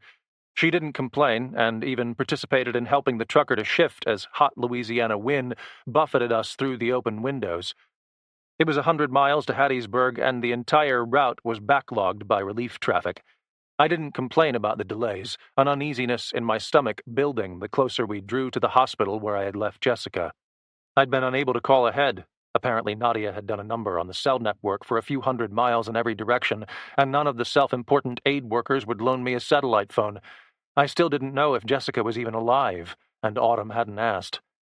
I didn't want to contemplate the possibility of arriving on scene with a fatherless, traumatized child, only to learn that her mother had also passed into the great unknown. It was easier not to think about. To just take the next step and hope for the best. The trucker was kind enough to take us off the highway and right up to the hospital, squealing to a stop near the main entrance. He tipped his dirty ball cap to me, wishing me good luck. Then he extended a hand to Autumn, thanking her for a job well done. "You got a future on the open road, missy. Ain't no doubt." Autumn ignored the proffered handshake, extending both arms to wrap his stomach in a hug instead. The guy stiffened, caught off guard. Then he patted her back, eyes misting over. All right now, truckers don't hug." Autumn giggled and gave him another squeeze. Then she turned her arms to me, and I carried her out of the truck on my back. As we entered the hospital, I turned toward the lineup of wheelchairs waiting just inside, but Autumn clung on to my shoulders. Can you carry me?" I nodded, and we headed through the doors to the main nurse's station, where I inquired about Jessica. I had planned to leave Autumn in her wheelchair while I made the request. I wanted to know ahead of time if the worst had happened so that I could break the news to her softly, but I knew that wasn't what I would have wanted if I were in her shoes. Autumn had certainly earned a little adult respect. "Jessica Waverly?" the nurse questioned. "That's right." "And you are?" "Mason Sharp and Autumn Mercer. Autumn is her daughter." The woman swept her gaze over our filthy and disheveled appearance, then went to work on her computer. She squinted, face contorting in focus. My stomach tightened, and Autumn's arms tightened around my chest along with it. We both held our breath. Then the woman looked up. "Wait, are you the missing girl?" Autumn nodded. "That's right." A beaming grin, bright as the morning sun, stretched across the woman's face. She bolted upright. "Don't go anywhere." She disappeared through a doorway, leaving us standing awkwardly in the lobby for a few minutes. I shifted my weight from one leg to the other, trying to ignore the throbbing in my ribcage or the pounding in my head. I was still taking the middleweight painkillers that FEMA medical staff had issued me, but I'd cut the dose in half of my own accord. I didn't want to risk addiction. The door burst open again, and the desk nurse returned. This time, however, she was accompanied by another nurse in wrinkled green scrubs, big cheeks stretched into a high-wattage grin. "Autumn?" My companion tensed around my shoulders. "Yes?" "Oh, Lord, child, praise Jesus!" The nurse exploded from behind the desk and wrapped us both in a suffocating hug. Autumn choked, and the woman released a little pressure. "Who are you?" The big nurse stepped back, still beaming. "I'm your mama's nurse, child." "Mama?" Autumn's voice wavered. The nurse nodded. "You want to see her?" Jessica Waverly lay in a hospital bed on the third floor, head half-shaved, stitches running across her scalp and down her neck, skin still purple and black with bruises. Her left leg wore a cast up to her thigh, and her right wrist wore a brace. But for all that, I'd never seen her look better. Her face erupted into an ear-to-ear smile as I carried Autumn into the room. Outside in the hallway, a commotion of cheering nurses were lost as I deposited Autumn onto the bed. Both mother and child were sobbing, wrapping each other in tight hugs, clinging on for dear life. Jessica rocked back in the bed, jerking her IV stand as tubes and wires tugged against the machines. She laughed, she cried. I stood awkwardly by and faded toward the wall, content to observe the happiness and bask in its glow. I'd been overheated for all of the past week, but I'd never felt quite this warm, not from the inside. "I was so worried about you," Jessica choked, still clutching her child. "Why do you stress me so?" "Me?" Autumn laughed. "Mama, I was worried about you." Another impassioned hug. Then Jessica finally released Autumn long enough to look at her. She wet a thumb with her tongue and scrubbed dirt from beneath the girl's eyes. She smiled and shook her head, tears still dripping from her cheeks. She pulled Autumn in for a hug again, and at last turned to me. Her eyes were so full of tears I could barely see the color of them, but I could see the deep gratitude. "Thank you," Jessica mouthed. I simply nodded, hands in my pockets. Then I turned for the door. Autumn must have heard my footsteps. Her head popped up, and she turned quickly. "Wait! Where are you going?" I looked over my shoulder and grinned. "Where do you think? I need a baby Ruth." Chapter 52. I ended up spending a week in Hattiesburg. The first item on my long agenda was to take a bus to Mobile to retrieve my truck and the locked box of cash that I kept hidden beneath the seat. Even though I'd been gone for multiple days without officially checking out, the greasy clerk at the desk hadn't towed my truck. It rested right where I'd left it, strewn with storm debris but generally unharmed. I thanked the man. I noted that much of his face had turned purple. He seemed eager to see me leave. Back in Hattiesburg, I checked into what should have been a cheap hotel, but of course I had to pay the hurricane rate. Then I returned to the hospital to check on Jessica, check on Autumn, and finally, to check up on myself. The emergency room doctor had a few salty remarks about Frank's stitching work on my ribcage, but the FEMA medical staff had done a good job on the bullet graze across my ribcage and the bite marks in my arm. He was impressed. He prescribed antibiotics, which I accepted, and opioid painkillers, which I refused. I asked him about my busted nose, and he simply laughed. Not the first time, is it? In truth, it was only the second time I'd ever broken my nose, but after the first time, I had denied surgery in favor of saving a few grand, and simply had my nose reset. The second bust was worse than the first, and it had been days since it occurred. The pain was so constant I'd simply tuned it out. You need surgery, the doctor pronounced. The sooner the better, if you'd like to smell any roses. Can't you just reset it? Another laugh. What's left to reset? I took the antibiotics and left the snarky physician to his rounds, resolving to make my own decisions about surgery. For the next several days, I just wanted to not think about anything. I wanted to sleep. I wanted to enjoy lots of good air conditioning and lots of hot food. I wanted to make sure that Jessica and Autumn were well taken care of.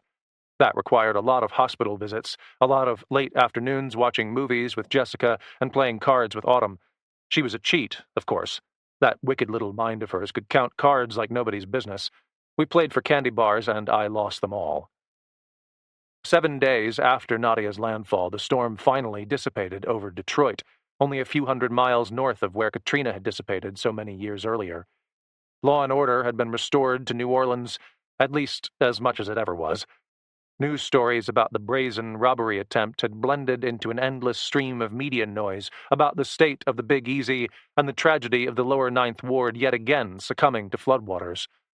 No mention was made of trash cans full of dynamite found on the London Avenue Canal levee wall, but I did get to see Frank again. He appeared on Claiborne Avenue, dressed in boots and jeans with big leather work gloves. In the backdrop, his home was visible, a dirty brown water line encircling the roof where the floodwaters had settled before eventually being drained away. The reporter asked him what his plan was. Frank stared into the camera a long time, looking very tired. Then he simply shrugged. Rebuild. I watched him trudge off toward his house, a trash bag in one hand, as he collected debris, and a part of me wanted to head back south and help him. Maybe pick up a hammer and drive a few nails. I figured the extra muscle couldn't hurt. And yet, in a deeper way, I knew I couldn't. Not because I was afraid of the work or had any better place to be, but simply because I knew what it was like to lose everything. To watch your life disintegrate right before your eyes, leaving you with nothing but a trash bag and a heap of rubble. You appreciate the help. You respect the good intentions. But more than anything, you just want to be left alone. Or maybe that was just me. Across the hospital lobby, a bell dinged, and I looked up to see stainless steel elevator doors rolling open. Jessica appeared, walking with the aid of a crutch, trailing Autumn in her wheelchair. It wasn't a hospital wheelchair, it was a brand new folding model, dressed out in deep purple with white wheels. I'd found it at a big box store while shopping for groceries, and it seemed like something Autumn would appreciate. I hadn't been wrong. The kid beamed as she rumbled along, propelled by a nurse, a freshly steam-cleaned teddy clutched close to her skinny little body. The teddy still bore some dull bloodstains if you looked closely. Likely it always would. But it was so good to see Autumn smile. Who would notice? Outside, Jessica's beat-up old station wagon waited, loaded down with all her things. I'd filled the tank and messed around with the carburetor until it ran a little more smoothly. I wasn't sure if I would get them all the way to San Francisco, but if there was one thing I knew about Jessica and Autumn, I knew they were women who would find a way. Autumn gave me a huge hug while Jessica helped the nurse load the wheelchair into the back of the car. Skinny arms encircled my neck and pulled me tight, failing to let me go even as the moments stacked. I felt a quake in her spine and heard a sniff. When I pushed her away, I found tears draining down her cheeks, eyes laced with red. She sat in the passenger seat of the station wagon, legs hanging out, shoulders slumped, never looking more pitiful. Hey, I said. What's this? This doesn't compute. It was a weak joke, and it didn't earn a smile. Autumn's gaze simply dropped. Scared of California? I asked. A little shrug. Extending one finger, I propped her chin up until our eyes met again. Her nose trembled. I smiled. You're going to do great things, Autumn. I'm going to see your name in the newspaper one day. That brought a sarcastic smile. Nobody reads newspapers. I do. Sometimes. You would. Hey. A little giggle. Her face dropped again. I knew what she was thinking, but I couldn't bring myself to voice it. The hot weight in my own stomach was too heavy, too dominant. Will I see you again? Autumn whispered. My own eyes stung. My throat constricted. I pulled her into another hug and squeezed harder than I had before, clenching my eyes shut before anything slipped out. Bet on it, I whispered. Then I let her go, and the brave face of the kid who had endured kidnap, a hurricane, and near death returned. She smiled, and I flipped a candy bar out of my pocket. One for the road, computer brain. Behind the car, I found Jessica leaning on her crutch, struggling with a lighter, a cigarette dangling from her lips. She couldn't get a flame, so I dug into my pocket for the camp matches and obliged. As smoke clouded around her head, a security guard called for her to move to the smoking zone. She waved him off, and we both proceeded a few paces from the door, me moving a little stiffly, and Jessica working the crutch like a seasoned pro. I wondered if it was the first time Randy Weaver had broken her leg. Likely not. But it would be the last. Jessica's hand trembled as she smoked. Her eyes looked a little haunted, her hair swept over to conceal the shaved part of her scalp where all the stitches were. She wouldn't face me. You really should quit that, I said, just to say something. Jessica snorted and tugged on the smoke, gazing off across the parking lot. Then she nodded slowly and dropped the cigarette, stamping it out with her good leg. Maybe I'll try, she said. Then she faced me, lips pursed, looking like she might cry, or she might curse, or she might just turn around and crutch walk her way back to the car without another word. She did none of the above. She simply spoke calmly, voice wavering just a little. Look, I know it's forward, but I spent too much of my life biting my tongue and regretting it, so I'm just going to say it. I pocketed my hands, waiting. I had a pretty good idea what she was about to say. I had no idea what to say in return. You should come with us. I looked away, inhaling slowly and measuring my thoughts. Out of the corner of my eye, I saw Jessica flush. I just mean, as a friend, you should come with us. I looked back. Jessica was staring at me. Her lip trembled. Or not, as a friend, if you want. I wasn't sure what to say. I expected her to express an insecurity about being alone, not because she couldn't handle it, but because humans are made to associate. That's how we find our security. I even suspected that she might want me to tag along for a while. I never suspected the proposal of a deeper relationship. I wasn't sure what to do with it. Jessica, I started. She cut me off, holding up a hand. Forget the not a friend thing. I just think you're good for Autumn, okay? She needs a good man in her life. I mean, we get along, you and I. You ain't got a place to stay. I got a free place to stay. Now it was her turn to trail off, and the flush returned to her cheeks. Her hands began to tremble again, and she looked quickly away, reaching for her cigarette pack. Confound it. I put a hand on her arm, squeezing gently. Jessica wouldn't look up. I kept my voice low. You know something? Jessica's lips twitched. She mumbled. What? You're a good mom. Heavy blinking preceded an accepting nod. She fidgeted with the cigarette pack. Thank you for saying that. It's true. Autumn's lucky to have you. And you're right, she does need a good man in her life. Somebody to be what Randy always should have been, but it ain't you, Jessica sighed. At last, she looked up. There was sadness in her gaze, but no more tears. I shook my head gently. No, it isn't me.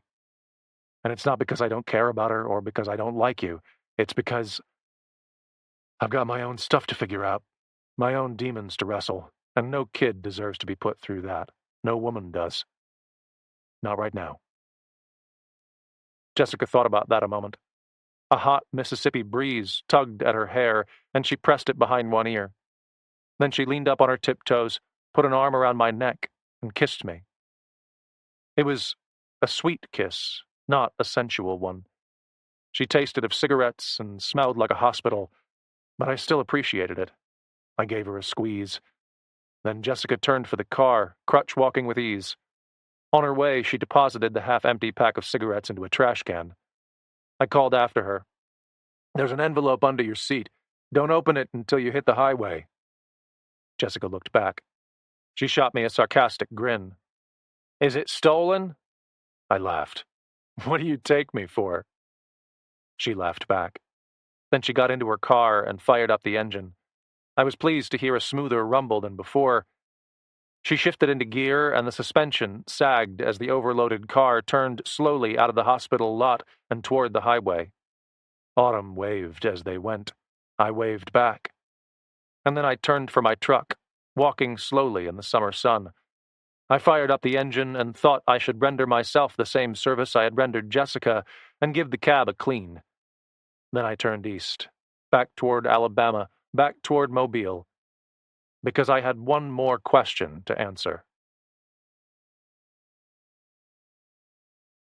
Chapter 53. The Cathedral Basilica of Immaculate Conception had weathered Nadia well. The columns outside the front entrance had sustained a little wind abrasion and would likely need to be repainted, but the structure was undamaged, and the square out front seemed oddly quiet, as all the FEMA tents and storm evacuees had already moved out. I stepped through the towering doors and into the cavernous sanctuary, walking slowly to avoid any heavy footfalls.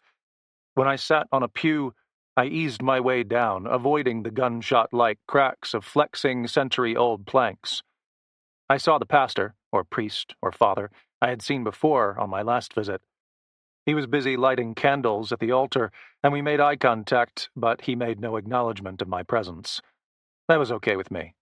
We were the only two people in the room, and the stillness was very calming. I bent my head and looked down at the small, leather-bound book in my hands. It was smoother than I remembered, and a few of the stains left by use and age had been polished out of the leather. When I opened the cover, I found the pages clean and mostly wrinkle-free, if a little stiff. The specialist who had originally brought me to Mobile had done a stellar job on Mia's Bible. You could still tell that it had sustained water damage if you looked carefully, but it was very readable. Just holding it brought comfort to my mind that was nearly strong enough to block out the ache of sore muscles, the sting of ribcage stitches, and the incessant burn of a busted nose. Almost. The priest left me for 20 minutes, taking his time with an impressive display of candles before he at last journeyed down the aisle to sit next to me. Neither of us spoke for a while, just admiring the glow of all the little lights, reflected off that high mural ceiling.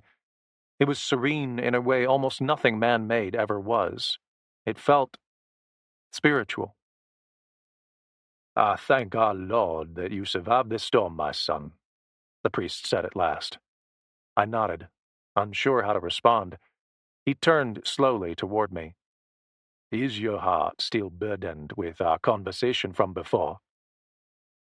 I remembered his gentle speech about talking donkeys, about trusting God, about waiting for a word, and I frowned. I trailed off, closed my mouth. He waited, once again undisturbed by the passage of time, like a boulder in a meadow. The grass bent around him beneath the wind, but he just remained. It was a welcoming presence. It made me feel like he wanted to hear me out. I faced him. "I experienced something I can't explain." A soft nod, but no comment. I rewound my mind back to the prior week, just before Nadia made landfall, that dark moment of absolute desperation, searching for Autumn, and then... "I needed to find someone," I said. "It was dark. I didn't know where to look. I was lost. The storm was coming." He cocked his head, still no comment. "And then there was lightning," I said. "The brightest, longest lightning I've ever seen, and I saw what I needed to see." I remembered the sudden, prolonged flash of blue, illuminating the overturned fake FEMA truck where I found the map marked with X's. The key that had opened the door, exactly what I needed, exactly when I needed it. The priest squinted. I wasn't sure if I'd been too vague or if he simply didn't understand the implications. I decided to clarify. "I'm told, well, I heard that hurricanes don't produce lightning. Something about the lack of vertical winds. But there was lightning, illuminating right what I needed to see." I trailed off. The priest's face stretched into a small smile. He leaned forward and put a hand on my arm, giving me a gentle squeeze. "Hurricanes don't produce lightning?" he asked. I wasn't sure if it was a rhetorical question. I said nothing, and he nodded once. "And donkeys don't talk." He gave my arm a pat, and then he stood, turning for the aisle. I stood with him, still confused, still somehow dissatisfied with his explanation. It wasn't as clean as I wanted. It wasn't as clear. Wait. The priest stopped. His aged hands traced the back of the next pew. He waited for my question. What does he want?" I asked. Again the old man smiled, as strong and steady as that boulder in the meadow. "He wants you to take the next step, my son. Just take the next step." You've been listening to Storm Surge by Logan Ryles, narrated by Andy Ingalls. Published by Quest Audiobooks, an imprint of W.F. Howes Limited. This recording is copyrighted by W.F. Howes Limited.